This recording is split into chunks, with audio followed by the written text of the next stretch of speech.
The God in the Bowl. Aris the watchman grasped his crossbow with shaky hands, and he felt beads of clammy perspiration on his skin as he stared at the unlovely corpse sprawling on the polished floor before him. It is not pleasant to come upon death in a lonely place at midnight. Aris stood in a vast corridor, lighted by huge candles in niches along the walls. These walls were hung with black velvet tapestries, and between the tapestries hung shields and crossed weapons of fantastic make. Here and there, too, stood figures of curious gods, images carved of stone or rare wood, or cast of bronze, iron, or silver, mirrored in the gleaming black mahogany floor.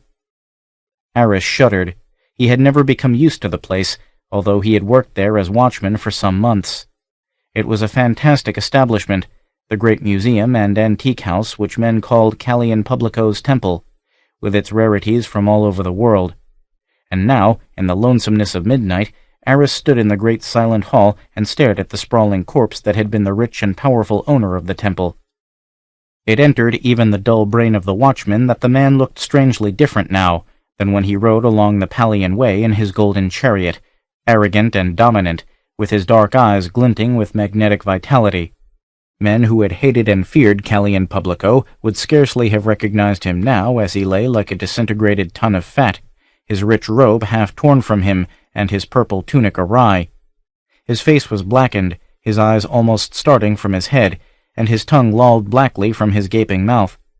His fat hands were thrown out as in a gesture of curious futility. On the thick fingers gems glittered. "Why didn't they take his rings?" muttered the watchman uneasily. Then he started and glared, the short hairs prickling at the nape of his neck.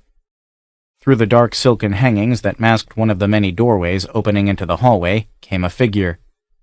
Aris saw a tall, powerfully built youth, naked but for a loincloth, and sandals strapped high about his ankles. His skin was burned brown as by the suns of the wastelands, and Aris glanced nervously at the broad shoulders, massive chest, and heavy arms. A single look at the moody, broad-browed features told the watchman that the man was no Nemedian. From under a mop of unruly black hair smoldered a pair of dangerous blue eyes. A long sword hung in a leather scabbard at his girdle. Aris felt his skin crawl, and he fingered his crossbow tensely, of half a mind to drive a bolt through the stranger's body without parley, yet fearful of what might happen if he failed to inflict death at the first shot. The stranger looked at the body on the floor more in curiosity than surprise. "Why did you kill him?" asked Aris nervously. The other shook his tousled head. "I didn't kill him," he answered, speaking Nemedian with a barbaric accent. "Who is he?" "Calian Publico," replied Aris, edging back. A flicker of interest showed in the moody blue eyes. "The owner of the house?" "Aye." Aris had edged his way to the wall, and now he took hold of a thick velvet rope which swung there and jerked it violently. From the street outside sounded the strident clang of the bell that hung before all shops and establishments to summon the watch. The stranger started. "Why did you do that?" he asked. "It will fetch the watchman." "I am the watchman, knave," answered Aris, bracing his rocking courage. "Stand where you are. Don't move, or I'll loose a bolt through you." His finger was on the trigger of his arbalist, the wicked square head of the barrel leveled full on the other's broad breast. The stranger scowled, and his dark face was lowering. He showed no fear, but seemed to be hesitating in his mind as to whether he should obey the command or chance a sudden break of some kind. Aris licked his lips, and his blood turned cold as he plainly saw indecision struggle with a murderous intent in the foreigner's cloudy eyes. Then he heard a door crash open, and a medley of voices, and he drew a deep breath of amazed thankfulness.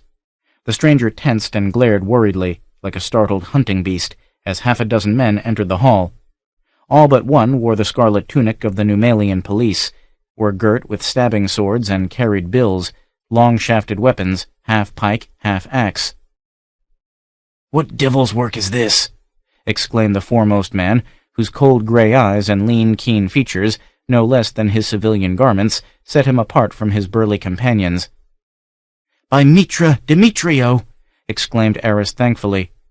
"Fortune is assuredly with me tonight. I had no hope that the watch would answer the summons so swiftly, or that you would be with them." "I was making the rounds with Dionys," answered Demetrio. "We were just passing the temple when the watch bell clanged. But who is this? Mitra, the master of the temple himself." "No other," replied Eris, "and foully murdered. It is my duty to walk about the building steadily all night, because, as you know, there is an immense amount of wealth stored here. Callian Publico had rich patrons, scholars, princes, and wealthy collectors of rarities. Well, only a few minutes ago I tried the door which opens on the portico and found it to be only bolted. The door is provided with a bolt which works both from within or without, and a great lock which can be worked only from without. Only Callian Publico had a key to that, the key which you see now hanging at his girdle. Naturally, my suspicions were roused, for Callian Publico always locks the door with the great lock when he closes the temple, and I had not seen him return since he left earlier in the evening for his villa in the eastern suburbs of the city. I have a key that works the bolt. I entered and found the body lying as you see. I have not touched it." "So," Demetrio's keen eyes swept the somber stranger. "And who is this?" "The murderer, without doubt," cried Eris. "He came from that door yonder. He is a northern barbarian of some sort, a Hyborian or a Bossonian, perhaps." "Who are you?" asked Demetrio. "I am Conan," answered the barbarian. "I am a Cimmerian." "Did you kill this man?" The Cimmerian shook his head. "Answer me," snapped the questioner. An angry glint rose in the moody blue eyes. "I am no dog," he replied resentfully. "Oh, an insolent fellow," sneered Demetrio's companion, a big man wearing the insignia of prefect of police. "An independent cur, one of these citizens with rights, eh? I'll soon knock it out of him. Here, you, come clean. Why did you murder—" "Just a moment, Dionys," ordered Demetrio curtly. "Fellow, I am chief of the Inquisitorial Council of the city of Numelia. You had best tell me why you are here, and if you are not the murderer, prove it." The Cimmerian hesitated. He was not afraid, but slightly bewildered, as a barbarian always is when confronted by the evidence of civilized networks and systems, the workings of which are so baffling and mysterious to him. "While he's thinking it over," rapped Demetrio, turning to Eris, "tell me, did you see Callian Publico leave the temple this evening?"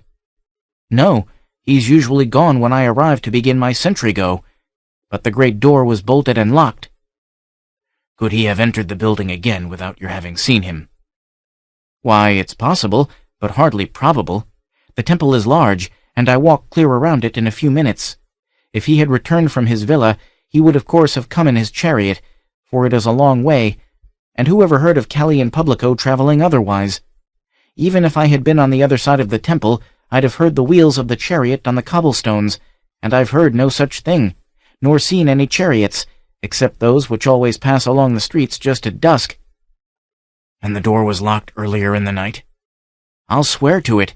I try all doors several times during the night. The door was locked on the outside until perhaps half an hour ago. That was the last time I tried it, until I found it unlocked." "You heard no cries or struggles?" "No, but that's not strange. The walls of the temple are so thick they're practically soundproof, an effect increased by the heavy hangings." "Why go to all this trouble of questions and speculations?" complained the burly prefect. "It's much easier to beat a confession out of a suspect. Here's our man, no doubt about it. Let's take him to the court of justice. I'll get a statement if I have to smash his bones to pulp." Demetrio looked at the barbarian. "You understand what he said?" asked the Inquisitor. "What have you to say?" "That any man who touches me will quickly be greeting his ancestors in hell," the Cimmerian ground between his powerful teeth, his eyes glinting quick flames of dangerous anger. "Why did you come here, if not to kill this man?" pursued Demetrio. "I came to steal," sullenly answered the other. "To steal what?" rapped the Inquisitor. "Food," the reply came after an instant's hesitation. "That's a lie," snapped Demetrio. "You knew there was no food here. Don't lie to me. Tell me the truth, or—" The Cimmerian laid his hand on his sword hilt, and the gesture was as fraught with menace as the lifting of a tiger's lip to bare his fangs. "Save your bullying for the fools who fear you," he growled, blue fires smoldering in his eyes. "I'm no city-bred Nemedian to cringe before your hired dogs. I've killed better men than you for less than this." Dionys, who had opened his mouth to bellow in wrath, closed it suddenly. The watchmen shifted their bills uncertainly and glanced at Demetrio for orders.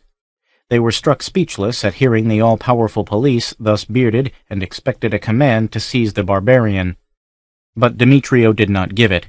He knew, if the others were too stupid to know, the steel-trap muscles and blinding quickness of men raised beyond civilization's frontiers, where life was a continual battle for existence, and he had no desire to loose the barbaric frenzy of the Cimmerian if it could be avoided.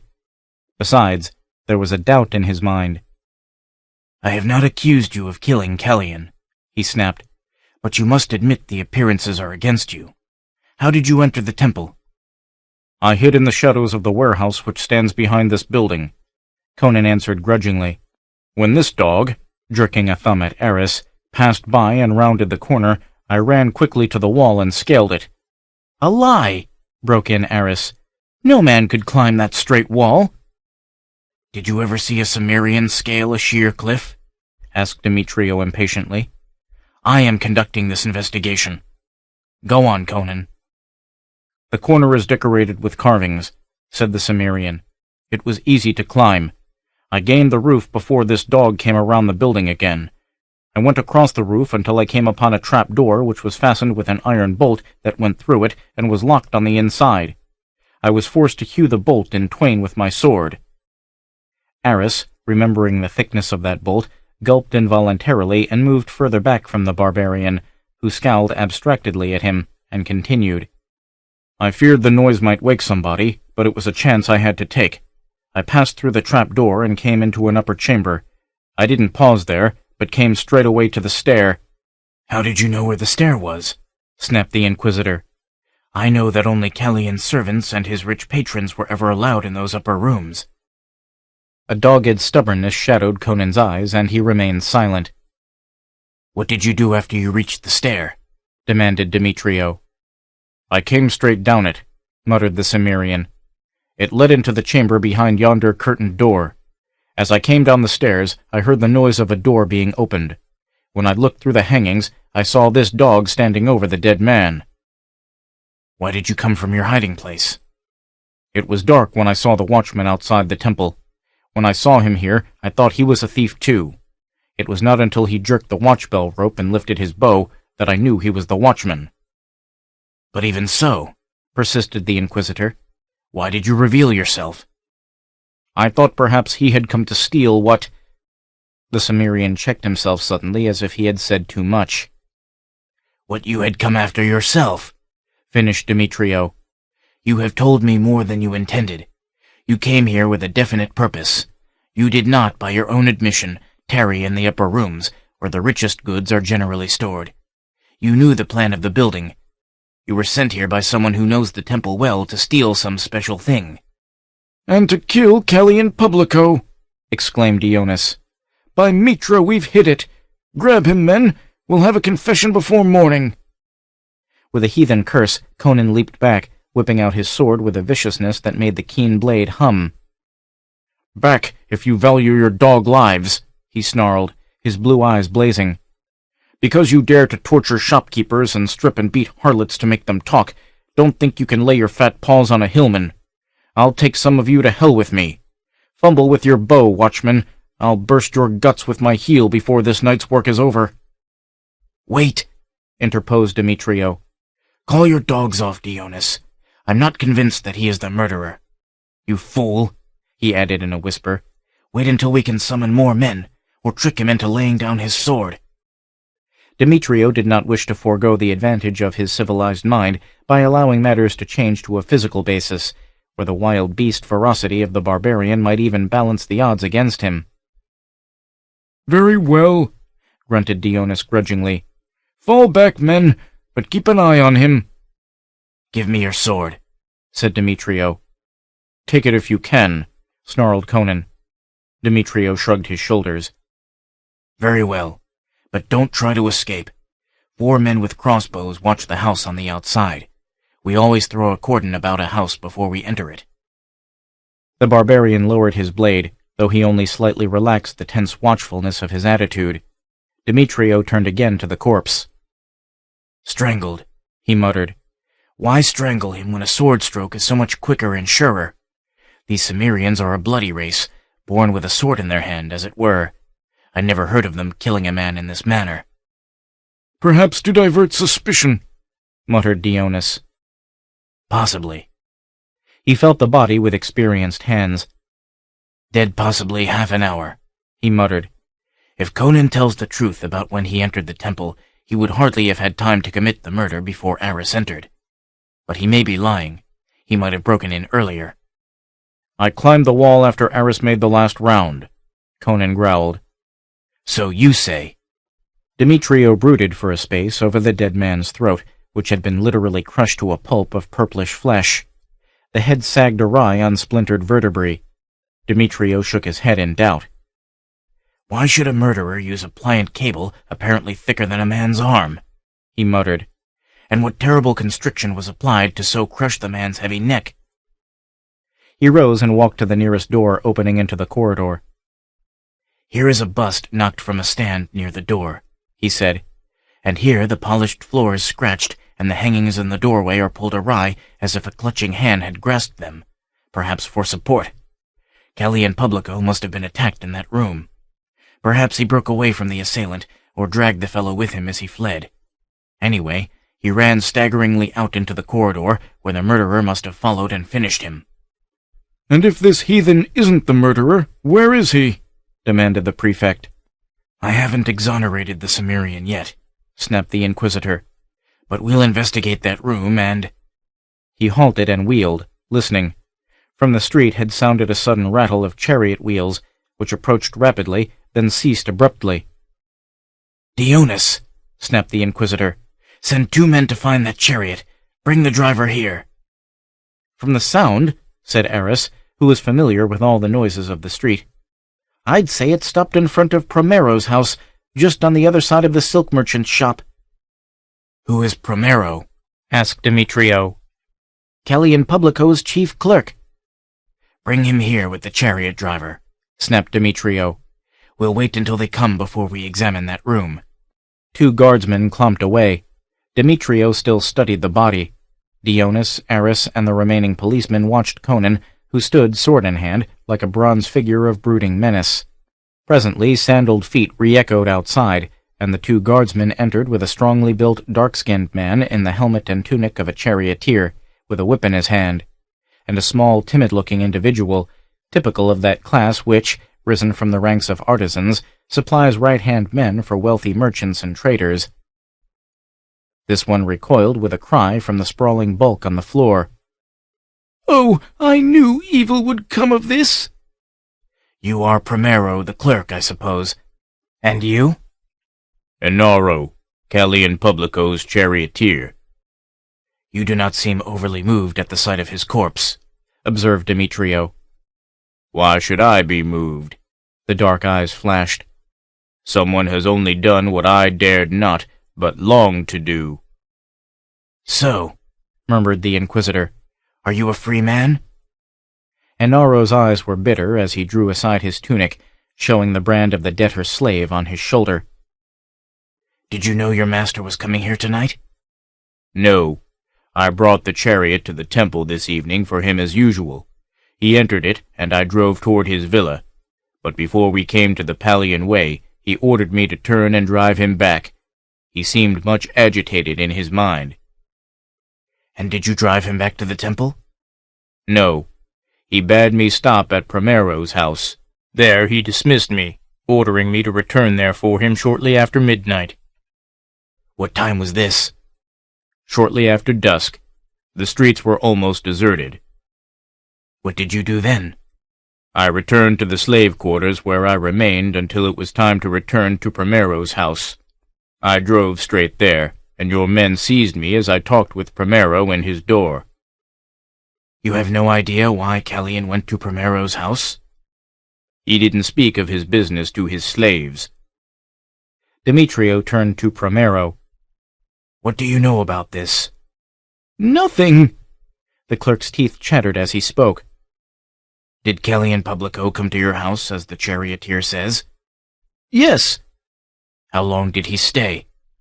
Only a few minutes, then he left. Did he come from your house to the temple? I don't know. The clerk's voice was shrill with taut nerves. Why did he come to your house?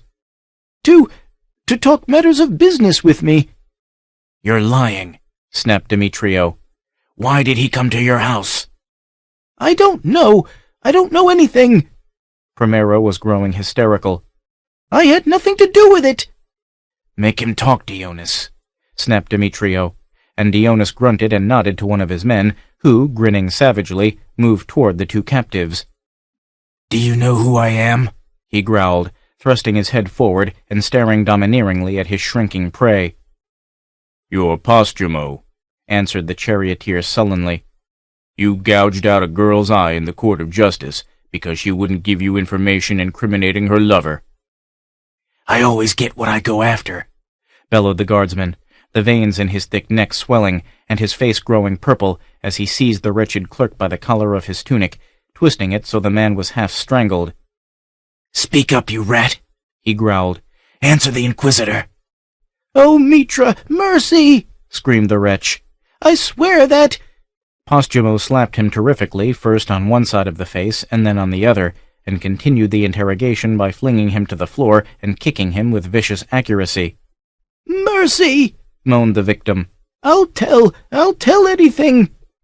Then get up, you cur, roared Posthumo, swelling with self-importance. Don't lie there whining. Dionys cast a quick glance at Conan to see if he were properly impressed. You see what happens to those who cross the police, he said. The Cimmerian spat with a sneer of cruel contempt for the moaning clerk. He's a weakling and a fool, he growled. Let one of you touch me, and I'll spill his guts on the floor. Are you ready to talk? asked Demetrio tiredly.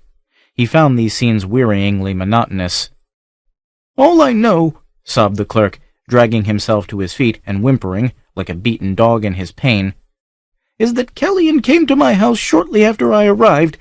I left the temple at the same time he did, and sent his chariot away. He threatened me with discharge if I ever spoke of it. I am a poor man, without friends or favor. Without my position with him, I would starve. What's that to me? Snapped Demetrio. How long did he remain at your house? Until perhaps half an hour before midnight. Then he left, saying that he was going to the temple, and would return after he had done what he wished to do there.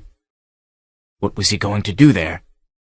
Primero hesitated at revealing the secrets of his dreaded employer, then a shuddering glance at Posthumo, who was grinning evilly as he doubled his huge fist, opened his lips quickly. There was something in the temple he wished to examine. But why should he come here alone in so much secrecy? Because it was not his property. It arrived in a caravan from the south at dawn. The men of the caravan knew nothing of it, except that it had been placed with them by the men of a caravan from Stygia, and was meant for Calanthes of Hanumar, priest of Ibis. The master of the caravan had been paid by these other men to deliver it directly to Calanthes, but he's a rascal by nature, and wished to proceed directly to Aquilonia, on the road to which Hanumar does not lie. So he asked if he might leave it in the temple until Calanthes could send for it.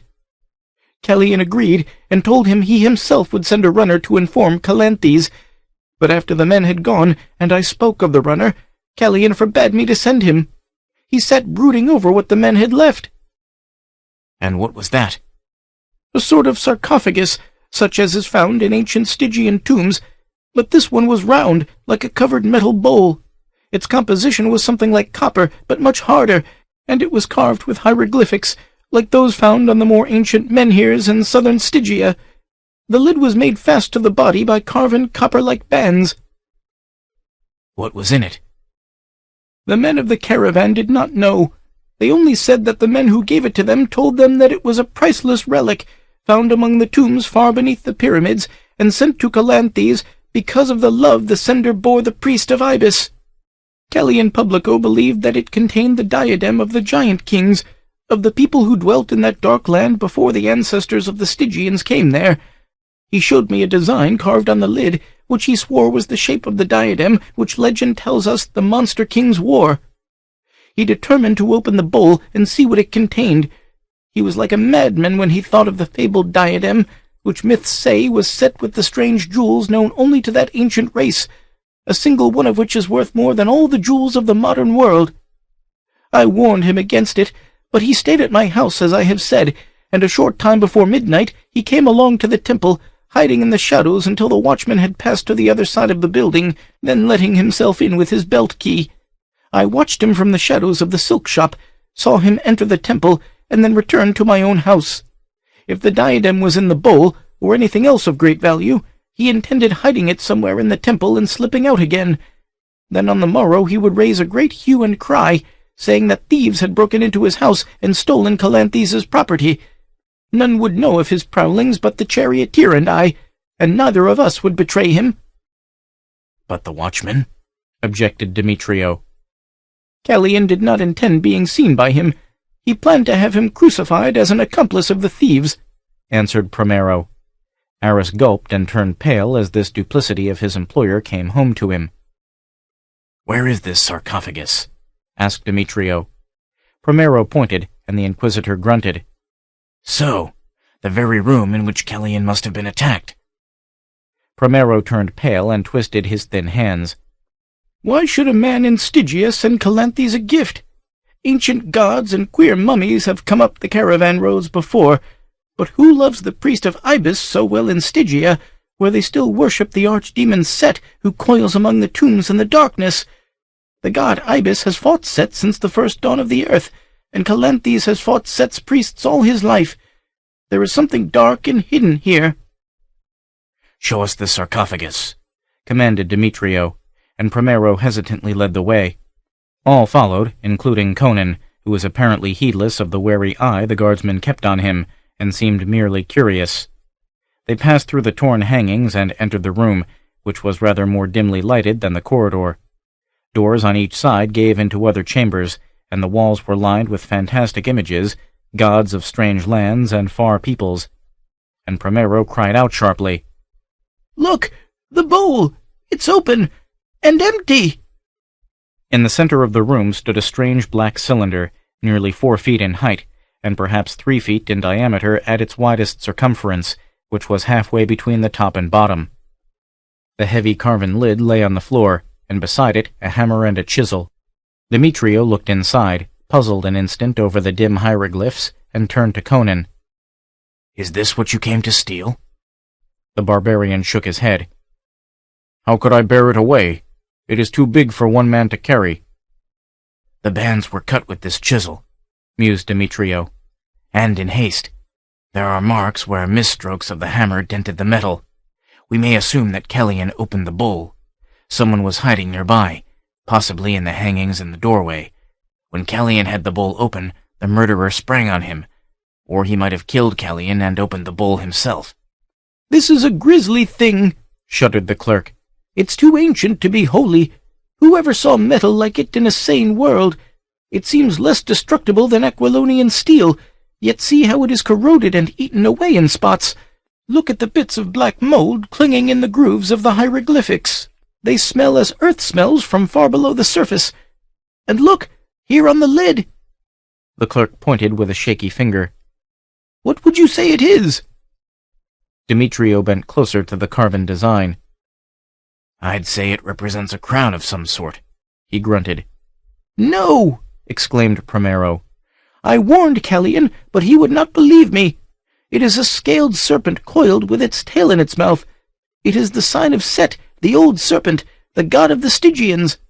This bowl is too old for a human world. It is a relic of the time when Set walked the earth in the form of a man. The race which sprang from his loins laid the bones of their kings away in such cases as these, perhaps." "And you'll say that those mouldering bones rose up and strangled Callian Publico, and then walked away, perhaps?" derided Demetrio. "It was no man who was laid to rest in that bowl," whispered the clerk, his eyes wide and staring. "What human could lie in it?" Demetrio swore disgustedly. "If Conan is not the murderer," he snapped, "the slayer is still somewhere in this building. Dionys and Eris, remain here with me, and you 3 prisoners stay here too. The rest of you search the building. The murderer could only have escaped if he got away before Eris found the body, by the way Conan used in entering, and in that case the barbarian would have seen him, if he's telling the truth. I saw no one but this dog, growled Conan, indicating Eris. Of course not, because you're the murderer, said Dionys. We're wasting time, but we'll search the building as a formality, and if we find no one, I promise you shall burn. Remember the law, my black-haired savage. You go to the mines for killing a commoner, you hang for killing a tradesman, and for murdering a rich man, you burn. Conan answered with a wicked lift of his lip, baring his teeth, and the men began their search. The listeners in the chamber heard them stamping upstairs and down, moving objects, opening doors, and bellowing to one another through the rooms. Conan, said Demetrio, you know what it means if they find no one. I didn't kill him, snarled the Cimmerian. If he had sought to hinder me, I'd have split his skull, but I did not see him until I saw his corpse. I know that someone sent you here tonight, to steal at least, said Demetrio. By your silence you incriminate yourself in this murder as well. You had best speak. The mere fact of your being here is sufficient to send you to the mines for 10 years anyhow, whether you admit your guilt or not. But if you tell the whole tale, you may save yourself from the stake. Well, answered the barbarian grudgingly, I came here to steal the Zamorian diamond goblet. A man gave me a diagram of the temple and told me where to look for it. It is kept in that room, Conan pointed, in a niche in the floor under a copper Shemitish god. He speaks truth there, said Primero. I'd thought that not half a dozen men in the world knew the secret of that hiding place. And if you had secured it, asked Dionys sneeringly, would you really have taken it to the man who hired you, or would you have kept it for yourself? Again the smoldering eyes flashed resentment. I am no dog, the barbarian muttered. I keep my word. Who sent you here? Demetrio demanded, but Conan kept a sullen silence. The guardsmen were straggling back from their search. There's no man hiding in this building, they growled. We've ransacked the place. We found the trap door on the roof through which the barbarian entered, and the bolt he cut in half. A man escaping that way would have been seen by the guard we posted about the building, unless he fled before we came.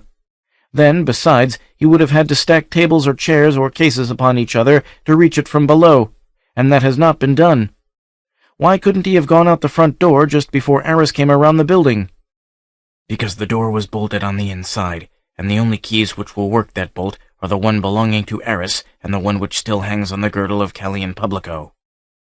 I found the cable the murderer used, one of them announced. A black cable, thicker than a man's arm, and curiously splotched. Then where is it, fool? Exclaimed Dionys. In the chamber adjoining this one, answered the guard. It's wrapped about a marble pillar, where no doubt the murderer thought it would be safe from detection. I couldn't reach it, but it must be the right one. He led the way into a room filled with marble statuary, and pointed to a tall column, one of several which served a purpose more of ornament to set off the statues than of utility. And then he halted and stared. "It's gone!" he cried. "It never was there," snorted Dionys. "By Mitra it was," swore the guardsman. "Coiled about the pillar just above those carven leaves. It's so shadowy up there near the ceiling I couldn't tell much about it, but it was there." "You're drunk," snapped Demetrio, turning away. "That's too high for a man to reach, and nothing but a snake could climb that smooth pillar." "A Cimmerian could," muttered one of the men. "Possibly. Say that Conan strangled Callian, tied the cable about the pillar, crossed the corridor, and hid in the room where the stair is. How then could he have removed it after you saw it? He has been among us ever since Eris found the body. No, I tell you Conan didn't commit the murder. I believe the real murderer killed Callian to secure whatever was in the bowl, and is hiding now in some secret nook in the temple. If we can't find him, we'll have to put the blame on the barbarian to satisfy justice. But where is Primero?" They had returned to the silent body in the corridor. Dionys bellowed threateningly for Primero, and the clerk came suddenly from the room in which stood the empty bowl. He was shaking, and his face was white. "What now, man?" exclaimed Demetrio irritably. "I found a symbol on the bottom of the bowl," chattered Primero. Not an ancient hieroglyphic, but a symbol recently carved. The mark of Thoth Ammon, the Stygian sorcerer, Calanthes' deadly foe. He found it in some grisly cavern below the haunted pyramids. The gods of old times did not die as men died. They fell into long sleeps, and their worshippers locked them in sarcophagi so that no alien hand might break their slumbers. Thoth Ammon sent death to Calanthes. Callian's greed caused him to loose the horror, and it is lurking somewhere near us. Even now it may be creeping upon us. "You gibbering fool!" roared Dionys disgustedly, striking him heavily across the mouth. Dionys was a materialist, with scant patience for eerie speculations. "Well, Demetrio," he said, turning to the Inquisitor, "I see nothing else to do other than to arrest this barbarian." The Cimmerian cried out suddenly, and they wheeled. He was glaring toward the door of a chamber that adjoined the room of statues. "Look!" he exclaimed.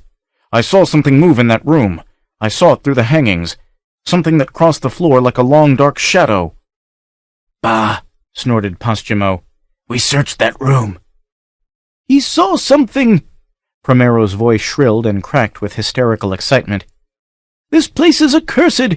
Something came out of the sarcophagus and killed Kelly and Publico.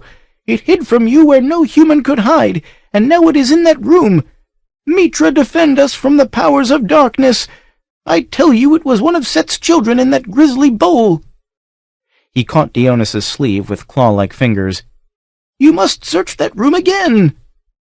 The prefect shook him off disgustedly, and Posthumo was inspired to a flight of humor.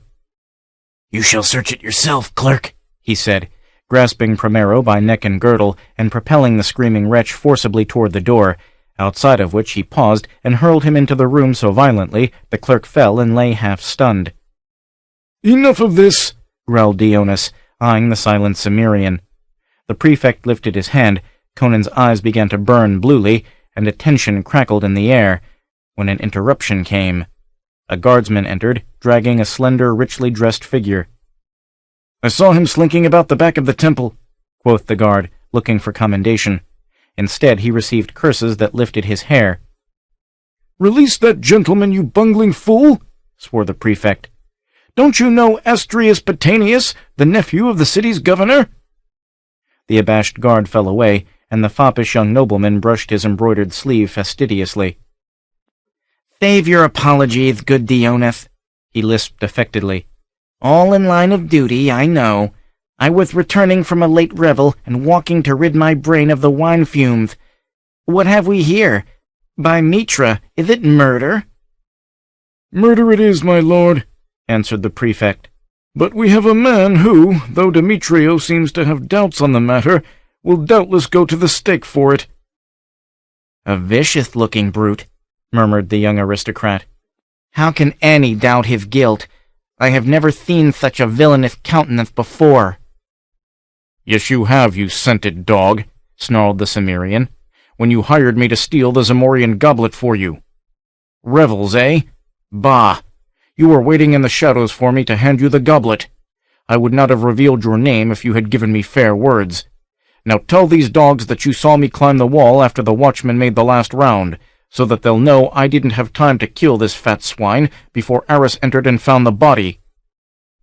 Demetrio looked quickly at Astrius, who did not change color. "If what he says is true, my lord," said the Inquisitor, "it clears him of the murder, and we can easily hush up the matter of attempted theft. He is due 10 years at hard labor for housebreaking, but if you say the word, we'll arrange for him to escape, and none but us will ever know anything about it. I understand. You wouldn't be the first young nobleman who had to resort to such things to pay gambling debts and the like. You can rely on our discretion." Conan looked at the young nobleman expectantly, but Astrius shrugged his slender shoulders and covered a yawn with a delicate white hand. "I know him not," he answered. "He is mad to say I hired him. Let him take his just deserts. He has a strong back, and the toil in the mines will be well for him." Conan's eyes blazed, and he started as if stung. The guards tensed, grasping their bills, then relaxed as he dropped his head suddenly, as if in sullen resignation, and not even Demetrio could tell that he was watching them from under his heavy black brows, with eyes that were slits of blue balefire. He struck with no more warning than a striking cobra. His sword flashed in the candlelight. Astria shrieked, and his head flew from his shoulders in a shower of blood, the features frozen in a white mask of horror. Cat-like, Conan wheeled and thrust murderously for Demetrio's groin. The Inquisitor's instinctive recoil barely deflected the point which sank into his thigh, glanced from the bone, and plowed out through the other side of the leg. Demetrio went to his knee with a groan, unnerved and nauseated with agony. Conan had not paused. The bill which Dionys flung up saved the prefect's skull from the whistling blade which turned slightly as it cut through the shaft, and sheared his ear cleanly from his head. The blinding speed of the barbarian paralyzed the senses of the police and made their actions futile gestures. Caught flat-footed and dazed by his quickness and ferocity, half of them would have been down before they had a chance to fight back, except that Posthumo, more by luck than skill, threw his arms about the Cimmerian, pinioning his sword-arm. Conan's left hand leaped to the guard's head, and Posthumo fell away and writhed shrieking on the floor, clutching a gaping red socket where an eye had been. Conan bounded back from the waving bills, and his leap carried him outside the ring of his foes, to where Eris stood fumbling at his crossbow. A savage kick in the belly dropped him, green-faced and gagging, and Conan's sandaled heel crunched square in the watchman's mouth. The wretch screamed through a ruin of splintered teeth, blowing bloody froth from his mangled lips. Then all were frozen in their tracks by the soul-shaking horror of a scream which rose from the chamber into which Posthumo had hurled Primero, and from the velvet-hung door the clerk came reeling and stood there, shaking with great silent sobs, tears running down his pasty face and dripping off his loose sagging lips, like an idiot babe weeping. All halted to stare at him aghast. Conan with his dripping sword, the police with their lifted bills, Demetrio crouching on the floor and striving to staunch the blood that jetted from the great gash in his thigh, Dionys clutching the bleeding stump of his severed ear, Eris weeping and spitting out fragments of broken teeth. Even Posthumo ceased his howls and blinked whimperingly through the bloody mist that veiled his half-sight. Primero came reeling out into the corridor and fell stiffly before them. Screeching in an unbearable high-pitched laughter of madness, he cried shrilly, "The god has a long neck! Ha! Ha! Ha! Oh, a long and cursed long neck!" And then with a frightful convulsion, he stiffened and lay grinning vacantly at the shadowy ceiling. "He's dead," whispered Dionys awedly, forgetting his own hurt, and the barbarian who stood with his dripping sword so near him. He bent over the body, then straightened, his eyes flaring. "He's not wounded. In Mitra's name, what is in that chamber?" Then horror swept over them, and they ran screaming for the outer door, jammed there in a clawing, shrieking mob, and burst through like madmen. Eris followed, and the half-blind Posthumo struggled up and blundered blindly after his fellows, squealing like a wounded pig and begging them not to leave him behind. He fell among them, and they knocked him down and trampled him, screaming in their fear. But he crawled after them, and after him came Demetrio. The Inquisitor had the courage to face the unknown, but he was unnerved and wounded, and the sword that had struck him down was still near him. Grasping his blood-spurting thigh, he limped after his companions. Police, charioteer, and watchman, wounded or whole, they burst screaming into the street, where the men watching the building took panic and joined in the flight, not waiting to ask why. Conan stood in the great corridor alone, save for the corpses on the floor. The barbarian shifted his grip on his sword and strode into the chamber. It was hung with rich silken tapestries. Silken cushions and couches lay strewn about in careless profusion, and over a heavy gilded screen a face looked at the Cimmerian. Conan stared in wonder at the cold classic beauty of that countenance, whose like he had never seen among the sons of men. Neither weakness nor mercy nor cruelty nor kindness, nor any other human emotion was in those features. They might have been the marble masks of a god, carved by a master hand, except for the unmistakable life in them. Life cold and strange, such as the Cimmerian had never known and could not understand. He thought fleetingly of the marble perfection of the body which the screen concealed. It must be perfect, he thought, since the face was so inhumanly beautiful. But he could see only the godlike face, the finely molded head which swayed curiously from side to side. The full lips opened and spoke a single word in a rich, vibrant tone that was like the golden chimes that ring in the jungle-lost temples of Kitai. It was an unknown tongue, forgotten before the kingdoms of man arose, but Conan knew that it meant, "Come!" And the Cimmerian came, with a desperate leap and a humming slash of his sword. The beautiful head rolled from the top of the screen in a jet of dark blood and fell at his feet, and he gave back, fearing to touch it. Then his skin crawled, for the screen shook and heaved with the convulsions of something behind. Conan had seen and heard men die by the scores, and never had he heard a human being make such sounds in the death throes. There was a thrashing, floundering noise, as if a great cable were being lashed violently about. At last the movement ceased, and Conan looked gingerly behind the screen. Then the full horror of it all rushed over the Cimmerian, and he fled, nor did he slacken his headlong flight until the spires of Numalia faded into the dawn behind him. The thought of Set was like a nightmare, and the children of Set, who once ruled the earth, and who now sleep in their nighted caverns far below the black pyramids. Behind that gilded screen there had been no human body, only the shimmering headless coils of a gigantic serpent. The Black Stranger. 1. The Painted Men. One moment the glade lay empty. The next, a man stood poised warily at the edge of the bushes. There had been no sound to warn the gray squirrels of his coming, but the gay-hued birds that flitted about in the sunshine of the open space took fright at his sudden appearance and rose in a clamoring cloud. The man scowled and glanced quickly back the way he had come, as if fearing their flight had betrayed his position to someone unseen. Then he stalked across the glade, placing his feet with care. For all his massive muscular build, he moved with the supple certitude of a panther. He was naked except for a rag twisted about his loins, and his limbs were crisscrossed with scratches from briars and caked with dried mud. A brown-crusted bandage was knotted about his thickly muscled left arm. Under his matted black mane, his face was drawn and gaunt, and his eyes burned like the eyes of a wounded panther. He limped slightly as he followed the dim path that led across the open space. Halfway across the glade he stopped short and whirled, cat-like, facing back the way he had come, as a long-drawn call quavered out across the forest. To another man it would have seemed merely the howl of a wolf, but this man knew it was no wolf. He was a Cimmerian, and understood the voices of the wilderness as a city-bred man understands the voices of his friends. Rage burned redly in his bloodshot eyes as he turned once more and hurried along the path, which, as it left the glade, ran along the edge of a dense thicket that rose in a solid clump of greenery among the trees and bushes. A massive log, deeply embedded in the grassy earth, paralleled the fringe of the thicket, lying between it and the path. When the Cimmerian saw this log, he halted and looked back across the glade. To the average eye there were no signs to show that he had passed, but there was evidence visible to his wilderness-sharpened eyes, and therefore to the equally keen eyes of those who pursued him. He snarled silently, the red rage growing in his eyes, the berserk fury of a hunted beast which is ready to turn at bay. He walked down the trail with comparative carelessness, here and there crushing a grass blade beneath his foot.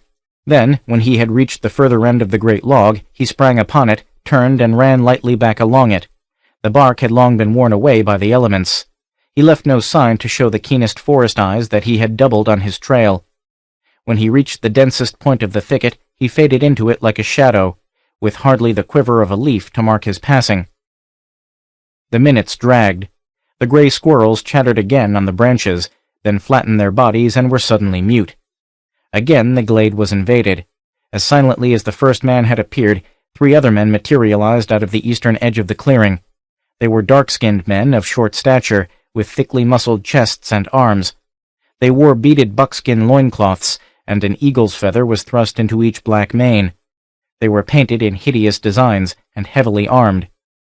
They had scanned the glade carefully before showing themselves in the open, for they moved out of the bushes without hesitation, in close single file, treading as softly as leopards, and bending down to stare at the path.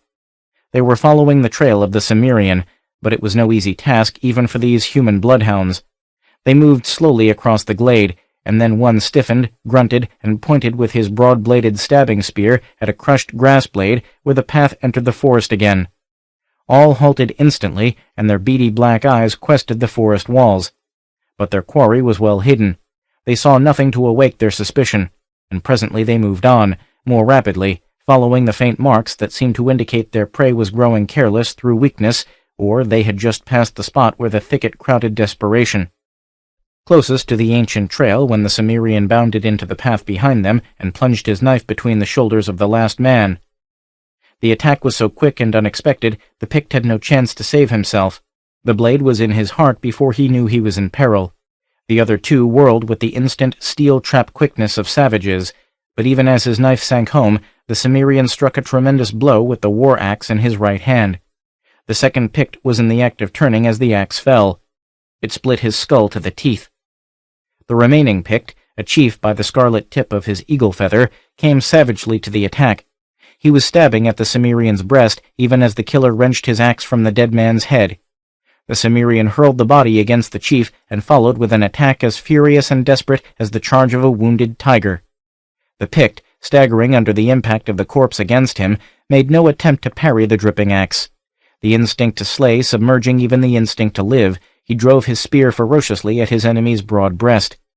The Cimmerian had the advantage of a greater intelligence, and a weapon in each hand. The hatchet, checking its downward sweep, struck the spear aside, and the knife in the Cimmerian's left hand ripped upward into the painted belly. An awful howl burst from the Pict's lips as he crumbled, disemboweled, a cry not of fear or of pain, but of baffled bestial fury, the death screech of a panther. It was answered by a wild chorus of yells some distance east of the glade. The Cimmerian started convulsively, wheeled, crouching like a wild thing at bay, lips a-snarl, shaking the sweat from his face. Blood trickled down his forearm from under the bandage. With a gasping, incoherent imprecation, he turned and fled westward.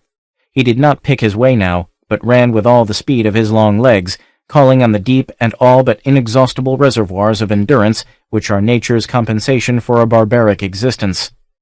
Behind him for a space, the woods were silent. Then a demoniacal howling burst out at the spot he had recently left, and he knew his pursuers had found the bodies of his victims. He had no breath for cursing the blood drops that kept spilling to the ground from his freshly opened wound, leaving a trail a child could follow. He had thought that perhaps these 3 Picts were all that still pursued him of the war party which had followed him for over 100 miles. But he might have known these human wolves never quit a blood trail. The woods were silent again, and that meant they were racing after him, marking his path by the betraying blood drops he could not check. A wind out of the west blew against his face, laden with the salty dampness he recognized. Dully he was amazed. If he was that close to the sea, the long chase had been even longer than he had realized. But it was nearly over. Even his wolfish vitality was ebbing under the terrible strain. He gasped for breath, and there was a sharp pain in his side. His legs trembled with weariness, and the lame one ached like the cut of a knife in the tendons each time he set the foot to earth. He had followed the instincts of the wilderness which bred him, straining every nerve and sinew, exhausting every subtlety and artifice to survive. Now in his extremity he was obeying another instinct, looking for a place to turn at bay and sell his life at a bloody price. He did not leave the trail for the tangled depths on either hand. He knew that it was futile to hope to evade his pursuers now. He ran on down the trail while the blood pounded louder and louder in his ears, and each breath he drew was a racking, dry-lipped gulp. Behind him, a mad baying broke out, token that they were close on his heels and expected to overhaul their prey swiftly. They would come as fleet as starving wolves now, howling at every leap. Abruptly he burst from the denseness of the trees and saw, ahead of him, the ground pitching upward, and the ancient trail winding up rocky ledges between jagged boulders. All swam before him in a dizzy red mist, but it was a hill he had come to, a rugged crag rising abruptly from the forest about its foot, and the dim trail wound up to a broad ledge near the summit. That ledge would be as good a place to die as any. He limped up the trail, going on hands and knees in the steeper places, his knife between his teeth. He had not yet reached the jutting ledge when some 40 painted savages broke from among the trees, howling like wolves.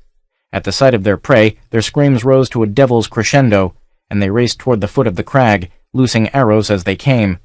The shafts showered about the man who doggedly climbed upward, and one stuck in the calf of his leg. Without pausing in his climb, he tore it out and threw it aside, heedless of the less accurate missiles which splintered on the rocks about him. Grimly he hauled himself over the rim of the ledge and turned about, drawing his hatchet and shifting knife to hand. He lay glaring down at his pursuers over the rim, only his shock of hair and blazing eyes visible. His chest heaved as he drank in the air in great shuddering gasps, and he clenched his teeth against a tendency toward nausea. Only a few arrows whistled up at him. The horde knew its prey was cornered. The warriors came on howling, leaping agilely over the rocks at the foot of the hill, war axes in their hand. The first to reach the crag was a brawny brave whose eagle feather was stained scarlet as a token of chieftainship. He halted briefly, 1 foot on the sloping trail, arrow notched and drawn halfway back, head thrown back and lips parted for an exultant yell. But the shaft was never loosed. He froze into motionlessness, and the bloodlust in his black eyes gave way to a look of startled recognition. With a whoop he gave back, throwing his arms wide to check the rush of his howling braves. The man crouching on the ledge above them understood the Pictish tongue, but he was too far away to catch the significance of the staccato phrases snapped at the warriors by the crimson-feathered chief. But all ceased their yelping, and stood mutely staring up, not at the man on the ledge, it seemed to him, but at the hill itself. Then without further hesitation they unstrung their bows and thrust them into buckskin cases at their girdles, turned their backs, and trotted across the open space, to melt into the forest without a backward look. The Cimmerian glared in amazement. He knew the Pictish nature too well not to recognize the finality expressed in the departure. He knew they would not come back. They were heading for their villages, 100 miles to the east. But he could not understand it. What was there about his refuge that would cause a Pictish war party to abandon a chase it had followed so long with all the passion of hungry wolves? He knew there were sacred places, spots set aside as sanctuaries by the various clans, and that a fugitive, taking refuge in one of these sanctuaries, was safe from the clan which raised it. But the different tribes seldom respected sanctuaries of other tribes, and the men who had pursued him certainly had no sacred spots of their own in this region. They were the men of the Eagle, whose villages lay far to the east, adjoining the country of the Wolf Picts. It was the wolves who had captured him, in a foray against the Aquilonian settlements along Thunder River, and they had given him to the Eagles in return for a captured wolf chief.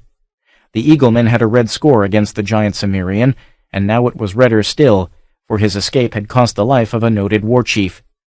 That was why they had followed him so relentlessly, over broad rivers and hills and through the long leagues of gloomy forest, the hunting grounds of hostile tribes. And now the survivors of that long chase turned back when their enemy was run to earth and trapped. He shook his head, unable to understand it. He rose gingerly, dizzy from the long grind, and scarcely able to realize that it was over. His limbs were stiff, his wounds ached. He spat dryly and cursed, rubbing his burning, bloodshot eyes with the back of his thick wrist. He blinked and took stock of his surroundings. Below him, the green wilderness waved and billowed away and away in a solid mass, and above its western rim, a steel-blue haze he knew hung over the ocean. The wind stirred his black mane, and the salt tang of the atmosphere revived him. He expanded his enormous chest and drank it in. Then he turned stiffly and painfully about, growling at the twinge in his bleeding calf, and investigated the ledge whereon he stood. Behind it rose a sheer rocky cliff to the crest of the crag, some 30 feet above him. A narrow ladder-like stair of handholds had been niched into the rock, and a few feet from its foot there was a cleft in the wall, wide enough and tall enough for a man to enter. He limped to the cleft, peered in, and grunted. The sun, hanging high above the western forest, slanted into the cleft, revealing a tunnel-like cavern beyond, and rested a revealing beam on the arch at which this tunnel ended. In that arch was set a heavy iron-bound oaken door. This was amazing. This country was howling wilderness. The Cimmerian knew that for 1,000 miles this western coast ran bare and uninhabited, except by the villages of the ferocious sealand tribes, who were even less civilized than their forest-dwelling brothers. The nearest outposts of civilization were the frontier settlements along Thunder River, hundreds of miles to the east. The Cimmerian knew he was the only white man ever to cross the wilderness that lay between that river and the coast. Yet that door was no work of Picts. Being unexplainable, it was an object of suspicion, and suspiciously he approached it, axe and knife ready. Then, as his bloodshot eyes became more accustomed to the soft gloom that lurked on either side of the narrow shaft of sunlight, he noticed something else. Thick, iron-bound chests ranged along the walls. A blaze of comprehension came into his eyes. He bent over one, but the lid resisted his efforts. He lifted his hatchet to shatter the ancient lock, then changed his mind and limped toward the arched door. His bearing was more confident now. His weapon hung at his sides. He pushed against the ornately carven door, and it swung inward without resistance. Then his manner changed again, with lightning-like abruptness. He recoiled with a startled curse, knife and hatchet flashing as they leaped to positions of defense. An instant he poised there, like a statue of fierce menace, craning his massive neck to glare through the door. It was darker in the large natural chamber into which he was looking, but a dim glow emanated from the great jewel which stood on a tiny ivory pedestal in the center of the great ebony table, about which sat those silent shapes whose appearance had so startled the intruder. They did not move. They did not turn their heads toward him. "Well?" he said harshly. "Are you all drunk?" There was no reply. He was not a man easily abashed, yet now he felt disconcerted. "You might offer me a glass of that wine you're swigging," he growled, his natural truculence roused by the awkwardness of the situation. "By Crom, you show damned poor courtesy to a man who's been one of your own brotherhood. Are you going to—" His voice trailed into silence, and in silence he stood and stared a while at those bizarre figures sitting so silently about the great ebon table. "They're not drunk," he muttered presently. "They're not even drinking. What devil's game is this?" He stepped across the threshold and was instantly fighting for his life against the murderous unseen fingers that clutched his throat. 2. Men from the Sea. Balesa idly stirred a seashell with a daintily slippered toe, mentally comparing its delicate pink edges to the first pink haze of dawn that rose over the misty beaches. It was not dawn now, but the sun was not long up, and the light pearl-gray clouds which drifted over the waters had not yet been dispelled. Balesa lifted her splendidly shaped head and stared out over a scene alien and repellent to her, yet drearily familiar in every detail. From her dainty feet, the tawny sands ran to meet the softly lapping waves which stretched westward to be lost in the blue haze of the horizon. She was standing on the southern curve of the wide bay, and south of her the land sloped upward to the low ridge which formed one horn of that bay. From that ridge, she knew, one could look southward across the bare waters, into infinities of distance as absolute as the view to the westward and to the northward. Glancing listlessly landward, she absently scanned the fortress which had been her home for the past year. Against a vague pearl and cerulean morning sky floated the golden and scarlet flag of her house, an ensign which awakened no enthusiasm in her youthful bosom, though it had flown triumphantly over many a bloody field in the far south. She made out the figures of men toiling in the gardens and fields that huddled near the fort, seeming to shrink from the gloomy rampart of the forest which fringed the open belt on the east, stretching north and south as far as she could see. She feared that forest, and that fear was shared by every one in that tiny settlement. Nor was it an idle fear.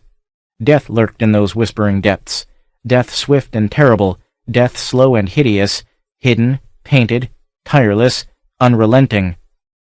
She sighed and moved listlessly toward the water's edge, with no set purpose in mind. The dragging days were all of one color, and the world of cities and courts and gaiety seemed not only thousands of miles, but long ages away. Again she sought in vain for the reason that had caused a Count of Zingara to flee with his retainers to this wild coast, 1,000 miles from the land that bore him, exchanging the castle of his ancestors for a hut of logs. Her eyes softened at the light patter of small bare feet across the sands. A young girl came running over the long sandy ridge, quite naked, her slight body dripping, and her flaxen hair plastered wetly on her small head. Her wistful eyes were wide with excitement. "Lady Balesa!" she cried, rendering the Zingaran words with a soft Ophirian accent. "Oh, Lady Balesa!" Breathless from her scamper, she stammered and made incoherent gestures with her hands. Balesa smiled and put an arm about the child, not minding that her silken dress came in contact with the damp, warm body. In her lonely, isolated life, Balesa bestowed the tenderness of a naturally affectionate nature on the pitiful waif she had taken away from a brutal master encountered on that long voyage up from the southern coasts. "What are you trying to tell me, Tina? Get your breath, child." "A ship!" cried the girl, pointing southward. "I was swimming in a pool that the sea tide left in the sand on the other side of the ridge, and I saw it. A ship sailing up out of the south." She tugged timidly at Balesa's hand, her slender body all a-quiver, and Belesa felt her own heart beat faster at the mere thought of an unknown visitor. They had seen no sail since coming to that barren shore. Tina flitted ahead of her over the yellow sands, skirting the tiny pools the outgoing tide had left in shallow depressions. They mounted the low undulating ridge, and Tina poised there, a slender white figure against the clearing sky, her wet flaxen hair blowing about her thin face, a frail quivering arm outstretched. "Look, my lady!" Belesa had already seen it, a billowing white sail, filled with the freshening south wind, beating up along the coast, a few miles from the point. Her heart skipped a beat. A small thing can loom large in colorless and isolated lives, but Belesa felt a premonition of strange and violent events. She felt that it was not by chance that this sail was beating up this lonely coast. There was no harbor town to the north, though one sailed to the ultimate shores of ice, and the nearest port to the south was 1,000 miles away. What brought this stranger to lonely Corvela Bay? Tina pressed close to her mistress, apprehension pinching her thin features. "Who can it be, my lady?" she stammered, the wind whipping color to her pale cheeks. "Is it the man the Count fears?" Belesa looked down at her, her brow shadowed. "Why do you say that, child? How do you know my uncle fears anyone?" "He must," returned Tina naively. "or he would never have come to hide in this lonely spot. Look, my lady, how fast it comes." "We must go and inform my uncle," murmured Belesa. "The fishing boats have not yet gone out, and none of the men have seen that sail. Get your clothes, Tina. Hurry." The child scampered down the low slope to the pool where she had been bathing when she sighted the craft, and snatched up the slippers, tunic, and girdle she had left lying on the sand. She skipped back up the ridge, hopping grotesquely as she donned her scanty garments in mid-flight. Belesa, anxiously watching the approaching sail, caught her hand, and they hurried toward the fort. A few moments after they had entered the gate of the log palisade which enclosed the building, the strident blare of the trumpet startled the workers in the gardens, and the men just opening the boathouse doors to push the fishing boats down their rollers to the water's edge. Every man outside the fort dropped his stool or abandoned whatever he was doing and ran for the stockade without pausing to look about for the cause of the alarm. The straggling lines of fleeing men converged on the opened gate, and every head was twisted over its shoulder to gaze fearfully at the dark line of woodland to the east. Not one looked seaward. They thronged through the gate, shouting questions at the sentries who patrolled the firing ledges built below the upjutting points of the upright palisade logs. "What is it? Why are we called in? Are the Picts coming?" For answer, one taciturn man-at-arms in worn leathers and rusty steel pointed southward. From his vantage point, the sail was now visible. Men began to climb up on the ledges, staring toward the sea. On a small lookout tower on the roof of the manor house, which was built of logs like the other buildings, Count Valenso watched the on-sweeping sail as it rounded the point of the southern horn. The Count was a lean, wiry man of medium height and late middle age. He was dark, somber of expression. Trunk hose and doublet were of black silk, the only color about his costume the jewels that twinkled on his sword hilt, and the wine-colored cloak thrown carelessly over his shoulder. He twisted his thin black mustache nervously and turned his gloomy eyes on his seneschal, a leather-featured man in steel and satin. "What do you make of it, Galbro?" "A carrack," answered the seneschal. "It is a carrack, trimmed and rigged like a craft of the Barachan pirates. Look there!"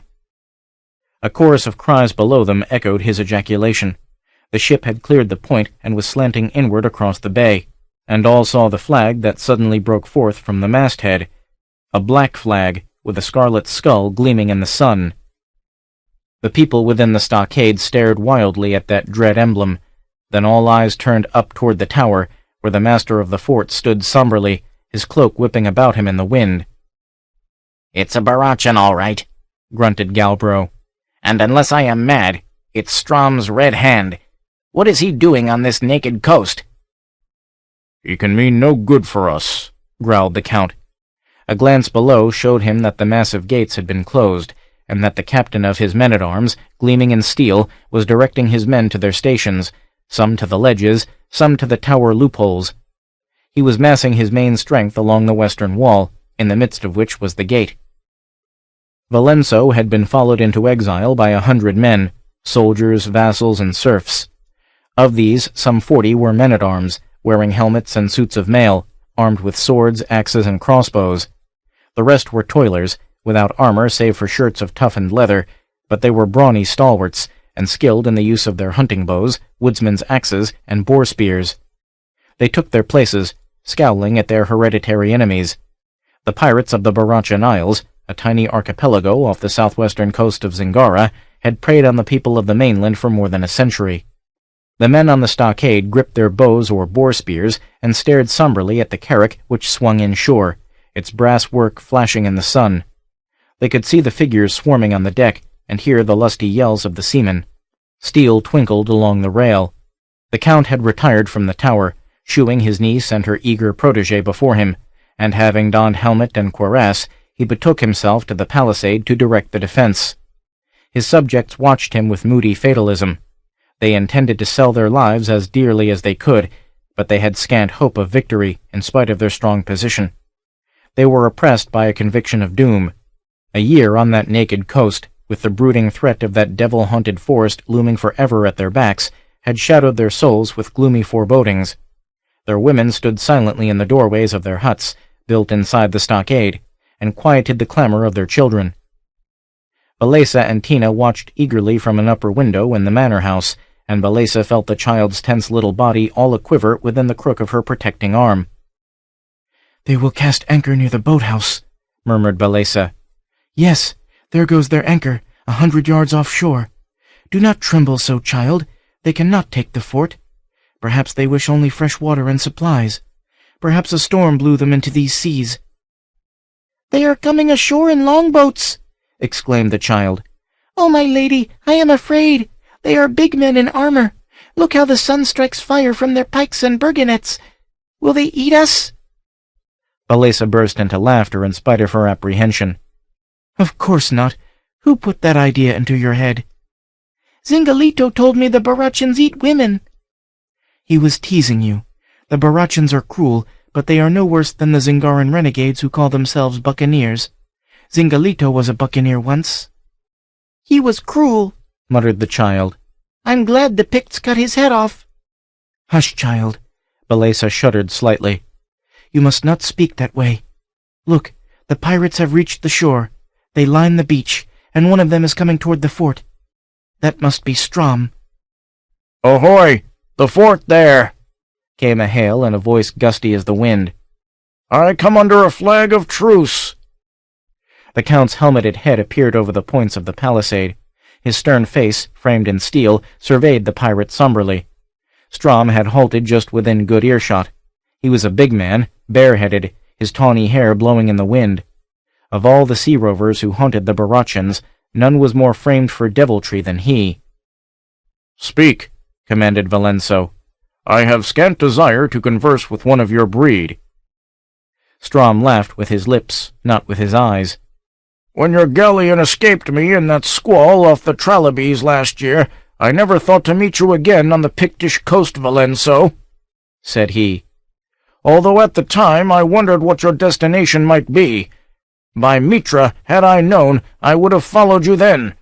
I got the start of my life a little while ago when I saw your scarlet falcon floating over a fortress where I had thought to see naught but bare beach. You have found it, of course." "Found what?" snapped the Count impatiently. "Don't try to dissemble with me." The pirate's stormy nature showed itself momentarily in a flash of impatience. "I know why you came here, and I have come for the same reason. I don't intend to be balked. Where is your ship?" "That is none of your affair." "You have none," confidently asserted the pirate. "I see pieces of a galleon's masts in that stockade. It must have been wrecked somehow after you landed here. If you'd had a ship, you'd have sailed away with your plunder long ago." "What are you talking about, damn you?" yelled the Count. "My plunder? Am I a Barachan to burn and loot? Even so, what would I loot on this naked coast?" "That which you came to find," answered the pirate coolly. "The same thing I'm after, and mean to have. But I'll be easy to deal with. Just give me the loot, and I'll go my way and leave you in peace." "You must be mad," snarled Valenso. "I came here to find solitude and seclusion, which I enjoyed until you crawled out of the sea, you yellow-headed dog. Begone! I did not ask for a parley, and I weary of this empty talk. Take your rogues and go your ways." "When I go, I'll leave that hovel in ashes," roared the pirate in a transport of rage. "For the last time, will you give me the loot in return for your lives? I have you hemmed in here, and 150 men ready to cut your throats at my word." For answer, the Count made a quick gesture with his hand below the points of the palisade. Almost instantly, a shaft hummed venomously through a loophole and splintered on Strom's breastplate. The pirate yelled ferociously, bounded back, and ran toward the beach, with arrows whistling all about him. His men roared and came on like a wave, blades gleaming in the sun. "Curse you, dog!" raved the Count, felling the offending archer with his ironclad fist. "Why did you not strike his throat above the gorget? Ready with your bows, men! Here they come!" But Strom had reached his men, checked their headlong rush. The pirates spread out in a long line that overlapped the extremities of the western wall, and advanced warily, loosing their shafts as they came. Their weapon was the longbow, and their archery was superior to that of the Zingarans. But the latter were protected by their barrier. The long arrows arched over the stockade and quivered upright in the earth. One struck the window-sill over which Balesa watched, wringing a cry of fear from Tina, who cringed back, her wide eyes fixed on the venomous vibrating shaft. The Zingarans sent their bolts and hunting arrows in return, aiming and loosing without undue haste. The women had herded the children into their huts, and now stoically awaited whatever fate the gods had in store for them. The Barachans were famed for their furious and headlong style of battling, but they were weary as they were ferocious, and did not intend to waste their strength vainly in direct charges against the ramparts. They maintained their widespread formation, creeping along and taking advantage of every natural depression and bit of vegetation, which was not much, for the ground had been cleared on all sides of the fort against the threat of Pictish raids. A few bodies lay prone on the sandy earth, back pieces glinting in the sun, quarrel shafts standing up from armpit or neck. But the pirates were quick as cats, always shifting their position, and were protected by their light armor. Their constant raking fire was a continual menace to the men in the stockade. Still, it was evident that as long as the battle remained an exchange of archery, the advantage must remain with the sheltered Zingarans. But down at the boathouse on the beach, men were at work with axes. The Count cursed sulphurously when he saw the havoc they were making among his boats, which had been built laboriously of planks sawn out of solid logs. "They're making a mantlet, curse them!" he raged. "A sally now, before they complete it, while they're scattered!" Galbro shook his head, glancing at the bare-armed henchmen with their clumsy pikes. "Their arrows would riddle us, and we'd be no match for them in hand-to-hand fighting. We must keep behind our walls and trust to our archers." "Well enough," growled Valenso, "if we can keep them outside our walls." Presently the intention of the pirates became apparent to all, as a group of some 30 men advanced, pushing before them a great shield made out of the planks from the boats and the timbers of the boathouse itself. They had found an ox cart and mounted the mantlet on the wheels, great solid discs of oak. As they rolled it ponderously before them, it hid them from the sight of the defenders except for glimpses of their moving feet. It rolled toward the gate, and the straggling line of archers converged toward it, shooting as they ran. "Shoot!" yelled Valenso, going livid. "Stop them before they reach the gate!" A storm of arrows whistled across the palisade, and feathered themselves harmlessly in the thick wood. A derisive yell answered the volley. Shafts were finding loopholes now, as the rest of the pirates drew nearer, and a soldier reeled and fell from the ledge, gasping and choking, with a cloth-yard shaft through his throat. "Shoot at their feet!" screamed Valenso, and then, 40 men at the gate with pikes and axes! The rest hold the wall!" Bolts ripped into the sand before the moving shield. A bloodthirsty howl announced that one had found its target beneath the edge, and a man staggered into view, cursing and hopping as he strove to withdraw the quarrel that skewered his foot. In an instant he was feathered by a dozen hunting arrows. But, with a deep-throated shout, the mantlet was pushed to the wall, and a heavy iron-tipped boom, thrust through an aperture in the center of the shield, began to thunder on the gate. Driven by arms knotted with brawny muscles and backed with bloodthirsty fury, the massive gate groaned and staggered, while from the stockade bolts poured in a steady hail and some struck home. But the wild men of the sea were afire with the fighting lust. With deep shouts they swung the ram, and from all sides the others closed in, braving the weakened fire from the walls, and shooting fast and hard. Cursing like a madman, the Count sprang from the wall and ran to the gate, drawing his sword. A clump of desperate men-at-arms closed in behind him, gripping their spears. In another moment the gate would cave in, and they must stop the gap with their living bodies. Then a new note entered the clamor of the melee. It was a trumpet, blaring stridently from the ship. On the cross-trees a figure waved his arms and gesticulated wildly. That sound registered on Strom's ears, even as he lent his strength to the swinging ram. Exerting his mighty thews, he resisted the surge of the other arms, bracing his legs to halt the ram on its backward swing. He turned his head, sweat dripping from his face. "Wait!" he roared. "Wait, damn you! Listen!" In the silence that followed that bull's bellow, the blare of the trumpet was plainly heard, and a voice that shouted something unintelligible to the people inside the stockade. But Strom understood, for his voice was lifted again in profane command. The ram was released, and the mantlet began to recede from the gate as swiftly as it had advanced. "Look!" cried Tina at her window, jumping up and down in her wild excitement. "They are running! All of them! They are running to the beach! Look! They have abandoned the shield just out of range! They are leaping into the boats and rowing for the ship! Oh, my lady, have we won?" "I think not." Balesa was staring seaward. "Look!" She threw the curtains aside and leaned from the window. Her clear young voice rose above the amazed shouts of the defenders, turned their heads in the direction she pointed. They sent up a deep yell as they saw another ship swinging majestically around the southern point. Even as they looked, she broke out the royal golden flag of Zingara. Strom's pirates were swarming up the sides of their carrack, heaving up the anchor. Before the stranger had progressed halfway across the bay, the red hand was vanishing around the point of the northern horn. 3. The Coming of the Black Man. "Out, quick!" snapped the Count, tearing at the bars of the gate. "Destroy that mantlet before these strangers can land!" "But Strom has fled," expostulated Galbro. "and yonder ship is Zingaran." "Do as I order!" roared Valenso. "My enemies are not all foreigners. Out, dogs! 30 of you, with axes, and make kindling wood of that mantlet. Bring the wheels into the stockade." 30 axemen raced down toward the beach, brawny men in sleeveless tunics, their axes gleaming in the sun. The manner of their lord had suggested a possibility of peril in that oncoming ship, and there was panic in their haste. The splintering of the timbers under their flying axes came plainly to the people inside the fort, and the axemen were racing back across the sands, trundling the great oaken wheels with them, before the Zingaran ship had dropped anchor where the pirate ship had stood. "Why does not the Count open the gate and go down to meet them?" wondered Tina. "Is he afraid that the man he fears might be on that ship?" "What do you mean, Tina?" Balesa demanded uneasily.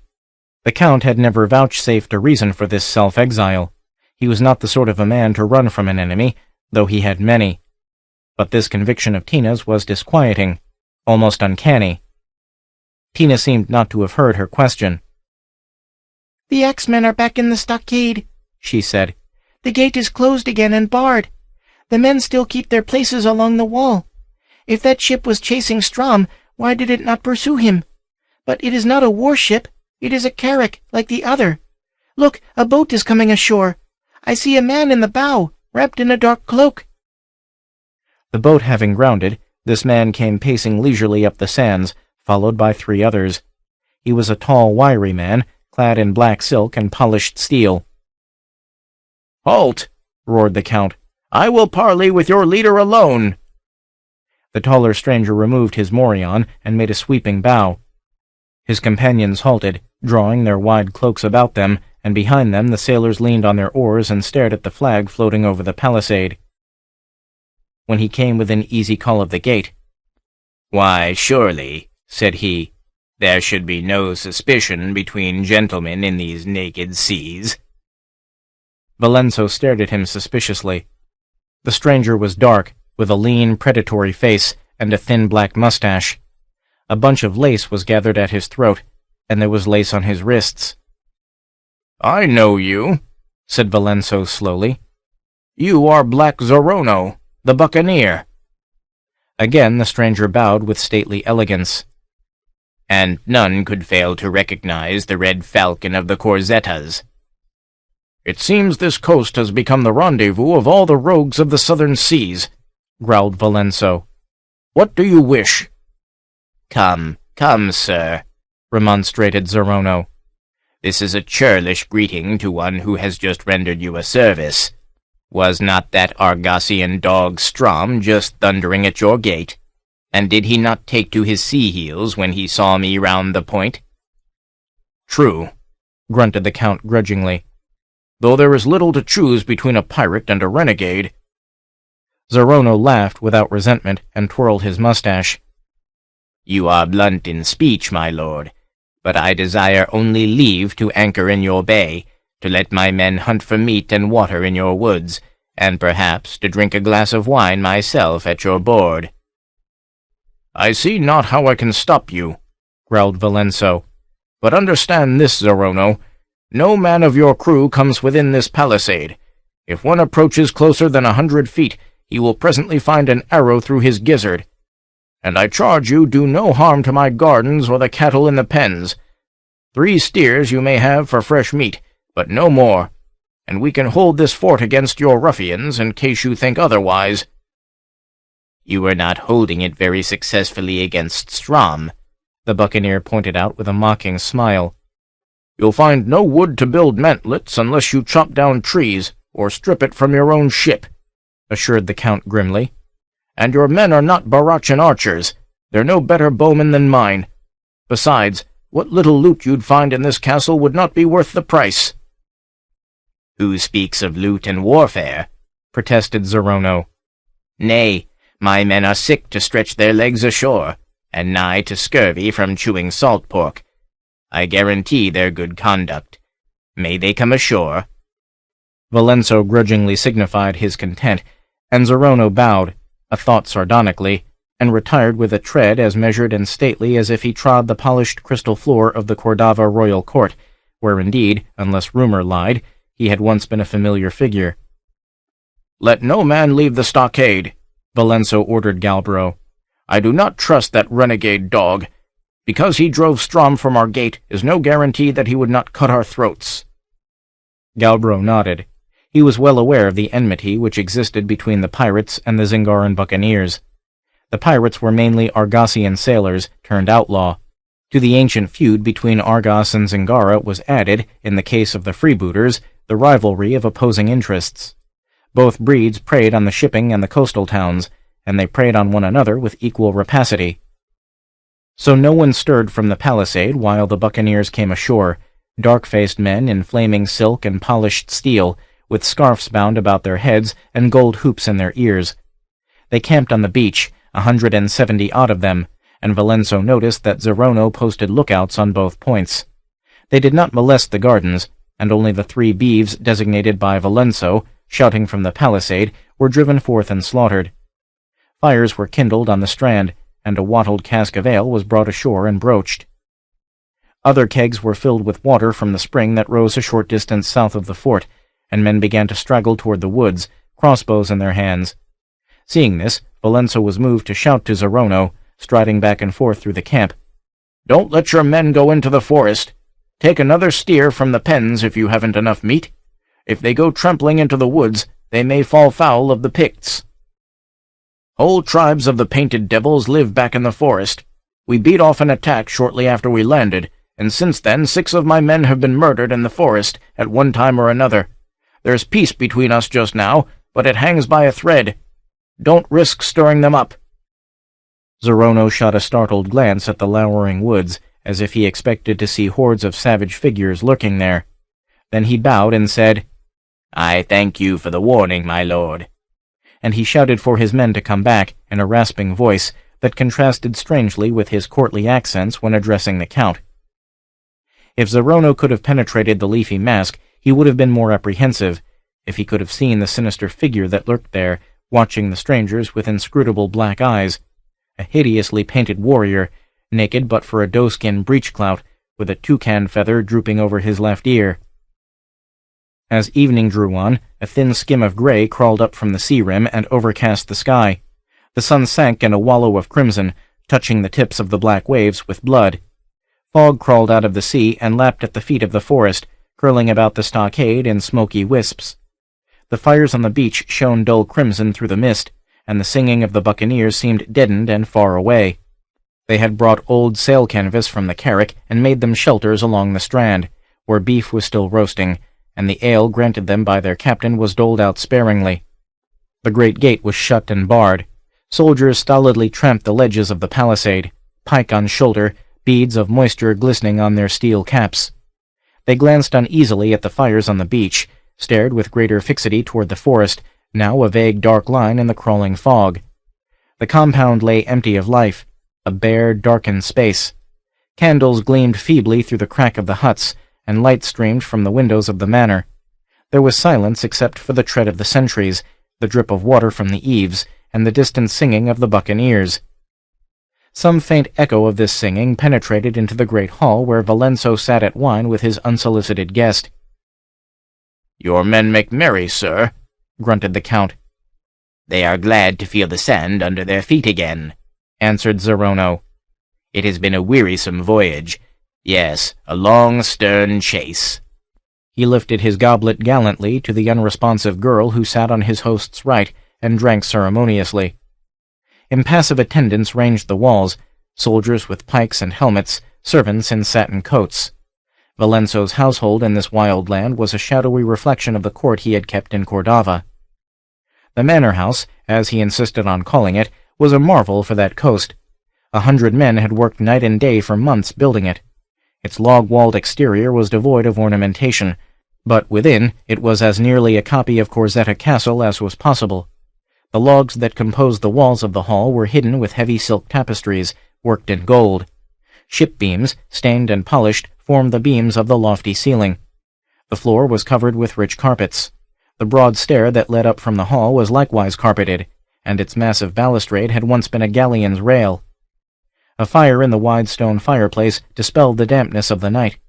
Candles in the great silver candelabrum in the center of the broad mahogany board lit the hall, throwing long shadows on the stair. Count Valenso sat at the head of that table, presiding over a company composed of his niece, his piratical guest, Galbro, and the captain of the guard. The smallness of the company emphasized the proportions of the vast board, where 50 guests might have sat at ease. "You followed Strom?" asked Valenso. "You drove him this far afield?" "I followed Strom," laughed Zerono, "but he was not fleeing from me. Strom is not the man to flee from anyone. No, he came seeking for something I too desire." "What could tempt a pirate or a buccaneer to this naked land?"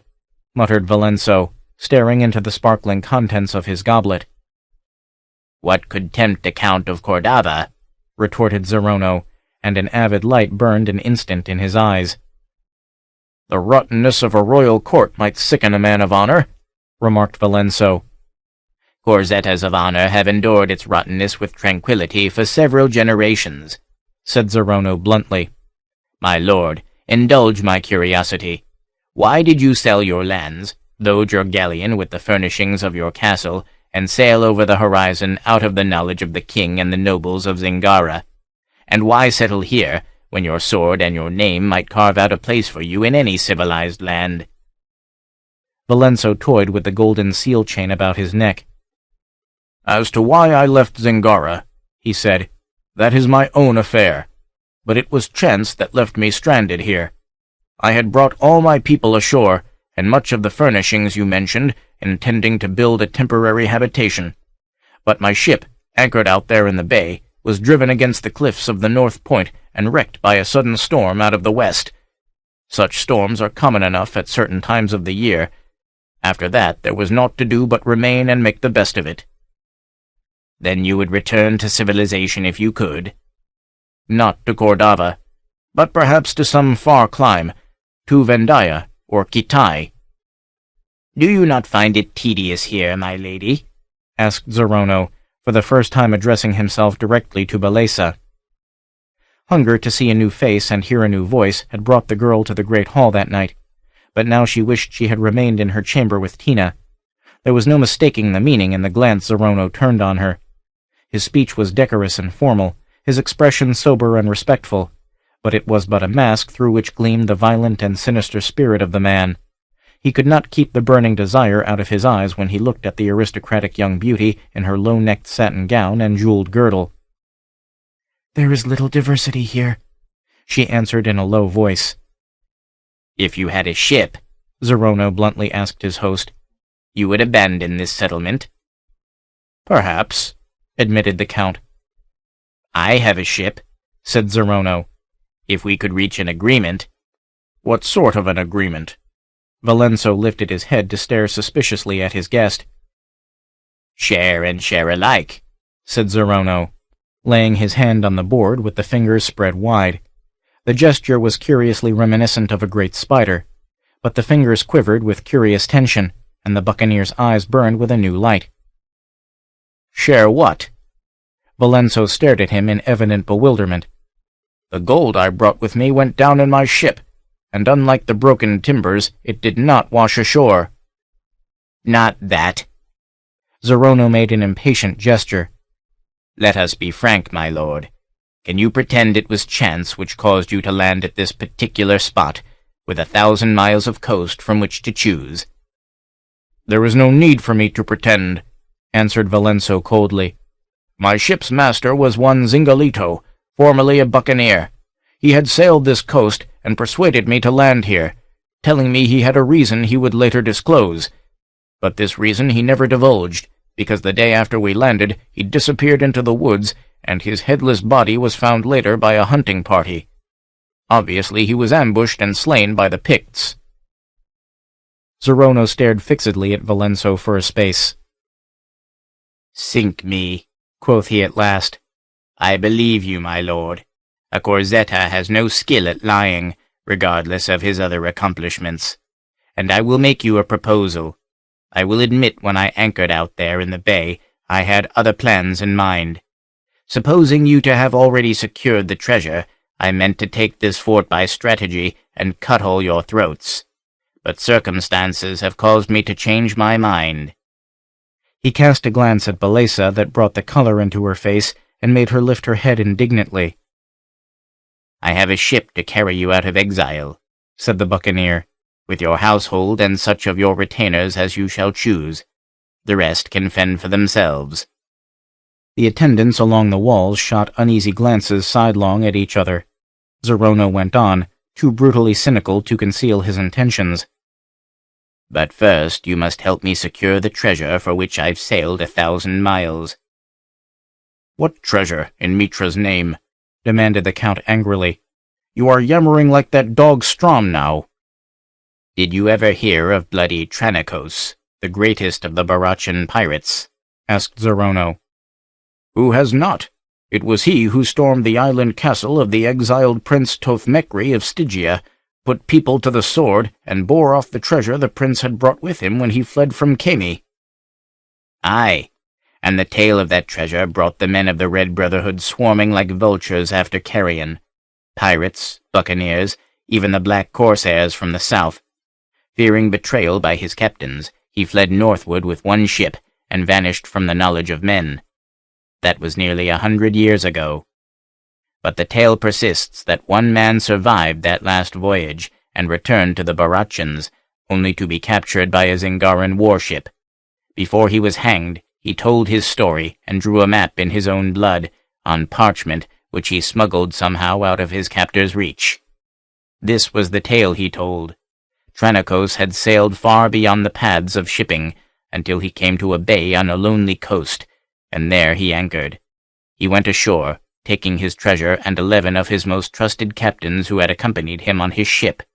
Following his orders, the ship sailed away, to return in a week's time, and pick up their admiral and his captains. In the meantime, Tranakos meant to hide the treasure somewhere in the vicinity of the bay. The ship returned at the appointed time, but there was no trace of Tranakos and his 11 captains, except the rude dwelling they had built on the beach. This had been demolished, and there were tracks of naked feet about it, but no sign to show there had been any fighting, nor was there any trace of the treasure, or any sign to show where it was hidden. The pirates plunged into the forest to search for their chief and his captains, but were attacked by wild Picts and driven back to their ship. In despair, they heaved anchor and sailed away, but before they raised the Barachans, a terrific storm wrecked the ship, and only that one man survived. That is the tale of the treasure of Chronicles, which men have sought in vain for nearly a century. That the map exists is known, but its whereabouts have remained a mystery. I have had one glimpse of that map. Strom and Zingalito were with me, and an Emedian who sailed with the Barachans. We looked upon it in a hovel in a certain Zingaran seaport town, where we were skulking in disguise. Somebody knocked over the lamp, and somebody howled in the dark, and when we got the light on again, the old miser who owned the lamp was dead, with a dirk in his heart, and the map was gone, and the night watch was clattering down the street with their pikes to investigate the clamor. We scattered, and each went his own way. For years thereafter, Strom and I watched one another, each supposing the other had the map. Well, as it turned out, neither had it, but recently word came to me that Strom had departed northward, so I followed him. You saw the end of that chase. I had but a glimpse at the map as it lay on the old miser's table, and could tell nothing about it. But Strom's actions show that he knows this is the bay where Chronicles anchored. I believe that they hid the treasure somewhere in that forest, and returning, were attacked and slain by the Picts. The Picts did not get the treasure.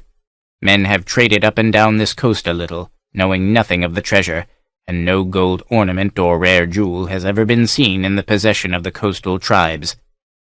This is my proposal. Let us combine our forces. Strom is somewhere within striking distance. He fled because he feared to be pinned between us, but he will return. But allied, we can laugh at him. We can work out from the fort, leaving enough men here to hold it if he attacks. I believe the treasure is hidden nearby. 12 men could not have conveyed it far. We will find it, load it in my ship, and sail for some foreign port where I can cover my past with gold. I am sick of this life. I want to go back to a civilized land and live like a noble, with riches and slaves and a castle and a wife of noble blood." "Well?" demanded the Count, slit-eyed with suspicion. "Give me your niece for my wife," demanded the buccaneer bluntly. Balesa cried out sharply and started to her feet. Valenzo likewise rose, livid, his fingers knotting convulsively about his goblet as if he contemplated hurling it at his guest. Zorono did not move. He sat still, one arm on the table and the fingers hooked like talons. His eyes smoldered with passion and a deep menace. "You dare!" ejaculated Valenzo. "You seem to forget you have fallen from your high estate, Count Valenzo," growled Zorono. "We are not at the Cordovan court, my lord. On this naked coast, nobility is measured by the power of men and arms, and there I rank you. Strangers tread Corzetta Castle, and the Corzetta fortune is at the bottom of the sea. You will die here, an exile, unless I give you the use of my ship. You will have no cause to regret the union of our houses. With a new name and a new fortune, you will find that Black Zorono can take his place among the aristocrats of the world and make a son-in-law of which not even a Corzetta need be ashamed." "You are mad to think of it!" exclaimed the Count violently. Who is that?" A patter of soft-slippered feet distracted his attention. Tina came hurriedly into the hall, hesitated when she saw the Count's eyes fixed angrily on her, curtsied deeply, and sidled around the table to thrust her small hands into Balesa's fingers. She was panting slightly, her slippers were damp, and her flaxen hair was plastered down on her head. "Tina!" exclaimed Balesa anxiously. "Where have you been? I thought you were in your chamber hours ago." "I was," answered the child breathlessly. "but I missed my coral necklace you gave me." She held it up, a trivial trinket, but prized beyond all her other possessions because it had been Balesa's first gift to her. "I was afraid you wouldn't let me go if you knew. A soldier's wife helped me out of the stockade and back again. Please, my lady, don't make me tell who she was, because I promised not to. I found my necklace by the pool where I bathed this morning. Please punish me if I have done wrong." "Tina," groaned Balesa, clasping the child to her. "I'm not going to punish you, but you should not have gone outside the palisade with these buccaneers camped on the beach, and always a chance of Picts skulking about. Let me take you to your chamber and change these damp clothes." "Yes, my lady," murmured Tina. "But first let me tell you about the black man." "What?" The startling interruption was a cry that burst from Valenso's lips. His goblet clattered to the floor as he caught the table with both hands. If a thunderbolt had struck him, the lord of the castle's bearing could not have been more subtly or horrifyingly altered. His face was livid, his eyes almost starting from his head. "What did you say?" he panted, glaring wildly at the child who shrank back against Balesa in bewilderment. "What did you say, wench?" "A black man, my lord," she stammered, while Balesa, Zorono, and the attendants stared at him in amazement. "When I went down to the pool to get my necklace, I saw him.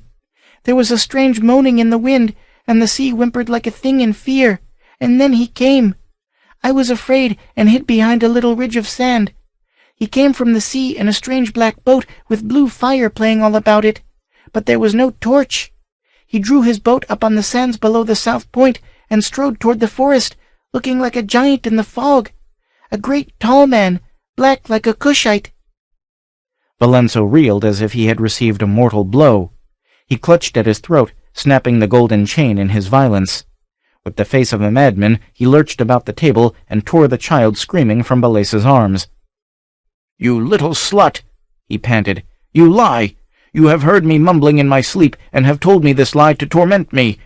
Say you lie before I tear the skin from your back." "Uncle!" cried Balesa in outraged bewilderment, trying to free Tina from his grasp. "Are you mad? What are you about?" With a snarl, he tore her hand from his arm and spun her staggering into the arms of Galbro, who received her with a leer he made little effort to disguise. "Mercy, my lord," sobbed Tina. "I did not lie." "I said you lied," roared Valenso. "Gabrello!" The stolid serving man seized the trembling youngster and stripped her with one brutal wrench that tore her scanty garments from her body. Wheeling, he drew her slender arms over his shoulders, lifting her writhing feet clear of the floor. "Uncle!" shrieked Balesa, writhing vainly in Galbro's lustful grasp. "You are mad! You cannot! Oh, you cannot!" The voice choked in her throat as Valenso caught up a jewel-hilted riding whip and brought it down across the child's frail body with a savage force that left a red wheal across her naked shoulders. Balesa moaned, sick with the anguish in Tina's shriek. The world had suddenly gone mad. As in a nightmare, she saw the stolid faces of the soldiers and servants, beast faces, the faces of oxen, reflecting neither pity nor sympathy. Zorono's faintly sneering face was part of the nightmare. Nothing in that crimson haze was real except Tina's naked white body, crisscrossed with red welts from shoulders to knees. No sound real except the child's sharp cries of agony, and the panting gasps of Valenso as he lashed away with the staring eyes of a madman, shrieking, "You lie! You lie! Curse you, you lie! Admit your guilt, or I will flay your stubborn body!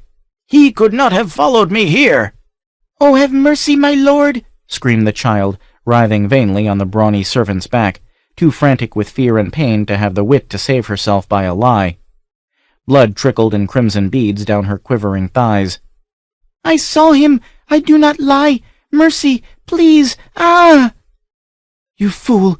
You fool!" screamed Balesa, almost beside herself. "Do you not see she is telling the truth? Oh, you beast! Beast! Beast!"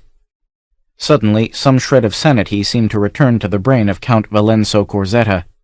Dropping the whip, he reeled back and fell up against the table, clutching blindly at its edge.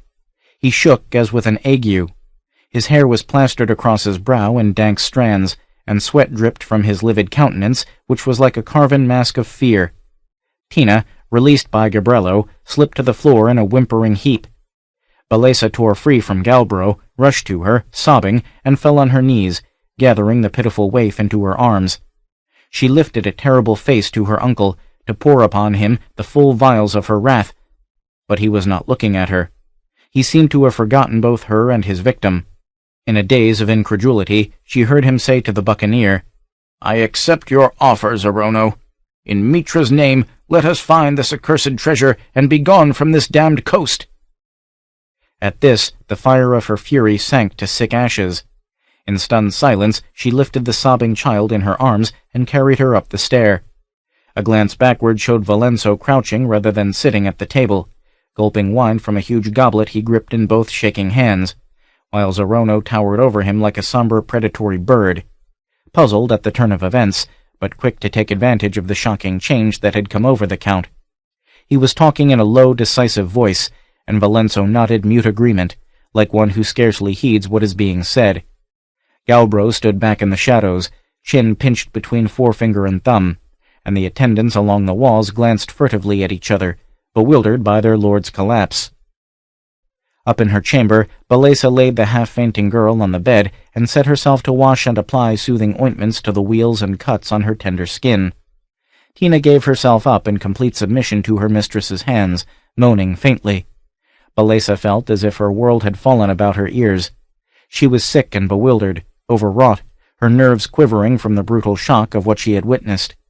Fear of and hatred for her uncle grew in her soul. She had never loved him. He was harsh and apparently without natural affection, grasping and avid. But she had considered him just and fearless. Revulsion shook her at the memory of his staring eyes and bloodless face. It was some terrible fear which had roused this frenzy, and because of this fear, Valenzo had brutalized the only creature she had to love and cherish. Because of that fear, he was selling her, his niece, to an infamous outlaw. What was behind this madness? Who was the black man Tina had seen? The child muttered in semi-delirium. "I did not lie, my lady. Indeed I did not. It was a black man in a black boat that burned like blue fire on the water. A tall man, black as a negro, and wrapped in a black cloak. I was afraid when I saw him, and my blood ran cold. He left his boat on the sands and went into the forest. Why did the Count whip me for seeing him?" "Hush, Tina," soothed Balesa. "Lie quiet. The smarting will soon pass." The door opened behind her, and she whirled, snatching up a jeweled dagger. The Count stood in the door, and her flesh crawled at the sight. He looked years older. His face was gray and drawn, and his eyes stared in a way that roused fear in her bosom. She had never been close to him. Now she felt as though a gulf separated them. He was not her uncle who stood there, but a stranger come to menace her. She lifted the dagger. "If you touch her again," she whispered from dry lips, "I swear before Mitra I will sink this blade in your breast." He did not heed her. "I have posted a strong guard about the manor," he said.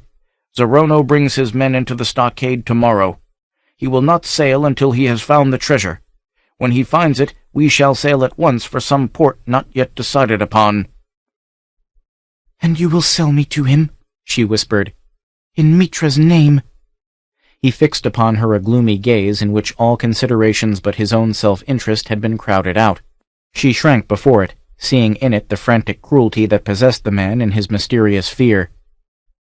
"You will do as I command," he said presently, with no more human feeling in his voice than there is in the ring of flint on steel, and turning, he left the chamber.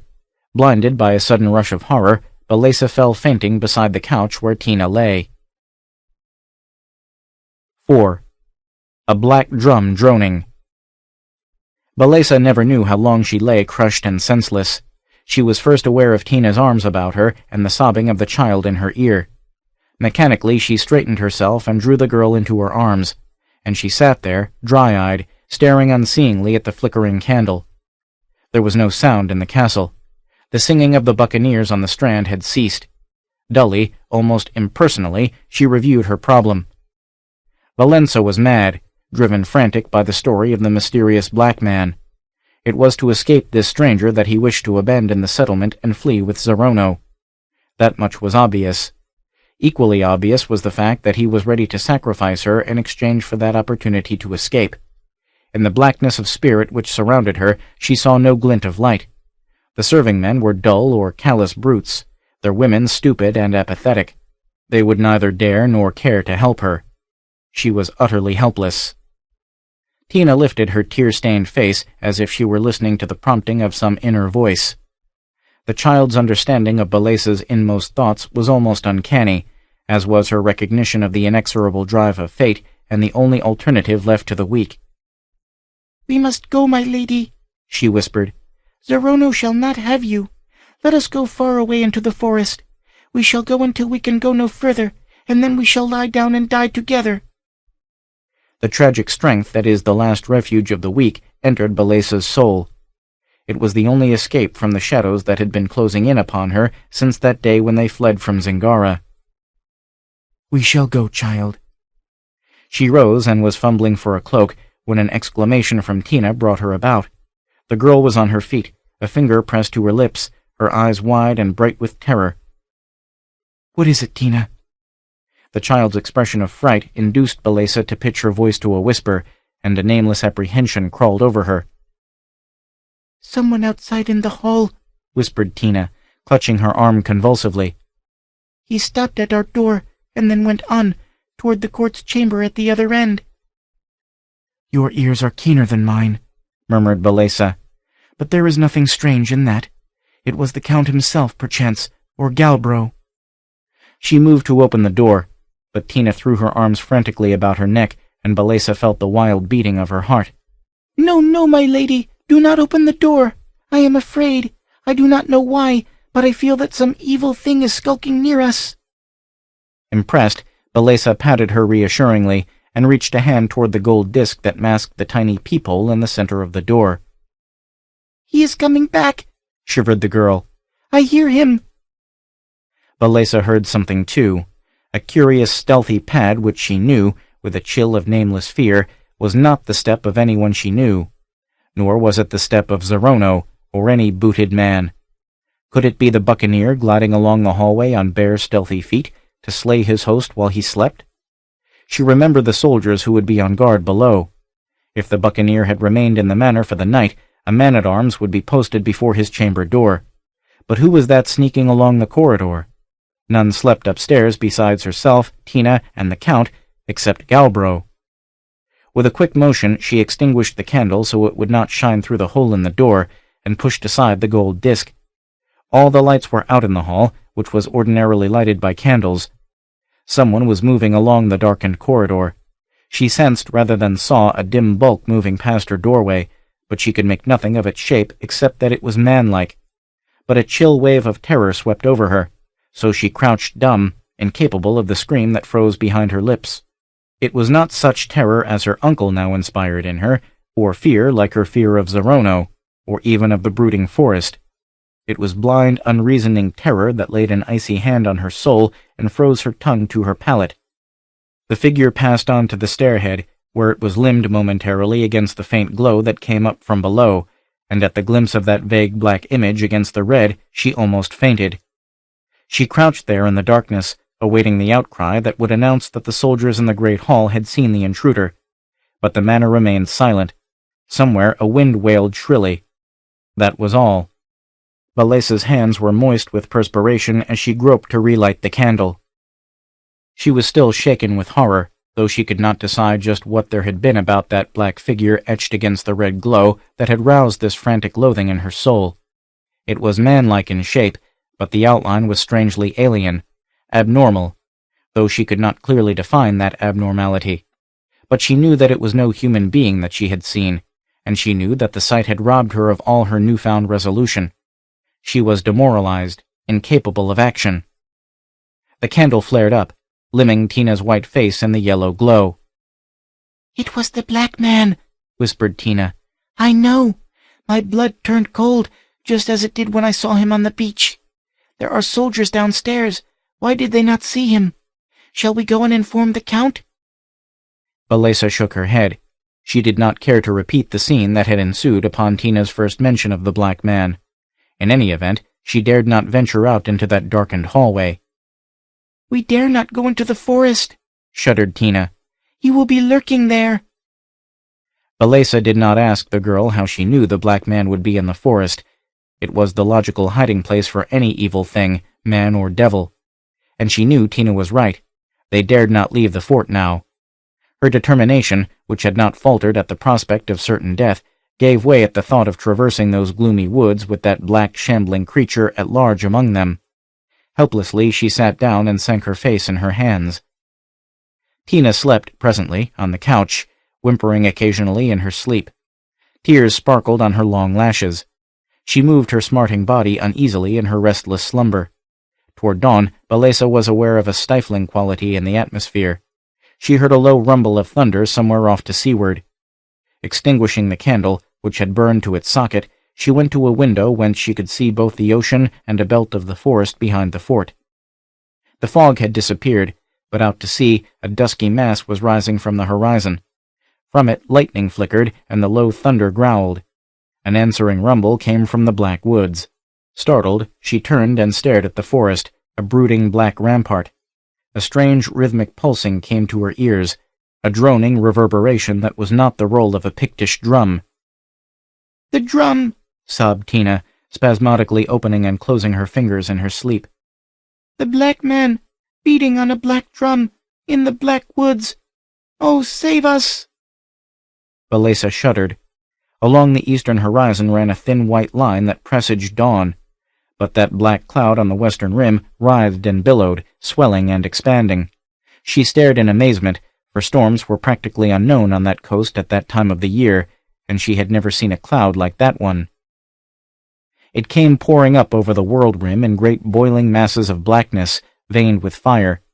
It rolled and billowed with the wind in its belly. Its thundering made the air vibrate, and another sound mingled awesomely with the reverberations of the thunder, the voice of the wind that raced before its coming. The inky horizon was torn and convulsed in the lightning flashes. Afar to sea she saw the white-capped waves racing before the wind. She heard its droning roar, increasing in volume as it swept shoreward.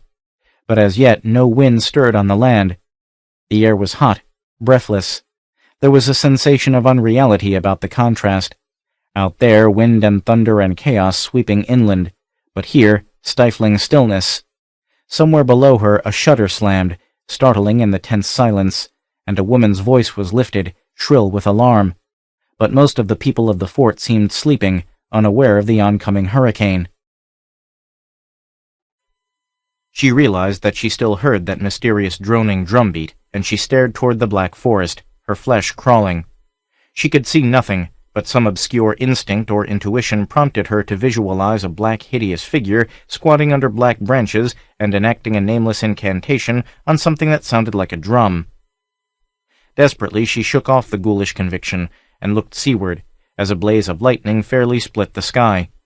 Outlined against its glare she saw the masts of Zorono's ship.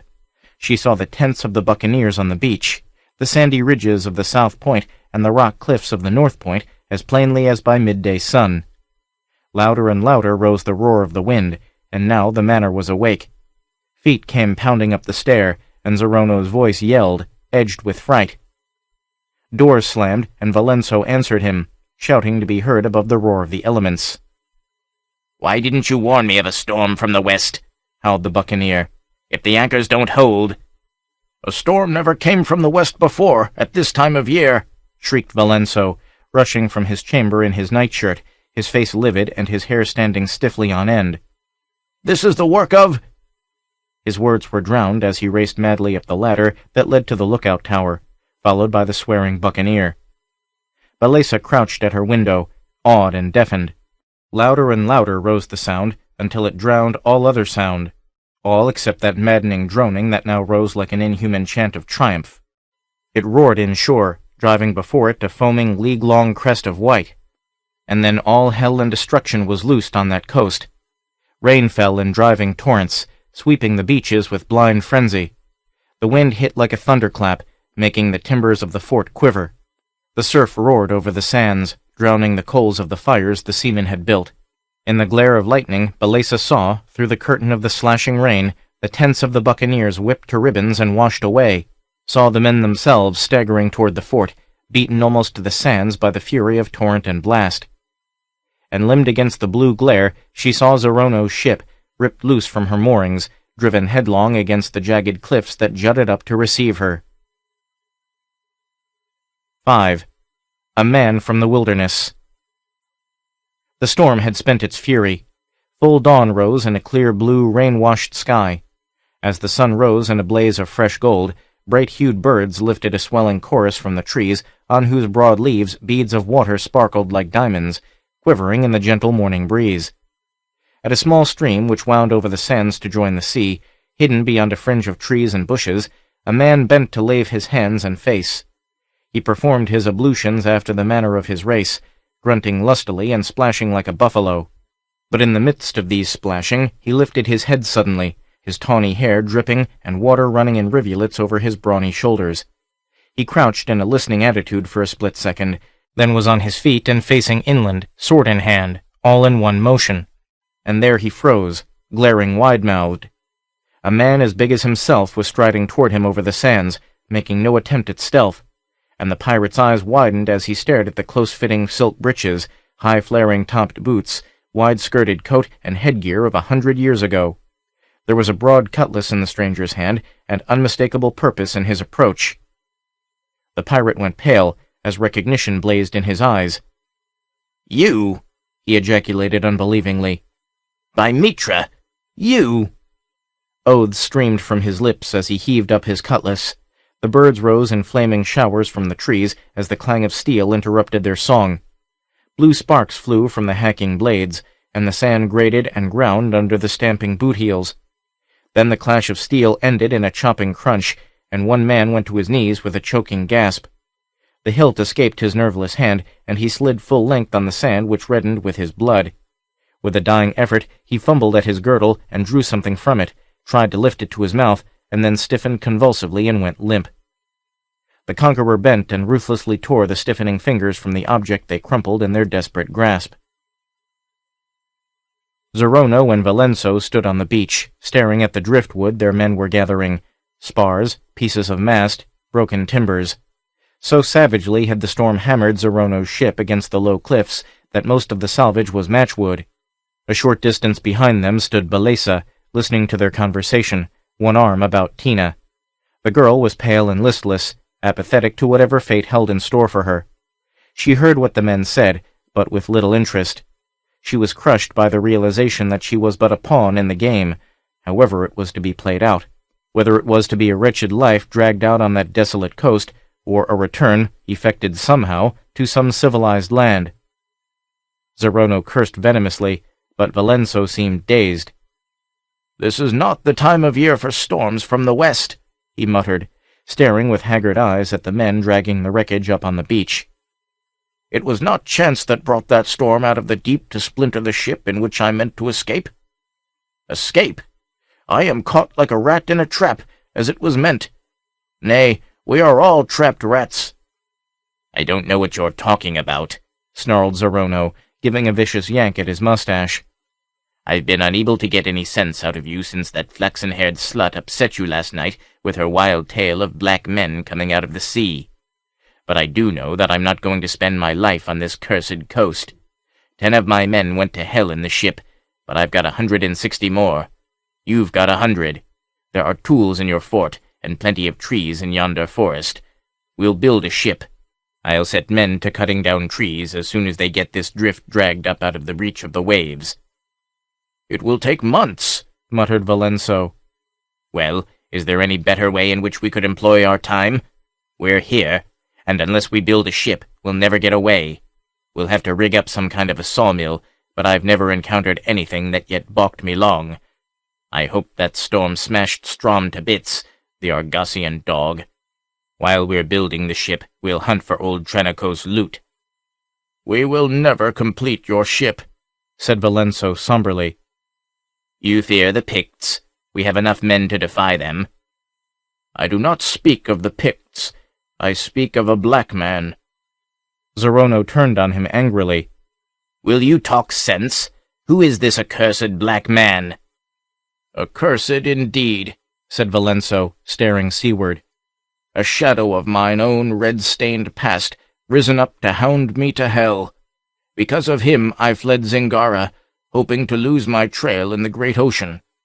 But I should have known he would smell me out at last." "If such a man came ashore, he must be hiding in the woods," growled Zorono. "We'll rake the forest and hunt him out." Valenso laughed harshly. Seek for a shadow that drifts before a cloud that hides the moon. Grope in the dark for a cobra. Follow a mist that steals out the swamp at midnight." Zorono cast him an uncertain look, obviously doubting his sanity. "Who is this man? Have done with ambiguity." "The shadow of my own mad cruelty and ambition. A horror came out of the lost ages. No man of mortal flesh and blood, but—" "Sail ho!" bawled the lookout on the north point. Zorono wheeled, and his voice slashed the wind. "Do you know her?" "Aye," the reply came back faintly. "It's the Red Hand!" Zorono cursed like a wild man. "Strom! The devil takes care of his own. How could he ride out that blow?" The buccaneer's voice rose to a yell that carried up and down the strand. "Back to the fort, you dogs!" Before the Red Hand, somewhat battered in appearance, nosed around the point, the beach was bare of human life, the palisade bristling with helmets and scarf-bound heads. The buccaneers accepted the alliance with the easy adaptability of adventurers, the henchmen with the apathy of serfs. Zorono ground his teeth as a longboat swung leisurely into the beach, and he sighted the tawny head of his rival in the bow. The boat grounded, and Strom strode toward the fort alone. Some distance away he halted and shouted in a bull's bellow that carried clearly in the still morning. "Ahoy! The fort! I want to parley!" "Well, why in hell don't you?" snarled Zorono. "The last time I approached under a flag of truce, an arrow broke on my brisket," roared the pirate. "I want to promise it won't happen again." "You have my promise," called Zorono sardonically. "Damn your promise, you Zingaran dog! I want Valenzo's word." A measure of dignity remained to the Count. There was an edge of authority to his voice as he answered, "Advance, but keep your men back. You will not be fired upon." "That's enough for me," said Strom instantly. "Whatever Akorzetta's sins, once his word is given, you can trust him." He strode forward and halted under the gate, laughing at the hate-darkened visage Zorono thrust over at him. "Well, Zorono," he taunted, "you are a ship shorter than you were when I last saw you. But you Zingarans never were sailors." "How did you save your ship, you Masanshan gutter scum?" snarled the buccaneer. "There's a cove some miles to the north protected by a high-ridged arm of land that broke the force of the gale," answered Strom. "I was anchored behind it. My anchors dragged, but they held me off the shore." Zorono scowled blackly. Valenzo said nothing. He had not known of that cove. He had done scant exploring of his domain. Fear of the Picts and lack of curiosity had kept him and his men near the fort. The Zingarans were by nature neither explorers nor colonists. "I come to make a trade," said Strom, easily. "We've naught to trade with you save sword strokes," growled Zorono. "I think otherwise," grinned Strom, thin-lipped. "You tipped your hand when you murdered Galacus, my first mate, and robbed him. Until this morning, I supposed that Valenzo had Tranacos' treasure. But if either of you had it, you wouldn't have gone to the trouble of following me and killing my mate to get the map." "The map?" Zorono ejaculated, stiffening. "Oh, don't dissemble," laughed Strom, but anger blazed blue in his eyes. "I know you have it. Picts don't wear boots." "But," began the Count, nonplussed, but fell silent as Zorono nudged him. "And if we have the map," said Zorono, "what have you to trade that we might require?" "Let me come into the fort," suggested Strom. "There we can talk." He was not so obvious as to glance at the men peering at them from along the wall, but his two listeners understood, and so did the men. Strom had a ship. That fact would figure in any bargaining, or battle, but it would carry just so many, regardless of who commanded. Whoever sailed away in it, there would be some left behind. A wave of tense speculation ran along the silent throng at the palisade. "Your men will stay where they are," warned Zorono, indicating both the boat drawn up on the beach and the ship anchored out in the bay. "Aye, but don't get the idea that you can seize me and hold me for a hostage." He laughed grimly. "I want Valenzo's word that I'll be allowed to leave the fort alive and unhurt within the hour, whether we come to terms or not." "You have my pledge," answered the Count. "All right, then. Open that gate, and let's talk plainly." The gate opened and closed, the leaders vanished from sight, and the common men of both parties resumed their silent surveillance of each other. The men on the palisade, and the men squatting beside their boat, with a broad stretch of sand between, and beyond a strip of blue water, the carrack, with steel caps glinting all along her rail. On the broad stair above the great hall, Balesa and Tina crouched, ignored by the men below. These sat about the broad table, Valenso, Galbro, Zorono, and Strom. But for them the hall was empty. Strom gulped wine and set the empty goblet on the table. The frankness suggested by his bluff countenance was belied by the dancing lights of cruelty and treachery in his wide eyes. But he spoke bluntly enough. "We all want the treasure old Tranicos hid somewhere near this bay," he said abruptly. "Each has something the others need. Valenso has laborers, supplies, and a stockade to shelter us from the Picts. You, Zorono, have my map. I have a ship." "What I'd like to know," remarked Zorono, "is this. If you've had that map all these years, why haven't you come after the loot sooner?" "I didn't have it. It was that dog Zingalito who knifed the old miser in the dark and stole the map. But he had neither ship nor crew, and it took him more than a year to get them. When he did come after the treasure, the Picts prevented his landing, and his men mutinied and made him sail back to Zingara. One of them stole the map from him, and recently sold it to me." "That was why Zingalito recognized the bay," muttered Valenso. "Did that dog lead you here, Count? I might have guessed it. Where is he?" "Doubtless in hell, since he was once a buccaneer. The Picts slew him, evidently while he was searching in the woods for the treasure." "Good," approved Strom heartily. "Well, I don't know how you knew my mate was carrying the map. I trusted him, and the men trusted him more than they did me, so I let him keep it. But this morning he wandered inland with some of the others, got separated from them, and we found him sworded to death near the beach, and the map gone. The men were ready to accuse me of killing him, but I showed the fools the tracks left by his slayer, and proved to them that my feet wouldn't fit them. And I knew it wasn't any one of the crew, because none of them wear boots that make that sort of track. And Picts don't wear boots at all, so it had to be a Zingaran. Well, you've got the map, but you haven't got the treasure. If you had it, you wouldn't have let me inside the stockade. I've got you penned up in this fort. You can't get out to look for the loot, and even if you did get it, you have no ship to get away in. Now here's my proposal. Zorono, give me the map, and you, Valenso, give me fresh meat and other supplies. My men are nigh to scurvy after the long voyage.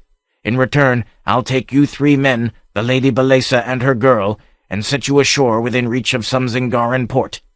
Or I'll put Zorono ashore near some buccaneer rendezvous if he prefers, since doubtless a noose awaits him in Zingara. And to clinch the bargain, I'll give each of you a handsome share in the treasure." The buccaneer tugged his mustache meditatively. He knew that Strom would not keep any such pact, if made, nor did Zorono even consider agreeing to his proposal. But to refuse bluntly would be to force the issue into a clash of arms. He sought his agile brain for a plan to outwit the pirate. He wanted Strom's ship as avidly as he desired the lost treasure. "What's to prevent us from holding you captive and forcing your men to give us your ship in exchange for you?" he asked. Strom laughed at him. "Do you think I'm a fool? My men have orders to heave up the anchors and sail hence if I don't reappear within the hour, or if they suspect treachery. They wouldn't give you the ship if you skinned me alive on the beach. Besides, I have the Count's word." "My pledge is not straw," said Valenso somberly. "Have done with threats, Zorono." Zorono did not reply, his mind wholly absorbed in the problem of getting possession of Strom's ship, of continuing the parley without betraying the fact that he did not have the map. He wondered who in Mitra's name did have the accursed map. "Let me take my men away with me on your ship when we sail," he said. "I cannot desert my faithful followers." Strom snorted. "Why don't you ask for my cutlass to slit my gullet with? Desert your faithful? Bah! You'd desert your brother to the devil if you could gain anything by it. No, you're not going to bring enough men aboard to give you a chance to mutiny and take my ship." "Give us a day to think it over," urged Zorono, fighting for time. Strom's heavy fist banged on the table, making the wine dance in the glasses. "No, by Mitra! Give me my answer now!" Zerona was on his feet, his black rage submerging his craftiness. "You Barachan dog, I'll give you your answer, in your guts." He tore aside his cloak, caught at his sword hilt. Strom heaved up with a roar, his chair crashing backward to the floor. Valenzo sprang up, spreading his arms between them as they faced one another across the board, jutting jaws close together, blades half-drawn, faces convulsed. "Gentlemen, have done. Zerono, he has my pledge." "The foul fiends gnaw your pledge," snarled Zerono.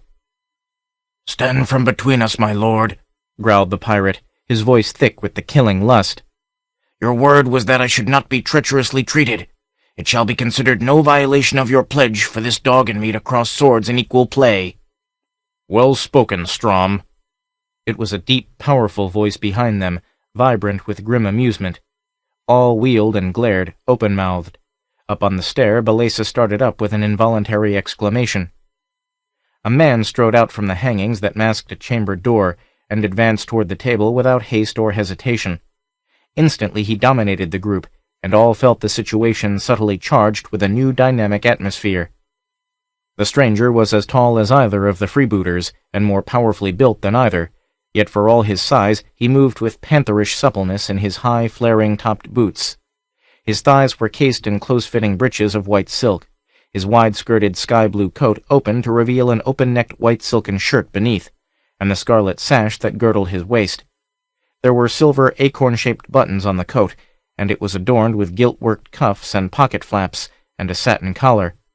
A lacquered hat completed a costume obsolete by nearly 100 years. A heavy cutlass hung at the wearer's hip. "Conan!" ejaculated both freebooters together, and Valenzo and Galbro caught their breath at that name. "Who else?" The giant strode up to the table, laughing sardonically at their amazement. What do you here?" stuttered the seneschal. "How come you here, uninvited and unannounced?" "I climbed the palisade on the east side while you fools were arguing at the gate," Conan answered. "Every man in the fort was craning his neck westward. I entered the manor while Strom was being led in at the gate. I've been in that chamber there ever since, eavesdropping." "I thought you were dead," said Zerono slowly. 3 years ago the shattered hull of your ship was sighted off a reefy coast, and you were heard of on the main no more." "I didn't drown with my crew," answered Conan. "It'll take a bigger ocean than that one to drown me." Up on the stair, Tina was clutching Balesa in her excitement and staring through the balustrades with all her eyes. "Conan, my lady, it is Conan! Look, oh look!" Balesa was looking. It was like encountering a legendary character in the flesh. Who of all the sea folk had not heard the wild, bloody tales told of Conan, the wild rover who had once been a captain of the Barachan pirates and one of the greatest scourges of the sea? A score of ballads celebrated his ferocious and audacious exploits. The man could not be ignored. Irresistibly he had stalked into the scene to form another dominant element in the tangled plot. And in the midst of her frightened fascination, Balesa's feminine instinct prompted the speculation as to Conan's attitude toward her. Would it be like Strom's brutal indifference, or Zerono's violent desire? Valenzo was recovering from the shock of finding a stranger within his very hall. He knew Conan was a Cimmerian, born and bred in the wastes of the far north, and therefore not amenable to the physical limitations which controlled civilized men. It was not so strange that he had been able to enter the fort undetected, but Valenzo flinched at the reflection that other barbarians might duplicate that feat. The dark, silent Picts, for instance. "What do you want here?" he demanded. "Did you come from the sea?" "I came from the woods." The Cimmerian jerked his head toward the east. "You have been living with the Picts?" Valenzo asked coldly. A momentary anger flickered bluely in the giant's eyes. "Even as Angaran ought to know, there's never been peace between Picts and Cimmerians, and never will be," he retorted with an oath. "Our feud with them is older than the world. If you'd said that to one of my wilder brothers, you'd have found yourself with a split head. But I've lived among you civilized men long enough to understand your ignorance and lack of common courtesy. the churlishness that demands his business of a man who appears at your door out of a 1,000-mile wilderness. Never mind that." He turned to the two freebooters who stood staring glumly at him. "From what I overheard," quoth he, "I gather there is some dissension over a map." "That is none of your affair," growled Strom. "Is this it?" Conan grinned wickedly and drew from his pocket a crumpled object, a square of parchment marked with crimson lines. Strom stared violently, paling. "My map!"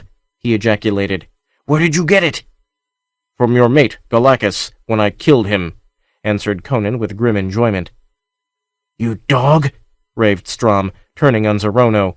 "You never had the map! You lied!" "I didn't say I had it," snarled Zorono. "You deceived yourself. Don't be a fool. Conan is alone. If he had a crew, he'd have already cut our throats. We'll take the map from him." "You'll never touch it," Conan laughed fiercely. Both men sprang at him, cursing.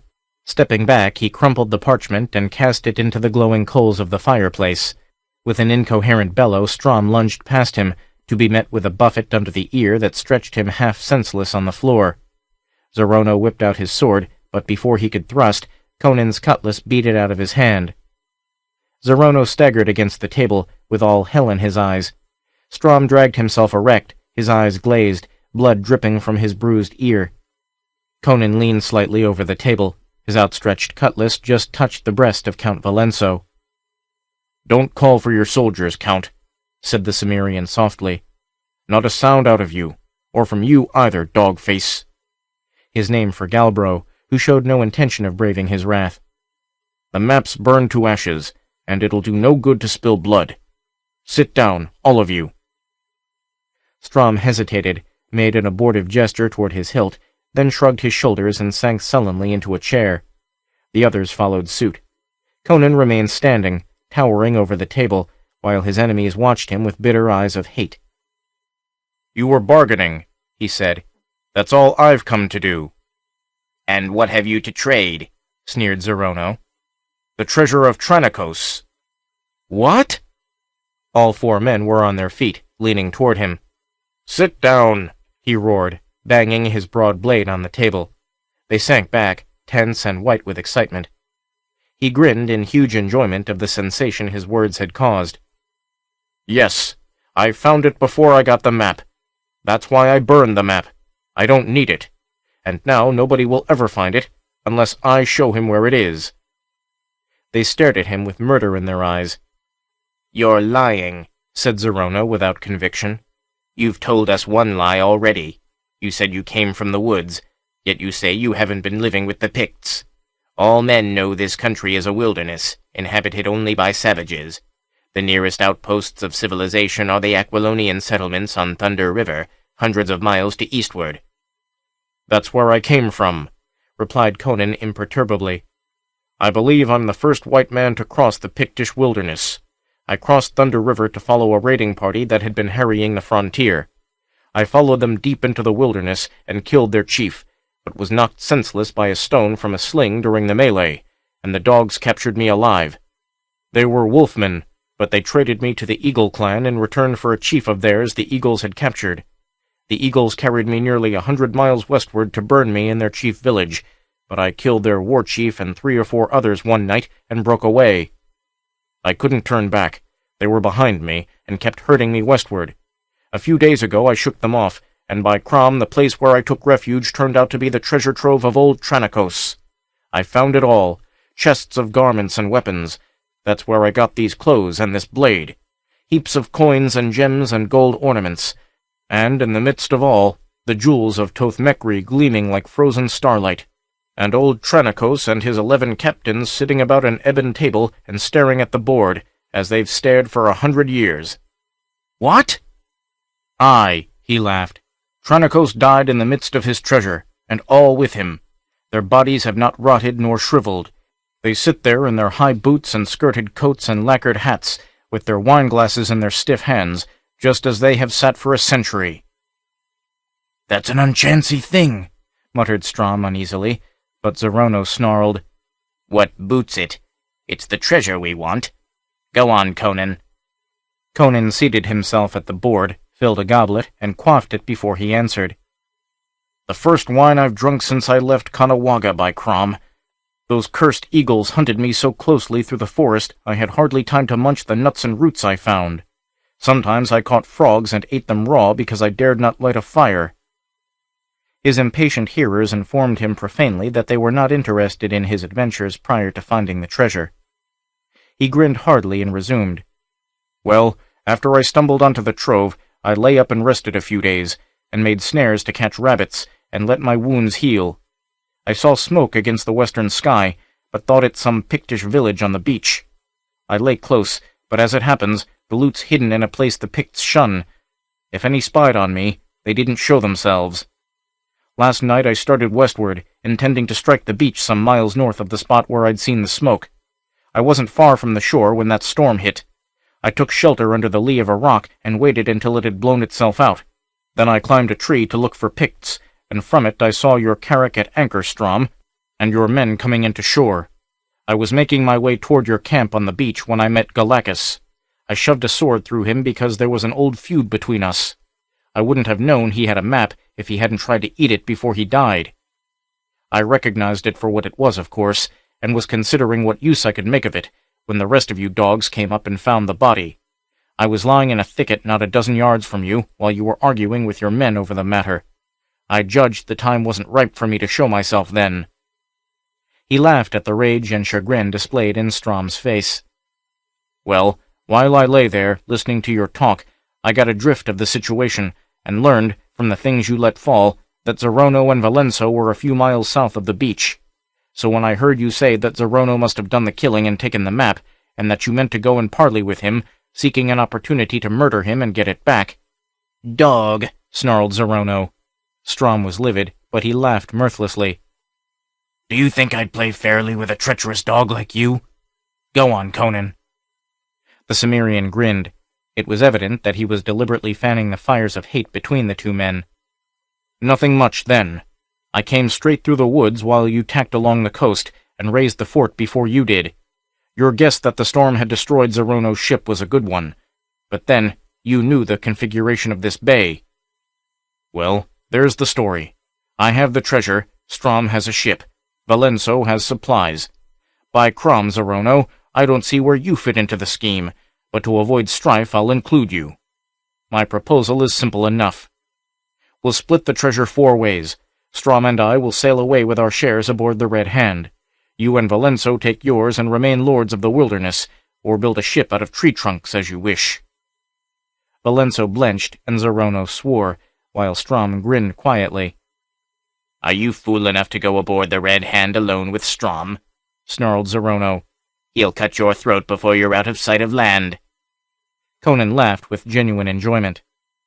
"This is like the problem of the sheep, the wolf, and the cabbage," he admitted. "How to get them across the river without their devouring each other." "And that appeals to your Cimmerian sense of humor," complained Zorono. "I will not stay here," cried Valenso, a wild gleam in his dark eyes. "Treasure or no treasure, I must go." Conan gave him a slit-eyed glance of speculation. "Well then," said he, "how about this plan? We divide the loot as I suggested. Then Strom sails away with Zorono, Valenso, and such members of the Count's household as he may select, leaving me in command of the fort and the rest of Valenso's men, and all of Zorono's. I'll build my own ship." Zorono looked slightly sick. "I have the choice of remaining here in exile, or abandoning my crew and going alone on the Red Hand to have my throat cut." Conan's laughter rang gustily through the hall, and he smote Zorono jovially on the back, ignoring the black murder in the buccaneer's glare. "That's it, Zorono," quoth he. "Stay here while Strom and I sail away, or sail away with Strom, leaving your men with me." "I'd rather have Zorono," said Strom frankly. "You'd turn my own men against me, Conan, and cut my throat before I raised the Barachans." Sweat dripped from Zorono's livid face. "Neither I, the Count, nor his niece will ever reach the land alive if we ship with that devil," said he. "You are both in my power in this hall. My men surround it. What's to prevent me cutting you both down?" "Not a thing," Conan admitted cheerfully. Except the fact that if you do, Strom's men will sail away and leave you stranded on this coast where the Picts will presently cut all your throats. And the fact that with me dead, you'll never find the treasure.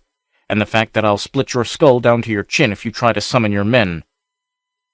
Conan laughed as he spoke, as if at some whimsical situation, but even Balesa sensed that he meant what he said. His naked cutlass lay across his knees, and Zorono's sword was under the table, out of the buccaneer's reach. Galbro was not a fighting man, and Valenso seemed incapable of decision or action. "Aye," said Strom with an oath. "You'd find the two of us no easy prey. I'm agreeable to Conan's proposal. What do you say, Valenso?" "I must leave this coast," whispered Valenso, staring blankly. "I must hasten. I must go far, quickly." Strom frowned, puzzled at the Count's stranger manner, and turned to Zorono, grinning wickedly. "And you, Zorono?" "What can I say?" snarled Zorono. "Let me take my 3 officers and 40 men aboard the Red Hand, and the bargain's made." "The officers and 30 men." "Very well." "Done." There was no shaking of hands, or ceremonial drinking of wine to seal the pact. The 2 captains glared at each other like hungry wolves. The Count plucked his mustache with a trembling hand, wrapped in his own somber thoughts. Conan stretched like a great cat, drank wine, and grinned on the assemblage, but it was the sinister grin of a stalking tiger. Balesa sensed the murderous purposes that reigned there, the treacherous intent that dominated each man's mind. Not one had any intention of keeping his part of the pact, Valenso possibly excluded. Each of the freebooters intended to possess both the ship and the entire treasure. Neither would be satisfied with less. But how?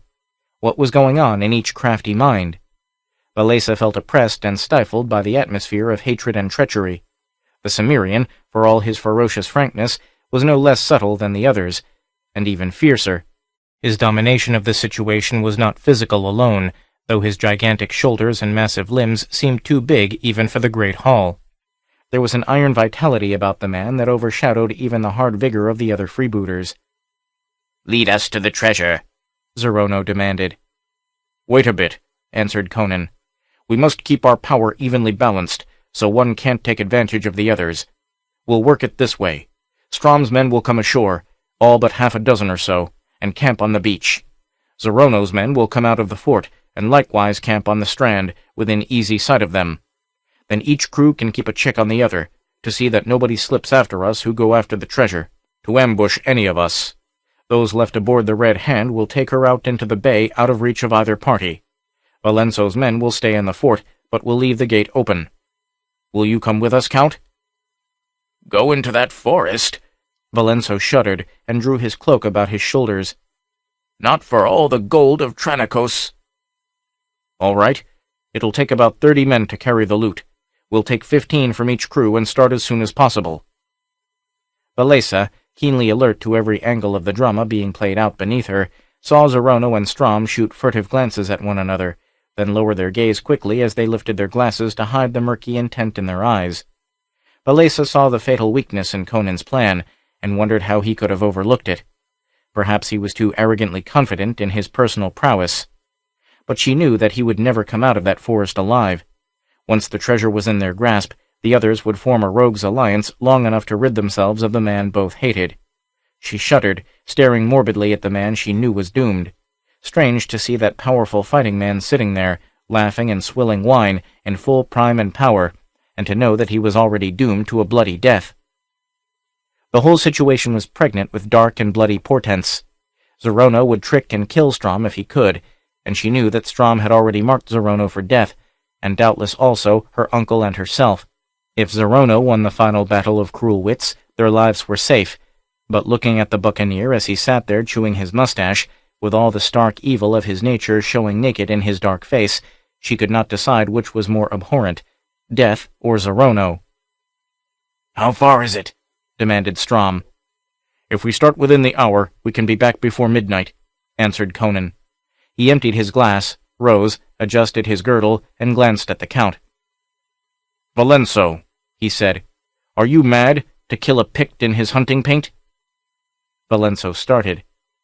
"What do you mean?" Do you mean to say you don't know that your men killed a picked hunter in the woods last night?" The Count shook his head. "None of my men was in the woods last night." "Well, somebody was," grunted the Cimmerian, fumbling in a pocket. "I saw his head nailed to a tree near the edge of the forest. He wasn't painted for war. I didn't find any boot tracks, from which I judged that it had been nailed up there before the storm. But there were plenty of other signs, moccasin tracks on the wet ground. Picts have been there and seen that head. They were men of some other clan, or they'd have taken it down. If they happen to be at peace with the clan the dead man belonged to, they'll make tracks to his village to tell his tribe." "Perhaps they killed him," suggested Valenso. "No, they didn't, but they know who did, for the same reason that I know. This chain was knotted about the stump of the severed neck. You must have been utterly mad to identify your handiwork like that." He drew forth something and tossed it on the table before the Count, who lurched up, choking, as his hand flew to his throat. It was the gold seal chain he habitually wore about his neck. "I recognize the Corzetta seal," said Conan.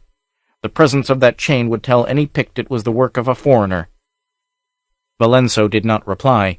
He sat staring at the chain as if at a venomous serpent. Conan scowled at him and glanced questioningly at the others. Zorono made a quick gesture to indicate the Count was not quite right in the head. Conan sheathed his cutlass and donned his lacquered hat. "All right, let's go." The captains gulped down their wine and rose, hitching at their sword hilts. Zorono laid a hand on Valenso's arm and shook him slightly. The Count started and stared about him, then followed the others out, like a man in a daze, the chain dangling from his fingers. But not all left the hall. Belesa and Tina, forgotten on the stair, peeping between the balusters, saw Galbro fall behind the others, loitering until the heavy door closed after them. Then he hurried to the fireplace and raked carefully at the smoldering coals. He sank to his knees and peered closely at something for a long space. Then he straightened, and with a furtive air stole out of the hall by another door. "What did Galbro find in the fire?" whispered Tina. Belesa shook her head, then, obeying the promptings of her curiosity, rose and went down to the empty hall. An instant later she was kneeling where the seneschal had knelt, and she saw what he had seen. It was the charred remnant of the map Conan had thrown into the fire. It was ready to crumble at a touch, but faint lines and bits of writing were still discernible upon it. She could not read the writing, but she could trace the outlines of what seemed to be the picture of a hill or crag, surrounded by marks evidently representing dense trees. She could make nothing of it, but from Galbro's actions, she believed he recognized it as portraying some scene or topographical feature familiar to him. She knew the seneschal had penetrated inland further than any other man of the settlement. 6. The Plunder of the Dead. Belesa came down the stair and paused at the sight of Count Valenso seated at the table, turning the broken chain about in his hands. She looked at him without love, and with more than a little fear. The change that had come over him was appalling. He seemed to be locked up in a grim world all of his own, with a fear that flogged all human characteristics out of him. The fortress stood strangely quiet in the noonday heat that had followed the storm of the dawn. Voices of people within the stockade sounded subdued, muffled. The same drowsy stillness reigned on the beach outside where the rival crews lay in armed suspicion, separated by a few hundred yards of bare sand. Far out in the bay, the Red Hand lay at anchor with a handful of men aboard her, ready to snatch her out of reach at the slightest indication of treachery. The Carrack was Strom's trump card, his best guarantee against the trickery of his associates. Conan had plotted shrewdly to eliminate the chances of an ambush in the forest by either party. But as far as Belesa could see, he had failed utterly to safeguard himself against the treachery of his companions. He had disappeared into the woods, leading the 2 captains and their 30 men, and the Zingaran girl was positive that she would never see him alive again. Presently she spoke, and her voice was strained and harsh to her own ear. "The barbarian has led the captains into the forest. When they have the gold in their hands, they'll kill him. But when they return with the treasure, what then? Are we to go aboard the ship? Can we trust Strom?" Valenso shook his head absently. "Strom would murder us all for our shares of the loot, but Zorono whispered his intentions to me secretly. We will not go aboard the Red Hand save as her masters. Zorono will see that night overtakes the treasure party, so they are forced to camp in the forest. He will find a way to kill Strom and his men in their sleep. Then the buccaneers will come on stealthily to the beach. Just before dawn I will send some of my fishermen secretly from the fort to swim out to the ship and seize her. Strom never thought of that. Neither did Conan. Zorono and his men will come out of the forest, and with the buccaneers encamped on the beach, fall upon the pirates in the dark, while I lead my men-at-arms from the fort to complete the rout. Without their captain they will be demoralized and outnumbered, fall easy prey to Zorono and me. Then we will sail in Strom's ship with all the treasure." "And what of me?" she asked with dry lips. "I have promised you to Zorono," he answered harshly. "But for my promise he would not take us off." "I will never marry him," she said helplessly. "You will," he responded gloomily, and without the slightest touch of sympathy. He lifted the chain so it caught the gleam of the sun, slanting through a window. "I must have dropped it on the sand," he muttered. "He has been that near, on the beach." "You did not drop it on the strand," said Balesa, in a voice as devoid of mercy as his own. Her soul seemed turned to stone. "You tore it from your throat, by accident, last night in this hall, when you flogged Tina. I saw it gleaming on the floor before I left the hall." He looked up, his face gray with a terrible fear. She laughed bitterly, sensing the mute question in his dilated eyes. "Yes, the black man. He was here, in this hall. He must have found the chain on the floor. The guardsman did not see him, but he was at your door last night. I saw him, padding along the upper hallway." For an instant she thought he would drop dead of sheer terror. He sank back in his chair, the chain slipping from his nerveless fingers and clinking on the table. "In the manor," he whispered. "I thought bolts and bars and armed guards could keep him out. Fool that I was. I can no more guard against him than I can escape him. At my door! At my door!" The thought overwhelmed him with horror. "Why did he not enter?" he shrieked, tearing at the lace upon his collar as though it strangled him.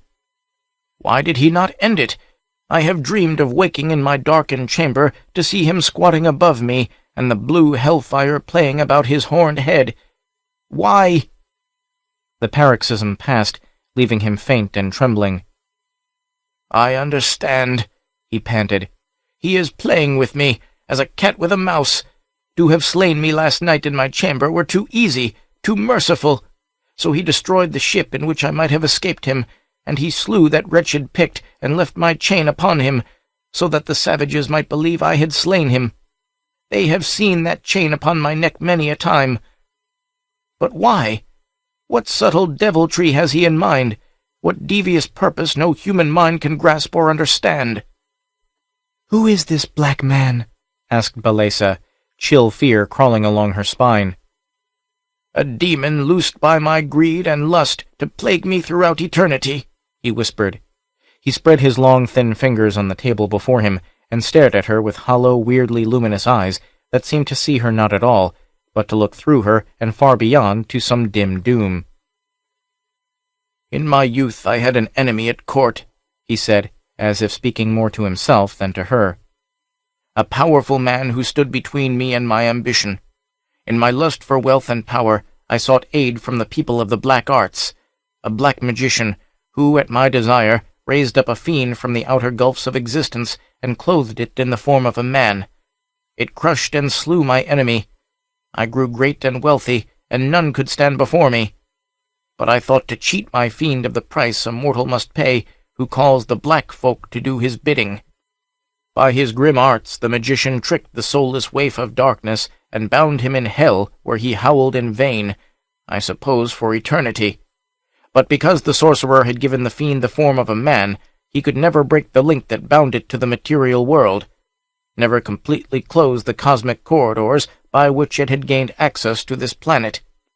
A year ago in Cordava, word came to me that the magician, now an ancient man, had been slain in his castle, with marks of demon fingers on his throat.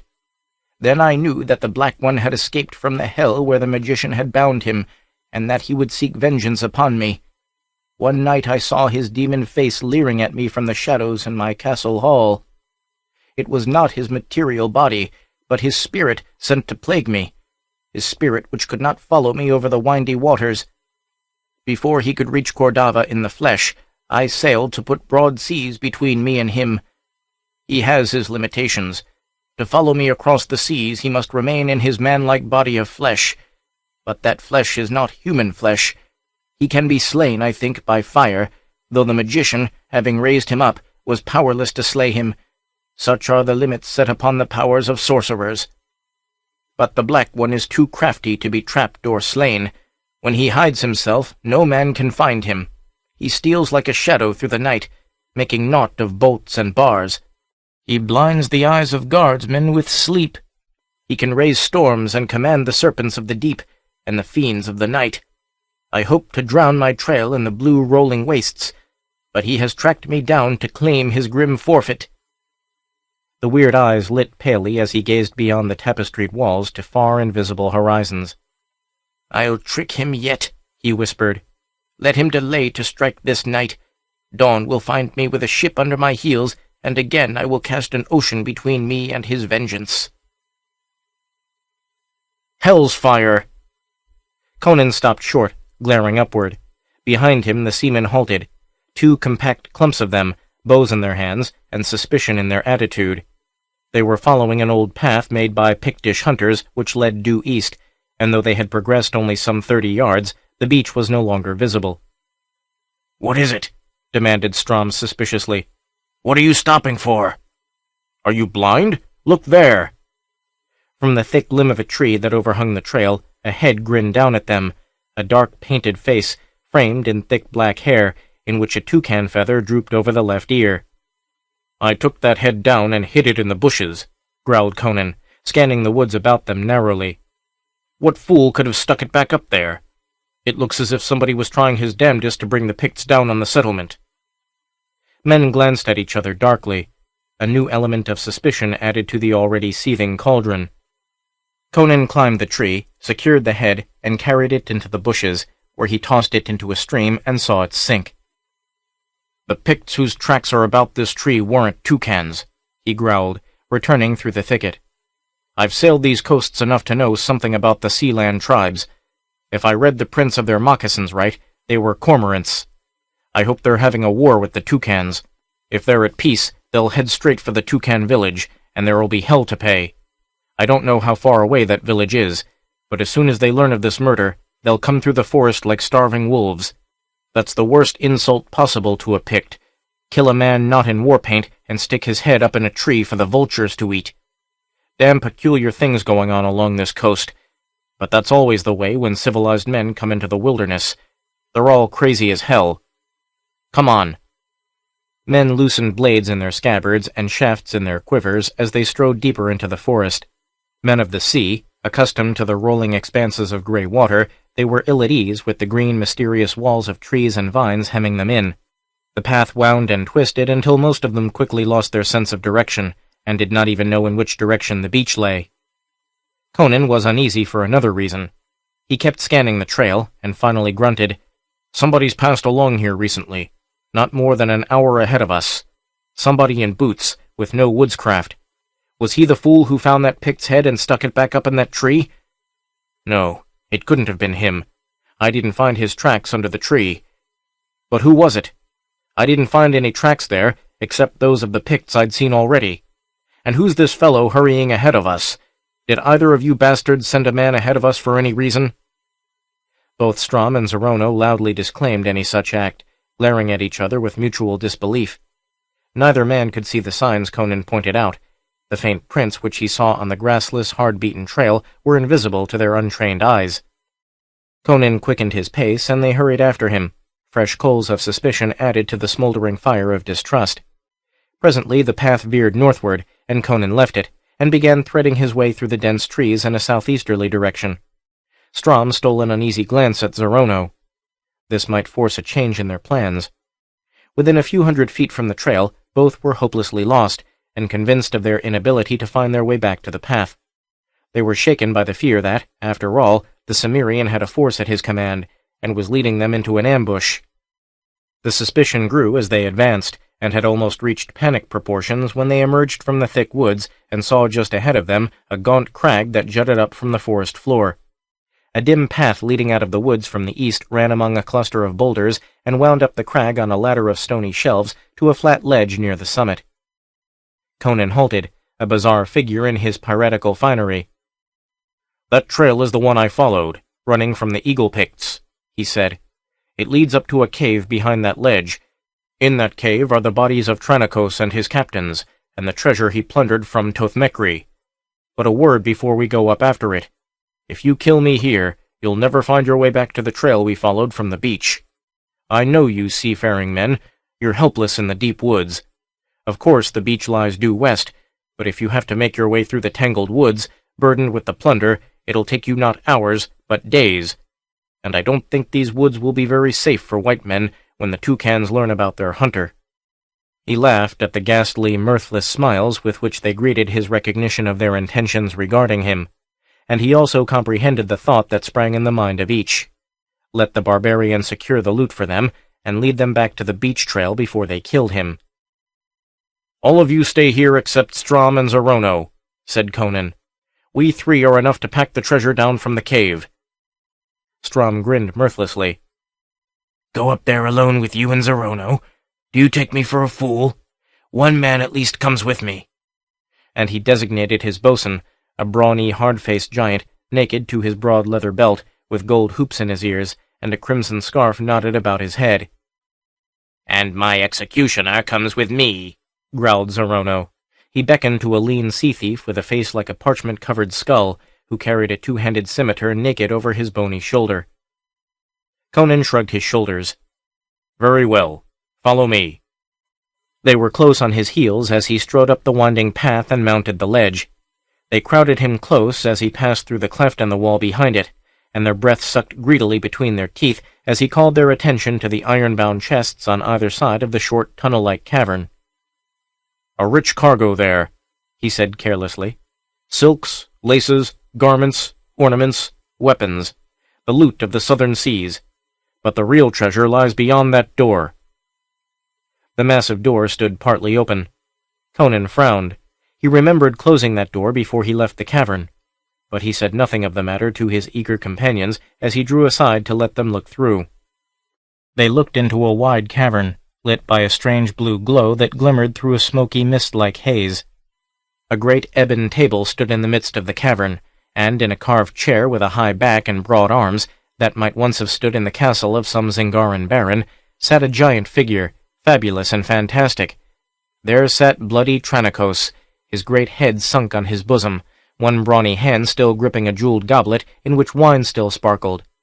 Chronicles, in his lacquered hat, his gilt-embroidered coat with jeweled buttons that winked in the blue flame, his flaring boots and gold-worked baldric that upheld a jewel-hilted sword in a golden sheath. And ranging the board, each with his chin resting on his lace-bedecked crest, sat the 11 captains. The blue fire played weirdly on them and on their giant admiral, as it flowed from the enormous jewel on the tiny ivory pedestal, striking glints of frozen fire from the heaps of fantastically cut gems which shone before the palace of Chronicles, the plunder of Kemi, the jewels of Tothmekri, the stones whose value was greater than the value of all the rest of the known jewels in the world put together. The faces of Zorono and Strom showed pallid in the blue glow. Over their shoulders, their men gaped stupidly. "Go in and take them," invited Conan, drawing aside, and Zorono and Strom crowded avidly past him, jostling one another in their haste. Their followers were treading on their heels. Zorono kicked the door wide open, and halted with one foot on the threshold at the sight of a figure on the floor, previously hidden from view by the partly closed door. It was a man, prone and contorted, head drawn back between his shoulders, white face twisted in a grin of mortal agony, gripping his own throat with clawed fingers. "Galbro!" ejaculated Zorono. "Dead! What?" With sudden suspicion, he thrust his head over the threshold, into the bluish mist that filled the inner cavern, and he screamed chokingly, "There is death in the smoke!" Even as he screamed, Conan hurled his weight against the 4 men bunched in the doorway, sending them staggering, but not headlong into the mist-filled cavern as he had planned. They were recoiling at the sight of the dead man and the realization of the trap, and his violent push, while it threw them off their feet, yet failed of the result he desired. Strom and Zorono sprawled half over the threshold on their knees, the bosun tumbling over their legs, and the executioner caromed against the wall. Before Conan could follow up his ruthless intention of kicking the fallen men into the cavern and holding the door against them until the poisonous mist did its deadly work, he had to turn and defend himself against the frothing onslaught of the executioner, who was the first to regain his balance and his wits. The buccaneer missed a tremendous swipe with his headsman's sword as the Cimmerian ducked, and the great blade banged against the stone wall, spattering blue sparks. The next instant his skull-faced head rolled on the cavern floor under the bite of Conan's cutlass. In the split seconds this swift action consumed, the bosun regained his feet and fell on the Cimmerian, raining blows with a cutlass that would have overwhelmed a lesser man. Cutlass met cutlass with a ring of steel that was deafening in the narrow cavern. The two captains rolled back across the threshold, gagging and gasping, purple in the face and too near strangled to shout, and Conan redoubled his efforts in an endeavor to dispose of his antagonist and cut down his rivals before they could recover from the effects of the poison. The bosun dripped blood at each step as he was driven back before the ferocious onslaught, and he began desperately to bellow for his companions. But before Conan could deal the finishing stroke, the two chiefs, gasping but murderous, came at him with swords in their hands, croaking for their men.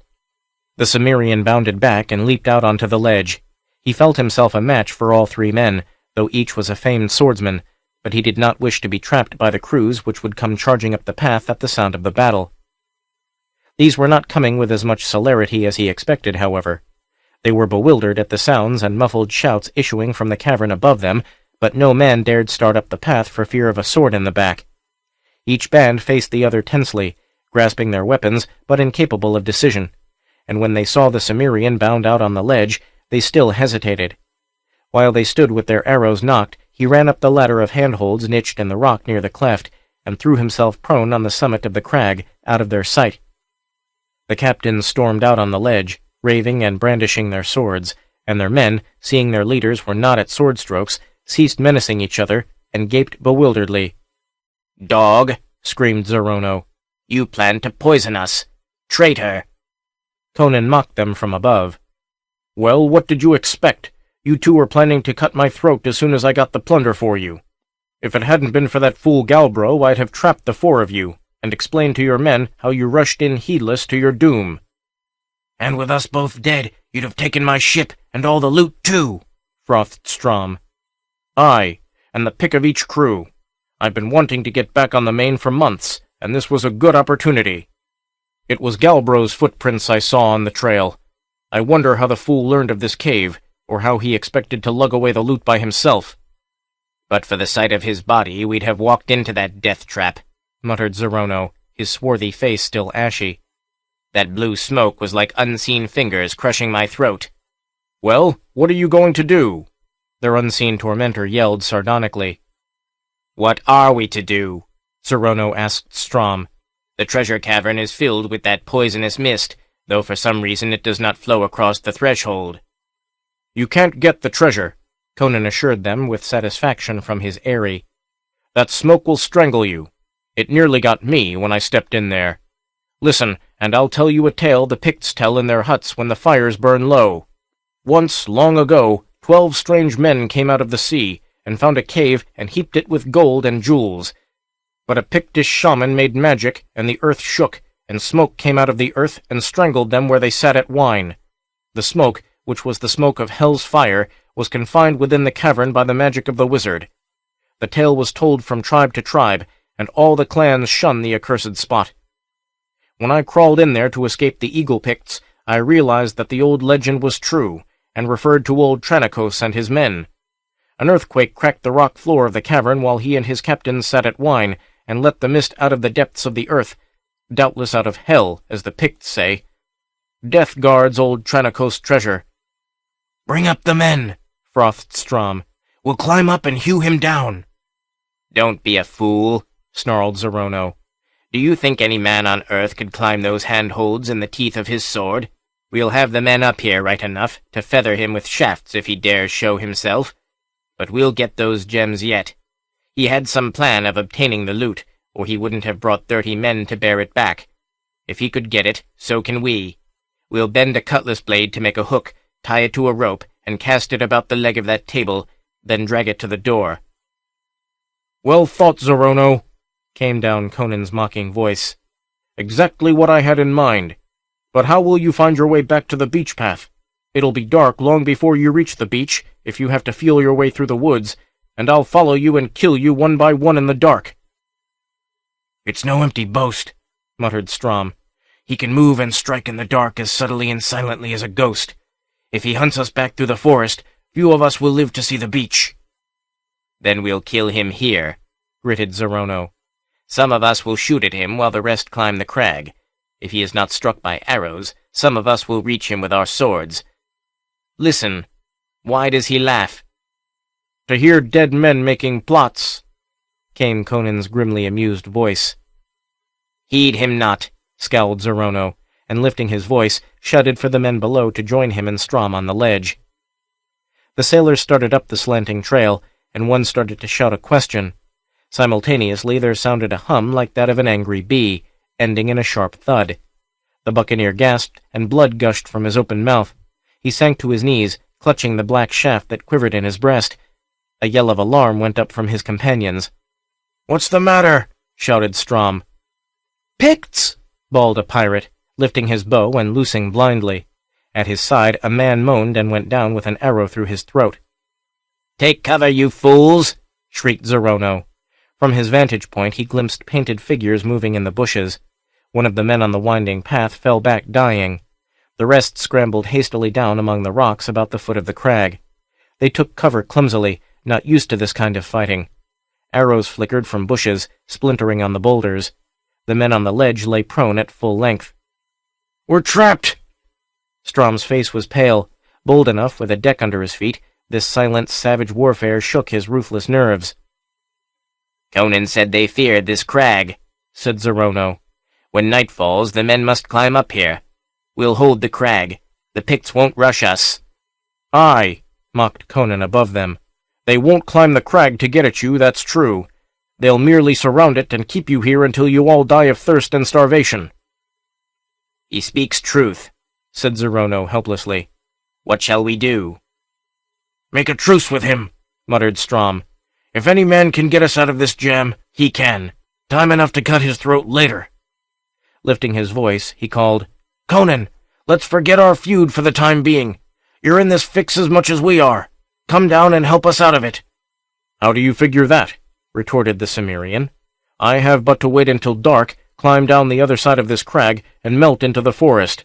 I can crawl through the line the Picts have thrown around this hill, and return to the fort to report you all slain by the savages, which will shortly be truth." Zorono and Strom stared at each other in pallid silence. "But I'm not going to do that," Conan roared.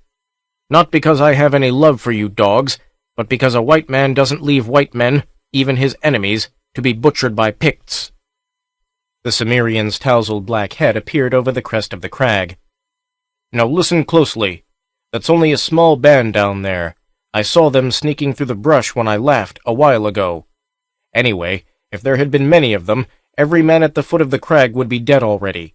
I think that's a band of fleet-footed young men sent ahead of the main war party to cut us off from the beach. I'm certain a big war band is heading in our direction from somewhere.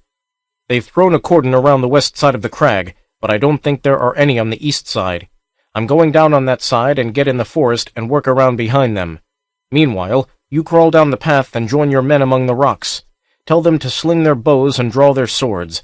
When you hear me yell, rush the trees on the west side of the clearing." "What of the treasure?" "To hell with the treasure. We'll be lucky if we get out of here with our heads on our shoulders." The black-maned head vanished. They listened for sounds to indicate that Conan had crawled to the almost sheer eastern wall and was working his way down, but they heard nothing. Nor was there any sound in the forest. No more arrows broke against the rocks where the sailors were hidden. But all knew that fierce black eyes were watching with murderous patience. Gingerly, Strom, Zorono, and the boatswain started down the winding path. They were halfway down when the black shafts began to whisper around them. The boatswain groaned and toppled limply down the slope, shot through the heart. Arrows shivered on the helmets and breastplates of the chiefs as they tumbled in frantic haste down the steep trail. They reached the foot in a scrambling rush and lay panting among the boulders, swearing breathlessly. "Is this more of Conan's trickery?" wondered Zorono profanely. "We can trust him in this matter," asserted Strom. "These barbarians live by their own particular code of honor, and Conan would never desert men of his own complexion to be slaughtered by people of another race. He'll help us against the Picts, even though he plans to murder us himself. Hark!" A blood-freezing yell knifed the silence. It came from the woods to the west, and simultaneously an object arched out of the trees, struck the ground, and rolled bouncingly towards the rocks. A severed human head, the hideously painted face frozen in a snarl of death. "Conan's signal!" roared Strom, and the desperate freebooters rose like a wave from the rocks and rushed headlong toward the woods. Arrows whirled out of the bushes, but their flight was hurried and erratic. Only 3 men fell. Then the wild men of the sea plunged through the fringe of foliage and fell on the naked painted figures that rose out of the gloom before them.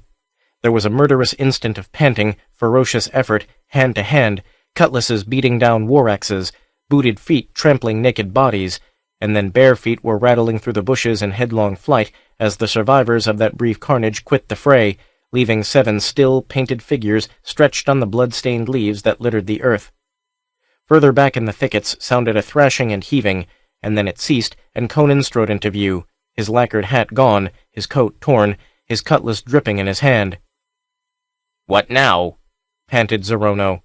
He knew the charge had succeeded only because Conan's unexpected attack on the rear of the Picts had demoralized the painted men and prevented them from falling back before the rush. But he exploded into curses as Conan passed his cutlass through a buccaneer who writhed on the ground with a shattered hip. "We can't carry him with us," grunted Conan. "It wouldn't be any kindness to leave him to be taken alive by the Picts. Come on." They crowded close at his heels as he trotted through the trees. Alone they would have sweated and blundered among the thickets for hours before they found the beach trail, if they had ever found it. The Cimmerian led them as unerringly as if he had been following a blazed path, and the rovers shouted with hysterical relief as they burst suddenly upon the trail that ran westward. "Fool!" Conan clapped a hand on the shoulder of a pirate who started to break into a run, and hurled him back among his companions. "You'll burst your heart and fall within 1,000 yards. We're miles from the beach. Take an easy gait. We may have to sprint the last mile. Save some of your wind for it. Come on now." He set off down the trail at a steady jog trot. The seamen followed him, suiting their pace to his. The sun was touching the waves of the western ocean. Tina stood at the window from which Balesa had watched the storm. "The setting sun turns the ocean to blood," she said. "The Carrack sail is a white fleck on the crimson waters. The woods are already darkened with clustering shadows." "What of the seamen on the beach?" asked Balesa languidly. She reclined on a couch, her eyes closed, her hands clasped behind her head. "Both camps are preparing their supper," said Tina. "They gather driftwood and build fires. I can hear them shouting to one another. What is that?" A sudden tenseness in the girl's tone brought Balesa upright on the couch. Tina grasped the window-sill, her face white. "Listen! A howling, far off, like many wolves." "Wolves?" Balesa sprang up, fear clutching her heart. "Wolves do not hunt in packs at this time of the year." "Oh, look!" shrilled the girl, pointing. "Men are running out of the forest." In an instant Balesa was beside her, staring wide-eyed at the figures, small in the distance, streaming out of the woods. "The sailors!" she gasped. "Empty-handed! I see Zorono, Strom." "Where is Conan?" whispered the girl. Balesa shook her head. "Listen! Oh, listen!" whimpered the child, clinging to her. "The Picts!" All in the fort could hear it now, a vast ululation of mad exultation and bloodlust from the depths of the dark forest. That sound spurred on the panting men reeling toward the palisade. "Hasten!" gasped Strom, his face a drawn mask of exhausted effort. "They are almost at our heels! My ship!" "She is too far out for us to reach," panted Zorono. "Make for the stockade. See, the men camped on the beach have seen us." He waved his arms in breathless pantomime, but the men on the strand understood, and they recognized the significance of that wild howling, rising to a triumphant crescendo. The sailors abandoned their fires and cooking pots and fled for the stockade gate.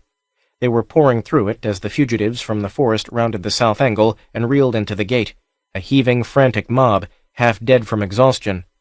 The gate was slammed with frenzied haste, and sailors began to climb the firing ledge, to join the men-at-arms already there. Balesa confronted Zorono. "Where is Conan?" The buccaneer jerked a thumb toward the blackening woods. His chest heaved, sweat poured down his face. "Their scouts were at our heels before we gained the beach. He paused to slay a few and give us time to get away." He staggered away to take his place on the firing ledge, whither Strom had already mounted. Valenso stood there, a somber, cloak-wrapped figure, strangely silent and aloof. He was like a man bewitched. "Look!"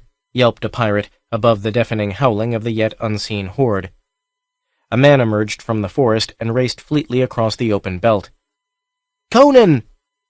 Zorono grinned wolfishly. "We're safe in the stockade. We know where the treasure is. No reason why we shouldn't feather him with arrows now." "Nay!" Strom caught his arm. "We'll need his sword. Look!" Behind the fleet-footed Cimmerian, a wild horde burst from the forest, howling as they ran. Naked Picts, hundreds and hundreds of them. Their arrows rained about the Cimmerian. A few strides more, and Conan reached the eastern wall of the stockade, bounded high, seized the points of the logs, and heaved himself up and over, his cutlass in his teeth. Arrows thudded venomously into the logs where his body had just been.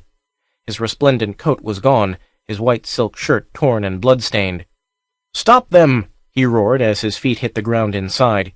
"If they get on the wall, we're done for!" Pirates, buccaneers, and men-at-arms responded instantly, and a storm of arrows and quarrels tore into the oncoming horde. Conan saw Balesa, with Tina clinging to her hand, and his language was picturesque. "Get into the manor," he commanded in conclusion. "Their shafts will arch over the wall. What did I tell you?" As a black shaft cut into the earth at Balesa's feet and quivered like a serpent head, Conan caught up a longbow and leaped to the firing ledge. "Some of you fellows prepare torches," he roared, above the rising clamor of the battle. "We can't fight them in the dark." The sun had sunk in a welter of blood. Out in the bay, the men aboard the carrack had cut the anchor chain, and the red hand was rapidly receding on the crimson horizon. 7. Men of the Woods. Night had fallen, but torches streamed across the strand, casting the mad scene into lurid revealment. Naked men in paint swarmed the beach. Like waves, they came against the palisade, bared teeth and blazing eyes gleaming in the glare of the torches thrust over the wall. Toucan feathers waved in black manes, and the feathers of the cormorant and the sea-falcon. A few warriors, the wildest and most barbaric of them all, wore shark's teeth woven in their tangled locks. The sea-land tribes had gathered from up and down the coast in all directions to rid their country of the white-skinned invaders. They surged against the palisade, driving a storm of arrows before them, fighting into the teeth of the shafts and bolts that tore into their masses from the stockade. Sometimes they came so close to the wall they were hewing at the gate with their war-axes and thrusting their spears through the loopholes. But each time the tide ebbed back without flowing over the palisade, leaving its drift of dead. At this kind of fighting, the freebooters of the sea were at their stoutest. Their arrows and bolts tore holes in the charging horde. Their cutlasses hewed the wild men from the palisades they strove to scale. Yet again and again the men of the woods returned to the onslaught with all the stubborn ferocity that had been roused in their fierce hearts. "They are like mad dogs," gasped Zorono, hacking downward at the dark hands that grasped at the palisade points, the dark faces that snarled up at him. "If we can hold the fort until dawn, they'll lose heart," grunted Conan, splitting a feathered skull with professional precision. "They won't maintain a long siege. Look, they're falling back." The charge rolled back, and the men on the wall shook the sweat out of their eyes, counted their dead, and took a fresh grasp on the blood-slippery hilts of their swords. Like blood-hungry wolves, grudgingly driven from a cornered prey, the Picts skulked back beyond the ring of torches. Only the bodies of the slain lay before the palisade. "Have they gone?" Strom shook back his wet, tawny locks. The cutlass in his fist was notched and red. His brawny bare arm was splashed with blood. "They're still out there." Conan nodded toward the outer darkness which ringed the circle of torches, made more intense by their light. He glimpsed movements in the shadows, glitter of eyes and the dull sheen of steel. "They've drawn off for a bit, though," he said. "Put sentries on the wall, and let the rest drink and eat. It's past midnight. We've been fighting for hours without much interval." The chiefs clambered down from the ledges, calling their men from the walls.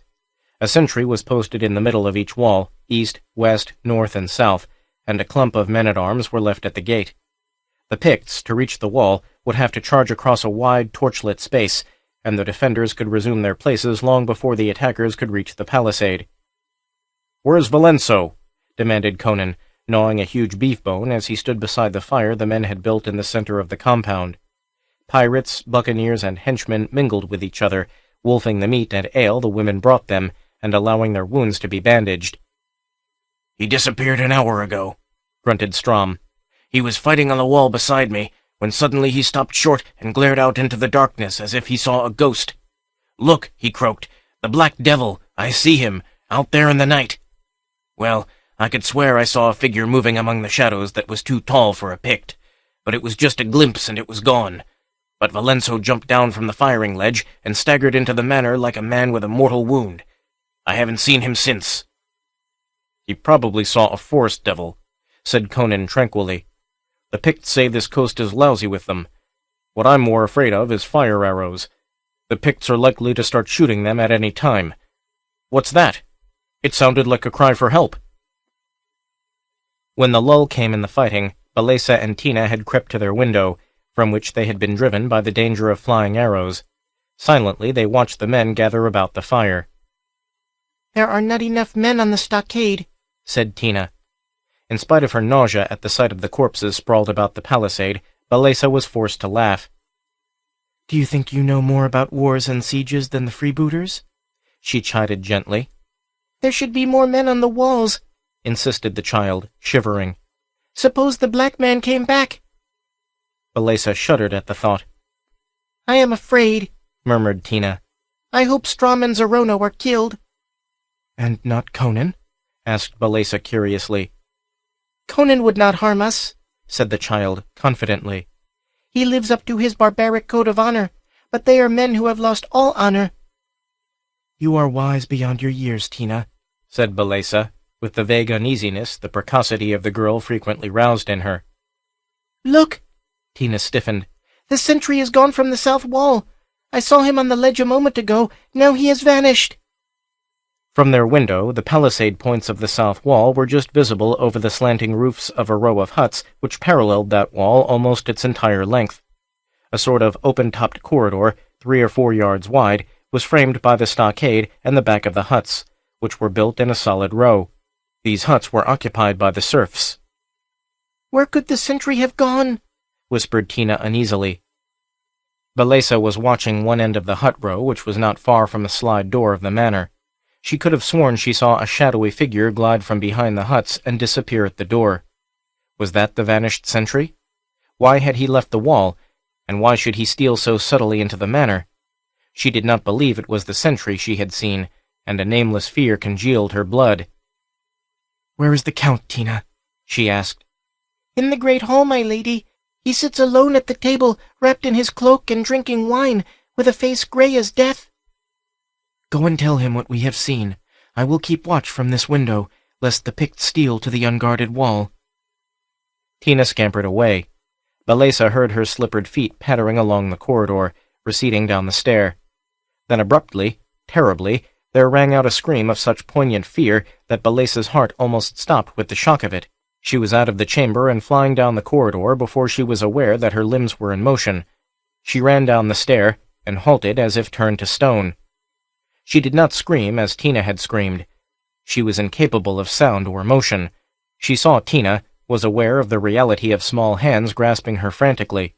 But these were the only sane realities in a scene of black nightmare and lunacy and death, dominated by the monstrous anthropomorphic shadow which spread awful arms against a lurid hellfire glare. Out in the stockade, Strom shook his head at Conan's question. "I heard nothing." "I did." Conan's wild instincts were roused. He was tensed, his eyes blazing. "It came from the south wall, behind those huts." Drawing his cutlass, he strode toward the palisade. From the compound, the wall on the south and the sentry posted there were not visible, being hidden behind the huts. Strom followed, impressed by the Cimmerian's manner. At the mouth of the open space between the huts and wall, Conan halted, warily. The space was dimly lighted by torches flaring at either corner of the stockade, and about midway of that natural corridor, a crumpled shape sprawled on the ground. "Brachus!" swore Strom, running forward and dropping on one knee beside the figure. "By Mitra! His throat's been cut from ear to ear!" Conan swept the space with a quick glance, finding it empty save for himself, Strom, and the dead man. He peered through a loophole. No living man moved within the ring of torchlight outside the fort. Who could have done this? He wondered. Zerono! Strom sprang up, spitting fury like a wildcat, his hair bristling, his face convulsed. He has set his thieves to stabbing my men in the back. He plans to wipe me out by treachery. Devils, I am leagued within and without. Wait! Conan reached a restraining hand. I don't believe Zerono. But the maddened pirate jerked away and rushed around the end of the hut row, breathing blasphemies. Conan ran after him, swearing. Strom made straight toward the fire by which Zerono's tall, lean form was visible as the buccaneer chief quaffed a jack of ale. His amazement was supreme when the jack was dashed violently from his hand, spattering his breastplate with foam, and he was jerked around to confront the passion-distorted face of the pirate captain. "You murdering dog!" roared Strom. "Will you slay my men behind my back while they fight for your filthy hide as well as for mine?"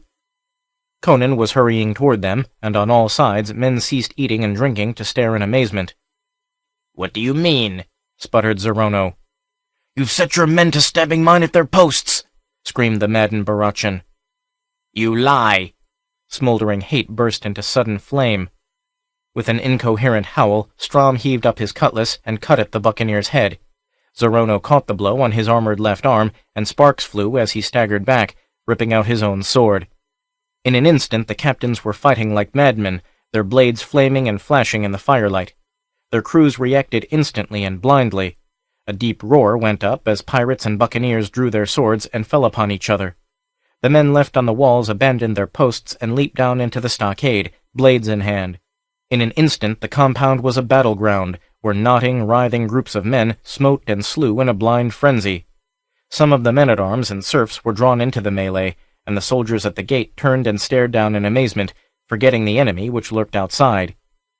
It had all happened so quickly, smoldering passions exploding into sudden battle, that men were fighting all over the compound before Conan could reach the maddened chiefs. Ignoring their swords, he tore them apart with such violence that they staggered backward, and Zerono tripped and fell headlong. "You cursed fools! Will you throw away all our lives?" Strom was frothing mad, and Zerono was bawling for assistance.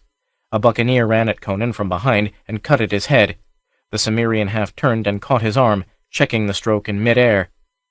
"Look, you fools!" he roared, pointing with his sword. Something in his tone caught the attention of the battle-crazed mob. Men froze in their places, with lifted swords, Zerono on one knee, and twisted their heads to stare. Conan was pointing at a soldier on the firing ledge. The man was reeling, arms clawing the air, choking as he tried to shout. Suddenly he pitched headlong to the ground, and all saw the black arrow standing up between his shoulders. A cry of alarm rose from the compound. On the heels of the shout came a clamor of blood-freezing screams, the shattering impact of axes on the gate. Flaming arrows arched over the wall and stuck in logs, and thin wisps of blue smoke curled upward. Then from behind the huts that ranged the south wall came swift and furtive figures racing across the compound. "The Picts are in!" roared Conan. Bedlam followed his shout. The freebooters ceased their feud, some turned to meet the savages, some to spring to the wall. Savages were pouring from behind the huts, and they streamed over the compound. Their axes flashed against the cutlasses of the sailors. Zerono was struggling to his feet when a painted savage rushed upon him from behind and brained him with a war-axe. Conan, with a clump of sailors behind him, was battling with the Picts inside the stockade, and Strom, with most of his men, was climbing up on the firing ledges, slashing at the dark figures already swarming over the wall. The Picts, who had crept up unobserved and surrounded the fort while the defenders were fighting among themselves, were attacking from all sides. Valenzo's soldiers were clustered at the gate, trying to hold it against a howling swarm of exultant demons. More and more savages streamed from behind the huts, having scaled the undefended south wall. Strom and his pirates were beaten back from the other sides of the palisade, and in an instant the compound was swarming with naked warriors. They dragged down the defenders like wolves.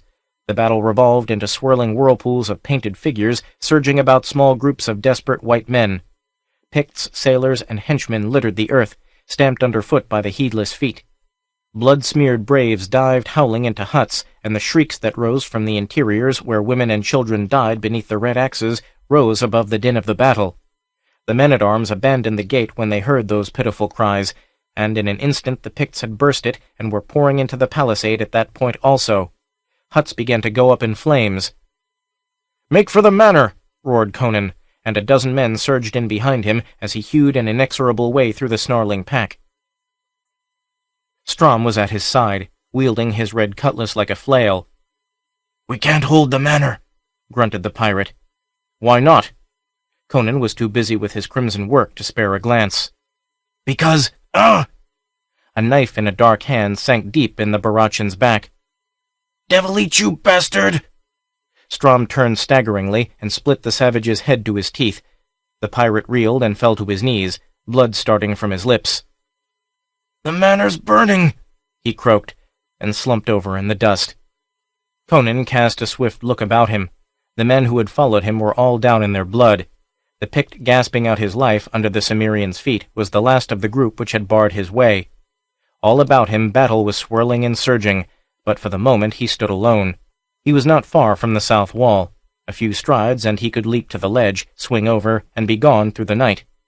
But he remembered the helpless girls in the manor, from which, now, smoke was rolling in billowing masses. He ran toward the manor. A feathered chief wheeled from the door, lifting a war-axe, and behind the raging Cimmerian, lines of fleet-footed braves were converging upon him. He did not check his stride. His downward-sweeping cutlass met and deflected the axe and split the skull of the wielder. An instant later, Conan was through the door and had slammed and bolted it against the axes that splintered into the wood. The great hall was full of drifting wisps of smoke, through which he groped, half-blinded. Somewhere a woman was whimpering, little, catchy, hysterical sobs of nerve-shattering horror. He emerged from a whirl of smoke and stopped dead in his tracks, glaring down the hall. The hall was dim and shadowy with drifting smoke. The silver candelabrum was overturned, the candles extinguished. The only illumination was a lurid glow from the great fireplace and the wall in which it was set, where the flames licked from burning floor to smoking roof beams. And limned against that lurid glare, Conan saw a human form swinging slowly at the end of a rope. The dead face turned toward him as the body swung, and it was distorted beyond recognition. But Conan knew it was Count Valenso, hanged to his own roof beam. But there was something else in the hall. Conan saw it through the drifting smoke, a monstrous black figure outlined against the hellfire glare. That outline was vaguely human, but the shadow thrown on the burning wall was not human at all. "Crom!" muttered Conan aghast, paralyzed by the realization that he was confronted by a being against which his sword was helpless. He saw Balesa and Tina, clutched in each other's arms, crouching at the bottom of the stair. The black monster reared up, looming gigantic against the flame, great arms spread wide, a dim face leered through the drifting smoke. Semi-human, demonic, altogether terrible. Conan glimpsed the close-set horns, the gaping mouth, the peaked ears. It was lumbering toward him through the smoke, and an old memory woke with desperation. Near the Cimmerian stood a massive silver bench, ornately carven, once part of the splendor of Corzetta Castle. Conan grasped it, heaved it high above his head. "Silver and fire!" he roared in a voice like a clap of wind, and hurled the bench with all the power of his iron muscles. Full on the great black breast it crashed, 100 pounds of silver winged with terrific velocity. Not even the Black One could stand before such a missile. He was carried off his feet, hurtled backward headlong into the open fireplace, which was a roaring mouth of flame. A horrible scream shook the hall, the cry of an unearthly thing gripped suddenly by earthly death. The mantel cracked, and stones fell from the great chimney, half hiding the black writhing limbs at which the flames were eating in elemental fury. Burning beams crashed down from the roof and thundered on the stones, and the whole heap was enveloped by a roaring burst of fire. Flames were racing down the stair when Conan reached it. He caught up the fainting child under one arm and dragged Balesa to her feet. Through the crackle and snap of the fire sounded the splintering of the door under war-axes. He glared about, sighted a door opposite the stair landing, and hurried through it, carrying Tina and half-dragging Balesa, who seemed dazed. As they came into the chamber beyond, a reverberation behind them announced that the roof was falling in the hall. Through a strangling wall of smoke, Conan saw an open outer door on the other side of the chamber. As he lugged his charges through it, He saw it sagged on broken hinges, lock and bolt snapped and splintered as if by some terrific force. "The black man came in by this door," Balesa sobbed hysterically. "I saw him, but I did not know." They emerged into the firelit compound, a few feet from the hut row that lined the south wall. A Pict was skulking toward the door, eyes red in the firelight, axe lifted. Turning the girl on his arm away from the blow, Conan drove his cutlass through the savage's breast, and then, sweeping Balesa off her feet, ran toward the south wall, carrying both girls. The compound was full of billowing smoke clouds that hid half the red work going on there, but the fugitives had been seen. Naked figures, black against the dull glare, pranced out of the smoke, brandishing gleaming axes. They were still yards behind him when Conan ducked into the space between the huts and the wall. At the other end of the corridor, he saw other howling shapes, running to cut him off. Halting short, he tossed Balesa bodily to the fire ledge and leaped after her. Swinging her over the palisade, he dropped her into the sand outside and dropped Tina after her. A thrown axe crashed into a log by his shoulder, and then he too was over the wall and gathering up his dazed and helpless charges. When the Picts reached the wall, the space before the palisade was empty of all except the dead. 8. A pirate returns to the sea. Dawn was tinging the dim waters with an old rose hue. Far out across the tinted waters, a fleck of white grew out of the mist, a sail that seemed to hang suspended in the pearly sky. On a bushy headland, Conan the Cimmerian held a ragged cloak over a fire of green wood. As he manipulated the cloak, puffs of smoke rose upward, quivered against the dawn, and vanished. Balesa crouched near him, one arm about Tina. "Do you think they'll see it and understand?" "They'll see it right enough," he assured her. "They've been hanging off and on this coast all night, hoping to sight some survivors. They're scared stiff. There's only half a dozen of them, and not one can navigate well enough to sail from here to the Barachan Isles. They'll understand my signals. It's the pirate code. I'm telling them that the captains are dead, and all the sailors, and for them to come inshore and take us aboard. They know I can navigate, and they'll be glad to ship under me. They'll have to. I'm the only captain left." "But suppose the Picts see the smoke?" She shuddered, glancing back over the misty sands and bushes to where, miles to the north, a column of smoke stood up in the still air. "They're not likely to see it. After I hid you in the woods, I crept back and saw them dragging barrels of wine and ale out of the storehouses. Already most of them were reeling. They'll all be lying around too drunk to move by this time. If I had 100 men, I could wipe out the whole horde. Look, there goes a rocket from the Red Hand. That means they're coming to take us off." Conan stamped out the fire, handed the cloak back to Balesa, and stretched like a great lazy cat. Balesa watched him in wonder. His unperturbed manner was not assumed.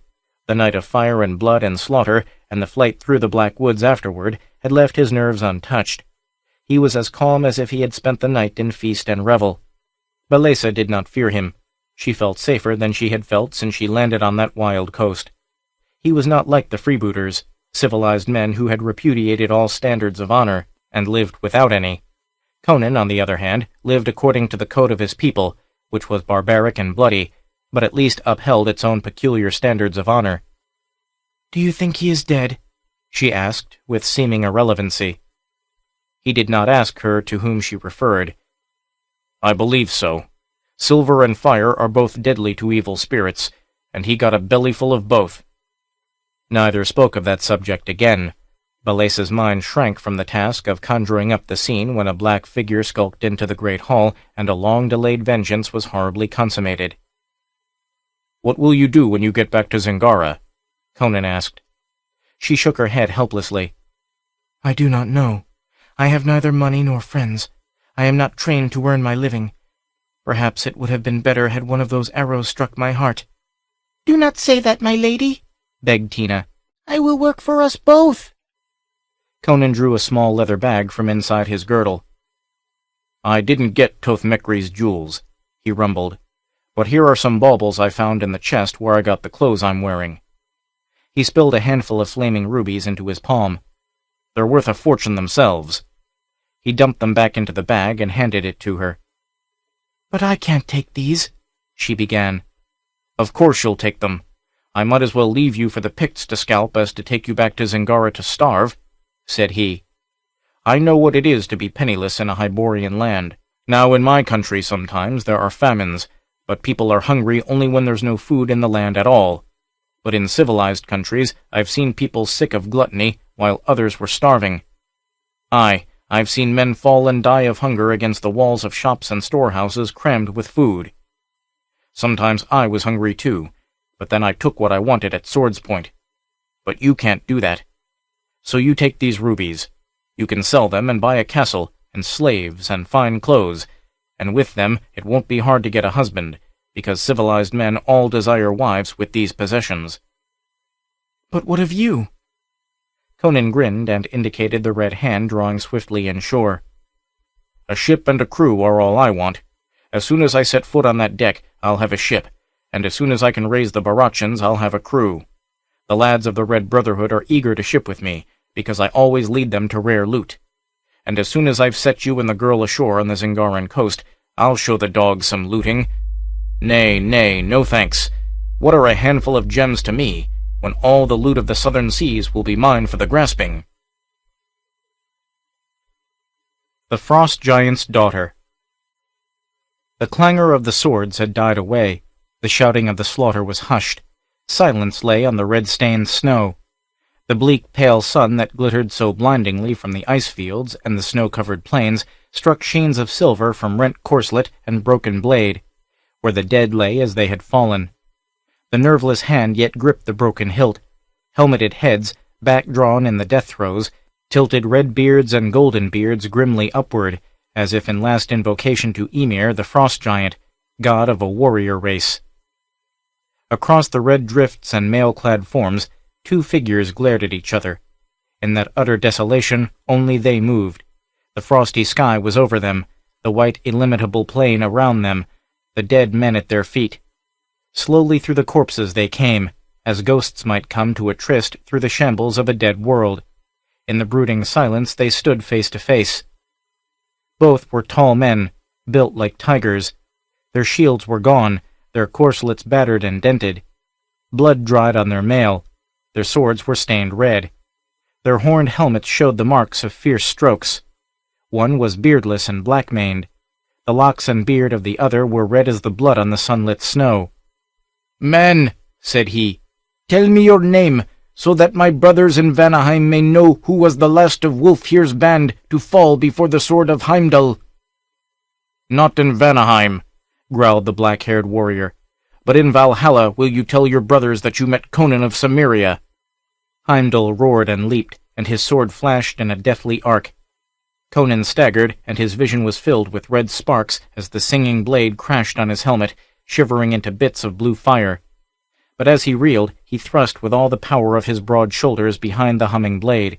The sharp point tore through brass scales and bones and heart, and the red-haired warrior died at Conan's feet. The Cimmerian stood upright, trailing his sword, a sudden sick weariness assailing him. The glare of the sun on the snow cut his eyes like a knife, and the sky seemed shrunken and strangely apart. He turned away from the tramped expanses where yellow-bearded warriors lay locked with red-haired slayers in the embrace of death. A few steps he took, and the glare of the snowfields was suddenly dimmed. A rushing wave of blindness engulfed him, and he sank down into the snow, supporting himself on one mailed arm, seeking to shake the blindness out of his eyes as a lion might shake his mane. A silvery laugh cut through his dizziness, and his sight cleared slowly. He looked up. There was a strangeness about all the landscape that he could not place or define, an unfamiliar tinge to earth and sky. But he did not think long of this. Before him, swaying like a sapling in the wind, stood a woman. Her body was like ivory to his dazed eyes, and save for a light veil of gossamer, she was naked as the day. Her slender bare feet were whiter than the snow they spurned. She laughed down at the bewildered warrior. Her laughter was sweeter than the rippling of silvery fountains, and poisonous with cruel mockery. "Who are you?" asked the Cimmerian. "Whence come you?" "What matter?" Her voice was more musical than a silver-stringed harp, but it was edged with cruelty. "Call up your men," said he, grasping his sword. "Yet though my strength fail me, they shall not take me alive. I see that you are of the Vanir." "Have I said so?" His gaze went again to her unruly locks, which at first glance he had thought to be red. Now he saw that they were neither red nor yellow, but a glorious compound of both colors. He gazed spellbound. Her hair was like elfin gold. The sun struck it so dazzlingly that he could scarcely bear to look upon it. Her eyes were likewise neither wholly blue nor wholly gray, but of shifting colors and dancing lights and clouds of colors he could not define. Her full red lips smiled, and from her slender feet to the blinding crown of her billowy hair, her ivory body was as perfect as the dream of a god. Conan's pulse hammered in his temples. "I cannot tell," said he, "whether you are of Vanaheim and mine enemy, or of Asgard and my friend.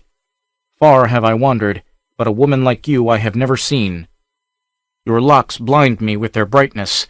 Never have I seen such hair, not even among the fairest daughters of the Aesir. By Ymir!" "Who are you to swear by Ymir?" she mocked. "What know you of the gods of ice and snow, you who have come up from the south to adventure among an alien people?" "By the dark gods of my own race," he cried in anger. "Though I am not of the golden-haired Aesir, none has been more forward in sword-play. This day I have seen 80 men fall, and I alone have survived the field where Wulfhere's reavers met the wolves of Bragi. Tell me, woman, have you seen the flash of mail out across the snow plains, or seen armed men moving upon the ice?" "I have seen the hoarfrost glittering in the sun," she answered. "I have heard the wind whispering across the everlasting snows." He shook his head with a sigh. "Niord should have come up with us before the battle was joined. I fear he and his fighting men have been ambushed. Wulfhere and his warriors lie dead. I had thought there was no village within many leagues of this spot, for the war carried us far, but you cannot have come a great distance over these snows, naked as you are.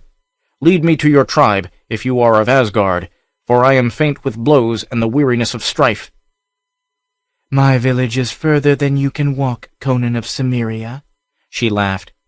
Spreading her arms wide, she swayed before him, her golden head lolling sensuously, her scintillant eyes half-shadowed beneath their long silken lashes.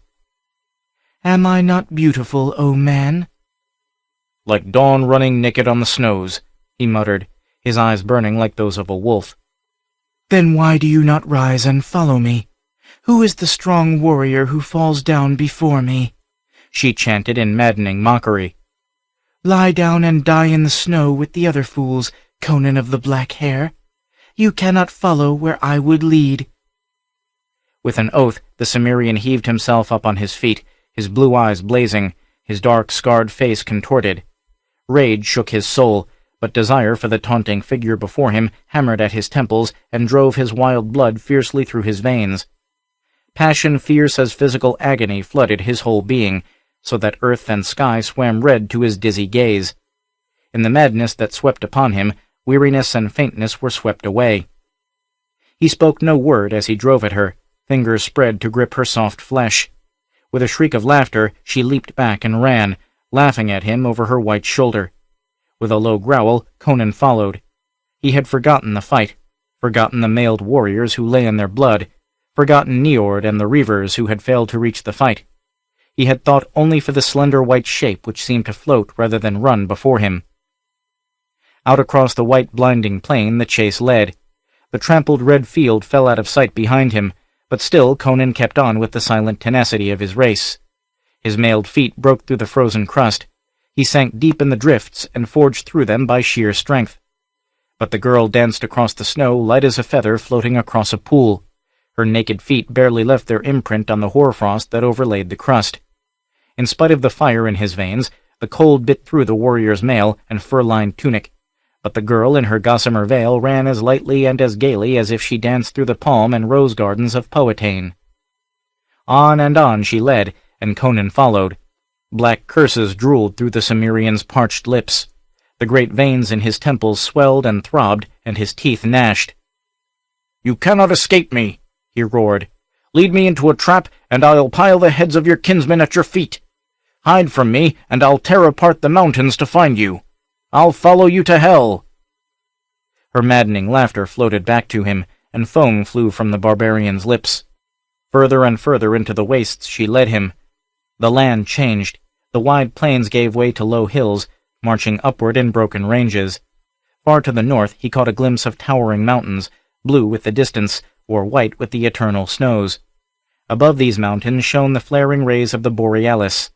They spread fan-wise into the sky, frosty blades of cold flaming light, changing in color, growing and brightening. Above him the skies glowed and crackled with strange lights and gleams. The snow shone weirdly, now frosty blue, now icy crimson, now cold silver. Through a shimmering icy realm of enchantment, Conan plunged doggedly onward, in a crystalline maze where the only reality was the white body dancing across the glittering snow beyond his reach, ever beyond his reach. He did not wonder at the strangeness of it all, not even when two gigantic figures rose up to bar his way. The scales of their mail were white with hoarfrost, their helmets and their axes were covered with ice. Snow sprinkled their locks, in their beards were spikes of icicles, their eyes were cold as the lights that streamed above them. "Brothers," cried the girl, dancing between them, "look who follows. I have brought you a man to slay. Take his heart, that we may lay it smoking on our father's board." The giants answered with roars like the grinding of icebergs on a frozen shore, and heaved up their shining axes as the maddened Cimmerian hurled himself upon them. A frosty blade flashed before his eyes, blinding him with its brightness, and he gave back a terrible stroke that sheared through his foe's thigh. With a groan the victim fell, and at the instant Conan was dashed into the snow, his left shoulder numb from the blow of the survivor, from which the Cimmerian's mail had barely saved his life. Conan saw the remaining giant looming high above him like a colossus carved of ice, etched against the cold glowing sky. The axe fell, to sink through the snow and deep into the frozen earth as Conan hurled himself aside and leaped to his feet. The giant roared and wrenched his axe free, but even as he did, Conan's sword sang down. The giant's knees bent, and he sank slowly into the snow, which turned crimson with the blood that gushed from his half-severed neck.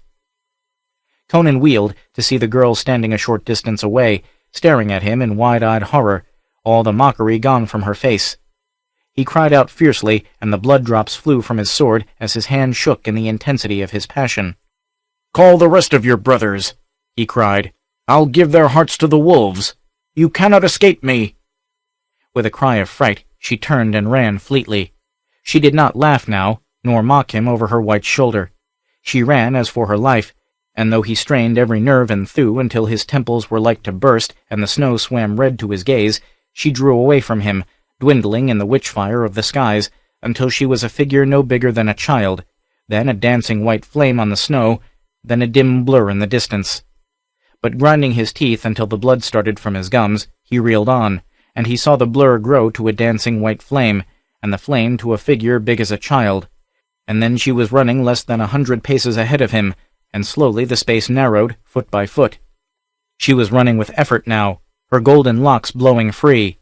He heard the quick panting of her breath, and saw a flash of fear in the look she cast over her white shoulder. The grim endurance of the barbarian had served him well. The speed ebbed from her flashing white legs. She reeled in her gait. In his untamed soul leaped up the fires of hell she had fanned so well. With an inhuman roar he closed in on her, just as she wheeled with a haunting cry and flung out her arms to fend him off. His sword fell into the snow as he crushed her to him. Her lithe body bent backward as she fought with desperate frenzy in his iron arms. Her golden hair blew about his face, blinding him with its sheen. The feel of her slender body twisting in his mailed arms drove him to blinder madness. His strong fingers sank deep into her smooth flesh, and that flesh was cold as ice. It was as if he embraced not a woman of human flesh and blood, but a woman of flaming ice. She writhed her golden head aside, striving to avoid the fierce kisses that bruised her red lips. "You are cold as the snows," he mumbled dazedly. "I will warm you with the fire in my own blood." With a scream and a desperate wrench, she slipped from his arms, leaving her single gossamer garment in his grasp. She sprang back and faced him, her golden locks in wild disarray, her white bosom heaving, her beautiful eyes blazing with terror. For an instant he stood frozen, awed by her terrible beauty as she posed naked against the snows. And in that instant she flung her arms toward the lights that glowed in the skies above her, and cried out in a voice that rang in Conan's ears forever after. "Ymir! Oh, my father, save me!" Conan was leaping forward, arms spread to seize her, when with a crack like the breaking of an ice mountain, the whole sky leaped into icy fire. The girl's ivory body was suddenly enveloped in a cold blue flame so blinding that the Cimmerian threw up his hands to shield his eyes from the intolerable blaze. For a fleeting instant, sky and snowy hills were bathed in crackling white flames, blue darts of icy light, and frozen crimson fires. Then Conan staggered and cried out. The girl was gone. The glowing snow lay empty and bare. High above his head, the witch-lights flashed and played in a frosty sky gone mad, and among the distant blue mountains there sounded a rolling thunder as of a gigantic war-chariot rushing behind steeds whose frantic hoofs struck lightning from the snows and echoes from the skies. Then suddenly the Borealis, the snow-clad hills, and the blazing heavens reeled drunkenly to Conan's sight. Thousands of fireballs burst with showers of sparks, and the sky itself became a titanic wheel which rained stars as it spun. Under his feet the snowy hills heaved up like a wave, and the Cimmerian crumpled into the snows to lie motionless. In a cold, dark universe, whose sun was extinguished eons ago, Conan felt the movement of life, alien and unguessed. An earthquake had him in its grip and was shaking him to and fro, at the same time chafing his hands and feet until he yelled in pain and fury and groped for his sword. "He's coming to, Horsa," said a voice. "Haste, we must rub the frost out of his limbs if he's ever to wield sword again." "He won't open his left hand," growled another. "He's clutching something." Conan opened his eyes and stared into the bearded faces that bent over him. He was surrounded by tall, golden-haired warriors in mail and furs. "Conan, you live!" "By Crom, Niord!" gasped the Cimmerian. "Am I alive, or are we all dead and in Valhalla?" "We live," grunted the Aesir, busy over Conan's half-frozen feet. "We had to fight our way through an ambush, or we had to come up with you before the battle was joined. The corpses were scarce cold when we came upon the field. We did not find you among the dead, so we followed your spoor. In Ymir's name, Conan, why did you wander off into the wastes of the north? We have followed your tracks in the snow for hours. Had a blizzard come up and hidden them, we had never found you by Ymir."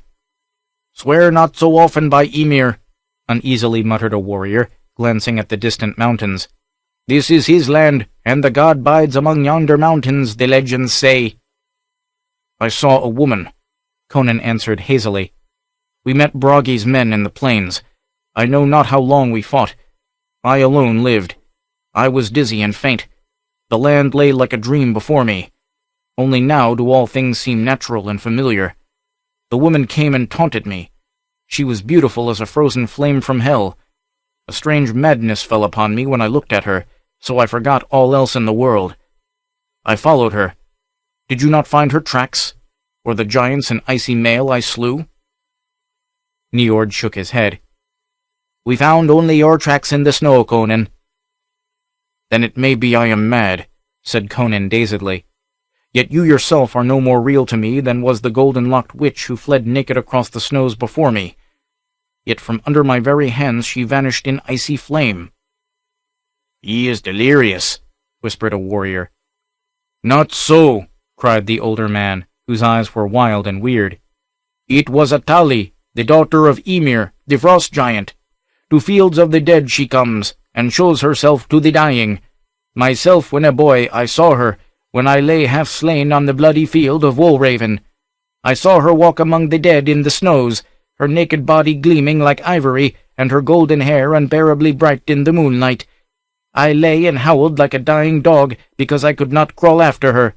She lures men from stricken fields into the wastelands to be slain by her brothers the ice giants, who lay men's red hearts smoking on Ymir's board.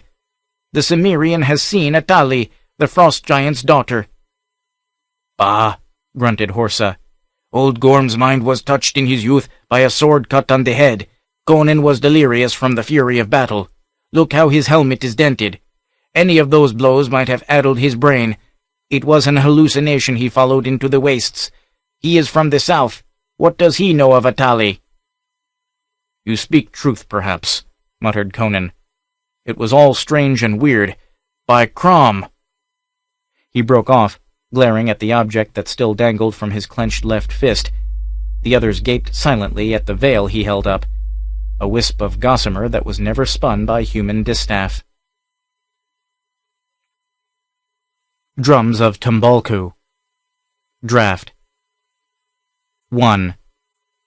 3 men squatted beside the waterhole, beneath the sunset sky that painted the desert umber and red. 2 were Ganatas, desert warriors, their tatters scarcely concealing their wiry dark frames. Men called them Gobir and Saidu. They looked like vultures as they crouched beside the waterhole. The third was yellow-haired and gray-eyed. He was called Amalric. Nearby, a camel ground its cud noisily, and a pair of weary horses vainly nuzzled the bare stand. The men munched dried dates cheerlessly, the desert men intent only on the working of their jaws, Amalric occasionally glancing at the dull red sky, or out across the level monotony where the shadows were gathering and deepening. He was first to see the horseman who rode up and drew rein with a jerk that set the steed rearing. The rider was a dark-skinned giant. His wide silk pantaloons were gathered in about his bare ankles. They were supported by a broad girdle wrapped repeatedly about his huge belly. That girdle also supported a flaring-tipped scimitar few men could wield with one hand. With that scimitar, the man was famed wherever the sons of the desert rode. He was Tilatan, the pride of the Ganata. Across his saddle-bow, a limp shape lay, or rather hung. Breath hissed through the teeth of the Ganatas as they caught the gleam of smooth white limbs. A girl hung across Tilatan's saddle-bow, face down, her loose hair flowing over his stirrup in a rippling black wave. The giant grinned with a glint of white teeth, and cast her casually onto the sand, where she lay laxly, unconscious. Instinctively, Gobir and Saidu turned toward Amalric, and Tilatan watched him from his saddle. 3 Ganatas and an outlander. The entrance of a woman into the scene wrought a subtle change in the atmosphere. Amalric was the only one who was apparently oblivious to the tenseness. He raked back his rebellious yellow locks absently, and glanced indifferently at the girl's limp figure. If there was a momentary gleam in his gray eyes, the others did not catch it. Tilatan swung down from his saddle, contemptuously tossing the rein to Amalric. "Tend my horse," he said. "By Jeel, I did not find a desert antelope, but I found this little filly. She was reeling through the sands, and she fell just as I approached. I think she fainted from weariness and thirst. Get away from there, you jackals, and let me give her a drink." The big man stretched her out beside the waterhole and began laving her face and wrists, trickling a few drops between her parched lips. She moaned presently and stirred vaguely. Gobir and Saidu crouched with their hands on their knees, staring at her over Tilatan's burly shoulder. Amalric stood a little apart from them, his interest seeming only casual. "She is coming too," announced Gobir. Saidu said nothing, but he licked his lips involuntarily, animal-like. Amalric's gaze traveled impersonally over the prostrate form, from the torn sandals to the loose crown of glossy black hair. Her only garment was a silk kirtle, girdled at the waist. It left her arms, neck, and part of her bosom bare, and the skirt ended several inches above her knees. On the parts revealed rested the gaze of the Ganatas with devouring intensity, taking in the soft contours, childish in their white tenderness, yet rounded with budding womanhood. Amalric shrugged his shoulders. "After Tilatan, who?" he asked carelessly. A pair of lean heads turned toward him. Bloodshot eyes rolled at the question, then the Ganatas turned and mutually stared at one another. Sudden rivalry crackled electrically between them. "Cast the dice," urged Amalric. "No need to fight." His hand came from under his worn tunic, and he threw down a pair of dice before them. A claw-like hand seized them. "Aye," agreed Gobir. "We cast, after Tilatan, the winner." Amalric cast a glance toward the giant who still bent above his captive, bringing life back into her exhausted body. As he looked, her long-lashed lids parted. Deep violet eyes stared up into the leering face bewilderedly. An explosive exclamation of gratification escaped the thick lips of Tilatan.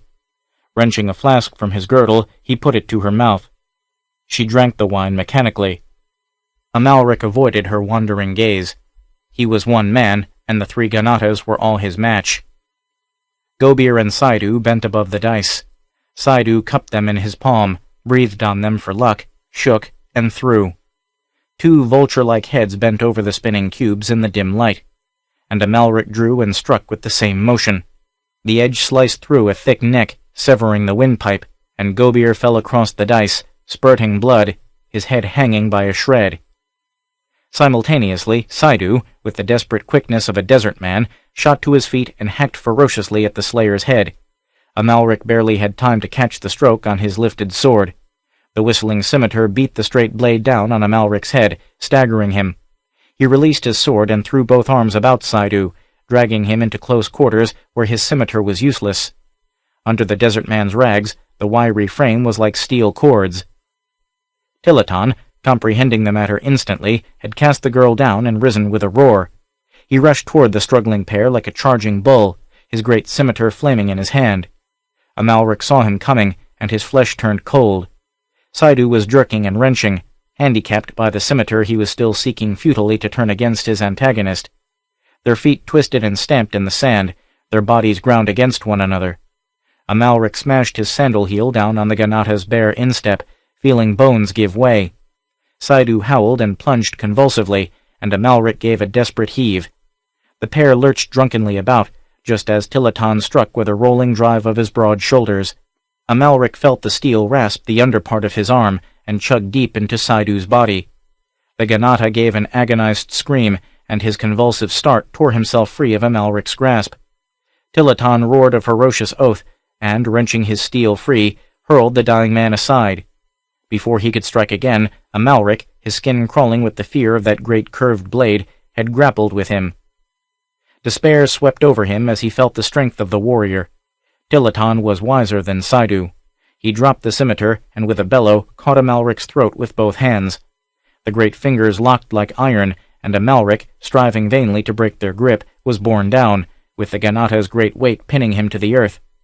The smaller man was shaken like a rat in the jaws of a dog. His head was smashed savagely against the sandy earth. As in a red mist, he saw the furious face of his opponent, lips writhed back in a bestial grin of hate, teeth glistening. An inhuman snarling slavered from his thick throat. "You want her, you dog?" the Ganata mouthed, insane with rage and lust. "Arg! I break your back! I tear out your throat! My scimitar! I cut off your head and make her kiss it!" A final ferocious smash of Amalric's head against the hard-packed sand, and Tilaton half lifted him and hurled him down in an excess of bestial passion. Rising, the man ran, stooping like an ape, and caught up his scimitar where it lay like a broad crescent of steel in the sand. Yelling in ferocious exultation, he turned and charged back, brandishing the blade on high.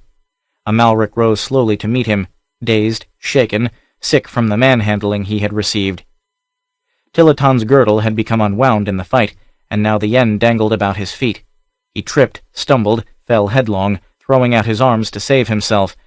The scimitar flew from his hand. Amalric, galvanized, caught up the scimitar and took a reeling step forward. The desert swam darkly to his gaze. In the dusk before him, he saw Tilaton's face suddenly ashy. The wide mouth gaped, the whites of the eyeballs rolled up. The giant froze on one knee and a hand, as if incapable of further motion. Then the scimitar fell, cleaving the round, shaven head to the chin, where its downward course was checked with a sickening jerk. Amalric had a dim impression of a face divided by a widening red line, fading in the thickening shadows. Then darkness caught him with a rush. Something soft and cool was touching Amalric's face with gentle persistence. He groped blindly, and his hand closed on something warm, firm, and resilient.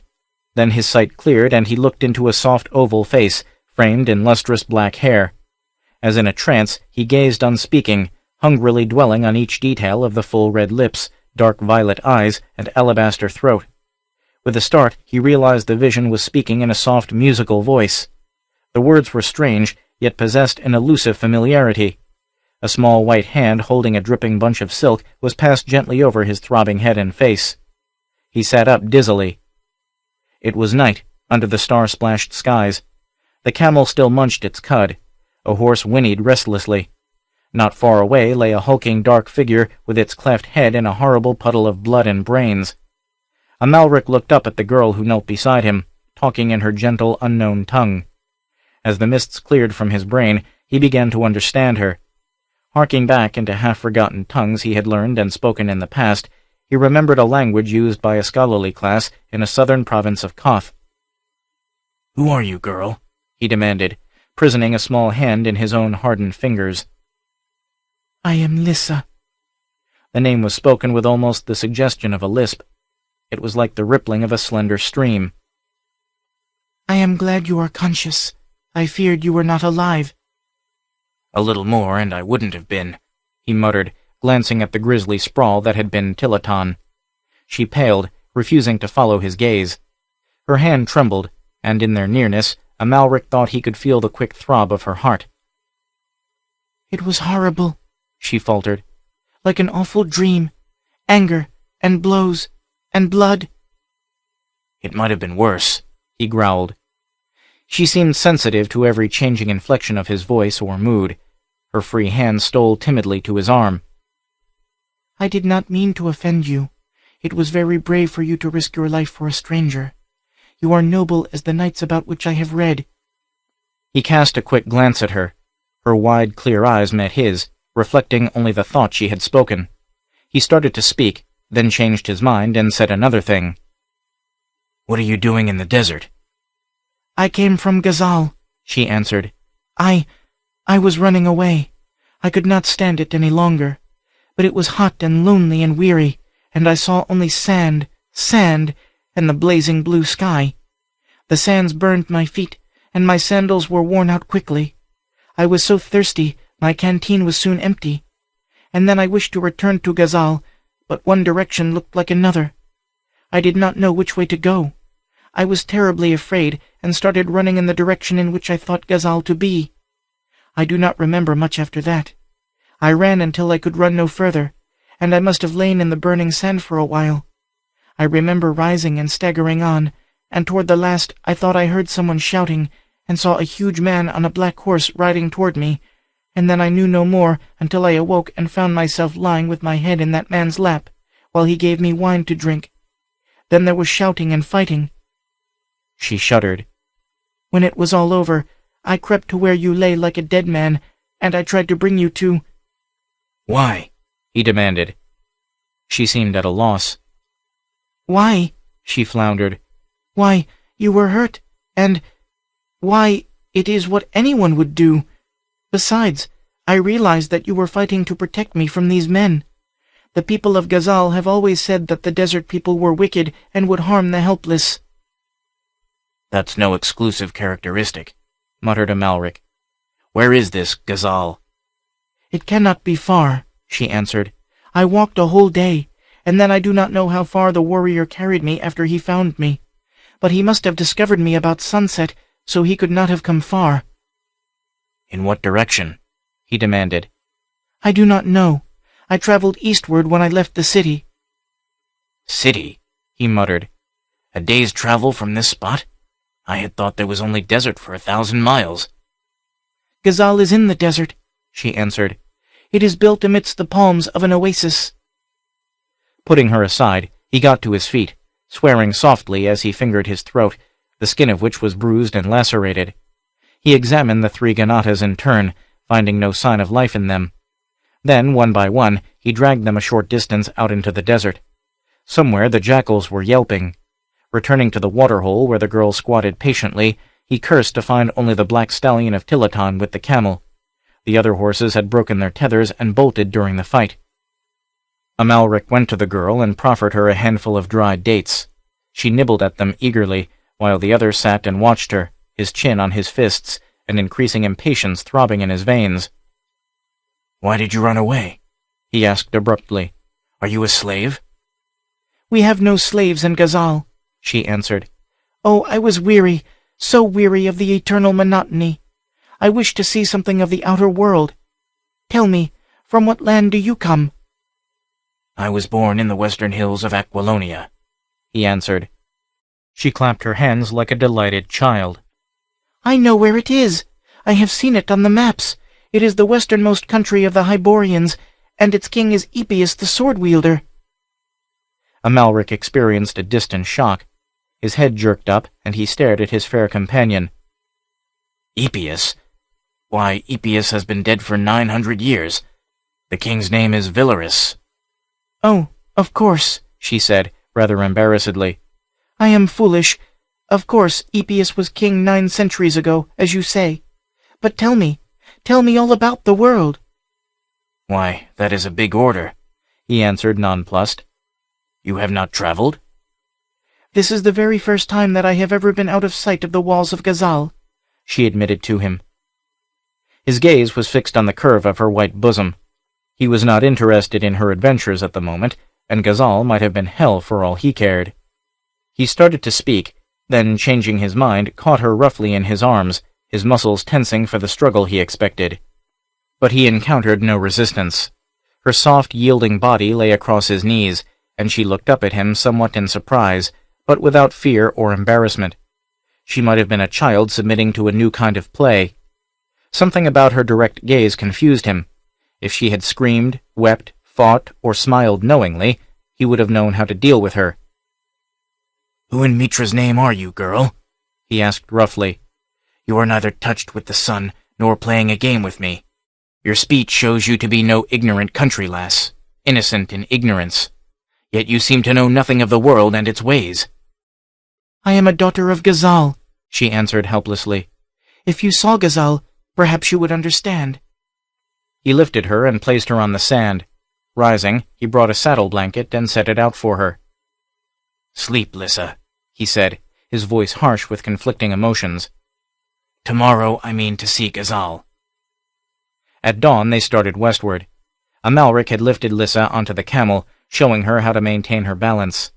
She clung to the seat with both hands, showing no knowledge whatever of camels, which again surprised the young Aquilonian. A girl raised in the desert, she had never before been on a camel, nor, until the preceding night, had she ever ridden or been carried on a horse. Amalric had manufactured a sort of cloak for her, and she wore it without question, not asking whence it came, accepting it as she accepted all things he did for her, gratefully but blindly, without asking the reason. Amalric did not tell her that the silk that shielded her from the sun had once covered the skin of her abductor. As they rode, she again begged him to tell her something of the world, like a child asking for a story. "I know Aquilonia is far from this desert," she said. "Stygia lies between, and the lands of Shem, and other countries. How is it that you are here, so far from your homeland?" He rode for a space in silence, his hand on the camel's guide rope. "Argos and Stygia were at war," he said abruptly. "Koth became embroiled. The Kothians urged a simultaneous invasion of Stygia. Argos raised an army of mercenaries, which went into ships and sailed southward along the coast. At the same time, a Kothic army was to invade Stygia by land. I was one of that mercenary army. We met the Stygian fleet and defeated it, driving it back into Kemi. We should have landed, looted the city, and advanced along the course of the Styx, but our admiral was cautious. Our leader was Prince Sapayo Dakova, a Zingaran. We cruised southward until we reached the jungle-clad coasts of Kush. There we landed, and the ships anchored, while the army pushed eastward along the Stygian frontier, burning and pillaging as we went. It was our intention to turn northward at a certain point and strike into the heart of Stygia to form a juncture with the Kothic host, which was supposed to be pushing down from the north. Then word came that we were betrayed. Koth had concluded a separate peace with the Stygians. A Stygian army was pushing southward to intercept us, while another already had cut us off from the coast. Prince Sapayo, in desperation, conceived the mad idea of marching eastward, hoping to skirt the Stygian border and eventually reach the eastern lands of Shem. But the army from the north overtook us. We turned and fought. All day we fought, and finally they gave before us, their retreat turning into rout. But the next day the pursuing army came up from the west, and crushed between the hosts, our army ceased to be. We were broken, annihilated, destroyed. There were few left to flee. But when night fell, I broke away with my companion, a Cimmerian named Conan, a brute of a man with the strength of a bull. We rode southward into the desert, because there was no other direction in which we might go. Conan had been in this part of the world before, and he believed we had a chance to survive. Far to the south we found an oasis, but Stygian riders harried us, and we fled again, from oasis to oasis, fleeing, starving, thirsting, until we found ourselves in a barren, unknown land of blazing and empty sand. We rode until our horses were reeling, and we were half delirious. Then one night we saw fires and rode up to them, taking a desperate chance that we might make friends. As soon as we came within range, a shower of arrows greeted us. Conan's horse was hit, and it reared, throwing its rider. His neck must have broken like a twig, for he never moved. I got away in the darkness somehow, though my horse died under me. I had only a glance at the attackers. They were tall, lean, brown men, wearing strange barbaric garments. I wandered on foot through the desert, and fell in with those 3 vultures you saw yesterday. They were jackals, ganatas, members of a robber tribe of mixed blood. The only reason they didn't murder me was because I had nothing they wished. For a month I had been wandering and thieving with them, because there was nothing else I could do. I did not know it was like that, Lissa murmured faintly. They said there were wars and cruelty out in the world, but it seemed like a dream and far away. Listening to you speak of treachery and battle seems almost like seeing it. Do no enemies ever come against Ghazal? He demanded. She shook her head. Men ride wide of Ghazal. Sometimes I have seen black dots moving in lines along the horizon, and the old men said they were armies moving to war. But they never come near to Ghazal. Amalric felt a dim stirring of uneasiness. This desert, seemingly empty of life, nevertheless contained some of the fiercest tribes on earth.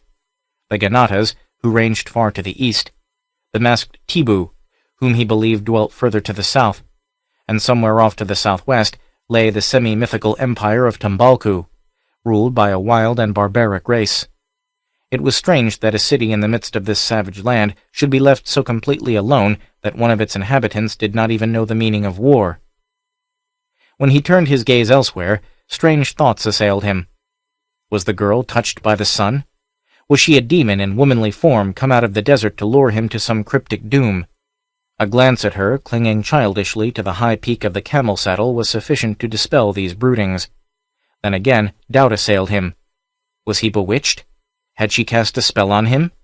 Westward they forged steadily, halting only to nibble dates and drink water at midday. Amalric fashioned a frail shelter out of his sword and sheath and the saddle blankets to shield her from the burning sun. Weary and stiff from the tossing, bucking gait of the camel, she had to be lifted down in his arms. As he felt again the voluptuous sweetness of her soft body, he felt a hot throb of passion sear through him, and he stood momentarily motionless, intoxicated with the nearness of her, before he laid her down in the shade of the makeshift tent. He felt a touch of almost anger at the clear gaze with which she met his, at the docility with which she yielded her young body to his hands. It was as if she were unaware of things which might harm her. Her innocent trust shamed him and pent a helpless wrath within him. As they ate, he did not taste the dates he munched. His eyes burned on her, avidly drinking in every detail of her lithe young figure. She seemed as unaware of his intentness as a child. When he lifted her to place her again on the camel, and her arms went instinctively about his neck, he shuddered. But he lifted her up on her mount, and they took up the journey once more. It was just before sundown when Lissa pointed and cried out, "Look, the towers of Ghazal!" On the desert rim he saw them, spires and minarets, rising in a jade-green cluster against the blue sky. But for the girl, he would have thought it the phantom city of a mirage. He glanced at Lissa curiously. She showed no signs of eager joy at her homecoming. Instead, she sighed, and her slim shoulders seemed to droop. As they approached, the details swam more plainly into view. Sheer from the desert sands rose the wall which enclosed the towers, and Amalric saw that the wall was crumbling in many places. The towers, too, he saw, were much in disrepair. Roofs sagged, broken battlements gaped, spires leaned drunkenly. Panic assailed him. Was it a city of the dead to which he rode, guided by a vampire? A quick glance at the girl reassured him. No demon could lurk in that divinely molded exterior. She glanced at him with a strange and wistful questioning in her deep eyes, turned resolutely toward the desert, then, with a deep sigh, set her face toward the city, as if gripped by a subtle and fatalistic despair. Now through the gaps of the jade-green wall, Amalric saw figures moving within the city. No one hailed them as they rode through a broad breach in the wall and came out into a broad street. Close at hand, limned in the sinking sun, the decay was more apparent. Grass grew rank in the streets, pushing through shattered paving. Grass grew rank in the small plazas. Streets and courts likewise were littered with rubbish of masonry and fallen stones. Domes rose, cracked and discolored. Portals gaped, vacant of doors. Everywhere ruin had laid his hand. Then Amalric saw one spire untouched, a shining red cylindrical tower which rose in the extreme southeastern corner of the city. It shone among the ruins, and Amalric pointed to it. "Why is that tower less in ruins than the others?" he asked. Lissa turned pale. She trembled and caught his hand convulsively. "Do not speak of it," she whispered. "Do not look toward it. Do not even think of it." Amalric scowled. The nameless implication of her words somehow changed the aspect of the mysterious tower. Now it seemed like a serpent's head rearing among ruin and desolation. The young Aquilonian looked warily about him. After all, he had no assurance that the people of Ghazal would receive him in a friendly manner. He saw people moving leisurely about the streets. They halted and stared at him, and for some reason his flesh crawled. They were men and women with kindly features, and their looks were mild, but their interest seemed so slight, so vague and impersonal. They made no movements to approach him or to speak to him. It might have been the most common thing in the world for an armed horseman to ride into their city from the desert, yet Amalric knew that was not the case, and the casual manner in which the people of Ghazal received him caused a faint uneasiness in his bosom. Lissa spoke to them, indicating Amalric, whose hand she lifted like an affectionate child. "This is Amalric of Aquilonia, who rescued me from the desert people and has brought me home."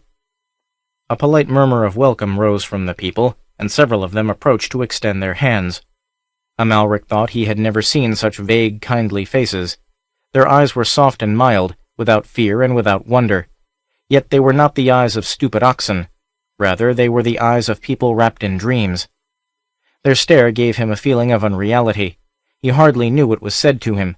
His mind was occupied by the strangeness of it all, these quiet, dreamy people in their silken tunics and soft sandals, moving with aimless vagueness among the discolored ruins. A lotus paradise of illusion? Somehow, the thought of that sinister red tower struck a discordant note.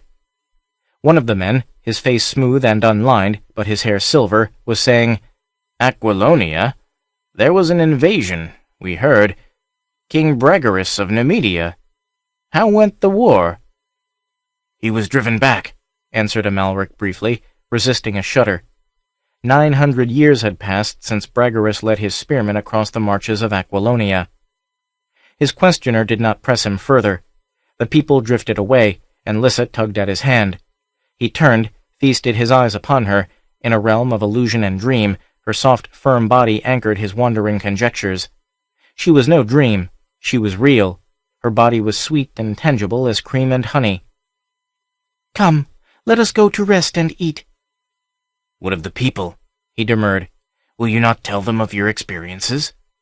"They would not heed, except for a few minutes," she answered. "They would listen a little and then drift away. They hardly know I have been gone. Come." Amalric led the horse and camel into an enclosed court where the grass grew high, and water seeped from a broken fountain into a marble trough. There he tethered them, and then turned to Lissa. Taking his hand, she led him across the court into an arched doorway. Night had fallen. In the open space above the court, the stars were clustering, etching the jagged pinnacles. Through a series of dark chambers Lissa went, moving with the sureness of long practice. Amalric groped after her, guided by her little hand in his. He found it no pleasant adventure. The scent of dust and decay hung in the thick darkness. At times, what felt like broken tiles underfoot caused him to move carefully. At other times, there was the softness of worn carpets. His free hand touched the fretted arches of doorways. Then the stars gleamed through a broken roof, showing him a dim, winding hallway hung with rotting tapestries. They rustled in a faint wind, and their noise was like the whispering of witches, causing the hair to stir next his scalp. Then they came into a chamber dimly lighted by the starshine streaming through open windows. Lissa released his hand, fumbled an instant, and produced a faint light of some sort. It was a glassy knob which glowed with a golden radiance. She set it on a marble table and indicated that Amalric should recline on a couch thickly littered with silks. Groping into some mysterious recess, she produced a gold vessel of wine and others containing food unfamiliar to Amalric. There were dates, but the other food, which he did not recognize, was pallid and insipid to his taste. The wine was pleasant to the palate, but no more heady than dishwater. Seated on a marble seat opposite him, Lissa nibbled daintily. "What sort of place is this?" he demanded. "You are like these people, yet strangely unlike." "They say I am like our ancestors," answered Lissa. "Long ago they came into the desert and built this city over a great oasis, which was in reality only a series of springs. The stone they took from the ruins of a much older city, only the red tower—" Her voice dropped, and she glanced nervously at the star-framed windows. "Only the red tower stood there. It was empty, then. Our ancestors, who were called Ghazali, once dwelt in the southern part of Kaf. They were noted for their scholarly wisdom, but they sought to revive the worship of Mitra, which the Kathians had long ago abandoned, and the king drove them from his kingdom. They came southward, many of them, priests, scholars, teachers, scientists, along with their Shemitish slaves. They reared Ghazal in the desert, but the slaves revolted almost as soon as the city was built, and fleeing, mixed with the wild tribes of the desert. They were not treated badly, but word came to them in the night, a word which sent them fleeing madly from the city into the desert. My people dwelt here, learning to manufacture their food and drink from such material as was at hand. Their learning was a marvel. When the slaves fled, they took with them every camel, horse, and donkey in the city. There was no communication with the outer world. There are whole chambers in Ghazal that are filled with maps and books and chronicles, but they are all 900 years old at the least, for it was 900 years ago that my people fled from Kaf. Since then, no man of the outside world has set forth in Ghazal, and the people are slowly vanishing. They have become so dreamy and introspective that they have neither human passions nor ambitions. The city falls into ruins, and none moves hand to repair it. Horror!" she choked, and shuddered. "When horror came upon them, they could neither flee nor fight." "What do you mean?" he whispered, a cold wind blowing on his spine. The rustling of rotten hangings down nameless black corridors stirred dim fear in his soul. She shook her head, rose, and came around the marble table. She laid hands on his shoulders. Her eyes were wet and shone with horror and a desperate yearning that caught at his throat. Instinctively, his arm went around her lithe form, and he felt her tremble. "Hold me," she begged. "I am afraid. Oh, I have dreamed of such a man as you. I am not like my people. They are dead men walking forgotten streets. But I am alive. I am warm and sentient. I hunger and thirst and yearn for life.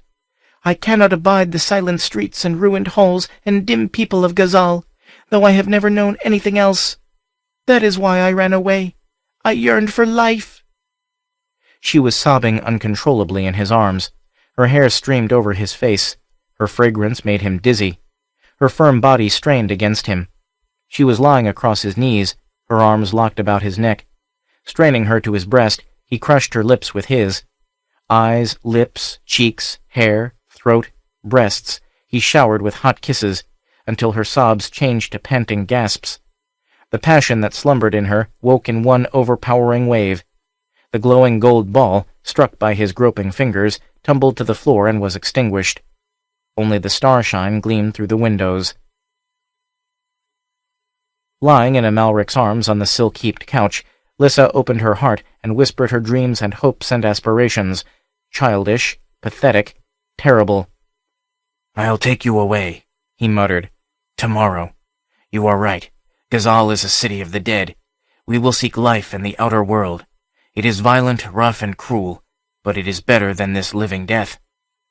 The night was broken by a shuddering cry of agony, horror, and despair. Its timbre brought out cold sweat on Amalric's skin.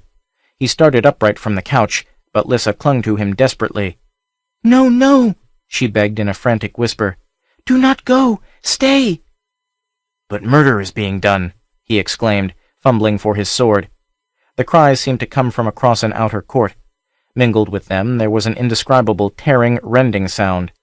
They rose higher and thinner, unbearable in their hopeless agony, then sank away in a long shuddering sob. "I have heard men dying on the rack cry out like that," muttered Amalric, shaking with horror. "What devil's work is this?" Lissa was trembling violently in a frenzy of terror. He felt the wild pounding of her heart. "It is the horror of which I spoke," she whispered. the horror which dwells in the Red Tower. Long ago it came, and some say it dwelt there in the lost years and returned after the building of Ghazal. It devours human beings. What it is, no one knows, since none have seen it and lived to tell.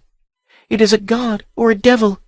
That is why the slaves fled, why the desert people shunned Ghazal. Many of us have gone into its awful belly. Eventually all will have gone, and it will rule over an empty city, as men say it ruled over the ruins from which Ghazal was reared. Why have the people stayed to be devoured? He demanded. I do not know, she whimpered. They dream. Hypnosis, muttered Amalric. Hypnosis coupled with decay. I saw it in their eyes. This devil has them mesmerized. Mitra, what a foul secret! Lissa pressed her face against his bosom and clung to him. But what are we to do? He asked uneasily. There is nothing to do, she whispered. Your sword would be helpless. Perhaps it will not harm us. It has taken a victim tonight. We must wait like sheep for the butcher. I'll be damned if I will, Amalric exclaimed, galvanized. We will not wait for morning. We'll go tonight. Make a bundle of food and drink. I'll get the horse and camel and bring them to the court outside. Meet me there. Since the unknown monster had already struck, Amalric felt that he was safe in leaving the girl alone for a few minutes. But his flesh crawled as he groped his way down the winding corridor and through the black chambers where the swinging tapestries whispered. He found the beasts huddled nervously together in the court where he had left them. The stallion whinnied anxiously and nuzzled him, as if sensing peril in the breathless night. He saddled and bridled and hurriedly led them through the narrow opening onto the street. A few minutes later he was standing in the starlit court, and even as he reached it he was electrified by an awful scream which rang shudderingly upon the air. It came from the chamber where he had left Lissa. He answered that piteous cry with a wild yell. Drawing his sword, he rushed across the court and hurled himself through the window. The golden ball was glowing again, carving out black shadows in the shrinking corners. Silks lay scattered on the floor. The marble seat was upset, but the chamber was empty. A sick weakness overcame Amalric, and he staggered against the marble table, the dim light waving dizzily to his sight. Then he was swept by a mad rage. The Red Tower. There the fiend would bear his victim. He darted across the court, found the streets, and raced toward the tower which glowed with an unholy light under the stars. The streets did not run straight. He cut through silent black buildings and crossed courts whose rank grass waved in the night wind. Ahead of him, clustered about the crimson tower, rose a heap of ruins where decay had eaten more savagely than at the rest of the city. Apparently none dwelt among them. They reeled and tumbled, a crumbling mass of quaking masonry, with the Red Tower rearing up among them like a poisonous red flower from charnel house ruin. To reach the tower, he would be forced to traverse the ruins. Recklessly, he plunged into the black mass, groping for a door. He found one and entered, thrusting his sword ahead of him. Then he saw such a vista as men sometimes see in fantastic dreams. Far ahead of him stretched a long corridor, visible in a faint, unhallowed glow, its black walls hung with strange, shuddersome tapestries. Far down it he saw a receding figure, a white, naked, stooped figure, lurching along, dragging something the sight of which filled him with sweating horror. Then the apparition vanished from his sight, and with it vanished the eerie glow. Amalric stood in the soundless dark, seeing nothing, hearing nothing, thinking only of that stooped white figure that dragged a limp human being down a long black corridor. As he groped onward, a vague memory stirred in his brain, the memory of a grisly tale mumbled to him over a dying fire in the skull-heaped devil hut of a black witchman, a tale of a god which dwelt in a crimson house in a ruined city and which was worshipped by darksome cults in dank jungles and along sullen dusky rivers. And there stirred too in his mind an incantation whispered in his ear in awed and shuddering tones. While the night had held its breath, the lions had ceased to roar along the river, and the very fronds had ceased their scraping one against the other. "Olam Anga," whispered a dark wind down the sightless corridor. "Olam Anga," whispered the dust that ground beneath his stealthy feet. Sweat stood on his skin, and the sword shook in his hand. He stole through the house of a god, and fear held him by its bony hand. The house of the god. The full horror of the phrase filled his mind. All the ancestral fears and the fears that reached beyond ancestry and primordial race memory crowded upon him. Horror cosmic and unhuman sickened him. His weak humanity crushed him in its realization as he went through the house of darkness that was the house of a god. About him shimmered a glow so faint that it was scarcely discernible. He knew that he was approaching the tower itself.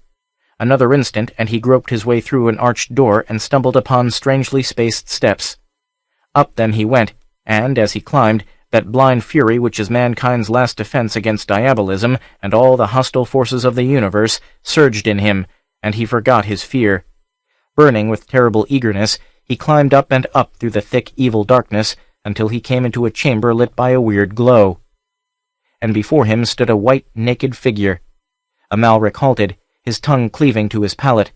It was a naked white man, to all appearance, who stood there, gazing at him with mighty arms folded on an alabaster breast.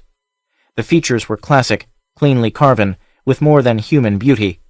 But the eyes were balls of luminous fire, such as never looked from any human head. In those eyes, Amalric glimpsed the frozen fires of the ultimate hells, touched by awful shadows. Then before him, the form began to grow dim in outline, to waver. With a terrible effort, the Aquilonian burst the bonds of silence and spoke a cryptic and awful incantation. And as the frightful words cut the silence, the white giant halted, froze. Again his outline stood out clear and bold against the golden background. "Now fall on, damn you!"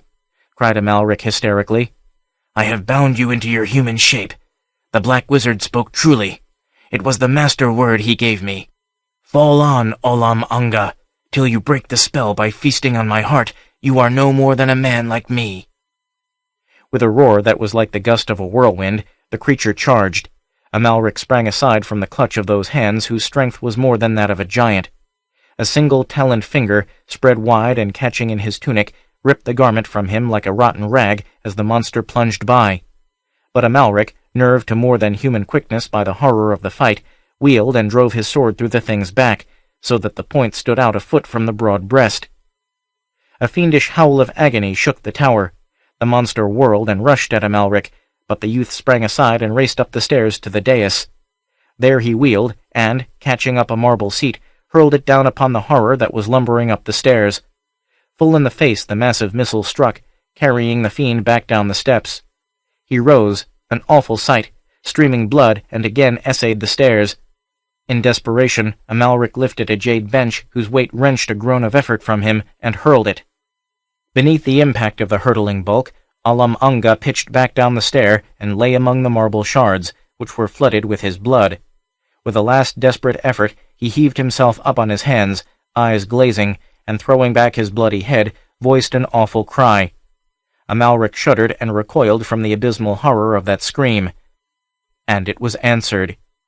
From somewhere in the air above the tower, a faint medley of fiendish cries came back like an echo. Then the mangled white figure went limp among the blood-stained shards. And Amalric knew that one of the gods of Kush was no more. With the thought came blind, unreasoning horror. In a fog of terror, he rushed down the stair, shrinking from the thing that lay staring on the floor. The night seemed to cry out against him, aghast at the sacrilege. Reason, exultant over his triumph, was submerged in a flood of cosmic fear. As he put foot on the head of the steps, he halted short. Up from the darkness, Lissa came to him, her white arms outstretched, her eyes pools of horror and revulsion. "Amalric!" It was a haunting cry. He crushed her in his arms. "I saw it," she whimpered, "dragging a dead man through the corridor. I screamed and fled. Then when I returned, I heard you cry out and knew you had gone to search for me in the Red Tower."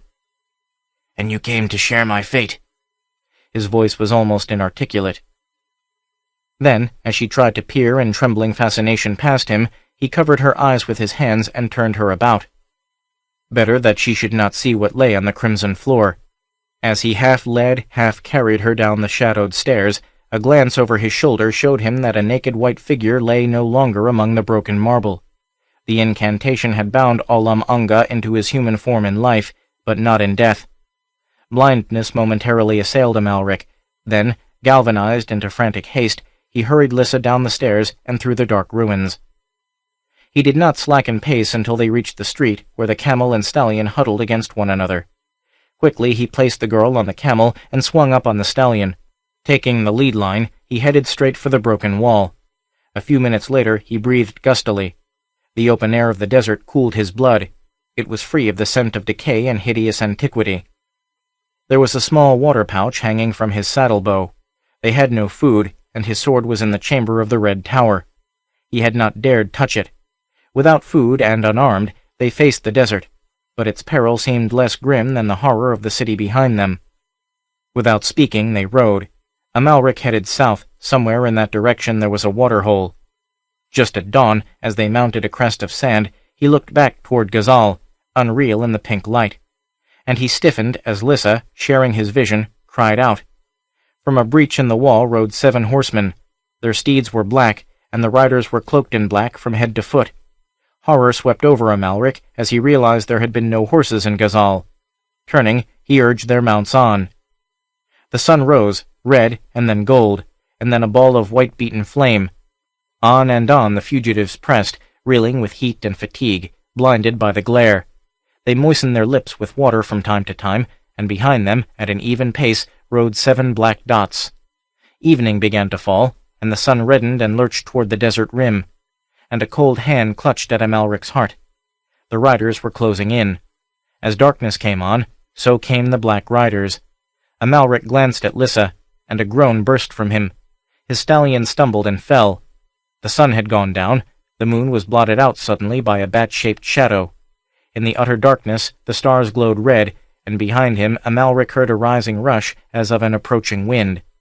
A black, speeding clump bulked against the night, in which glinted sparks of awful light. "Ride, girl," he cried despairingly.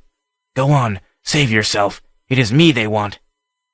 For answer, she slid down from the camel and threw her arms about him.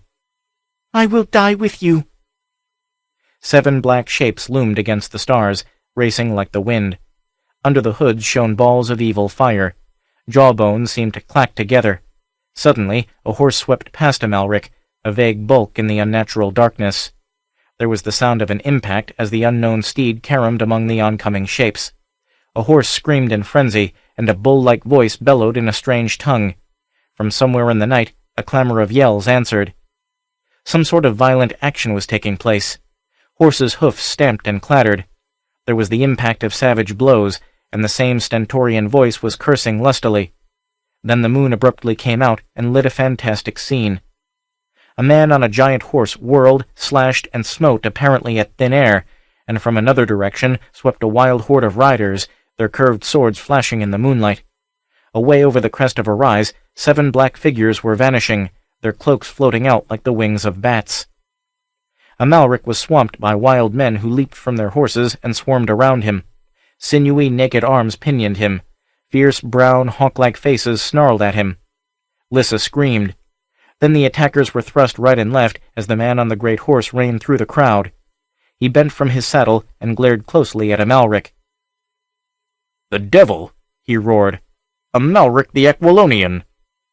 "Conan!" Amalric exclaimed bewilderedly. "Conan! Alive!" "More alive than you seem to be," answered the other. "By Crom, man, you look as if all the devils in this desert had been hunting you through the night. What things were those pursuing you?" "I was riding around the camp my men had pitched to make sure no enemies were in hiding, when the moon went out like a candle, and then I heard sounds of flight. I rode towards the sounds, and by Crom, I was among those devils before I knew what was happening. I had my sword in my hand, and I laid about me. By Crom, their eyes blazed like fire in the dark. I know my edge bit them, but when the moon came out, they were gone like a puff of wind. Were they men or fiends?" "Ghouls sent up from hell," shuddered Amalric. "Ask me no more. There are some things that cannot be discussed." Conan did not press the matter, nor did he look incredulous. His beliefs included night fiends, ghosts, hobgoblins, and dwarfs. "Trust you to find a woman, even in a desert," he said, glancing at Lissa, who had crept to Amalric and was clinging close to him, glancing fearfully at the wild figures which hemmed them in. "Wine!" roared Conan. "Bring flasks! Here!" He seized a leather flask from those who thrust it out to him and placed it in Amalric's hand. "Give the girl a swig and drink some yourself," he advised. "Then we'll put you on horses and take you to the camp. You need food, rest, and sleep. I can see that. A richly caparisoned horse was brought, rearing and prancing, and willing hands helped Amalric into the saddle. Then the girl was handed up to him, and they moved off southward, surrounded by the wiry brown riders in their picturesque semi-nakedness. Conan rode ahead, humming a riding song of the mercenaries. "Who is he?" whispered Lissa, her arms about her lover's neck. He was holding her on the saddle in front of him. "Conan the Cimmerian," muttered Amalric. "The man I wandered with in the desert after the defeat of the mercenaries. These are the men who struck him down. I left him lying under their spears, apparently dead. Now we meet him obviously in command of and respected by them." "He is a terrible man," she whispered. He smiled. "You never saw a white-skinned barbarian before. He is a wanderer and a plunderer and a slayer, but he has his own code of morals. I don't think we have anything to fear from him." In his heart he was not sure. In a way, it might be said that he had forfeited Conan's comradeship when he had ridden away into the desert, leaving the Cimmerian senseless on the ground. But he had not known that Conan was alive. Doubt haunted Amalric. Savagely loyal to his companions, the Cimmerian's wild nature saw no reason why the rest of the world should not be plundered. He lived by the sword, and Amalric suppressed a shudder as he thought of what might chance did Conan desire Lissa. Later on, having eaten and drunk in the camp of the riders, Amalric sat by a small fire in front of Conan's tent. Lissa, covered with a silken cloak, slumbered with her curly head on his knees, and across from him the firelight played on Conan's face, interchanging lights and shadows. "Who are these men?" asked the young Aquilonian. "The riders of Tombalku," answered the Cimmerian. "Tombalku?" exclaimed Amalric. "Then it is no myth."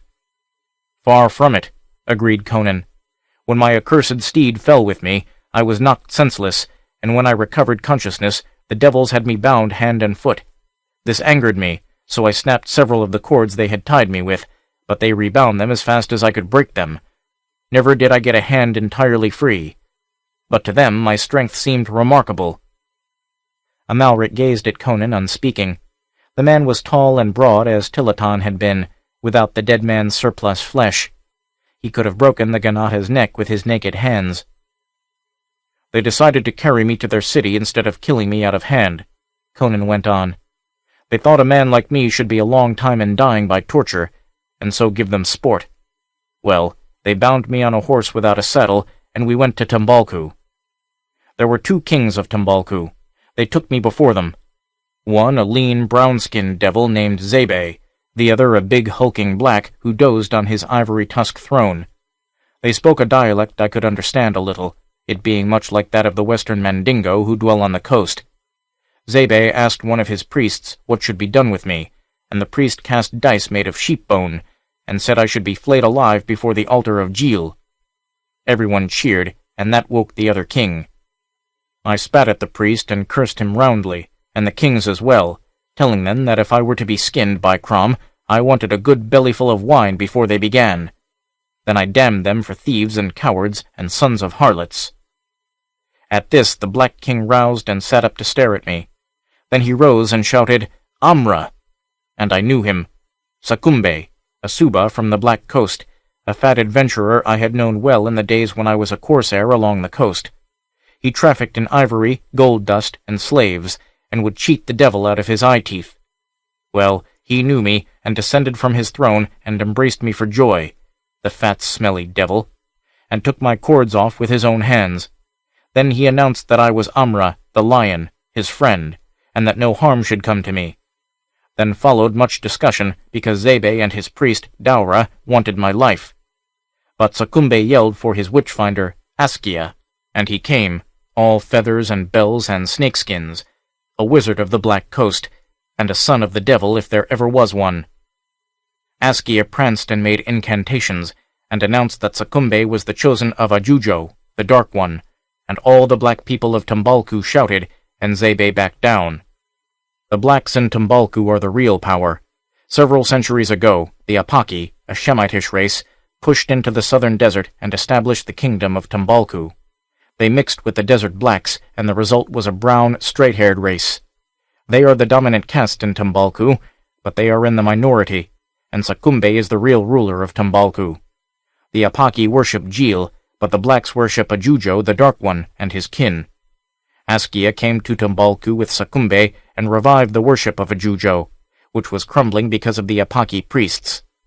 Askia made black magic which defeated the wizardry of the Apaki, and the blacks hailed him as a prophet sent by the dark gods. Sakumbe and Askia wax as Zebe and Daura wane. Well, as I am Sakumbe's friend, and Askia spoke for me, the blacks received me with great applause. Sakumbe had Cordofo, the general of the horsemen, poisoned, and gave me his place, which delighted the blacks and exasperated the Apaki. You will like Tombalku. It was made for men like us to loot. There are 6 powerful factions plotting and intriguing against each other. There are continual brawls in the taverns and streets, secret murders, mutilations, and executions. And there are women, gold, wine, all that a mercenary wants. By Crom, Amalric, you could not have come at a better time. I am high in favor and power. Why, what's the matter? You do not seem as enthusiastic as I remember you having once been in such matters. I crave your pardon, Conan, apologized Amalric. I do not lack interest, but weariness and want of sleep overcomes me. But it was not of gold, women, and intrigue that the Aquilonian was thinking, but of the girl who slumbered on his lap. There was no joy in the thought of taking her into such a welter of intrigue and blood as Conan had described. A subtle change had come over Amalric, almost without his knowledge. The Vale of Lost Women. 1. The thunder of the drums and the great elephant tusk horns was deafening, but in Livia's ears the clamor seemed but a confused muttering dull and far away. As she lay on the Angareb in the great hut, her state bordered between delirium and semi-unconsciousness. Outward sounds and movements scarcely impinged upon her senses. Her whole mental vision, though dazed and chaotic, was yet centered with hideous certitude on the naked, writhing figure of her brother, blood streaming down his quivering thighs. Against a dim nightmare background of dusky interweaving shapes and shadows, that white form was limned in merciless and awful clarity. The air seemed still to pulsate with an agonized screaming, mingled and interwoven obscenely with a rustle of fiendish laughter. She was not conscious of sensation as an individual, separate and distinct from the rest of the cosmos. She was drowned in a great gulf of pain, was herself but pain crystallized and manifested in flesh. So she lay without conscious thought or motion, while outside the drums bellowed, the horns clamored, and barbaric voices lifted hideous chants, keeping time to naked feet slapping the hard earth and open palms smiting one another softly. But through her frozen mentality individual consciousness at last began to seep. A dull wonder that she was still bodily unharmed first made itself manifest. She accepted the miracle without thanksgiving. The matter seemed meaningless. Acting mechanically, she sat up on the Angareb and stared dully about her. Her extremities made feeble beginnings of motions, as if responding to blindly awakening nerve centers. Her naked feet scruffed nervously at the hard-beaten dirt floor. Her fingers twitched convulsively at the skirt of the scanty undertunic which constituted her only garment. Impersonally, she remembered that once, it seemed long, long ago, rude hands had torn her other garments from her body, and she had wept with fright and shame. It seemed strange now that so small a wrong should have caused her so much woe. The magnitude of outrage and indignity was only relative after all, like everything else. The hut door opened, and a black woman entered, a lithe, pantherish creature, whose supple body gleamed like polished ebony, adorned only by a wisp of silk twisted about her strutting loins. The white of her eyeballs reflected the firelight outside, as she rolled them with wicked meaning. She bore a bamboo dish of food, smoking meat, roasted yams, mealies, unwieldy ingots of native bread, and a vessel of hammered gold, filled with Yarati beer. These she set down on the Angareb, but Livia paid no heed. She sat staring dully at the opposite wall, hung with mats woven of bamboo shoots. The young black woman laughed evilly, with a flash of dark eyes and white teeth, and with a hiss of spiteful obscenity and a mocking caress that was more gross than her language, she turned and swaggered out of the hut, expressing more taunting insolence with the motions of her hips than any civilized woman could with spoken insults. Neither the wench's words nor her actions had stirred the surface of Livia's consciousness. All her sensations were still turned inward. Still, the vividness of her mental pictures made the visible world seem like an unreal panorama of ghosts and shadows. Mechanically, she ate the food and drank the liquor without tasting either. It was still mechanically that at last she rose and walked unsteadily across the hut, to peer out through a crack between the bamboos.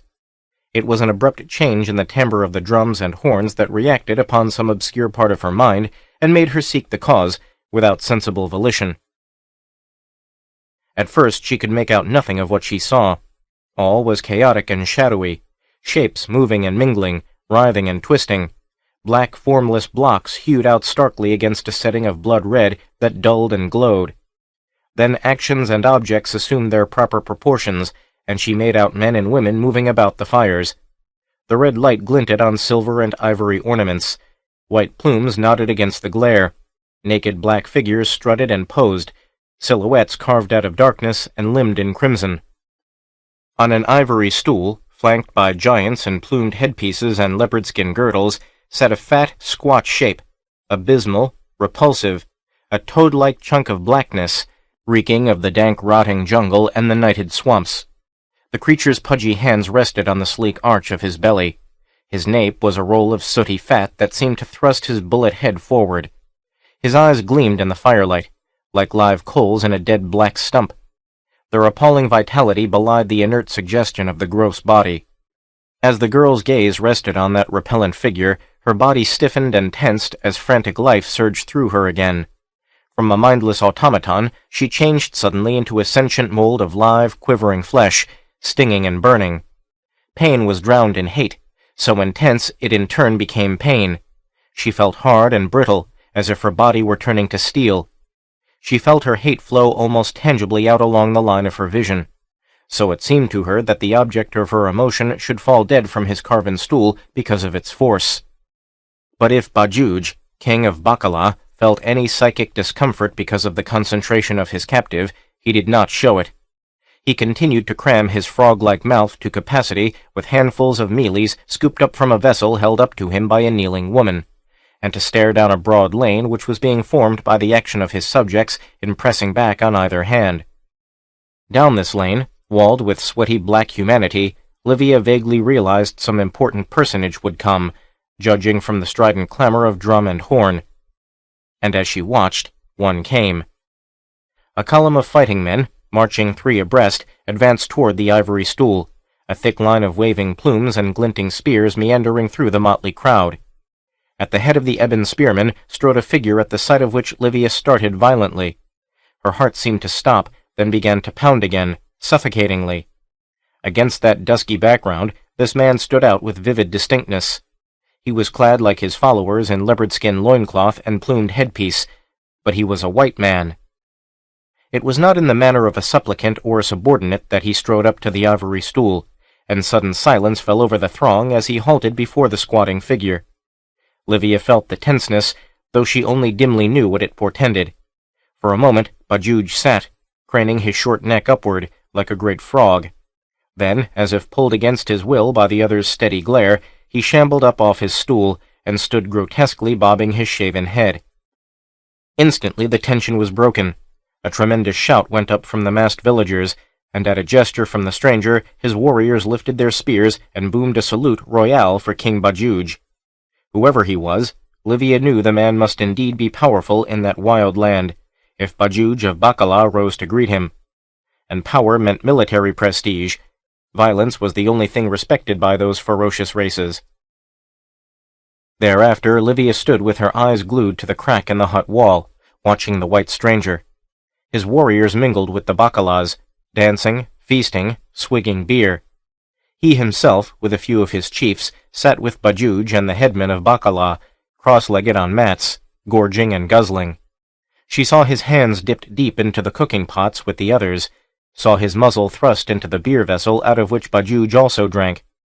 But she noticed, nevertheless, that he was accorded the respect due to a king. Since he had no stool, Bajuj renounced his also, and sat on the mats with his guest. When a new pot of beer was brought, the king of Bacala barely sipped it before he passed it to the white man. Power. All this ceremonial courtesy pointed to power, strength, prestige. Livia trembled in excitement as a breathless plan began to form in her mind. So she watched the white man with painful intensity, noting every detail of his appearance. He was tall. Neither in height nor in massiveness was he exceeded by many of the giant blacks. He moved with the lithe suppleness of a great panther. When the firelight caught his eyes, they burned like blue fire. High-strapped sandals guarded his feet, and from his broad girdle hung a sword in a leather scabbard. His appearance was alien and unfamiliar. Livia had never seen his like, but she made no effort to classify his position among the races of mankind. It was enough that his skin was white. The hours passed, and gradually the roar of revelry lessened, as men and women sank into drunken sleep. At last Bajuj rose tottering, and lifted his hands, less a sign to end the feast than a token of surrender in the contest of gorging and guzzling, and stumbling was caught by his warriors, who bore him to his hut. The white man rose, apparently none the worse for the incredible amount of beer he had quaffed, and was escorted to the guest hut by such of the Bacala headmen as were able to reel along. He disappeared into the hut, and Livia noticed that a dozen of his own spearmen took their places about the structure, spears ready. Evidently the stranger was taking no chances on Bajuj's friendship. Livia cast her glance about the village, which faintly resembled a dusky nut of judgment, what with the straggling streets strewn with drunken shapes. She knew that men in full possession of their faculties guarded the outer boma, but the only wakeful men she saw inside the village were the spearmen about the white man's hut. And some of these were beginning to nod and lean on their spears. With her heart beating hammer-like, she glided to the back of her prison hut and out the door, passing the snoring guard Bajuj had set over her. Like an ivory shadow, she glided across the space between her hut and that occupied by the stranger. On her hands and knees, she crawled up to the back of that hut. A black giant squatted here, his plumed head sunk on his knees. She wriggled past him to the wall of the hut. She had first been imprisoned in that hut, and a narrow aperture in the wall, hidden inside by a hanging mat, represented her weak and pathetic attempt at escape. She found the opening, turned sidewise, and wriggled her lithe body through, thrusting the inner mat aside. Firelight from without faintly illumined the interior of the hut. Even as she thrust back the mat, she heard a muttered curse, felt a vice-like grasp in her hair, and was dragged bodily through the aperture and plumped down on her feet. Staggering with the suddenness of it, she gathered her scattered wits together and raked her disordered tresses out of her eyes to stare up into the face of the white man who towered over her, amazement written on his dark, scarred face. His sword was naked in his hand, and his eyes blazed like balefire, whether with anger, suspicion, or surprise, she could not judge. He spoke in a language she could not understand, a tongue which was not a Negro guttural, yet did not have a civilized sound. "Oh, please," she begged, "not so loud. They will hear." "Who are you?" he demanded, speaking Ophirian with a barbarous accent. "By Crom, I never thought to find a white girl in this hellish land." "My name is Livia," she answered. "I am Bajuj's captive. Oh, listen, please listen to me. I cannot stay here long. I must return before they miss me from my hut.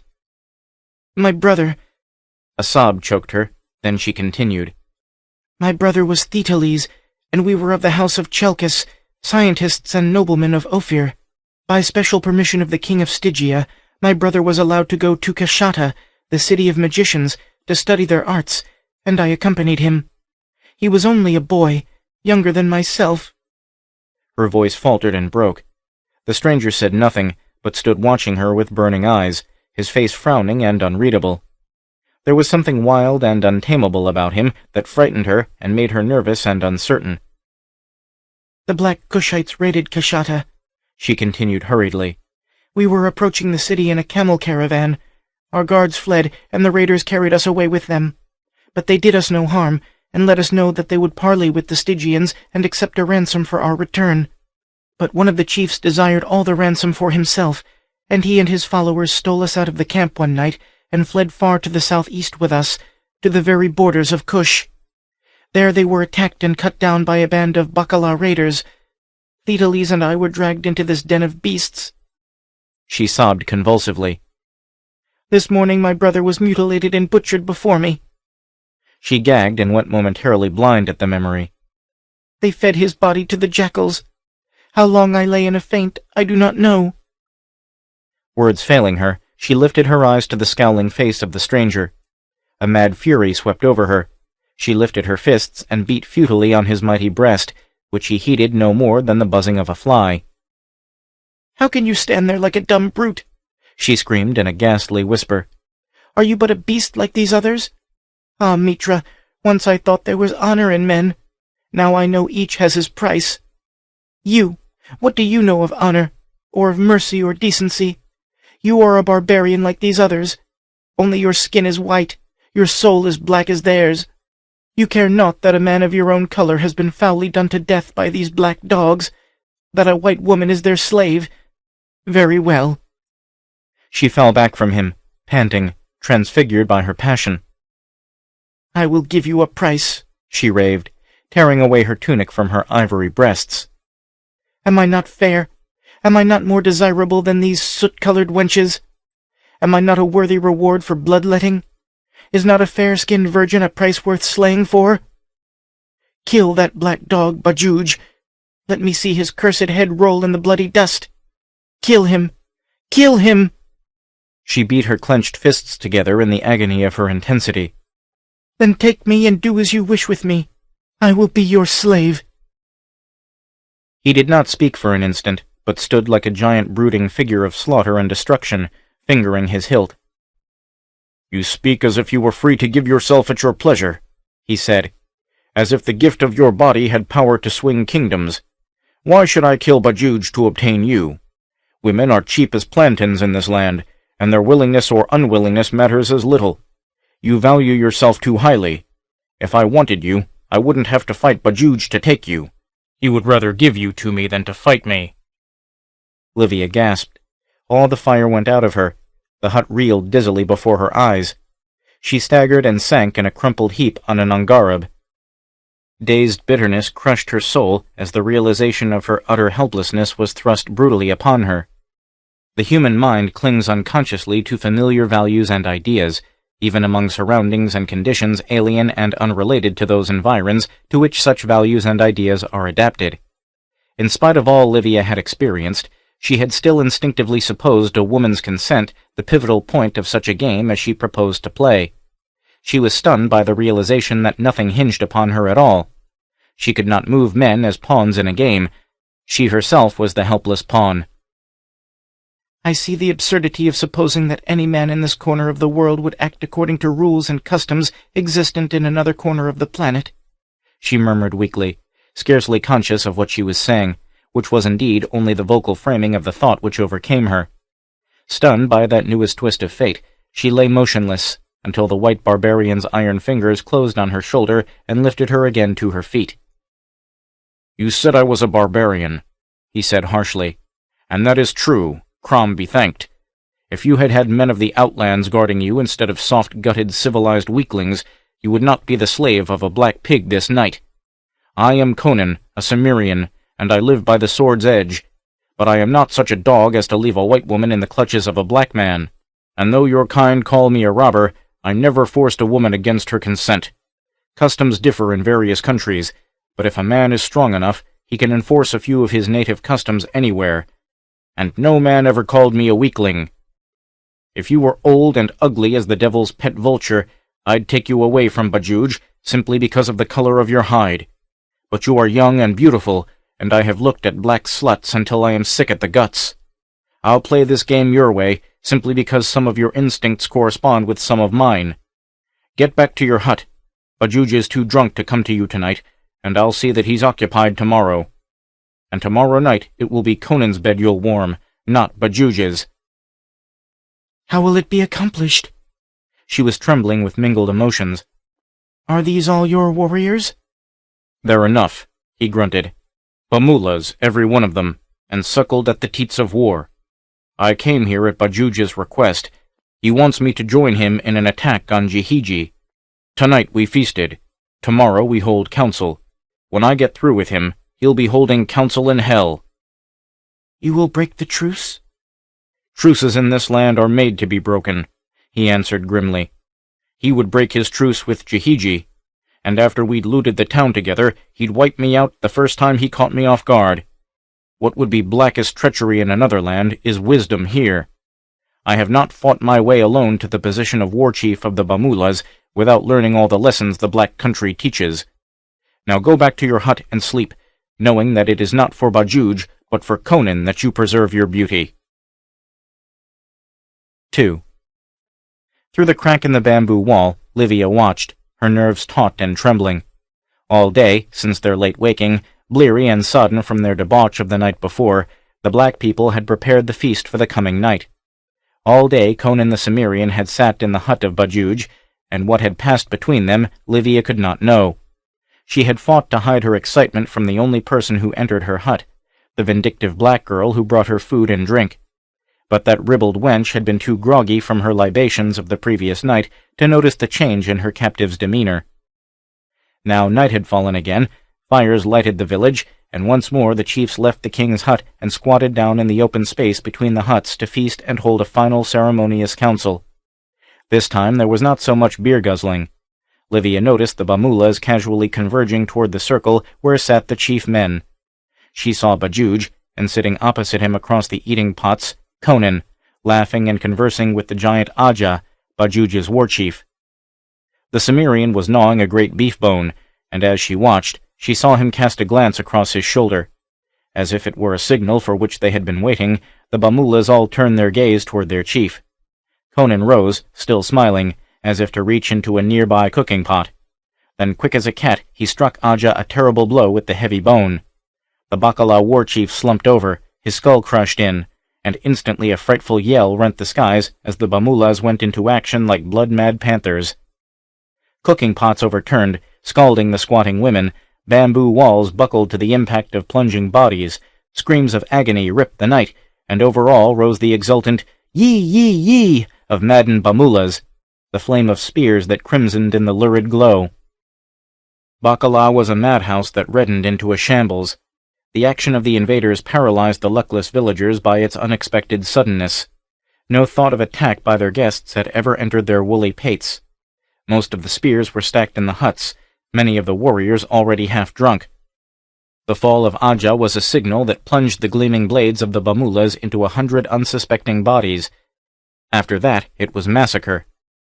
At her peephole, Livia stood frozen, white as a statue, her golden locks drawn back and grasped in a knotted cluster with both hands at her temples. Her eyes were dilated, her whole body rigid. The yells of pain and fury smote her tortured nerves like a physical impact. The writhing, slashing forms blurred before her, then sprang out again with horrifying distinctness. She saw spears sink into writhing black bodies, spilling red. She saw clubs swing and descend with brutal force on kinky heads. Brands were kicked out of the fires, scattering sparks. Hut thatches smoldered and blazed up. A fresh stridency of anguish cut through the cries, as living victims were hurled headfirst into the blazing structures. The scent of scorched flesh began to sicken the air, already rank with reeking sweat and fresh blood. Livia's overwrought nerves gave way. She cried out again and again, shrill screams of torment, lost in the roar of flames and slaughter. She beat her temples with her clenched fists. Her reason tottered, changing her cries to more awful peals of hysterical laughter. In vain she sought to keep before her the fact that it was her enemies who were dying thus horribly, that this was as she had madly hoped and plotted, that this ghastly sacrifice was a just repayment of the wrongs done her and hers. Frantic terror held her in its unreasoning grasp. She was aware of no pity for the victims who were dying, wholesale under the dripping spears. Her only emotion was blind, stark, mad, unreasoning fear. She saw Conan, his white form contrasting with the blacks. She saw his sword flash, and men went down around him. Now a struggling knot swept around a fire, and she glimpsed a fat, squat shape writhing in its midst. Conan plowed through and was hidden from view by the twisting black figures. From the midst, a thin squealing rose unbearably. The press split for an instant, and she had one awful glimpse of a reeling, desperate, squat figure, streaming blood. Then the throng crowded in again, and steel flashed in the mob like a beam of lightning through the dusk. A beast-like baying rose, terrifying in its primitive exultation. Through the mob, Conan's tall form pushed its way. He was striding toward the hut where the girl cowered, and in his hand he bore a ghastly relic. The firelight gleamed redly on King Bajuj's severed head. The black eyes, glassy now instead of vital, rolled up, revealing only the whites. The jaw hung slack as if in a grin of idiocy. Red drops showered thickly along the ground. Livia gave back with a moaning cry. Conan had paid the price and was coming to claim her, bearing the awful token of his payment. He would grasp her with his hot, bloody fingers, crush her lips with mouth still panting from the slaughter. With the thought came delirium. With a scream, Livia ran across the hut, threw herself against the door in the back wall. It fell open, and she darted across the open space, a flitting white ghost in a realm of black shadows and red flame. Some obscure instinct led her to the pen where the horses were kept.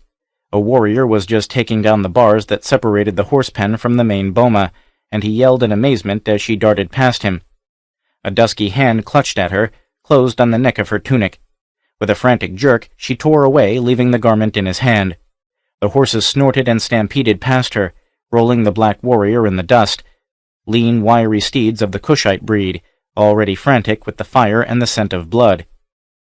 Blindly she caught at a flying mane, was jerked off her feet, struck the ground again on her toes, sprang high, pulled and scrambled herself upon the horse's straining back.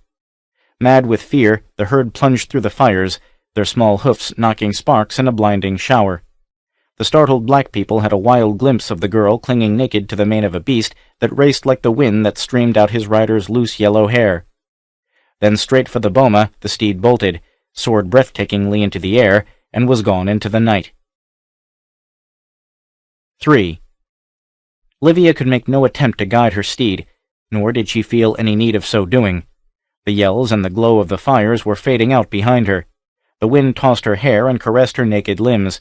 She was aware only of a day's need to hold to the flowing mane and ride over the rim of the world and away from all agony and grief and horror.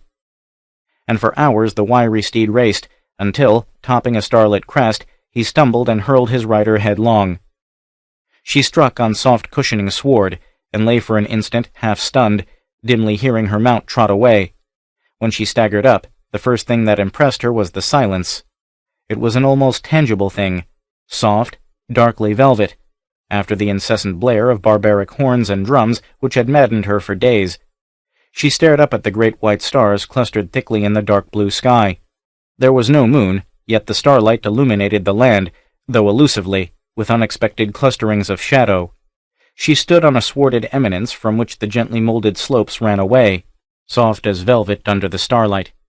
Far away in one direction she discerned a dense dark line of trees which marked the distant forest. Here there was only night and trance-like stillness and a faint breeze blowing through the stars. The land seemed vast and slumbering. The warm caress of the breeze made her aware of her nakedness, and she wriggled uneasily, spreading her hands over her body. Then she felt the loneliness of the night, and the unbrokenness of the solitude. She was alone. She stood naked on the summit of the land, and there was none to see, nothing but night and the whispering wind. She was suddenly glad of the night and the loneliness. There was none to threaten her, or to seize her with rude, violent hands. She looked before her and saw the slope falling away into a broad valley. There fronds waved thickly, and the starlight reflected whitely on many small objects scattered throughout the vale. She thought they were great white blossoms, and the thought gave rise to vague memory. She thought of a valley of which the blacks had spoken with fear, a valley to which had fled the young women of a strange brown-skinned race which had inhabited the land before the coming of the ancestors of the Bakalas. There, men said, they had turned into white flowers, had been transformed by the old gods to escape their ravishers. There no black man dared go. But into that valley Livia dared go. She would go down those grassy slopes which were like velvet under her tender feet. She would dwell there among the nodding white blossoms, and no man would ever come to lay hot, rude hands on her. Conan had said that pacts were made to be broken. She would break her pact with him. She would go into the vale of the lost women. She would lose herself in solitude and stillness. Even as these dreamy and disjointed thoughts floated through her consciousness, she was descending the gentle slopes, and the tiers of the valley walls were rising higher on each hand. But so gentle were their slopes that when she stood on the valley floor, she did not have the feeling of being imprisoned by rugged walls. All about her floated seas of shadow, and great white blossoms nodded and whispered to her. She wandered at random, parting the fronds with her small hands, listening to the whisper of the wind through the leaves, finding a childish pleasure in the gurgling of an unseen stream. She moved as in a dream, in the grasp of a strange unreality. One thought reiterated itself continually. There she was safe from the brutality of men. She wept, but the tears were of joy. She lay full length upon the sward and clutched the soft grass as if she would crush her newfound refuge to her breast and hold it there forever. She plucked the petals of the blossoms and fashioned them into a chaplet for her golden hair. Their perfume was in keeping with all other things in the valley, dreamy, subtle, enchanting. So she came at last to a glade in the midst of the valley, and saw there a great stone, hewn as if by human hands, and adored with ferns and blossoms and chains of flowers. She stood staring at it, and then there was movement and life about her. Turning, she saw figures stealing from the denser shadows, slender brown women, lithe, naked, with blossoms in their night-black hair. Like creatures of a dream, they came about her, and they did not speak. But suddenly terror seized her as she looked into their eyes. Those eyes were luminous, radiant in the starshine, but they were not human eyes. The forms were human, but in the souls a strange change had been wrought, a change reflected in their glowing eyes. Fear descended on Livia in a wave. The serpent reared its grisly head in her newfound paradise. But she could not flee. The lithe brown women were all about her. One, lovelier than the rest, came silently up to the trembling girl and enfolded her with supple brown arms. Her breath was scented with the same perfume that stole from the white blossoms that waved in the starshine. Her lips pressed Livia's in a long, terrible kiss. The Ophirian felt coldness running through her veins. Her limbs turned brittle. Like a white statue of marble, she lay in the arms of her captress, incapable of speech or movement. Quick, soft hands lifted her and laid her on the altar stone amidst a bed of flowers. The brown women joined hands in a ring and moved supplely about the altar, dancing a strange dark measure. Never the sun or the moon looked on such a dance, and the great white stars grew whiter and glowed with a more luminous light, as if its dark witchery struck response in things cosmic and elemental. And a low chant arose that was less human than the gurgling of the distant stream, a rustle of voices like the whispering of the great white blossoms that waved beneath the stars. Livia lay, conscious but without power of movement. It did not occur to her to doubt her sanity. She sought not to reason or analyze. She was, and these strange beings dancing about her were. A dumb realization of existence and recognition of the actuality of nightmare possessed her as she lay helplessly gazing up at the star-clustered sky, whence, she somehow knew with more than mortal knowledge, some thing would come to her, as it had come long ago to make these naked brown women the soulless beings they now were. First, high above her, she saw a black dot among the stars, which grew and expanded.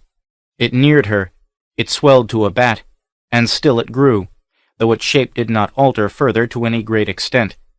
It hovered over her in the stars, dropping plummet-like earthward, its great wings spread over her.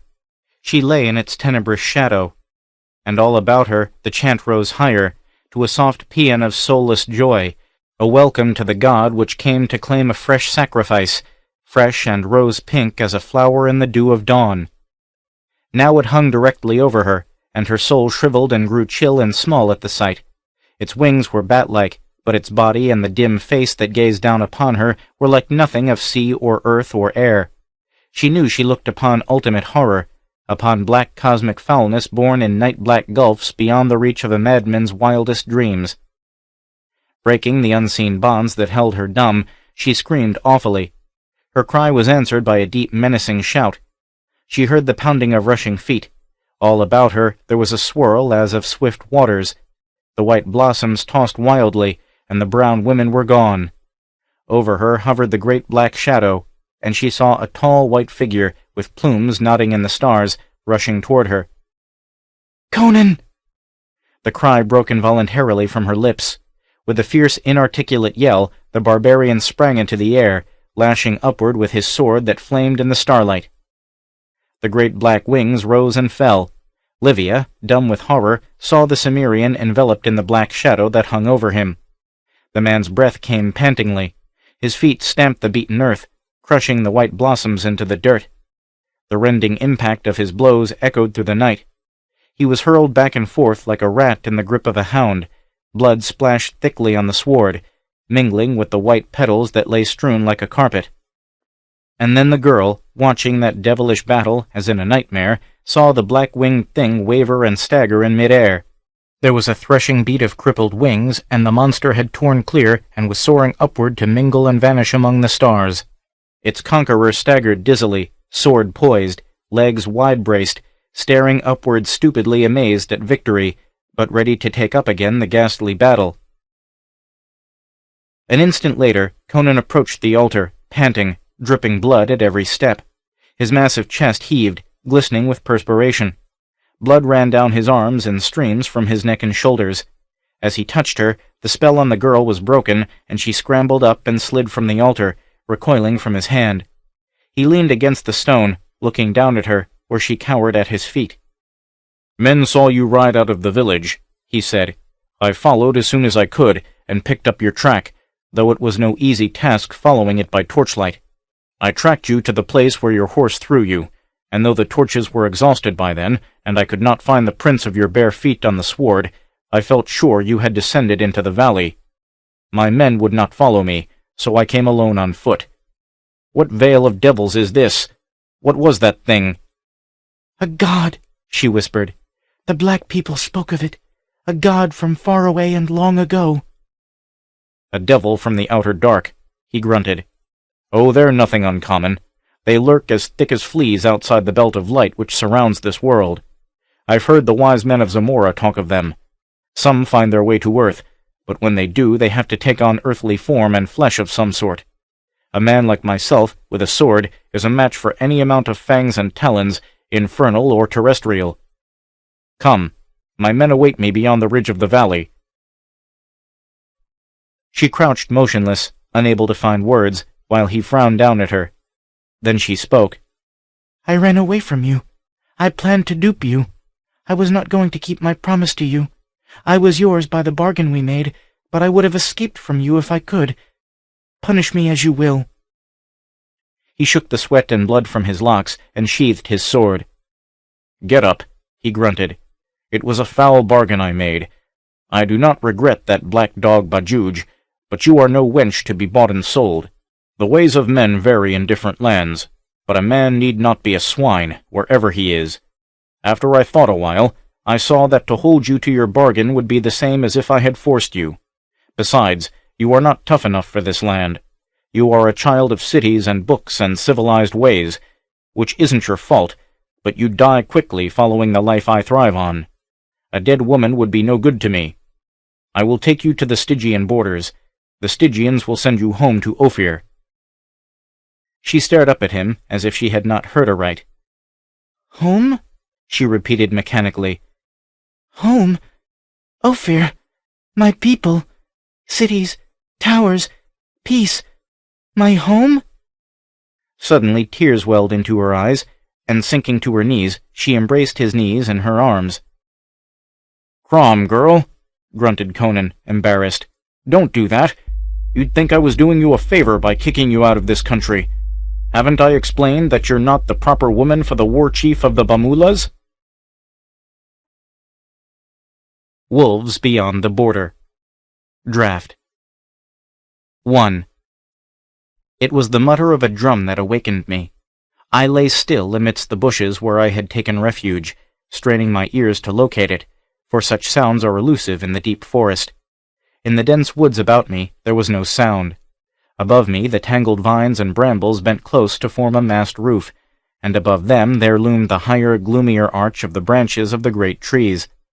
Not a star shone through that leafy vault.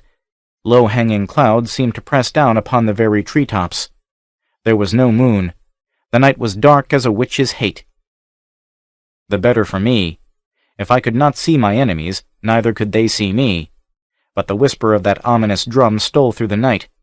Thrum, thrum, thrum, a steady monotone that grunted and growled of nameless secrets. I could not mistake the sound. Only one drum in the world makes just that deep, menacing, sullen thunder, a Pictish war drum, in the hands of those wild painted savages who haunted the wilderness beyond the border of the Westermark. And I was beyond that border, alone, and concealed in a brambly covert in the midst of the great forest where those naked fiends have reigned since time's earliest dawns. Now I located the sound. The drum was beating westward of my position, and I believed at no great distance. Quickly I girt my belt more firmly, settled war-axe and knife in their beaded sheaths, strung my heavy bows, and made sure that my quiver was in place at my left hip, groping with my fingers in the utter darkness. And then I crawled from the thicket and went warily toward the sound of the drum. That it personally concerned me I did not believe. If the forest men had discovered me, their discovery would have been announced by a sudden knife in my throat, not by a drum beating in the distance. But the throb of the war drum had a significance no forest runner could ignore. It was a warning and a threat, a promise of doom for those white-skinned invaders whose lonely cabins and axe-marked clearings menaced the immemorial solitude of the wilderness. It meant fire and torture, flaming arrows dropping like falling stars through the darkness, and the red axe crunching through skulls of men and women and children. So through the blackness of the nighted forest I went, feeling my way delicately among the mighty boles, sometimes creeping on hands and knees, and now and then my heart in my throat when a creeper brushed across my face or groping hand. For there are huge serpents in that forest, which sometimes hang by their tails from branches and so snare their prey. But the creatures I sought were more terrible than any serpent, and as the drum grew louder, I went as cautiously as if I trod on naked swords. And presently I glimpsed a red gleam among the trees, and heard a mutter of barbaric voices mingling with the snarl of the drum. Whatever weird ceremony might be taking place yonder under the black trees, it was likely that they had outposts scattered about the place, and I knew how silent and motionless a Pict could stand, merging with the natural forest growth even in dim light, and unsuspected until his blade was through his victim's heart. My flesh crawled at the thought of colliding with one such grim sentry in the darkness, and I drew my knife and held it extended before me. But I knew not even a Pict could see me in that blackness of tangled forest roof and the cloud-massed sky.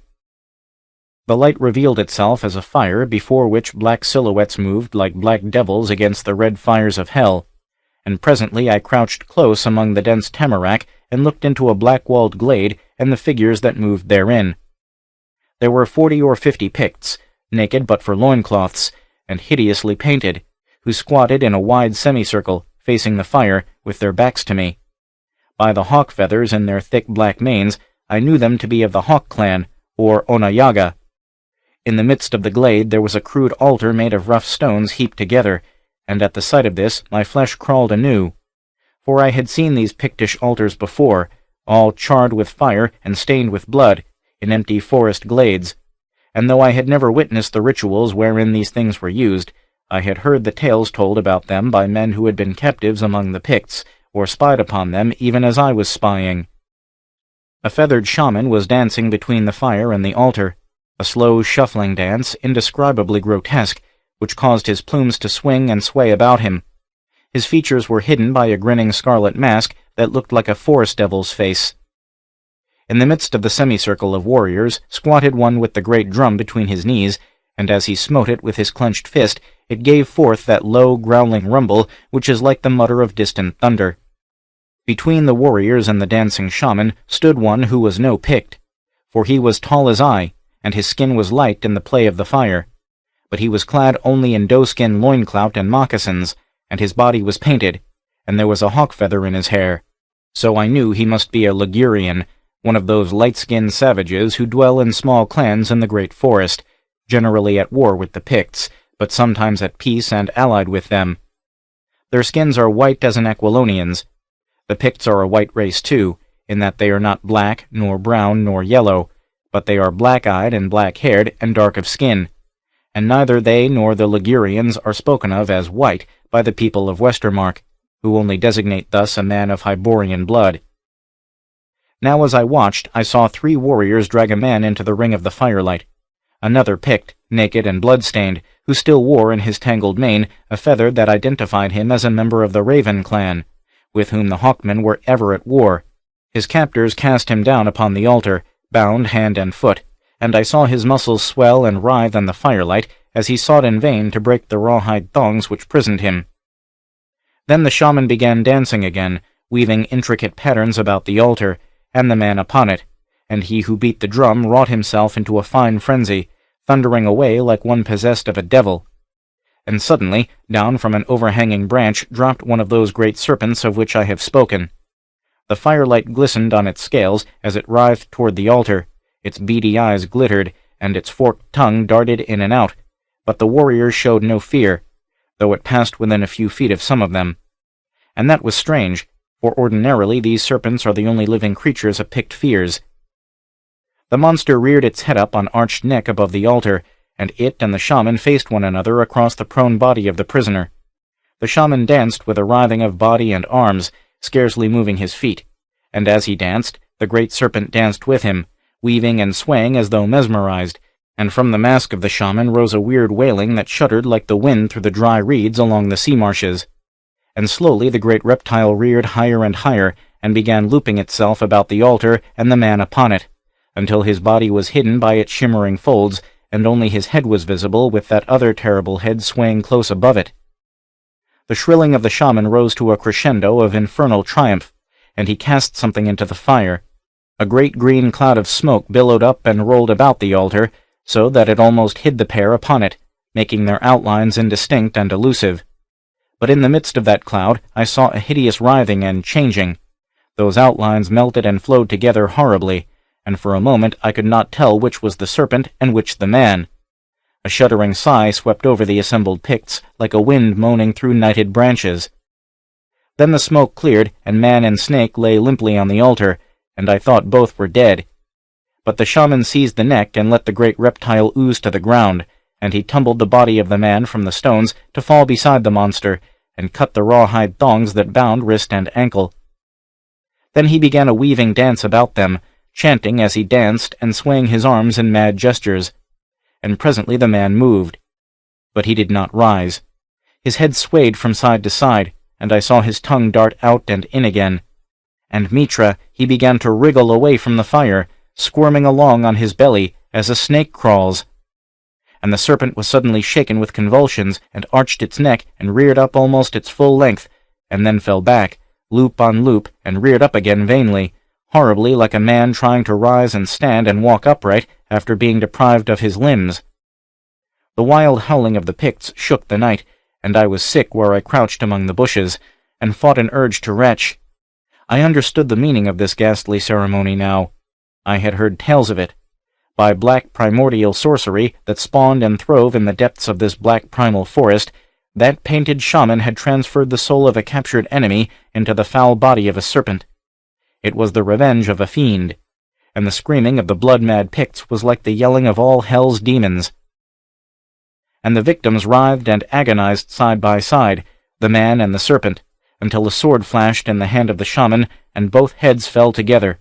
And gods, it was the serpent's trunk which but quivered and jerked a little, and then lay still, and the man's body which rolled and nodded and thrashed like a beheaded snake.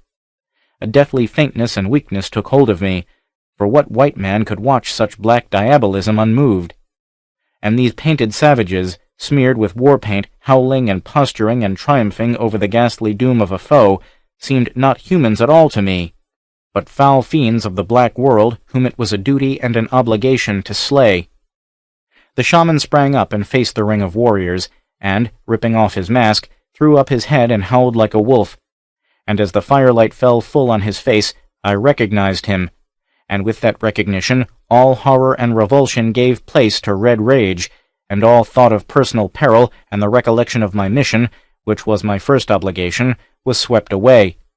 For that shaman was old Teanoga of the South Hawks, he who burnt alive my friend, John Galter's son. In the lust of my hate, I acted almost instinctively, whipped up my bow, notched an arrow, and loosed, all in an instant.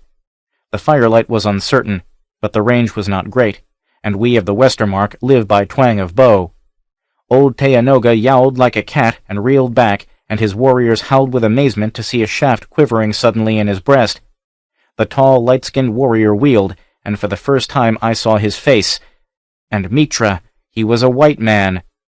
The horrid shock of that surprise held me paralyzed for a moment, and had almost undone me, for the Picts instantly sprang up and rushed into the forest, like panthers, seeking the foe who fired that arrow. They had reached the first fringe of bushes when I jerked out of my spell of amaze and horror, and sprang up and raced away in the darkness, ducking and dodging among trees which I avoided more by instinct than otherwise, for it was dark as ever. But I knew the Picts could not strike my trail, but must hunt as blindly as I fled. And presently, as I ran northward, behind me I heard a hideous howling whose blood-mad fury was enough to freeze the blood even of a forest runner. And I believed that they had plucked my arrow from the shaman's breast and discovered it to be a white man's shaft. That would bring them after me with fiercer bloodlust than ever. I fled on, my heart pounding from fear and excitement, and the horror of the nightmare I had witnessed.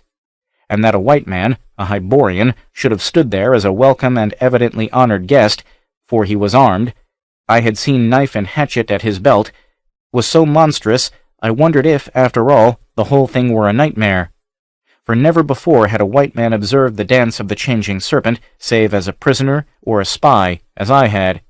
And what monstrous thing it portended I knew not, but I was shaken with foreboding and horror at the thought.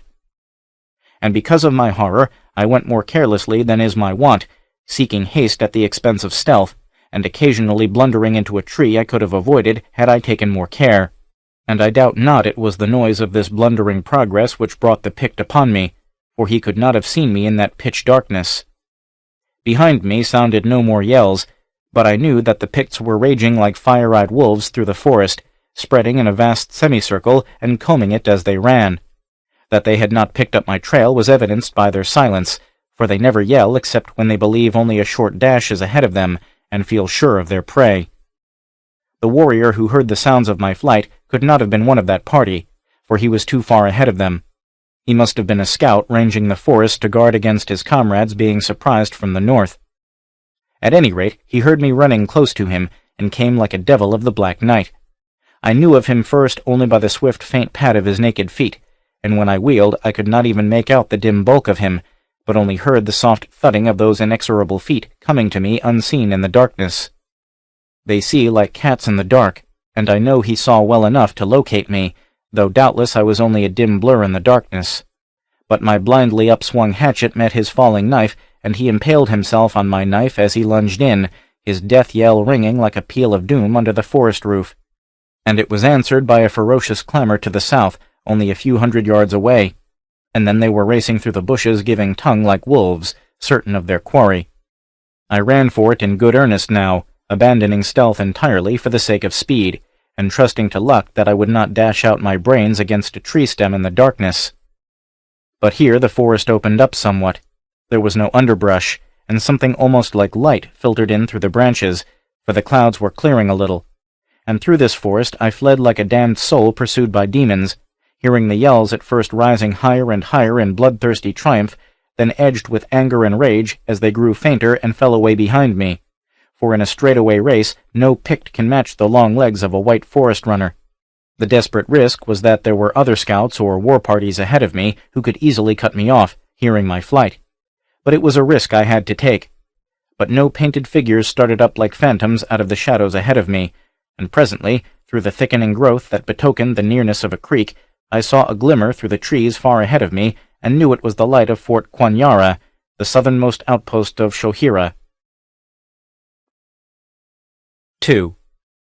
Perhaps, before continuing with this chronicle of the bloody years, it might be well were I to give an account of myself, and the reason why I traversed the Pictish wilderness, by night and alone. My name is Galt Hagar's son. I was born in the province of Kanahohara. But when I was 10 years of age, the Picts broke over Black River and stormed Fort Tuscallan and slew all within save one man, and drove all the settlers of the province east of Thunder River. Kanahohara became again part of the wilderness, haunted only by wild beasts and wild men. The people of Kanahohara scattered throughout the Westermark, in Shohira, Kanawaga, or Oriskany, but many of them went southward and settled near Fort Thandara, an isolated outpost on the Warhorse River, my family among them. There they were later joined by other settlers for whom the older provinces were too thickly inhabited, and presently there grew up the district known as the Free Province of Thandara, because it was not like the other provinces, royal grants to great lords east of the marches and settled by them, but cut out of the wilderness by the pioneers themselves without aid of the Aquilonian nobility. We paid no taxes to any baron. Our governor was not appointed by any lord, but we elected him ourselves, from our own people, and he was responsible only to the king. We manned and built our forts ourselves, and sustained ourselves in war as in peace. And Mitra knows war was a constant state of affairs, for there was never peace between us and our savage neighbors, the wild panther, alligator, and otter tribes of Picts. But we throve, and seldom questioned what went on east of the marches in the kingdom whence our grandsires had come. But at last, events in Aquilonia did touch upon us in the wilderness. Word came of civil war, and a fighting man risen to wrest the throne from the ancient dynasty. And sparks from that conflagration set the frontier ablaze, and turned neighbor against neighbor and brother against brother. And it was because knights in their gleaming steel were fighting and slaying on the plains of Aquilonia that I was hastening alone through the stretch of wilderness that separated Thandara from Shohira, with news that might well change the destiny of all the Westermark. Fort Quanyara was a small outpost, a square fortress of hewn logs with a palisade on the bank of Knife Creek.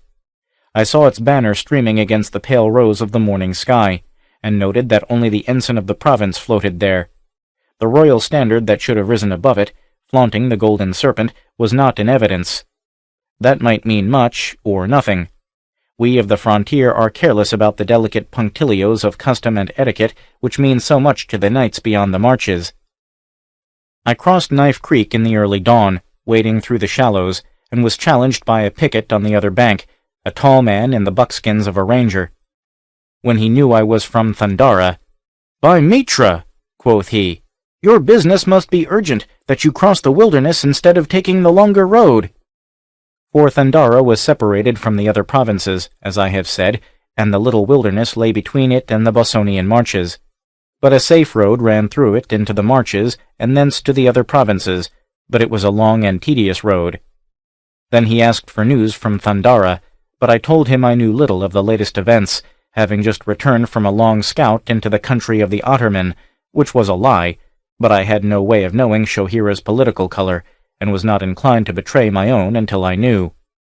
Then I asked him if Hakon Strom's son was in Fort Quanyara, and he told me that the man I sought was not in the fort, but was at the town of Shandara, which lay a few miles east of the fort. "I hope Thandara declares for Conan," said he with an oath, "for I tell you plainly it is our political complexion, and it is my cursed luck which keeps me here with the handful of rangers who watch the border for raiding Picts. I would give my bow and hunting shirt to be with your army, which lies even now at Thanitia on Ogaha Creek, waiting the onslaught of Brocus of Tor with his damned renegades." I said naught, but was astounded. This was news indeed, for the Baron of Tor was lord of Kanawaga, not Shohira, whose patron was Lord Thasparis of Corman. "Where is Thasparis?" I asked, and the ranger answered, a thought shortly, "Away in Aquilonia, fighting for Conan." And he looked at me narrowly, as if he had begun to wonder if I were a spy. "Is there a man in Shohira," I began, "who has such connections with the Picts that he dwells, naked and painted among them, and attends their ceremonies of blood feast and—" I checked myself at the fury that contorted the Shohiran's features. "Damn you," says he, choking with passion, "what is your purpose in coming here to insult us thus?" And indeed, to call a man a renegade was the direst insult that could be offered along the Westermark, though I had not meant it in that way. But I saw the man was ignorant of any knowledge concerning the renegade I had seen, and not wishing to give out information, I merely told him that he misunderstood my meaning. "I understand it well enough," said he, shaking with passion. "But for your dark skin and southern accent, I would deem you a spy from Kanawaga. But spy or no, you cannot insult the men of Shohira in such manner. Were I not on military duty, I would lay down my weapon belt and show you what manner of men we breed in Shohira." "I want no quarrel," said I, "but I am going to Shandara, where it will not be hard for you to find me, if you so desire." "I will be there anon," quoth he grimly. "I am Storm Grom's son, and they know me in Shohira." I left him striding his post along the bank, and fingering his knife hilt and hatchet as if he itched to try their edge on my head, and I swung wide of the small fort to avoid other scouts or pickets. For in these troublous times suspicion might fall on me as a spy very easily. Nay, this Storm-Grom's son was beginning to turn such thoughts in his thick noddle when they were swept away by his personal resentment at what he mistook for a slur. And having quarreled with me, his sense of personal honor would not allow him to arrest me on suspicion of being a spy, even had he thought of it. In ordinary times none would think of halting or questioning a white man crossing the border, but everything was in a mad whirl now. It must be, if the patroon of Caughnawaga was invading the domain of his neighbors. The forest had been cleared about the fort for a few hundred yards in each direction, forming a solid green wall. I kept within this wall as I skirted the clearing, and met no one, even when I crossed several paths leading from the fort. I avoided clearings and farms. I headed eastward, and the sun was not high in the heavens when I sighted the roofs of Shandara. The forest ran to within less than half a mile of the town, which was a handsome one for a frontier village, with neat houses mostly of squared logs, some painted, but also some fine frame buildings, which is something we have not in Thandara. But there was not so much as a ditch or a palisade about the village, which was strange to me. For we of Thandara build our dwelling places for defense as much as shelter, and while there is not a village in the width and breadth of the province, yet every cabin is like a tiny fort. Off to the right of the village stood a fort, in the midst of a meadow, with palisade and ditch, somewhat larger than Fort Quanyara, but I saw few heads moving above the parapet, either helmeted or capped, and only the spreading wing hawk of Shohira flapped on the standard. And I wondered why, if Shohira were for Conan, they did not fly the banner he had chosen, the golden lion on a black field, the standard of the regiment he commanded as a mercenary general of Aquilonia. Away to the left, at the edge of the forest, I saw a large house of stone set amid gardens and orchards, and knew it for the estate of Lord Valerian, the richest landowner in western Shohira. I had never seen the man, but knew he was wealthy and powerful. But now the hall, as it was called, seemed deserted. The town seemed curiously deserted likewise, at least of men, though there were women and children in plenty, and it seemed to me that the men had assembled their families here for safety. I saw few able-bodied men. As I went up the street, many eyes followed me suspiciously, but none spoke except to reply briefly to my questions. At the tavern, only a few old men and cripples huddled about the ale-stained tables and conversed in low tones, all conversation ceasing as I loomed in the doorway in my worn buckskins, and all turned to stare at me silently. More significant silence when I asked for Hakon Strom's son, and the host told me that Hakon was ridden to Thanitia shortly after sunup, where the militia army lay encamped, but would return shortly. So being hungry and weary, I ate a meal in the tap-room, aware of those questioning eyes fixed on me, and then lay down in a corner on a bearskin the host fetched for me, and slept, and was so slumbering when Hakon Strom's son returned, close upon sunset. He was a tall man, rangy and broad-shouldered, like most Westlanders, and clad in buckskin hunting shirt and fringed leggins and moccasins like myself. Half a dozen rangers were with him, and they sat them down at a board close to the door and watched him and me over the rims of their ale-jacks.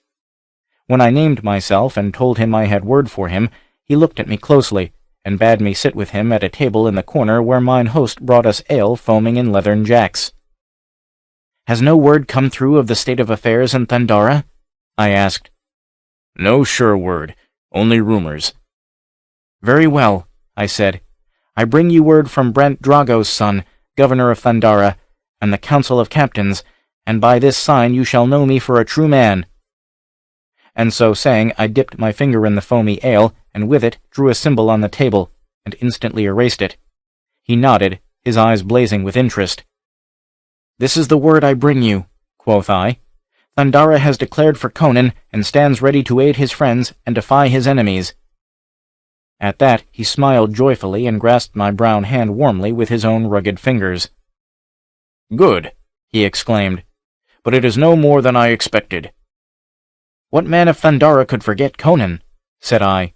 "Nay, I was but a child in Caughnawaga, but I remember him when he was a forest runner and a scout there. When his rider came into Thandara, telling us that Powhatan was in revolt, with Conan striking for the throne, and asking our support, he asked no volunteers for his army, merely our loyalty. We sent him one word: 'We have not forgotten Caughnawaga.' Then came the Baron Atalius over the marches against us, but we ambushed him in the little wilderness and cut his army to pieces. And now I think we need fear no invasion in Thandara." "I would I could say as much for Shohira," he said grimly. "Baron Thasparus sent us word that we could do as we chose. He has declared for Conan and joined the rebel army. But he did not demand western levies. Nay, both he and Conan know the Westermark needs every man it has to guard the border. He removed his troops from the forts, however, and we manned them with our own foresters. There was some little skirmishing among ourselves, especially in the towns like Goyaga, where dwell the landholders, for some of them held to Nemedides. Well, these loyalists either fled away to Kanawaga with their retainers, or else surrendered and gave their pledge to remain neutral in their castles, like Lord Valerian of Shandara. The loyalists who fled swore to return and cut all our throats, and presently Lord Brocas marched over the border. In Kanawaga the landowners and Brocas are for Nemedides, and we have heard pitiful tales of their treatment of the common people who favor Conan." I nodded, not surprised. Kanawaga was the largest, richest, and most thickly settled province in all the Westermark, and it had a comparatively large and very powerful class of titled landholders, which we have not in Thandara, and by the favor of Mitra never shall. "It is an open invasion for conquest," said Hakon. "Brocas commanded us to swear loyalty to Nemedides, the dog. I think the black-jowled fool plots to subdue all the Westermark and rule it as Nemedides' viceroy. With an army of Aquilonian men-at-arms, Bosonian archers, Kanawaga loyalists, and Shohira renegades, he lies at Koyaga, 10 miles beyond Ogaha Creek. The Nitya is full of refugees from the eastern country he has devastated. We do not fear him, though we are outnumbered. He must cross Ogaha Creek to strike us, and we have fortified the west bank and blocked the road against his cavalry." "That touches upon my mission," I said. "I am authorized to offer the services of 150 Thandaran Rangers. We are all of one mind in Thandara and fight no internal wars, and we can spare that many men from our war with the Panther Picts." "That will be good news for the commandant of Fort Quanyara." "What?" quoth I. "Are you not the commandant?" "Nay," said he. "It is my brother Dirk Strom's son." "Had I known that, I would have given my message to him," I said. "Brant Drago's son thought you commanded Quanyara. However, it does not matter." "Another jack of ale," quoth Hakon, "and we'll start for the fort so that Dirk shall hear your news first-hand. A plague on commanding a fort. A party of scouts is good enough for me." And in truth, Hakon was not the man to command an outpost or any large body of men, for he was too reckless and hasty, though a brave man and a gay rogue. "You have but a skeleton force left to watch the border," I said. "What of the Picts?" "They keep the peace to which they swore," answered he. "For some months there has been peace along the border, except for the usual skirmishing between individuals of both races." "Valerian Hall seemed deserted." "Lord Valerian dwells there alone, except for a few servants. Where his fighting men have gone, none knows, but he has sent them off. If he had not given his pledge, we would have felt it necessary to place him under guard, for he is one of the few white men to whom the Picts give heed. If it had entered his head to stir them up against our borders, we might be hard put to it to defend ourselves against them on one side and Brocas on the other. The hawks, wildcats, and turtles listen when Valerian speaks, and he has even visited the towns of the wolf Picts and come away alive." If that were true, that were strange indeed, for all men knew the ferocity of the great confederacy of allied clans known as the Wolf Tribe, which dwelt in the west beyond the hunting grounds of the 3 lesser tribes he had named. Mostly they held aloof from the frontier, but the threat of their hatred was ever a menace along the borders of Shohira. Hakon looked up as a tall man in trunk hose, boots, and scarlet cloak entered the taproom. "There is Lord Valerian now," he said. I stared, started, and was on my feet instantly. "That man?" I ejaculated.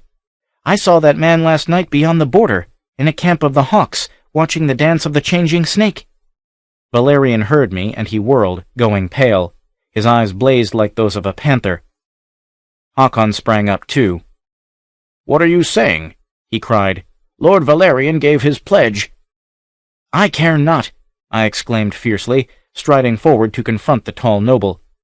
"I saw him where I lay hidden among the tamarack. I could not mistake that hawk-like face. I tell you he was there, naked and painted like a Pict." "You lie, damn you!" cried Valerian, and whipping aside his cloak, he caught at the hilt of his sword.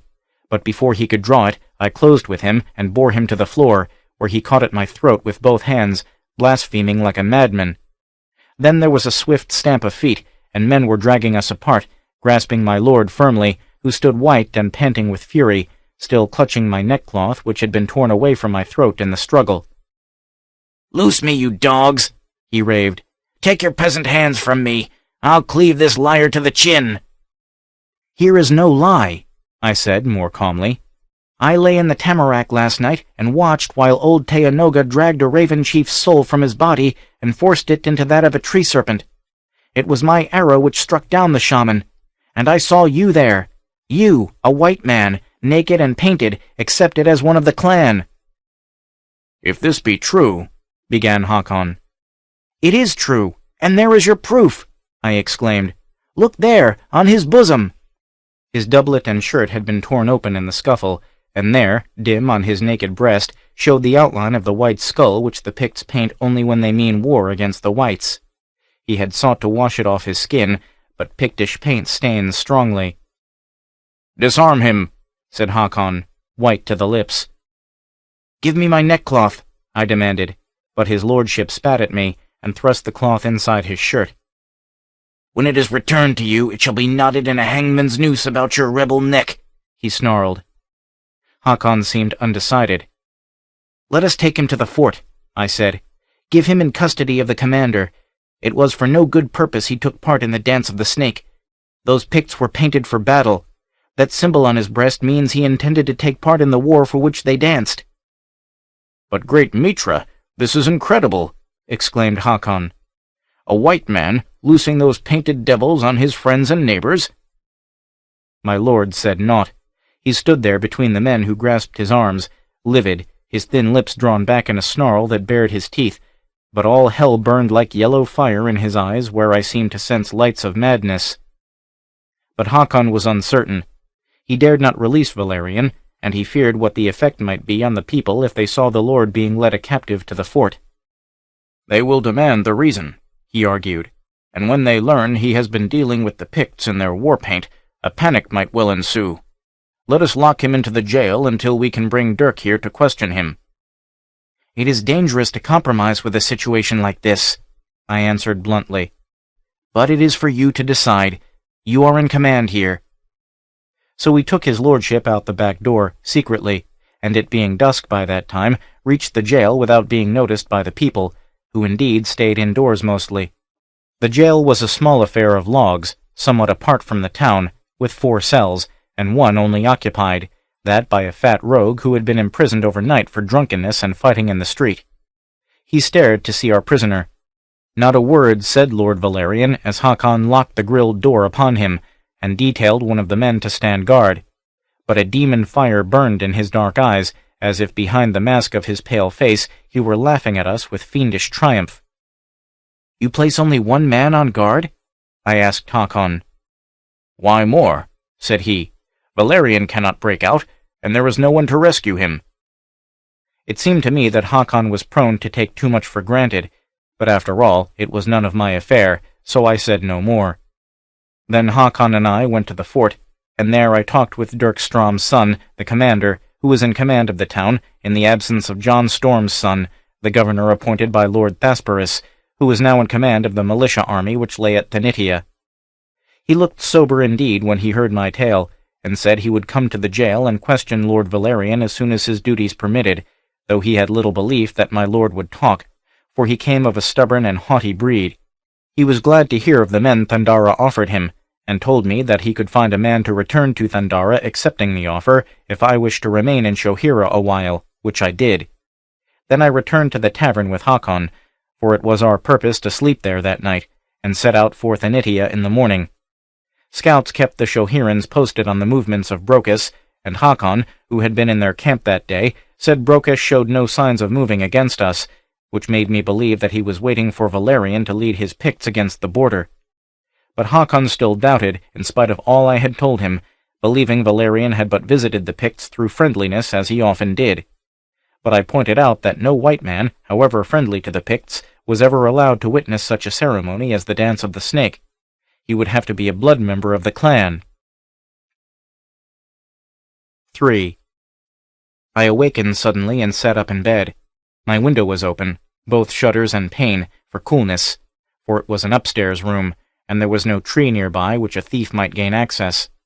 But some noise had awakened me, and now, as I stared at the window, I saw the starlit sky blotted out by a bulky, misshapen figure.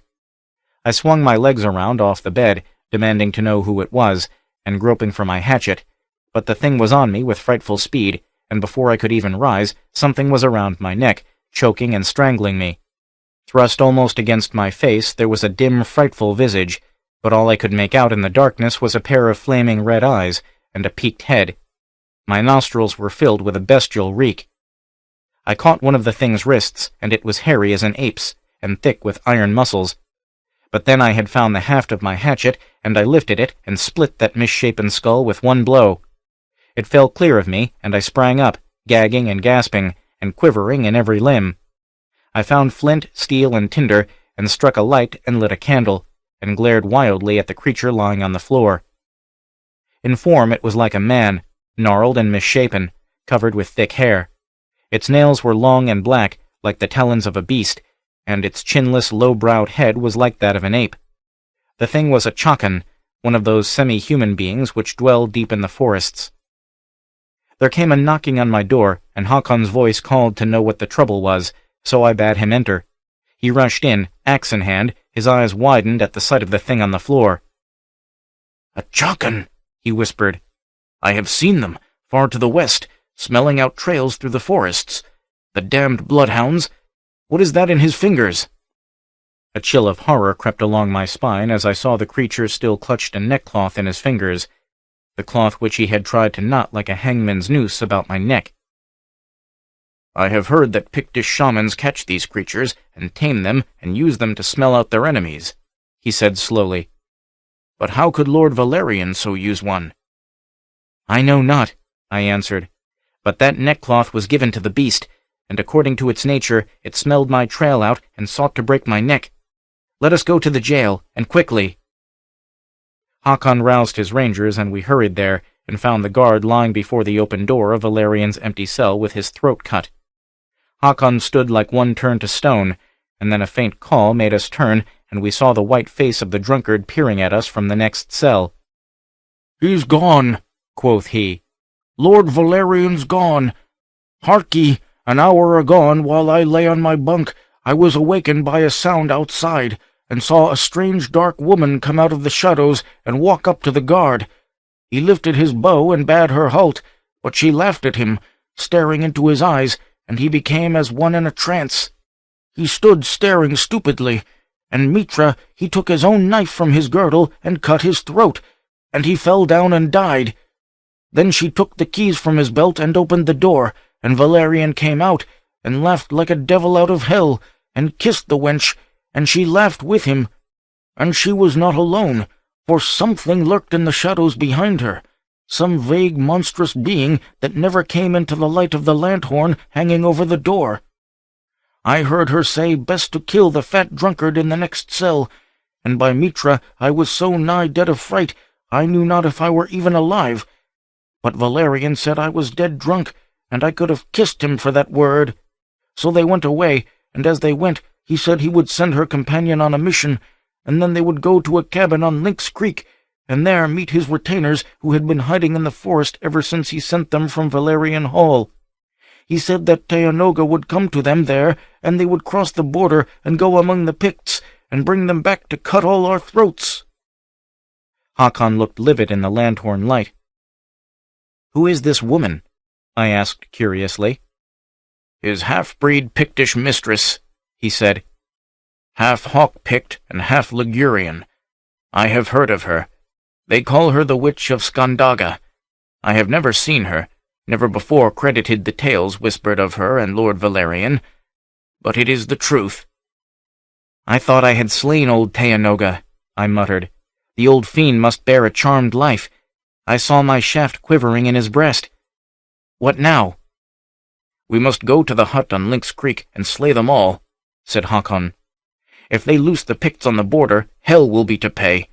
We can spare no men from the fort or the town. We are enough. I know not how many men there will be on Lynx Creek, and I do not care. We will take them by surprise. We set out at once through the starlight. The land lay silent, lights twinkling dimly in the houses. To the westward loomed the black forest, silent, primordial, a brooding threat to the people who dared it.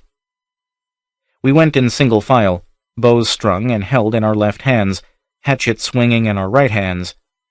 Our moccasins made no sound in the dew-wet grass. We melted into the woods and struck a trail that wound among oaks and alders. Here we strung out with some 15 feet between each man, Hakon leading, and presently we dipped down into a grassy hollow and saw light streaming faintly from the cracks of shutters that covered a cabin's windows. Hakon halted us and whispered for the men to wait, while we crept forward and spied upon them. We stole forward and surprised the sentry, a Shohiran renegade, who must have heard our stealthy approach but for the wine which staled his breath. I shall never forget the fierce hiss of satisfaction that breathed between Hakon's clenched teeth as he drove his knife into the villain's heart. We left the body hidden in the tall rank grass and stole up to the very wall of the cabin and dared to peer in at a crack. There was Valerian, with his fierce eyes blazing, and a dark, wildly beautiful girl in doeskin loinclout and beaded moccasins, and her blackly burnished hair bound back by a gold band, curiously wrought. And there were 6 Shohiran renegades, sullen rogues in the woolen breeches and jerkins of farmers, with cutlasses at their belts, 3 forest runners in buckskins, wild-looking men, and 6 gunderman guards, compactly built men with yellow hair cut square and confined under steel caps, corselets of chainmail, and polished leg pieces. They were girt with swords and daggers, yellow-haired men with fair complexions and steely eyes, and an accent differing greatly from the natives of the Westermark. They were sturdy fighters, ruthless and well-disciplined, and very popular as guardsmen among the landowners of the frontier. Listening there, we heard them all laughing and conversing, Valerian boastful of his escape, and swearing that he had sent a visitor to that cursed Thundaran that should do his proper business for him. The renegades sullen and full of oaths and curses for their former friends, the forest runners silent and attentive, the gundermen careless and jovial, which joviality thinly masked their utterly ruthless natures.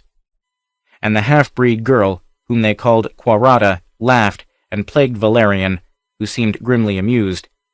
And Hakon trembled with fury as we listened to him boasting how he meant to rouse the Picts and lead them across the border to smite the Shohirans in the back, while Brocas attacked from Koyaga. Then we heard a light patter of feet, and hugged the wall close, and saw the door open, and 7 painted Picts entered, horrific figures in paint and feathers. They were led by old Teanoga, whose breast muscles were bandaged, whereby I knew my shaft had but fleshed itself in those heavy muscles, and wondered if the old demon were really a werewolf which could not be killed by mortal weapons, as he boasted and many believed. We lay close there, Hakon and I, and heard Teanoga say that the hawks, wildcats, and turtles dared not strike across the border unless an alliance with the powerful wolfmen could be struck up, for they feared that the wolves might ravage their country while they fought the Shohirans.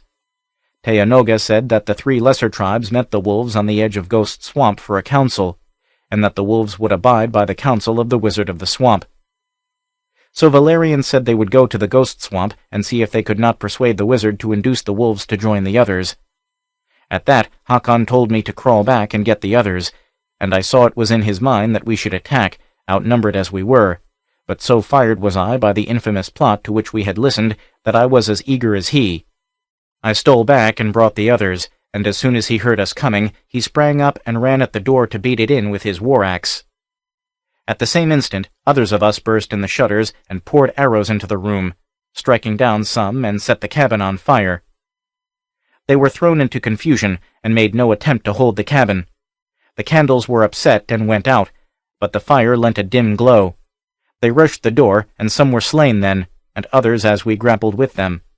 But presently all fled into the woods except those we slew, gundermen, renegades, and painted Picts, but Valerian and the girl were still in the cabin. Then they came forth, and she laughed and hurled something on the ground that burst and blinded us with a foul smoke, through which they escaped. All but 4 of our men had been slain in the desperate fighting, but we started instantly in pursuit, sending back one of the wounded men to warn the town.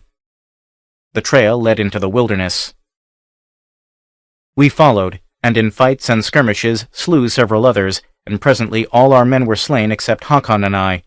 We trailed Valerian across the border and into a camp of the war tribes near Ghost Swamp, where the chiefs were going to consult the wizard, a pre-Pictish shaman.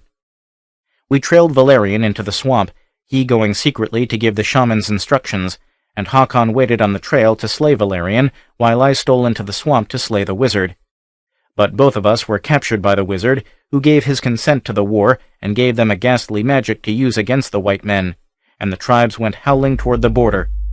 But Hakon and I escaped and slew the wizard and followed in time to turn their magic against them and rout them. The Snout in the Dark. Draft. 1. Ambula awakened slowly, his senses still sluggish from the wine he had guzzled the night before. For a muddled moment he could not remember where he was. The moonlight, streaming through the barred window, shone on unfamiliar surroundings. Then he remembered that he was lying in the upper cell of the prison where the anger of Tananda, sister to the king of Kush, had consigned him. It was no ordinary cell, for even Tananda had not dared to go too far in her punishment of the commander of the Black Spearmen, which were the strength of Kush's army. There were carpets and tapestries and silk-covered couches and jugs of wine. He remembered that he had been awakened and wondered why. His gaze wandered to the square of barred moonlight that was the window, and he saw something that partially sobered him and straightened his blurred gaze. The bars of that window were bent and buckled and twisted back. It must have been the noise of their rending that had awakened him. But what could have bent them? And where was whatever had so bent them? Suddenly he was completely sober, and an icy sensation wandered up his spine. Something had entered through that window. Something was in the room with him.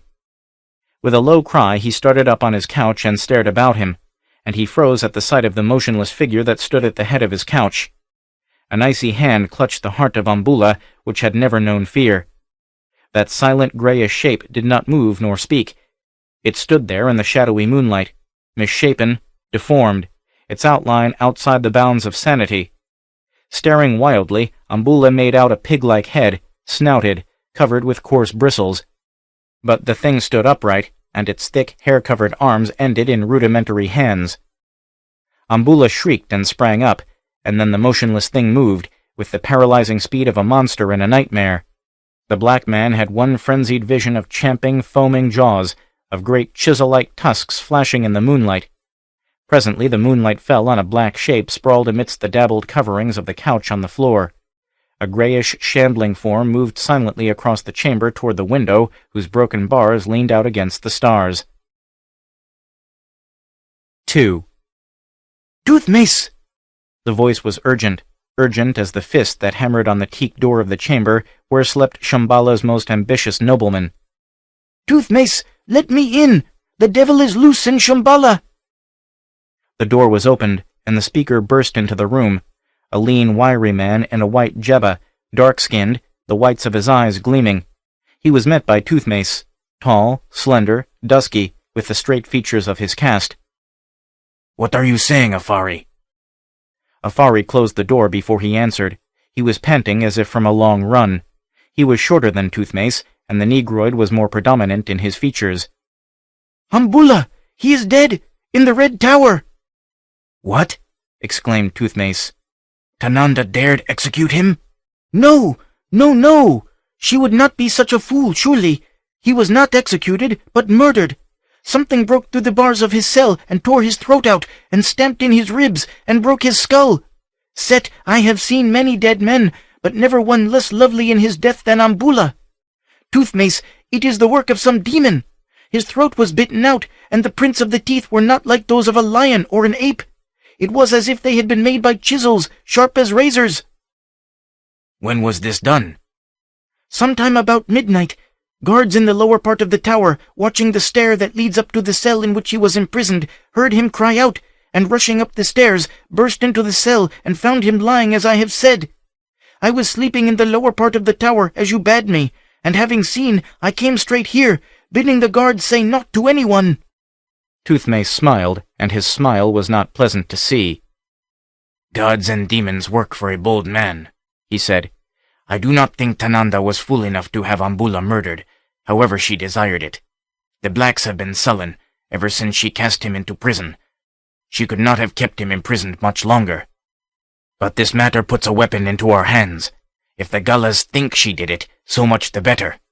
Each resentment against the dynasty is a weapon for us. Go now, and strike before the king can learn of it. First, take a detachment of black spearmen to the Red Tower and execute the guards for sleeping at their duty. Be sure you take care to do it by my orders. That will show the Gallas that I have avenged their commander and remove a weapon from Tananda's hands. Kill them before she can have it done. Then go into Punt and find old Agira, the witch-finder. Do not tell him flatly that Tananda had this deed done, but hint at it." Afari shuddered visibly. "How can a common man lie to that black devil?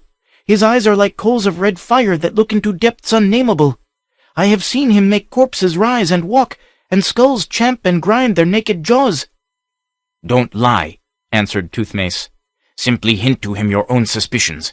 After all, even if a demon did slay Ambula, some human summoned it out of the night. Perhaps Tananda is behind this after all." When Afari had left, mulling intensely over what his patron had told him, Toothmace drew a silken cloak about his otherwise naked limbs, and mounting a short, wide staircase of polished mahogany, he came out upon the flat roof of his palace. Looking over the parapet, he saw below him the silent streets of the inner city of Shambhala, the palaces and gardens, and the great square, into which, at an instant's notice, 1,000 black horsemen could ride, from the courts of adjoining barracks. Looking further, he saw the great bronze gates, and beyond them, the outer city that men called Punt, to distinguish it from El Shebe, the inner city. Shambhala stood in the midst of a great plain, of rolling grasslands that stretched to the horizons, broken only by occasional low hills. A narrow, deep river, meandering across the grasslands, touched the straggling edges of the city. El Shebe was separated from Punt by a tall and massive wall, which enclosed the palaces of the ruling caste, descendants of those Stygians who centuries ago had come southward to hack out a black empire, and to mix their proud blood with the blood of their dusky subjects. El Shebe was well laid out, with regular streets and squares, stone buildings and gardens. Punt was a sprawling wilderness of mud huts. The streets straggled into squares that were squares in name only. The black people of Kush, the Gullahs, the original inhabitants of the country, lived in Punt. None but the ruling caste, the Chagas, dwelt in El Shebe, except for their servants, and the black horsemen who served as their guardsmen. Toothmace glanced out over that vast expanse of huts. Fires glowed in the ragged squares, torches swayed to and fro in the wandering streets, and from time to time he caught a snatch of song, a barbaric chanting that thrummed with an undertone of wrath or bloodlust. Toothmace drew his cloak closer about him and shivered. Advancing across the roof, he halted by a figure which slept in the shadow of a palm growing in the artificial garden. When stirred by Toothmace's toe, this man awoke and sprang up. "There is no need for speech," cautioned Toothmace. "The deed is done. Ambula is dead, and before dawn, all Punt will know he was murdered by Tananda." "And the devil?" whispered the man, shivering. "Shh! Gone back into the darkness whence it was invoked. Hearken, Shuba, it is time you were gone. Search among the Shemites until you find a woman suitable, a white woman. Bring her here speedily. If you return within the moon, I will give you her weight in silver. If you fail, I will hang your head from that palm tree."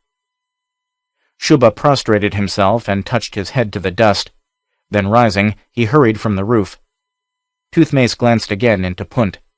The fires seemed to glow more fiercely somehow, and a drum had begun an ominous monotone. A sudden clamor of bestial yells welled up to his ears. "They have heard that Ambula is dead," he muttered, and again he was shaken by a strong shudder. 3. Life flowed on its accustomed course in the filth-littered streets of Punt. Giant black men squatted in the doorways of their thatched huts, or lolled on the ground in their shade. Black women went up and down the streets with water gourds or baskets of food on their heads. Children played or fought in the dust, laughing or squalling shrilly. In the squares, the black folk chaffered and bargained over plantains, beer, and hammered brass ornaments. Smiths crouched over tiny charcoal fires, laboriously beating out spear blades. The hot sun beat down on all, the sweat, mirth, anger, nakedness, and squalor of the black people. Suddenly there came a change in the pattern, a new note in the timbre. With a clatter of hoofs, a group of horsemen rode by, 6 men, and a woman. It was the woman who dominated the group. Her skin was dusky, her hair a thick black mass, caught back and confined by a gold fillet. Her only garment, besides the sandals on her feet, was a short silk skirt girdled at the waist. Gold plates, crusted with jewels, partially covered her dusky breasts. Her features were straight, her bold, scintillant eyes full of challenge and sureness. She rode and handled her steed with ease and certitude, the slim Cushite horse with the jeweled bridle, the reins of scarlet leather, as broad as a man's palm and worked with gilt, and her sandaled feet in the wide silver stirrups. As she rode by, work and chatter ceased suddenly. The black faces grew sullen, and the murky eyes burned redly. The blacks turned their heads to whisper in each other's ears, and the whispers grew to a sullen, audible murmur. The youth who rode at the woman's stirrup grew nervous. She glanced ahead, along the winding street, measured the distance to the bronze gates, not yet in view along the flat-topped houses, and whispered, "The people grow ugly, Tananda. It was foolish to ride in Punt." "All the black dogs in Kush shall not keep me from my hunting," answered the woman. "If any seem threatening, ride them down." "Easier said than done," muttered the youth, scanning the silent throng. "They are coming from their houses and massing thick along the street. Look there." They were entering a broad, ragged square where the black folk swarmed. On one side of this square stood a house of mud and rough-hewn beams, larger than its neighbors, with a cluster of skulls above the wide doorway. This was the temple of Jella, which the black folk worshipped in opposition to Set, the serpent god worshipped by the Chagas in imitation of their Stygian ancestors. The black folk were thronged in this square, sullenly staring at the horsemen. There was a distinct menace in their attitude, and Tananda, for the first time feeling a slight nervousness, did not notice another rider approaching the square along another street. This rider would have attracted attention in ordinary times, for he was neither Chaga nor Gala, but a white man, a powerful figure in chainmail and helmet, with a scarlet cloak whipping its folds about him. "These dogs mean mischief," muttered the youth at Tananda's side, half drawing his curved sword. The others, guardsmen, black men like the folk about them, drew closer about her, but did not draw their blades. A low, sullen muttering rose louder, though no movement was made. "Push through them," ordered Tananda, reining her horse forward. The blacks gave back sullenly before her advance, and suddenly, from the devil house came a lean black figure. It was old Agira, clad only in a loincloth. Pointing his finger at Tananda, he yelled, "There she rides, she whose hands are dipped in blood, she who murdered Ambula." His yell was the spark that set off the explosion. A vast roar rose from the mob, and they surged forward, yelling, "Death to Tananda!" In an instant, 100 black hands were clawing at the legs of the riders. The youth reigned between Tananda and the mob, but a stone, cast from a black hand, shattered his skull. The guardsmen, slashing and hacking, were torn from their steeds and beaten, stamped, and stabbed to death. Tananda, beset at last with terror, screamed as her horse reared. A score of wild black figures, men and women, were clawing at her. A giant grasped her thigh and plucked her from her saddle, full into the eager and furious hands which awaited her. Her skirt was ripped from her body and waved in the air above her, while a bellow of primitive laughter went up from the surging mob. A woman spat in her face and tore off her breastplates, scratching her breasts with her fingernails. A stone hurled at her grazed her head. She screamed in frantic fear. A score of brutal hands were tearing at her, threatening to dismember her. She saw a stone clenched in a black hand, while the owner sought to reach her in the press and brain her. Daggers glinted. Only the hindering numbers of the jammed mass kept them from doing her to death instantly. "To the devil house!" went up a roar, followed by a responsive clamor, and Tananda felt herself half carried, half dragged along with the surging mob, grasped by her hair, arms, legs, wherever a black hand could grip.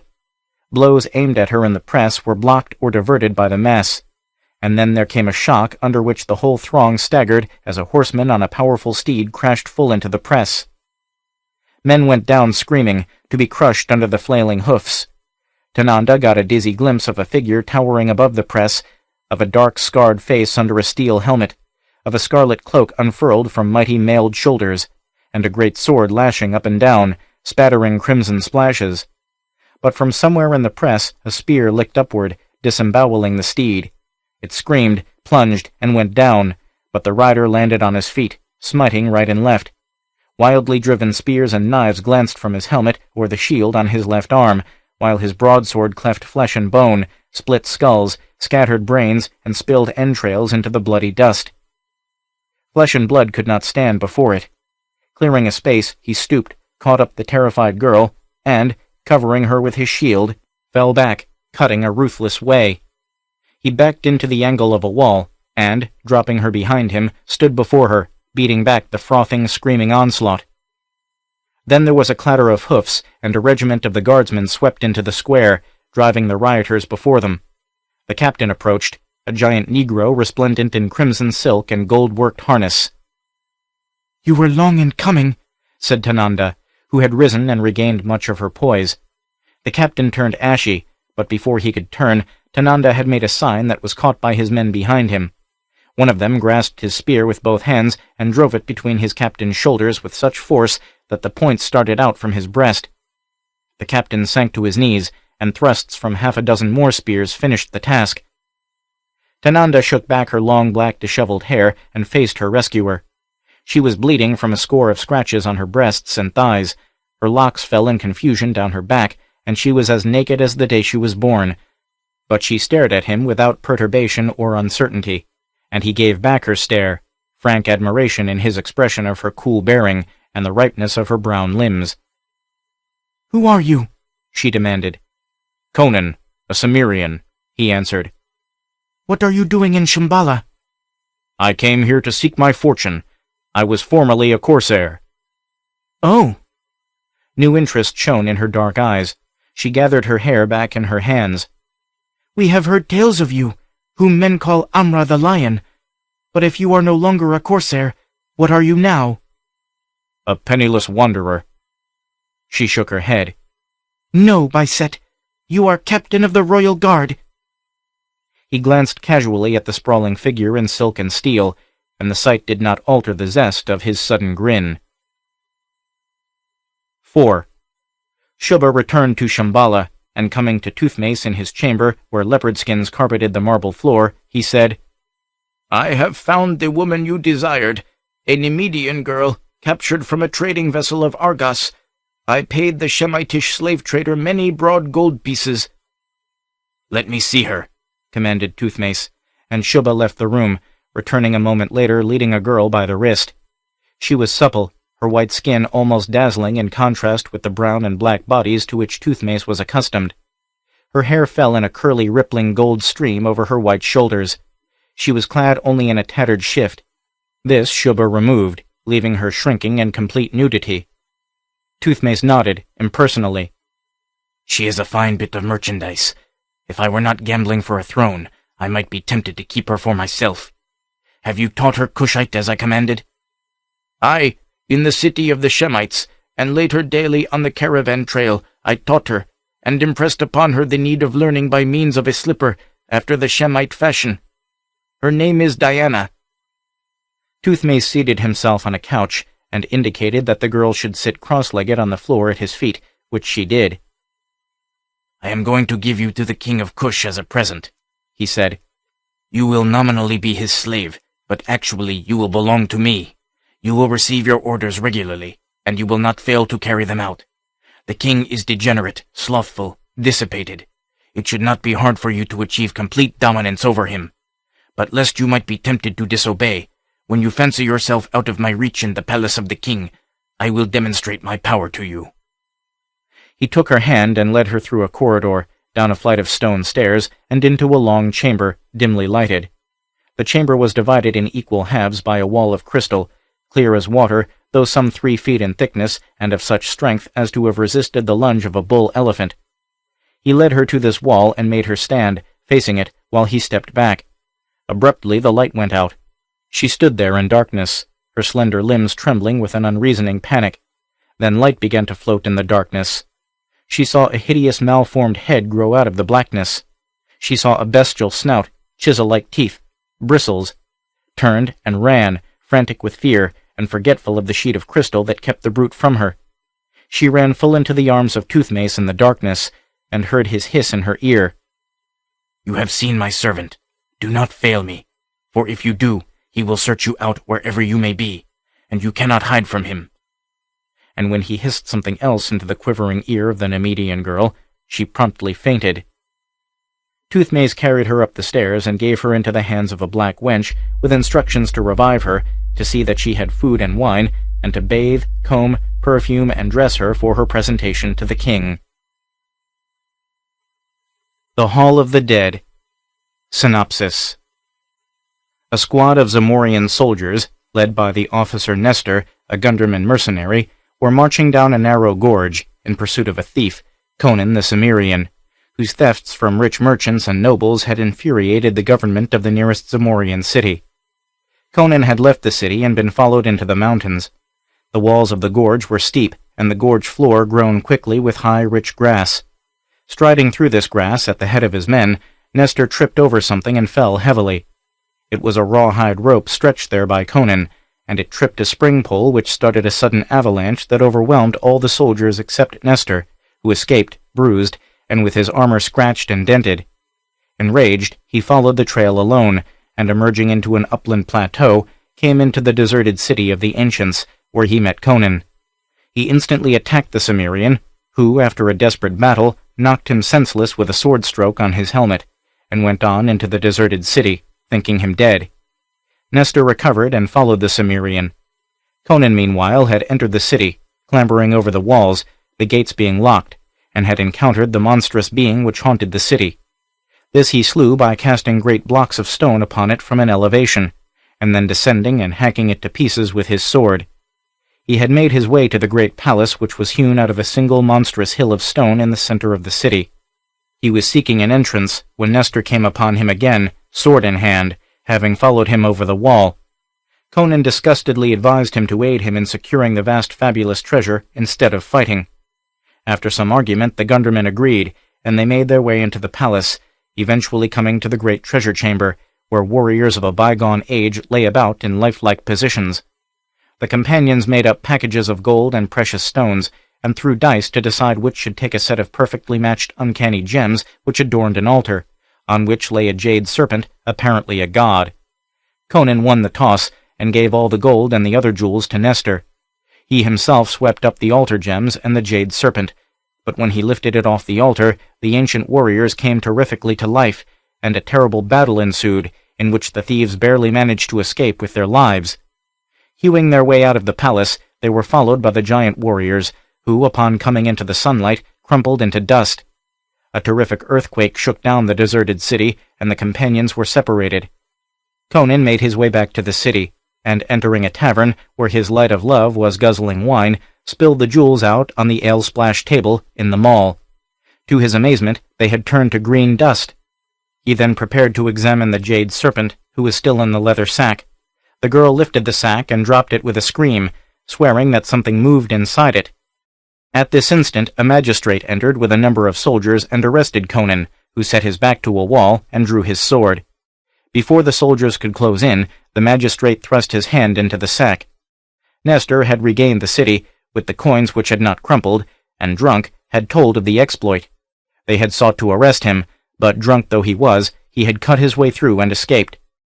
Now, as the magistrate thrust his fat hand into the sack, he shrieked and jerked it forth, a living serpent fast to his fingers.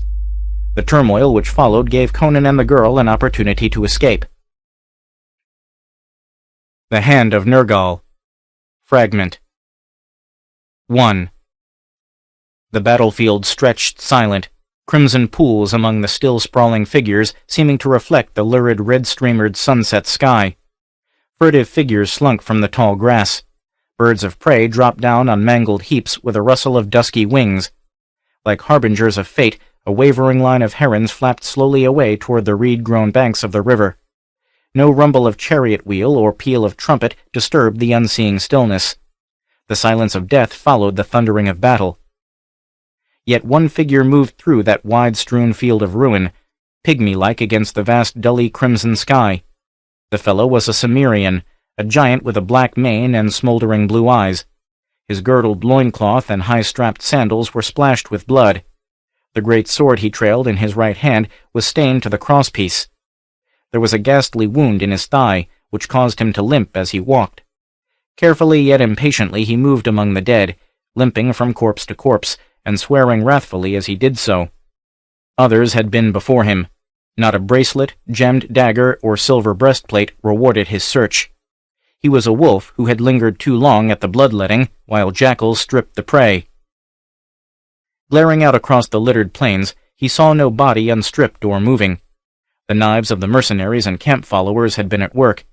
Straightening up from his fruitless quest, he glanced uncertainly afar off across the deepening plain, to where the towers of the city gleamed faintly in the sunset. Then he turned quickly as a low, tortured cry reached his ears. That meant a wounded man, living, therefore presumably unlooted.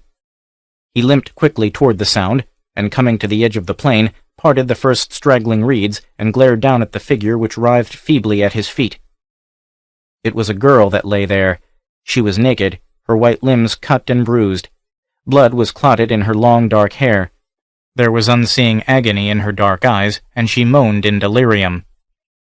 The Cimmerian stood looking down at her, and his eyes were momentarily clouded by what would have been an expression of pity in another man. He lifted his sword to put the girl out of her misery, and as the blade hovered above her, she whimpered again like a child in pain. The great sword halted in mid-air, and the Cimmerian stood for an instant like a bronze statue. Then, sheathing the blade with sudden decision, he bent and lifted the girl in his mighty arms. She struggled blindly but weakly. Carrying her carefully, he limped toward the reed-masked riverbank some distance away. 2. In the city of Yaralet, when night came on, the people barred windows and bolted doors, and sat behind their barriers shuddering, with candles burning before their household gods until dawn etched the minarets. No watchmen walked the streets, no painted wenches beckoned from the shadows, no thieves stole nimbly through the winding alleys. Rogues, like honest people, shunned the shadowed ways, gathering in foul-smelling dens or candle-lighted taverns. From dusk to dawn, Yaralet was a city of silence, her streets empty and desolate. Exactly what they feared, the people did not know, but they had ample evidence that it was no empty dream they bolted their doors against. Men whispered of slinking shadows, glimpsed from barred windows, of hurrying shapes alien to humanity and sanity. They told of doorways splintering in the night, and the cries and shrieks of humans followed by significant silence. And they told of the rising sun etching broken doors that swung in empty houses, whose occupants were seen no more. Even stranger, they told of the swift rumble of phantom chariot wheels along the empty streets in the darkness before dawn, when those who heard dared not look forth. One child looked forth once, but he was instantly stricken mad and died screaming and frothing, without telling what he saw when he peered from his darkened window. On a certain night, then, while the people of Yaralet shivered in their bolted houses, a strange conclave was taking place in the small velvet-hung, taper-lighted chamber of Atalis, whom some called a philosopher and others a rogue. Atalis was a slender man of medium height, with a splendid head and the features of a shrewd merchant. He was clad in a plain robe of rich fabric, and his head was shaven to denote devotion to study and the arts. As he talked, he unconsciously gestured with his left hand. His right arm lay across his lap at an unnatural angle. From time to time a spasm of pain contorted his features, at which time his right foot, hidden under the long robe, would twist back excruciatingly upon his ankle. He was talking to one whom the city of Yaralet knew and praised as Prince Thon. The prince was a tall, lithe man, young and undeniably handsome. The firm outline of his limbs and the steely quality of his gray eyes belied the slightly effeminate suggestion of his curled black locks and feathered velvet cap. Notes on various peoples of the Hyborian age. Aquilonians. This was a more or less pure-blooded race, though modified by contact with the Zingarans in the south, and, much less extensively, with the Bossonians of the west and north. Aquilonia, as the westernmost of the Hyborian kingdoms, retained frontier traditions equaled only by the more ancient kingdom of Hyperborea and the Border Kingdom. Its most important provinces were Powhatan in the south, Gunderland in the north, and Atalis in the southeast. The Aquilonians were a tall race, averaging 5 feet 10 3/4 inches in height, and were generally inclined to be rangy, though in the last generations the city dwellers inclined towards portliness. They varied in complexion largely according to locality. Thus the people of Gunderland were uniformly tawny-haired and gray-eyed, while the people of Powhatan were almost uniformly dark as their neighbors the Zingarans. All were inclined to be dolichocephalic, except a sprinkling of peasantry along the Bossonian border, whose type had been modified by admixture with the latter race, and here and there in the more primitive parts of the kingdom where remnants of unclassified aboriginal races still existed, absorbed into the surrounding population.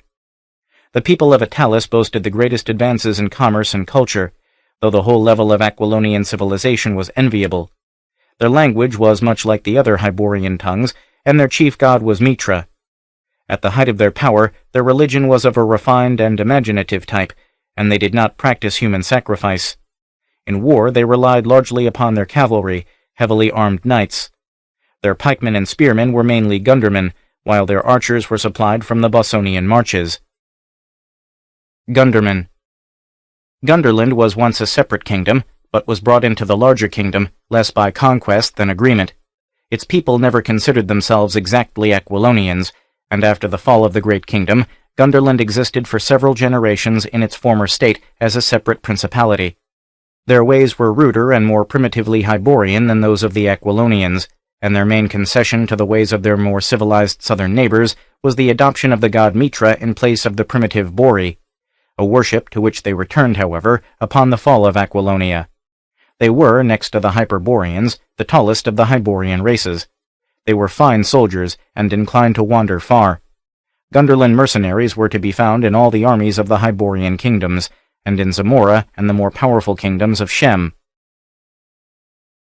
Cimmerians. These people were descendants of the ancient Atlanteans, though they themselves were unaware of their descent, having evolved by their own efforts from the ape-men to which their ancient ancestors had sunk. They were a tall, powerful race, averaging 6 feet in height. They were black-haired and gray or blue-eyed. They were dolichocephalic and dark-skinned, though not so dark as either the Zingarans, Zamorians, or Picts. They were barbaric and warlike, and were never conquered, although at the end of the Hyborian Age, the southward drifting Nordics drove them from their country. They were a moody, brooding race, whose gods were Crom and his brood. They did not practice human sacrifice, for it was their belief that their gods were indifferent to the fate of men. They fought on foot mainly, and made savage raids on their neighbors to the east, north, and south. The Westermark. Located between the Bossonian marches and the Pictish wilderness. Provinces: Thundara, Caughnawaga, Oriskany, Shohira. Political situation: Oriskany, Caughnawaga, and Shohira were ruled by royal patent. Each was under the jurisdiction of a baron of the Western Marches, which lie just east of the Bossonian Marches. These barons were accountable only to the king of Aquilonia. Theoretically, they owned the land, and received a certain percentage of the gain. In return, they supplied troops to protect the frontier against the Picts, built fortresses and towns, and appointed judges and other officials. Actually, their power was not nearly so absolute as it seemed. There was a sort of supreme court located in the largest town of Caughnawaga, Sconaga, presided over by a judge appointed directly by the king of Aquilonia, and it was a defendant's privilege, under certain circumstances, to appeal to this court. Thundara was the southernmost province, Oriskany the northernmost and the most thinly settled. Caughnawaga lay south of Oriskany, and south of Caughnawaga lay Shohira, the smallest of the provinces. Caughnawaga was the largest, richest, and most thickly settled, and the only one in which landed patricians had settled to any extent. Thundara was the most purely pioneer province. Originally, it had only been a fortress by that name, on Warhorse River, built by direct order of the king of Aquilonia, and commanded by royal troops. After the conquest of the province of Caughnahohara by the Picts, the settlers from that province moved southward, and settled the country in the vicinity of the fortress. They held their land by force of arms, and neither received nor needed any patent. They acknowledged no baron as overlord. Their governor was merely a military commander, elected from among themselves, their choice being always submitted to and approved by the king of Aquilonia as a matter of form. No troops were ever sent to Thundara. They built forts, or rather blockhouses, and manned them themselves, and formed companies of military bodies called rangers. They were incessantly at war with the Picts. When the word came that Aquilonia was being torn by civil war, and that the Cimmerian Conan was striking for the crown, Thundara instantly declared for Conan, renounced their allegiance to King Nemedides, and sent word asking Conan to endorse their elected governor, which the Cimmerian instantly did. This enraged the commander of a fort in the Bossonian marches, and he marched with his host to ravage Thundara. But the frontiersmen met him at their borders and gave him a savage defeat, after which there was no attempt to meddle with Thundara. But the province was isolated, separated from Shohira by a stretch of uninhabited wilderness, and behind them lay the Bossonian country, where most of the people were loyalists. The Baron of Shohira declared for Conan and marched to join his army, but asked no levies of Shohira, where indeed every man was needed to guard the frontier. But in Kanawaga were many loyalists, and the Baron of Kanawaga rode in person into Skandaga and demanded that the people supply him with a force to ride and aid King Nemedides. There was civil war in Kanawaga, and the Baron planned to crush all other provinces and make himself governor of them all. Meantime, in Oriskany, the people had driven out the governor appointed by their Baron and were savagely fighting such loyalists as skulked among them. Afterword. Robert E. Howard and Conan, by Stephen Jones. Robert Irvin Howard was born in the fading ex-cow town of Peaster, Texas, about 45 miles west of Fort Worth, on January 22, 1906. He was the only son of Dr. Isaac Mordecai Howard and Hester Jane Irvin Howard. The couple met while living in Mineral Wells in Palapinta County and were married on January 24, 1904. Named after his great-grandfather, Robert Irvin, Howard later revealed in a 1931 biographical sketch, "I come of old pioneer American stock. By nationality, I am predominantly Gaelic, in spite of my English name, some 3/4 Irish, while the rest is a mixture of English, Highland Scotch, and Danish. Practically all my life has been spent in the country and small towns, outside of a few brief sojourns in New Orleans and some of the Texas cities." After moving around the state and living briefly in a number of different locales, in September 1919, the family finally settled in the small oil boom town of Cross Plains in Callahan County, Texas, where Howard would spend the rest of his life. As my father had his practice and did not attempt to run a farm, I had more leisure time than the average country kid, Howard later recalled. I lived pretty much the average life of the time and place. Then, as now, I had more enemies than friends, but I did not lack companionship of my own age. I played the rough and savage games popular in those parts then, wrestled, hunted a little, fished a little, trapped a little, stole watermelons, went swimming, and spent more time than all in wandering about over the countryside on foot or on horseback. Suffering from poor health, probably rheumatic fever, as a child, he once told his father, "Dad, when I was in school, I had to take a lot because I was alone and no one to take my part. So I intend to build my body until when anyone crosses me up, I can with my bare hands tear him to pieces, double him up, and break his back with my hands alone." Although he started attending school when he was 8, Howard was mostly self-educated and read voraciously, revealing in one letter, "In my passionate quest for reading material, nothing could have halted me but a bullet through the head." Despite hating the clock-like regularity of school, in 1923 he graduated at the age of 17 from Brownwood High School, and, not being able to afford college, attended the commercial school at Howard Payne College in Brownwood, where he studied non-credit courses in shorthand, typing, bookkeeping, and commercial law. In her 1986 memoir about Howard, One Who Walked Alone, former Cross Plains High School teacher Nova Lynn Price Ellis described her first meeting with the author in the late spring of 1933. "He was not dressed as I thought a writer should dress. His cap was pulled down low on his forehead. He had on a dingy white shirt and some loose-fitting brown pants that only came to his ankles and the top of his high-button shoes.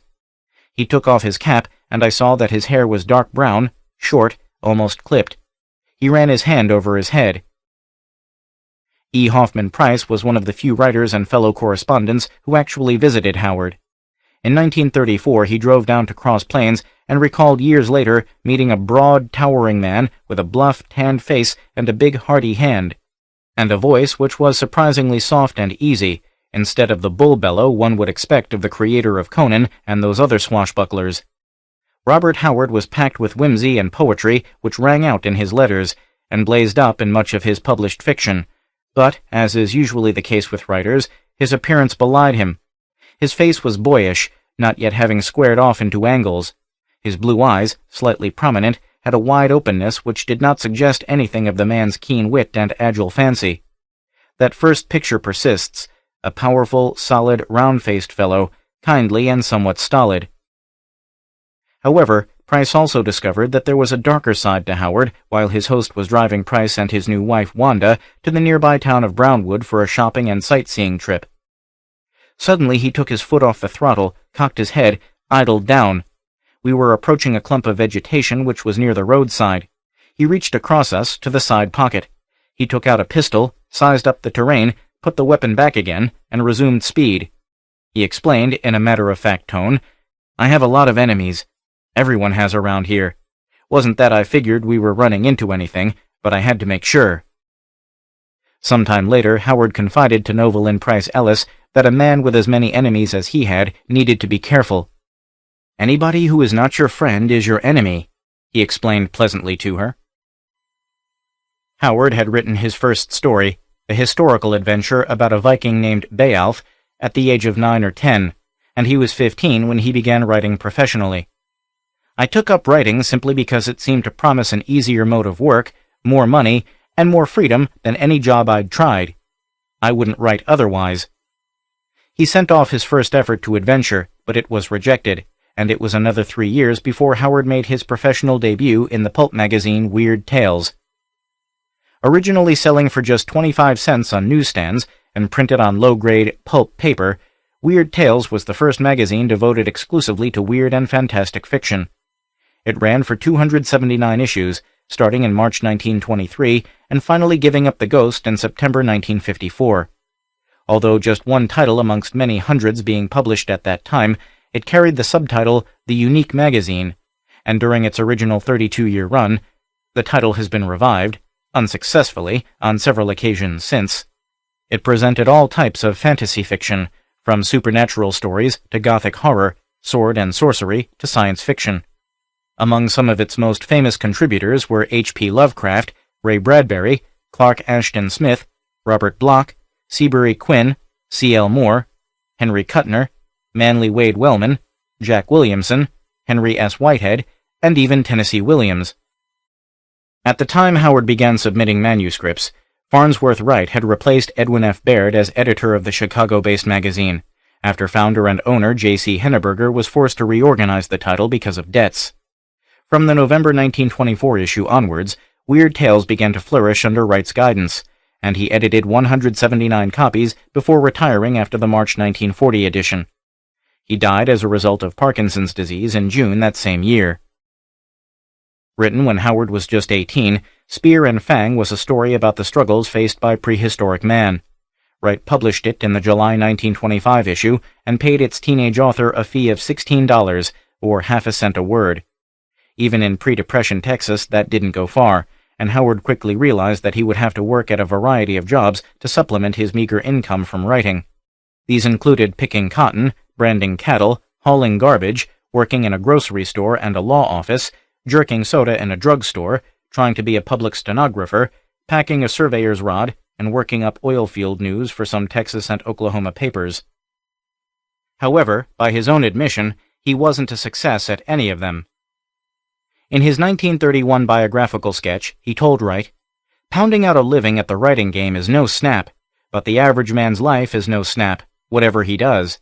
I'm merely one of a huge army, all of whom are bucking the line one way or another for meat for their bellies, which is the main basic principle and reason and eventual goal of life.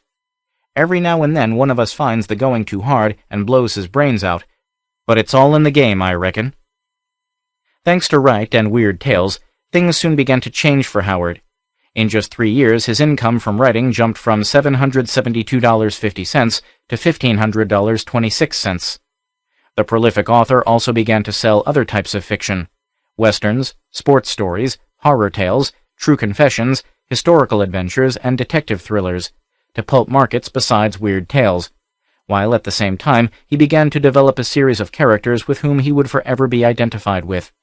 The English Puritan swordsman Solomon Kane, actually created while he was still in high school; the king of fabled Volusia, King Kull; Pictish chieftain Bran Mac Morn; prizefighter sailor Steve Costigan; Celtic warrior Turlo O'Brien; soldier of fortune Francis X. Gordon, also known as El Borak; humorous hillbilly Breckenridge Elkins; and of course, the mighty barbarian Conan. Conan quickly became Howard's most popular character. Howard set his savage exploits in the Hyborian Age, a fictional period of prehistory which men have forgotten, but which remains in classical names and distorted myths. He detailed Conan's world in a pseudo-historical essay entitled The Hyborian Age, which ran as a serial in Donald A. Wollheim's amateur magazine, The Fantagraph, in the issues dated February, August, and October to November 1936. However, the fanzine only published the first half of the essay, and it finally appeared in its complete form as a mimeographed booklet in 1938. According to his creator, Conan was born on a battlefield during a fight between his tribe and a horde of raiding Vanir. The country claimed by and roved over by his clan lay in the northwest of Cimmeria, but Conan was of mixed blood, although a purebred Cimmerian. His grandfather was a member of a southern tribe who had fled from his own people because of a blood feud, and after long wanderings, eventually taken refuge with the people of the north.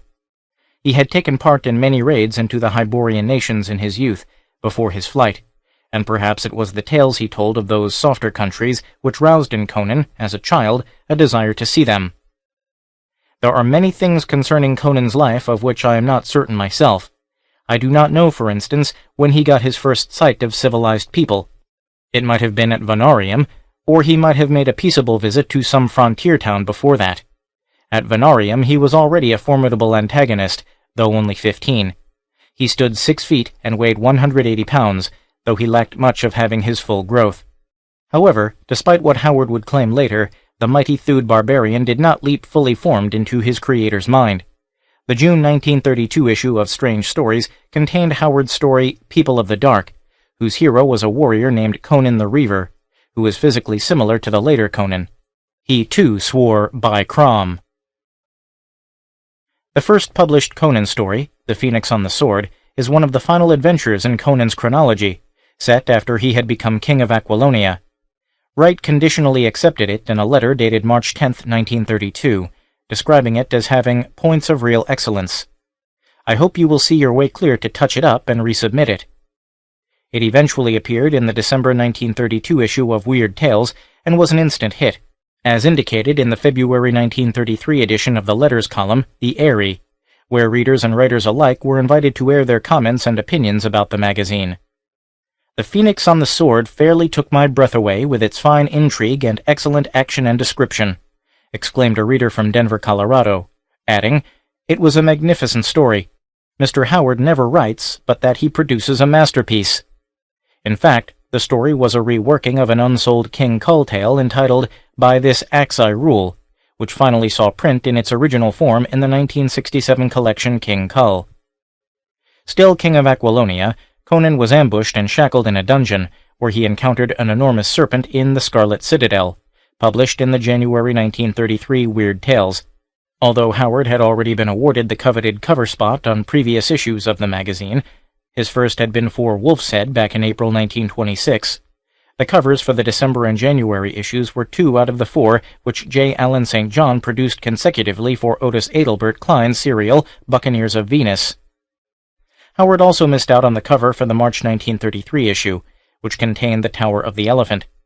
As Howard later explained in a letter written to P. Schuyler Miller, Conan was about 17 when he was introduced to the public in The Tower of the Elephant. While not fully matured, he was riper than the average civilized youth at that age. The author apparently borrowed the setting for the Zamorian Thieves' Quarter from one of his favorite movies, the 1923 version of The Hunchback of Notre Dame. Conan led an army against a revived wizard in Black Colossus, his fourth adventure in Weird Tales, in the June 1933 issue. It also marked the first of 9 cover appearances Howard's Conan series would make on the magazine. Margaret Brundage's paintings were featured on most of the Weird Tales covers during the mid-1930s, and her cover for Black Colossus depicted the naked Yasmela reaching out to touch the seated stone idol. A former Chicago fashion artist, Brundage was paid $90 per cover and usually worked in delicate pastel chalks on canvas. Wright admitted in the magazine that they had to be careful handling the artist's work. The originals are so delicate that we are afraid even to sneeze when we have a cover design in our possession, for fear the picture will disappear in a cloud of dust. They were so impressed by the cover that they brought it to the best engraver in Chicago. Brundage later recalled, "Wright later told me that it generated the most mail ever for a cover for Weird Tales." That was probably because her depictions of nude or diaphanously draped women, often in risque or blatant bondage positions, provoked many outraged letters to the Airy. However, Farnsworth Wright was a smart enough editor and businessman to note that issues which featured a Brundage nude on the cover invariably sold more copies on the newsstands. In a letter to Clark Ashton Smith, postmarked July 22, 1933, Howard told his fellow Weird Tales writer, "Thanks, too, for the kind things you said about Conan. I enjoy writing about him more than any character I have ever created. He almost seems to write himself. I find stories dealing with him roll out much easier than any others." Originally titled Zuthal of the Dusk, the slithering shadow in the September 1933 Weird Tales found Conan in yet another lost city battling an evil Stygian witch and the toad-like god Thog. The story was also featured on the cover with one of Brundage's most infamous whipping scenes. Future author Henry Kuttner commented in The Airy, "Allow me to pan you for your charmingly sadistic cover illustrating the slithering shadow. I haven't the slightest objection to the female nude in art, but it seems rather a pity that it is possible to find such pictures in any sex magazine, while Weird Tales is about the only type of magazine which can run fantastic and weird cover illustrations, and doesn't." Conan joined up with a group of buccaneers in search of a treasure island in the Pool of the Black One in the October 1933 issue of Weird Tales. In another letter to Clark Ashton Smith, postmarked December 14, 1933, Howard gave some more background to the creation of his most memorable character. "I'm rather of the opinion myself that widespread myths and legends are based on some fact, though the fact may be distorted out of all recognition in the telling. I know that for months I had been absolutely barren of ideas, completely unable to work up anything sellable. Then the man Conan seemed suddenly to grow up in my mind without much labor on my part, and immediately a stream of stories flowed off my pen, or rather off my typewriter, almost without effort on my part. I did not seem to be creating, but rather relating events that had occurred. Episode crowded on episode so fast that I could scarcely keep up with them. For weeks I did nothing but write of the adventures of Conan. The character took complete possession of my mind and crowded out everything else in the way of story writing. When I deliberately tried to write something else, I couldn't do it." By now, Howard's stories in the magazine were bringing him the same kind of popularity that such authors as Seabury Quinn and H.P. Lovecraft were also receiving in the letters column. In fact, except for Quinn's exploits of the psychic detective Jules de Grandin, Conan was the most popular character to ever appear in Weird Tales. Rogues in the House, which appeared in the January 1934 Weird Tales, was another of those Conan stories which seemed to write itself. This time the young barbarian thief was saved from a dungeon by a nobleman seeking revenge. As Howard recalled, "I didn't rewrite it even once. As I remember, I only erased and changed one word in it, and then sent it in just as it was written." Perhaps that was why, in a letter to P. Schuyler Miller written in 1936, Howard admitted that even he was not absolutely certain of the background to his own story. "I am not sure that the adventure chronicled in Rogues in the House occurred in Zamora. The presence of opposing factions of politics would seem to indicate otherwise, since Zamora was an absolute despotism where suffering political opinions were not tolerated. I am of the opinion that the city was one of the small city-states lying just west of Zamora, and into which Conan had wandered after leaving Zamora. Shortly after this he returned for a brief period to Cimmeria, and there were other returns to his native land from time to time." Another Conan story, The Frost King's Daughter, had originally been submitted to Weird Tales back in 1932, along with The Phoenix on the Sword. However, Wright had rejected it in a letter dated March 10th, in which he declared simply, "I do not much care for it." Retaining its Hyborian age setting, Howard rewrote the tale, replacing Conan with a similar hero named Amra of Akbatana. The Amra version finally appeared in Charles D. Hornig's amateur journal The Fantasy Fan for March 1934 under the title Gods of the North. The Conan version didn't see publication until many years after Howard's death, and then under the title The Frost Giant's Daughter. Shadows in the Moonlight in the April 1934 Weird Tales was originally titled Iron Shadows in the Moon by Howard. This time, Conan and his female companion escaped from a battlefield slaughter only to find themselves menaced by iron statues imbued with life by the rays of the full moon. According to one reader from Rockdale, Texas, in the June 1934 issue, as usual, Conan provided some real thrills in Robert E. Howard's story Shadows in the Moonlight. In my humble opinion, Conan is the greatest of W.T.'s famous characters. Conan fell in love with the female pirate Belit, leader of the Black Corsairs, in his next adventure. After keeping Conan off the cover for several issues, Wright used a Margaret Brundage painting for Queen of the Black Coast on the May 1934 Weird Tales. It featured a delicate-looking Conan with a diaphanously draped damsel throwing her arms around his neck as he warded off a flying attacker with an ineffectual knife. Meanwhile, the Brundage debate continued to rage in the Eyrie. I do not think it would be at all an easy task to find anything to compare with Brundage's representations of sheer feminine loveliness without the touch of vulgarity and suggestiveness which usually accompany nudes in magazines, commented a male reader from El Paso, Texas, in the June 1934 issue, adding, "The cover illustrating Black Colossus was about as beautiful a piece of art as I have seen in a long time." However, in the same issue, a female reader from Oregon declared, "I do enjoy Weird Tales and usually manage to acquire one each month, even though I do tear off the cover immediately and stick it in the nearest receptacle for trash. Are such covers absolutely necessary?" Like Wright, Howard also knew his markets, and he knew how much he could get past his editor and still be certain of an eye-catching cover. Another problem is how far you can go without shocking the readers into distaste for your stuff, and therefore cutting down sales. I don't know how much slaughter and butchery the readers will endure. Their capacity for grisly details seems unlimited, when the cruelty is the torturing of some naked girl. The torture of a naked writhing wretch, utterly helpless, and especially when of the feminine sex, amid voluptuous surroundings, seems to excite keen pleasure in some people who have a distaste for wholesale butchery in the heat and fury of a battlefield. Conan was the leader of a band of outlaws who battled a giant god of living metal in The Devil in Iron in the August 1934 issue. It was the 10th Conan story to appear in Weird Tales, and was voted by the readers as the best in that issue, despite another feeble Brundage cover depicting an unlikely-looking Conan entrapped by the coils of a giant green serpent while a semi-naked blonde looked on. A much better Brundage cover was used for the first installment of The People of the Black Circle, a 3-part serial set in exotic Northwest Asia, which ran in the September, October, and November 1934 editions of the magazine. This time the artist ignored Conan in favor of the beautiful Princess Yasmina being held in the clutches of an evil sorcerer. This is how Wright introduced the serial to his readers. Rough, and at times uncouth, Conan is a primitive man who will brave almost certain death against horrific odds to rescue a damsel in distress. Yet he will just as quickly give her a resounding slap on the posterior or drop her into a cesspool if she displeases him.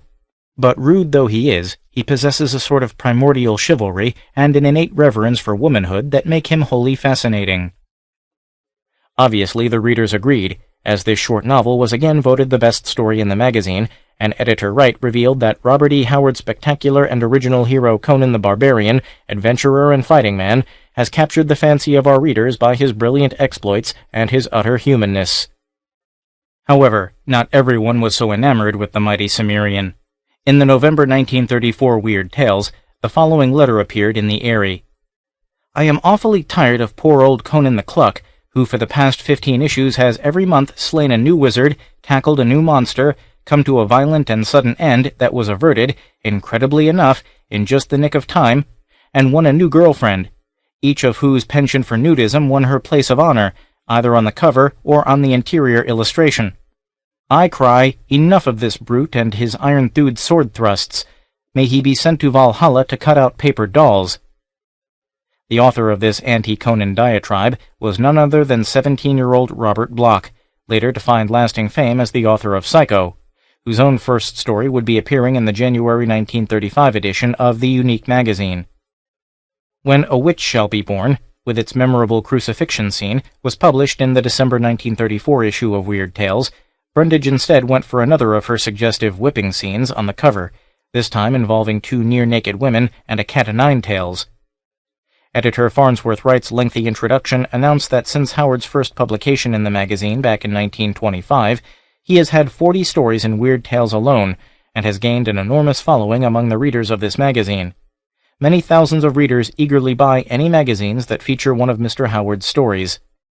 He has the faculty of making real characters of his heroes, not mere automatons who act as they do merely because the author pulls the strings.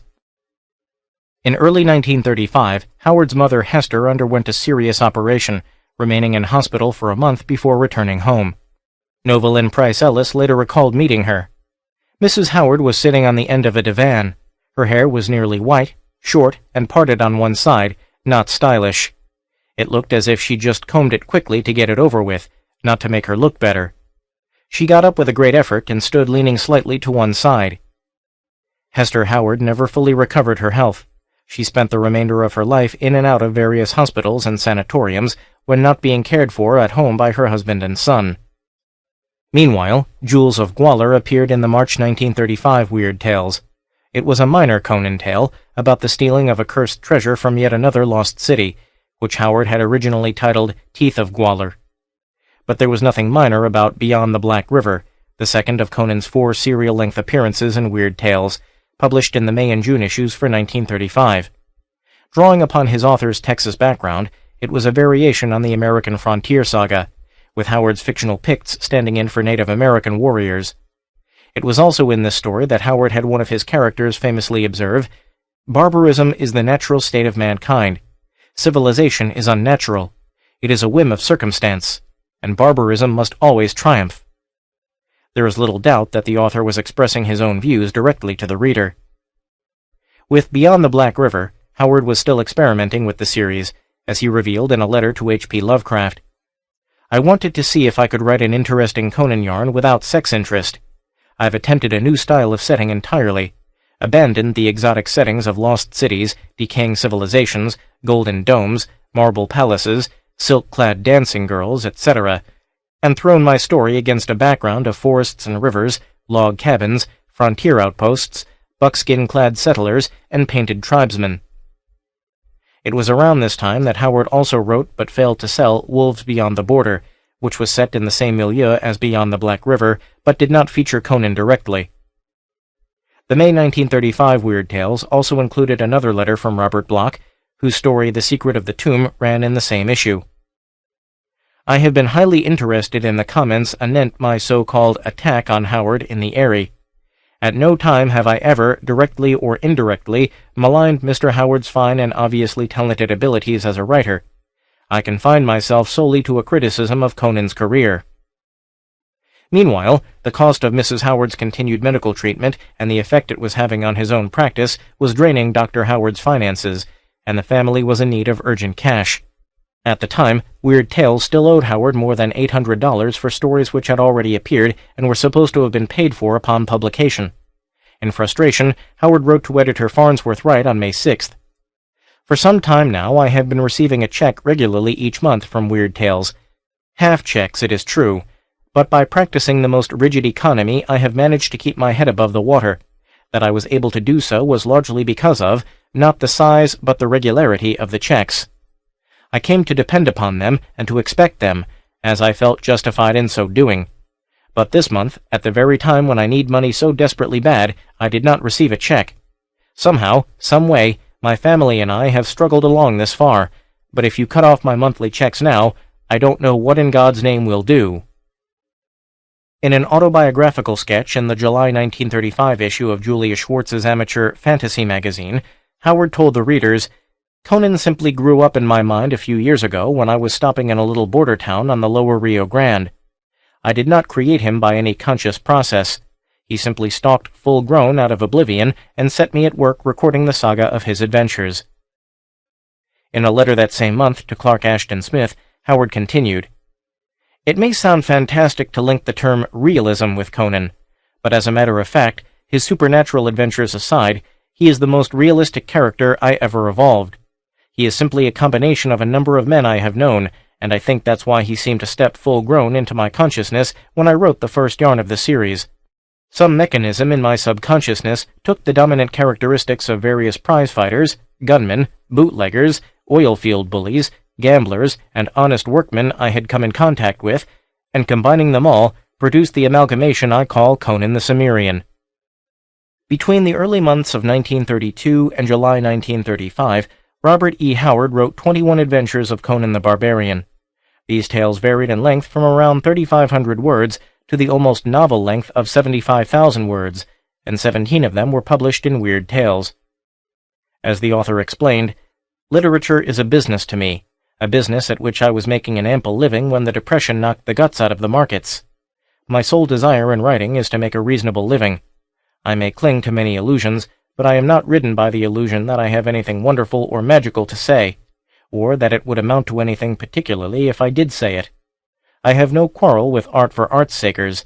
On the contrary, I admire their work, but my pet delusions tend in other directions. Although Howard's writing career was improving again, his mother's fragile health was not. She had terminal tuberculosis, as Novelyn Price Ellis later observed. His mother had him so completely in her power that he hovered over her, even in a store. She was, of course, the only woman in his life.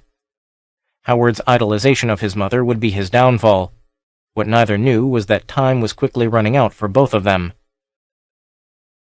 Despite enjoying an all-time high in sales during 1935 to such diverse pulp magazines as Action Stories, Argosy, Dime Sports Magazine, Spicy Adventure Stories, Star Western, Thrilling Adventures, Thrilling Mystery, Top Notch, Western Aces, and, of course, Weird Tales, Howard had started talking about taking his own life when it appeared that his mother was dying. As his father, Dr. I.M. Howard, later recalled, "Last March, a year ago, again when his mother was very low in the King's Daughters Hospital in Temple, Texas, Dr. McKelvey expressed a fear that she would not recover. He began to talk to me about his business, and I at once understood what it meant. I began to talk to him, trying to dissuade him from such a course, but his mother began to improve. Immediately she began to improve, he became cheerful and no more was said." Howard was ignored or simply dismissed as eccentric by most of the inhabitants of his hometown of Cross Plains, Texas, but he began to exhibit even more bizarre behavior. He had told writer E. Hoffman Price the previous year, "Nobody thinks I amount to much, so I am proud to show these people that a successful writer thinks enough of me to drive 1,000 miles to hell and gone out of his way to visit me." Howard now decided to grow a long walrus mustache and walk around town dressed somewhat unconventionally. As Novelyn Price Ellis described in her memoir One Who Walked Alone, "The first thing that startled me was the black sombrero he had on. It was a real Mexican sombrero with little balls dangling from its rim. The chin strap was a thin little strip of leather attached to the hat. It came down and was tied under his chin. The vaqueros used the chin strap to keep their hats from being blown off by the incessant winds that swept the plains. But the flat crown and chin strap made Bob's face look rounder than ever. The red bandana around his neck was tied in the back. He didn't have on those old short brown pants. Not this year. He had on short black pants that came to the top of his black shoes." In Shadows in Zamboula, which was published in the November 1935 issue of Weird Tales, Conan found himself staying in a city filled with intrigue and cannibalism. Howard's original title for the story had been The Man-Eaters of Zamboula. The issue once again featured a Conan cover by Margaret Brundage, with a naked Nefertari surrounded by 4 hissing cobras. However, the story was closely beaten in the reader's poll by The Way Home, by Paul Frederick Stern, a pen name for writer Paul Ernst. At around 75,000 words, Howard's next entry in the series was twice as long as any other Conan story, and Howard's only completed novel. Written over 4 months in the spring of 1934, he cannibalized and expanded a number of his earlier Conan stories, specifically The Scarlet Citadel, Black Colossus, and The Devil in Iron, to create one of his finest and most mature works. According to the author, Conan was about 40 when he seized the crown of Aquilonia, and was about 44 or 45 at the time of the Hour of the Dragon. He had no male heir at that time, because he had never bothered to formally make some woman his queen, and the sons of concubines, of which he had a goodly number, were not recognized as heirs to the throne. Howard had already had several stories reprinted between hardcovers in Britain in the Not at Night series of horror anthologies edited by Christine Campbell Thompson, including the Conan story Rogues in the House, which appeared in the 1934 volume Terror at Night. The Hour of the Dragon was submitted to British publisher Dennis Archer in May 1934. The year before, Archer had turned down a collection of Howard's stories, which featured 2 Conan tales, with the suggestion that any time you find yourself able to produce a full-length novel of about 70,000 to 75,000 words along the lines of the stories, my allied company, Pauling and Ness Limited, who deal with the lending libraries and are able to sell a first edition of 5,000 copies, will be very willing to publish it. In fact, Archer accepted The Hour of the Dragon, but the publisher went bankrupt, and his assets, including Howard's novel, were put into the hands of the official receiver. The book was never published, and the story finally appeared as a 5-part serial running in Weird Tales from December 1935 to April 1936, with Chapter 20 apparently misnumbered as Chapter 21. Despite Margaret Brundage's cover depicting her most pathetic-looking Conan ever, chained in a cell while a scantily clad Zenobia hands him the keys, readers reacted favorably to the serial in the Airy. If The Hour of the Dragon ends as good as it began, I shall vote Mr. Howard your ace writer, promised a reader from Sioux City, Iowa. Robert E. Howard's Hour of the Dragon is vividly written, as are all Mr. Howard's stories, praised a reader from Hazleton, Pennsylvania, who continued, Conan is at his bloodthirsty worst, killing off his enemies left and right. Lovely damosels walk about in scanty shifts and pine to be held in his muscular arms. So what more could one want, I ask you? However, the Brundage controversy continued to rage. I was greatly pleased with the stories in the December WT, but at the same time greatly disappointed with Mrs. Brundage's illustration of Conan, complained a reader from Washington, D.C. From Howard's stories, I have always pictured Conan as a rough, muscular, scarred figure of giant stature with thick, wiry black hair covering his massive chest, powerful arms, and muscular legs, and a face that's as rugged as the weather-beaten face of an old sea captain. Howard expressed his own opinion of Brundage's work in a letter in the June 1936 issue. Enthusiasm impels me to pause from burning spines off cactus for my drought-bedeviled goats long enough to give 3 slightly dust-choked cheers for the April cover illustration. Altogether, I think it's the best thing Mrs. Brundage has done since she illustrated my Black Colossus. And that's no depreciation of the covers done between these master pictures. Howard was my favorite author, Brundage recalled many years later, admitting, I always liked his stories best. In terms of Conan's history, The Hour of the Dragon, which was later reprinted under the title Conan the Conqueror, is the final story in the sequence. It was also the last Conan story Howard himself would ever see published. Howard was still upset over his mother's failing health, as his father later revealed. Again this year, in February, while his mother was very sick and not expected to live but a few days, at that time she was in the Shannon Hospital in San Angelo, Texas. San Angelo is something like 100 miles from here. He was driving back and forth daily from San Angelo to home. One evening, he told me I would find his business, what little there was to it, all carefully written up and in a large envelope on his desk. In a letter to Novelyn Price Ellis dated February 14, 1936, Howard admitted, You ask how my mother is getting along. I hardly know what to say. Some days she seems to be improving a little, and other days she seems to be worse. I frankly don't know. Conan's final appearance in Weird Tales was the 3-part serial Red Nails in the July, August, September, and October 1936 issues. Howard described it as the grimmest, bloodiest, and most merciless story of the series so far. Too much raw meat, maybe, but I merely portrayed what I honestly believe would be the reactions of certain types of people in the situations on which the plot of the story hung. In a letter dated December 5, 1935, he called it the bloodiest and most sexy weird story I ever wrote. I have been dissatisfied with my handling of decaying races in stories, for the reason that degeneracy is so prevalent in such races that even in fiction it cannot be ignored as a motive and as a fact if the fiction is to have any claim to realism. I have ignored it in all other stories, as one of the taboos, but I did not ignore it in this story. When or if you ever read it, I'd like to know how you like my handling of the subject of lesbianism. In fact, there is only the slightest suggestion of lesbianism in the published version of the story, in which Conan and beautiful Aquilonian mercenary Valeria discovered yet another lost city and battled a monster reptile.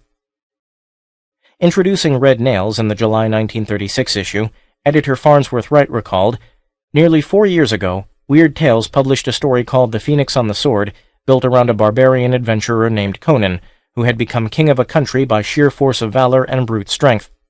The stories of Conan were speedily acclaimed by our readers, and the barbarian's weird adventures became immensely popular. The story presented herewith is one of the most powerful and eerie, weird tales yet written about Conan. We commend this story to you, for we know you will enjoy it through and through." Margaret Bruntage's suggestive cover depicted a naked Valeria about to be sacrificed on an altar by 3 seductive slave girls. It was the last illustration Bruntage would do for a Howard story, and with the next issue of Weird Tales, she ended her continuous run of 39 covers for the Unique magazine. She would still occasionally make an appearance on the cover over the next 9 years, and her final original painting, her 66th, appeared on the January 1945 issue. Written in July 1935, Red Nails was the final Conan story, and the final fantasy story, which Howard would complete. With his mother's hospital bills escalating, and Weird Tales supposedly paying on publication some of the lowest rates in the pulp field, he began to look around for better and more dependable markets. As Howard revealed in a letter dated February 15, 1936, to E. Hoffman Price, "For myself, I haven't submitted anything to Weird Tales for many months, though I would if payments could be made a little more promptly. I reckon the boys have their troubles, same as me, but my needs are urgent and immediate."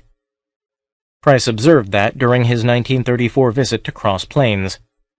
"I had often got the impression that Robert was a parent to his parents, that while he could have done the gypsying which other authors permitted themselves, solicitude for his father and mother kept him fairly close to home." Nova Lynn Price Ellis agreed. "I do think Bob has tried to take over his parents' lives. He said once that parents and children change places in life. When parents become old and sick, you take care of them as you would a child." During the spring of 1936, Hester Howard appeared to grow stronger, much to the relief of her son, as Dr. Howard later explained. He accepted her condition as one of permanent improvement and one that would continue. "I knew well that it would not, but I kept it from him." In a letter written to young Wisconsin writer August Derleth, dated May 9, 1936, Howard offered his own thoughts after recent deaths in Derleth's family. "Death to the old is inevitable, and yet somehow I often feel that it is a greater tragedy than death to the young. When a man dies young, he misses much suffering, but the old have only life as a possession, and somehow to me the tearing of a pitiful remnant from weak old fingers is more tragic than the looting of a life in its full rich plume. I don't want to live to be old. I want to die when my time comes, quickly and suddenly, in the full tide of my strength and health."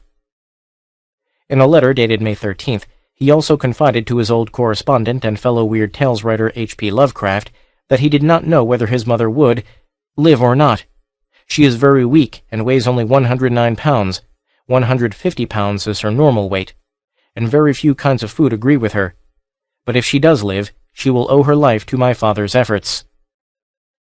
For 3 weeks, Robert E. Howard continued to maintain an almost constant vigil at his beloved mother's bedside as her condition began to decline rapidly.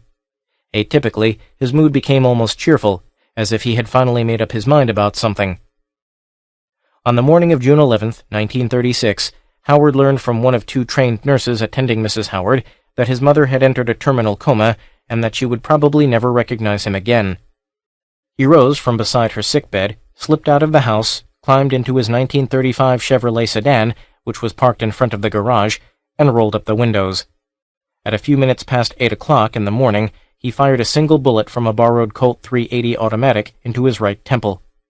He had come to the decision that he would not see his mother die. The bullet passed through his brain, and he survived for 8 hours in a coma. He was 30 years old. His mother died shortly after 10 o'clock on the evening of the following day, without ever regaining consciousness. She was 66, although she had always claimed to be several years younger. They were buried in adjacent graves in identical caskets at Brownwood's Greenleaf Cemetery. A strip of paper was discovered after Howard shot himself. It contained 2 typewritten lines taken from Viola Garvin's poem, The House of Caesar. All fled, all done, so lift me on the pyre. The feast is over, and the lamps expire. Having pretty much ignored him for most of his life, on the day of his death, the local newspaper reprinted one of Howard's last Western stories, along with a 6,000-word article and an obituary, more space than any citizen of Cross Plains had ever received. On June 24, 1936, Howard's beloved library of some 300 books and file copies of all the magazines which contained his stories were donated by his father to Howard Payne College to form the Robert E. Howard Memorial Collection. 9 months later, Dr. Howard reclaimed all his son's magazines because they were falling apart. In a letter dated June 29, 1936, Dr. Howard wrote to H.P. Lovecraft, "Robert was a great admirer of you. I have often heard him say that you were the best weird writer in the world, and he keenly enjoyed corresponding with you. He often expressed hope that you might visit in our home some day, so that he, his mother, and I might see and know you personally. Robert greatly admired all weird writers, often heard him speak of each separately, and expressed the highest admiration of all. He said they were a bunch of great men, and he admired all of them very much." Lovecraft's own Robert Irvin Howard, a memoriam, was published in the September 1936 issue of Julia Schwartz's Fantasy magazine. The character and attainments of Mr. Howard were wholly unique. He was, above everything else, a lover of the simpler, older world of barbarian and pioneer days, when courage and strength took the place of subtlety and stratagem, and when a hardy, fearless race battled and bled, and asked no quarter from hostile nature. All his stories reflect this philosophy, and derive from it a vitality found in few of his contemporaries. No one could write more convincingly of violence and gore than he, and his battle passages reveal an instinctive aptitude for military tactics which would have brought him distinction in times of war. His real gifts were even higher than the readers of his published works would suspect, and had he lived, would have helped him to make his mark in serious literature with some folk epic of his beloved Southwest. Always a disciple of hardy and strenuous living, he suggested more than casually his own famous character, the intrepid warrior, adventurer, and seizer of thrones, Conan the Cimmerian. His loss at the age of 30 is a tragedy of the first magnitude, and a blow from which fantasy fiction will not soon recover. While writing those words, Lovecraft could hardly have realized that the world of fantasy fiction would soon be mourning the impact of his own premature death at the age of 47, little more than 9 months later.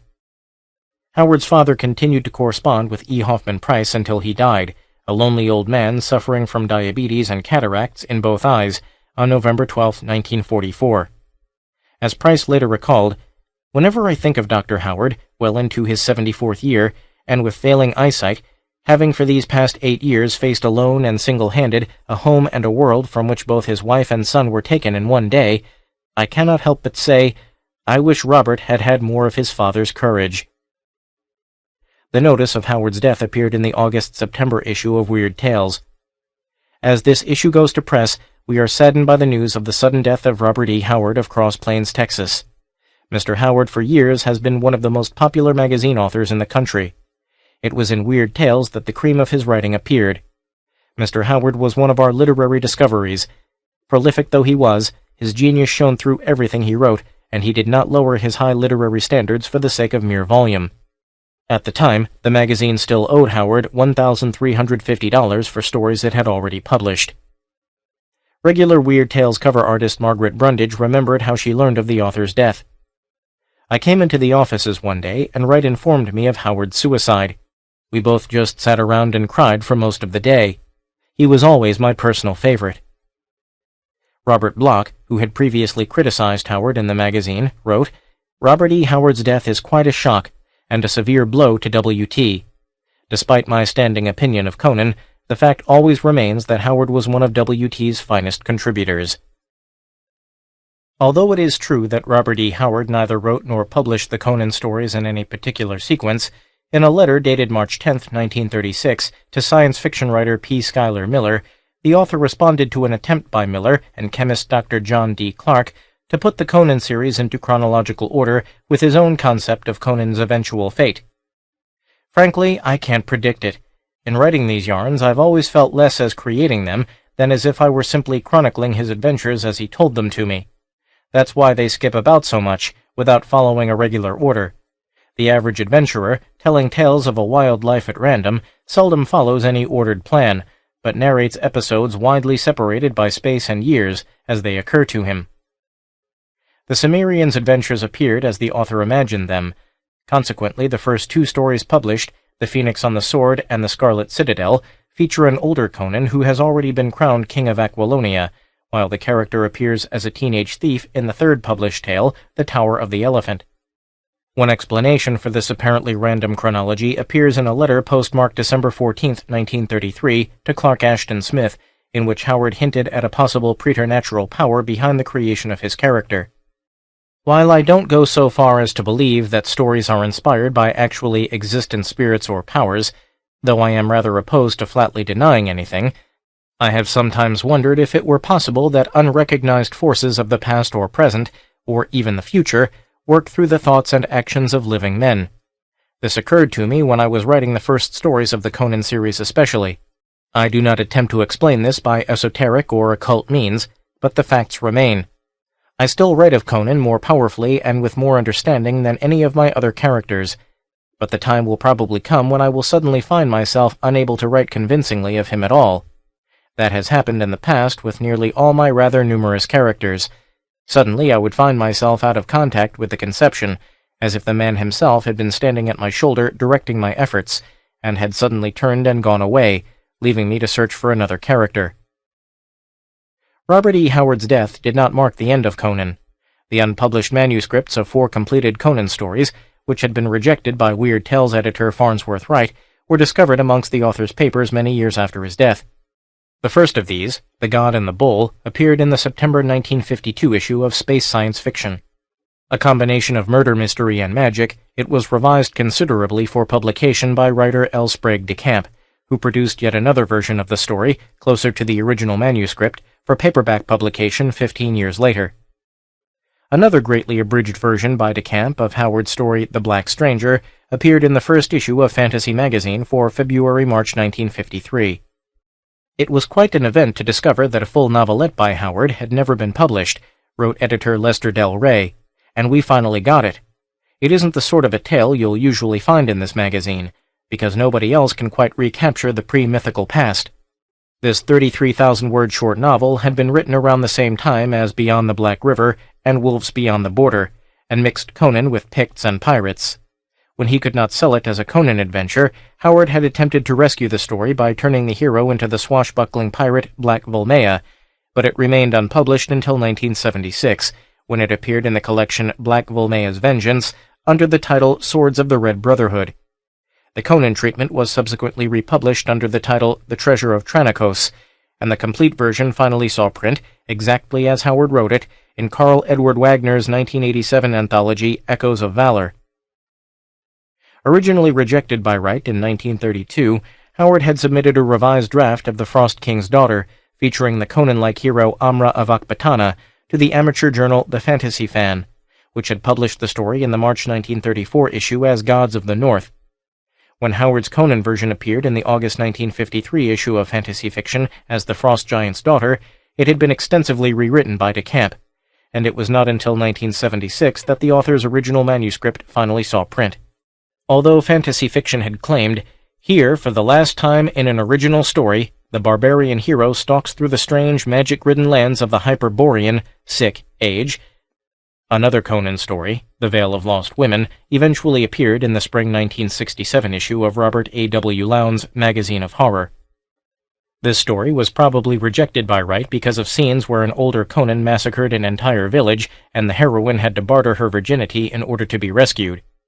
Reaction to its publication was decidedly mixed. The so-called Conan story, with its fantasy domino slightly askew, is a thinly masked porny of the cheapest sadosexual variety and doesn't belong in your pages, wrote one reader to the magazine's letters column, while another was of the opinion, "I cannot imagine why The Vale of Lost Women was not published during Howard's lifetime. It is certainly one of Howard's better works." Howard also left behind a number of fragments and brief outlines for never-completed adventures, which various authors, including L. Sprague de Camp and Lynn Carter, completed and added to in an attempt to fill in the gaps in Conan's career. Some of these manuscripts were Oriental adventures that the writers then converted into Conan stories by changing names, deleting anachronisms, and introducing a supernatural element. In 1953, Ace Books issued Howard's novel Conan the Conqueror as an Ace double paperback, bound back-to-back with The Sword of Rhiannon by Lee Brackett, and the following year the book finally made its British debut, exactly 20 years after it had first been submitted by Howard in a hardcover edition from T.V. Boardman and Company of London. Unfortunately, the uncredited Dust Jacket artist decided to illustrate the same scene that Margaret Brundage had used for her cover of the December 1935 Weird Tales, with equally wretched results.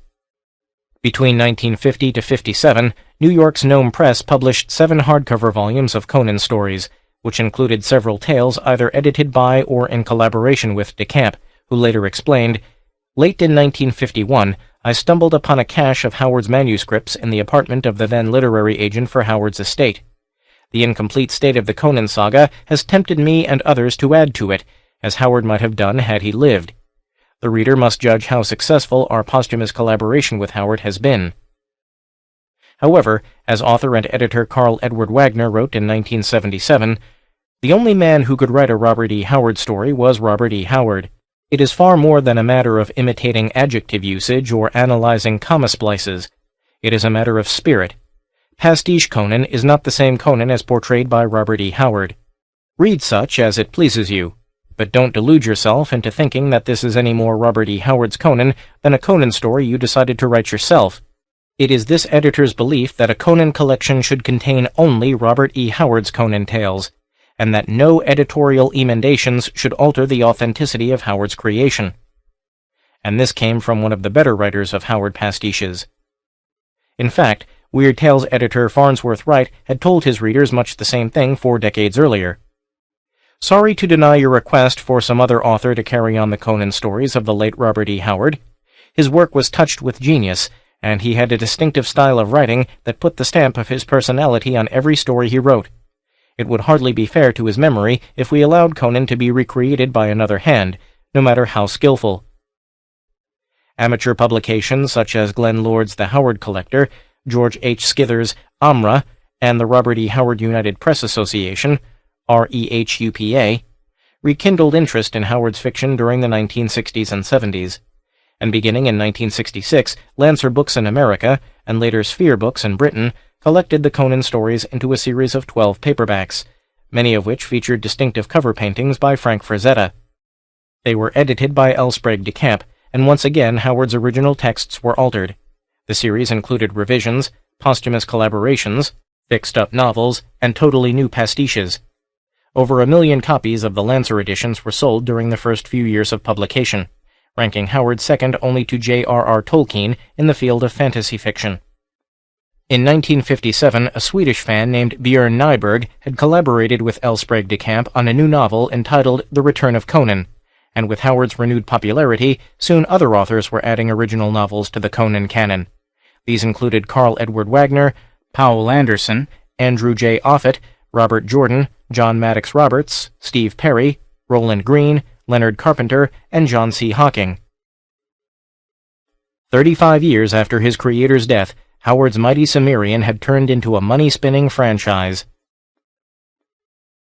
In October 1970, Marvel Comics Group launched its hugely successful Conan the Barbarian title, written by Roy Thomas and initially illustrated by artist Barry Windsor Smith.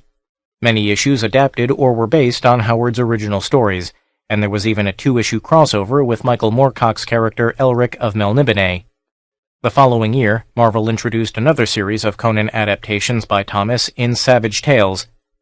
Conan the Barbarian King Size appeared in 1973, and it was followed over the years by such titles as The Savage Sword of Conan, King Conan, Conan the Destroyer, and the Conan Saga. In 1982, director John Milius and co-writer Oliver Stone turned Conan the Barbarian into a multi-million-dollar fantasy movie. Austrian bodybuilder and former Mr. Universe Arnold Schwarzenegger was cast as the sword-wielding hero, pitted against James Earl Jones' evil shape-changing sorcerer Thulsa Doom. 2 years later, Schwarzenegger returned to the screen in Conan the Destroyer for veteran director Richard Fleischer. This time, Sarah Douglas' treacherous Queen Taramis sent Conan and his companions on a quest for a magical key to unlock the secret of a mystical horn. Filmed on a lower budget in Mexico, this pulpy sequel was slightly more faithful to the spirit of Howard's characters, probably because it was based on a story by comic book writers Roy Thomas and Jerry Conway. Schwarzenegger returned as Conan-like warrior Calidor in Fleischer's woeful Red Sonja, 1985, which starred Brigitte Nielsen as the eponymous swordswoman in a film that barely had any connection to Howard's work. John Nicoletta's Kull the Conqueror, 1997, featured Kevin Sorbo as the future king of Valusia. It was apparently derived from a 1991 script for the third Conan film, a loose adaptation of The Hour of the Dragon. Robert E. Howard was not even credited on the 1992-93 half-hour children's cartoon series Conan the Adventurer, in which the brawny barbarian and his comrades set out to undo the spell of living stone cast upon Conan's family by driving the evil serpent men back into another dimension. German weightlifter Ralph Müller took over the role for the 1997-98 live-action television series Conan, produced by Brian Yuzna. The pilot film, The Heart of the Elephant, was loosely based on Howard's story The Tower of the Elephant, and featured a bizarre computer-created image of the late Richard Burton as the Cimmerian god Crom. Even more unexpected was director Dan Ireland's little 1996 independent film The Whole Wide World, based on Nova Lynn Price Ellis' book One Who Walked Alone. Filmed on location in Texas, Renee Zellweger portrayed the young schoolteacher who befriended eccentric pulp magazine writer Robert E. Howard, played by Vincent D'Onofrio. It is difficult to imagine a more perfect film biography of Howard's final years. Howard himself had already hinted in letters that he was planning to move away from fantasy fiction, and there has been much conjecture over the years that, had he lived, he would have made his name as a regional writer, with more mainstream stories or histories set in his native Southwest. In his foreword to the 1946 Arkham House collection of Howard's short fiction, Skullface and Others, editor August Derleth supports this view. The late Robert E. Howard was a writer of pulp fiction. He was also more than that. He had in him the promise of becoming an important American regionist, and to that end he had been assimilating the lore and legend, the history and culture patterns of his own corner of Texas. We shall never know how Robert E. Howard might have developed as a writer, but had he continued to work in the fantastic field, we can only speculate as to where Howard himself might have taken Conan. In his 1936 letter to P. Schuyler Miller, he left behind a number of clues. He was, I think, king of Aquilonia for many years, in a turbulent and unquiet reign, when the Hyborian civilization had reached its most magnificent high tide, and every king had imperial ambitions. At first he fought on the defensive, but I am of the opinion that at last he was forced into wars of aggression as matter of self-preservation. Whether he succeeded in conquering a worldwide empire, or perished in the attempt, I do not know. He traveled widely, not only before his kingship, but after he was king. He traveled to Kitai and Hyrcania, and to the even less known regions north of the latter and south of the former. He even visited a nameless continent in the Western Hemisphere, and roamed among the islands adjacent to it. How much of this roaming will get into print, I cannot foretell with any accuracy. Tragically, because of Howard's suicide, none of it ever did.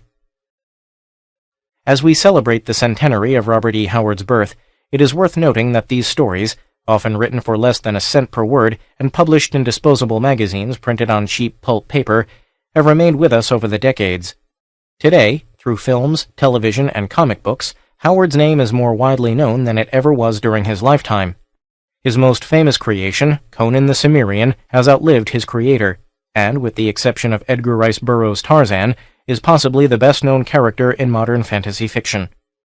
In 1998, independent British publishing imprint Wandering Star began an ambitious program of reprinting Howard's fiction in beautifully designed and illustrated limited editions aimed at the collector's market.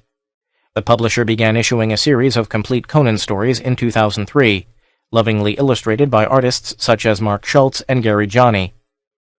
That same year, Dark Horse Books started the Chronicles of Conan, a series of graphic volumes reprinting the original Marvel Comics series from the 1970s, with fascinating new afterwords by writer-editor Roy Thomas, and remastered artwork from Barry Windsor-Smith, John Buscema, Neil Adams, and others. In 2004, Dark Horse launched its own Conan comic, billed as a faithful return to Robert E. Howard's original version, and featuring adaptations of The Frost Giant's Daughter, The God in the Bowl, and The Jewels of Gwalar. Towards the end of 2000, it was announced that Marvel Comics' Stan Lee had purchased the film rights to Conan. However, the project became stalled when Lee's company suspended operations less than 3 months later, after bridging financing fell through.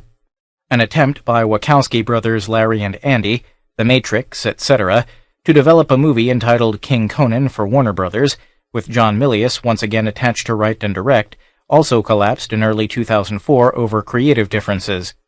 The rights to the character are currently held by a Swedish media company, but any talk about a new Conan movie appears premature at this time. However, those who only know the barbarian through his media incarnations have not experienced the real Conan. At his best, Robert E. Howard could sweep the reader away on a red tide of bloodlust to lost cities, unexplored jungles, and savage pirate galleons, where all a brave man needed was a sharp sword in his hand and a beautiful woman by his side to face whatever hideous horror or supernatural menace confronted him. These, then, are the original tales of Conan, as fresh, atmospheric, and vibrant today as when they were first published around 70 years ago in the pages of Weird Tales and elsewhere. As H.P. Lovecraft accurately observed, it is hard to describe precisely what made Mr. Howard's stories stand out so sharply, but the real secret is that he himself is in every one of them.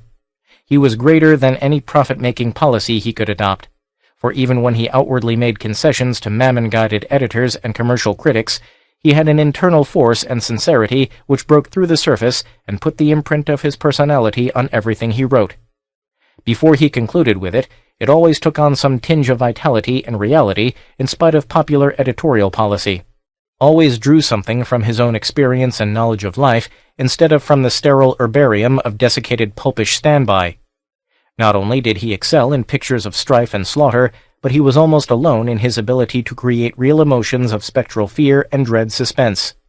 No author, even in the humblest fields, can truly excel unless he takes his work very seriously, and Mr. Howard did just that even in cases where he consciously thought he did not. For the discerning reader of fantasy fiction, Robert E. Howard's talents and tragedy will continue to live on through these authentic adventures of his greatest creation, Conan the Cimmerian. Stephen Jones, London, England. Captions to photographs. 1.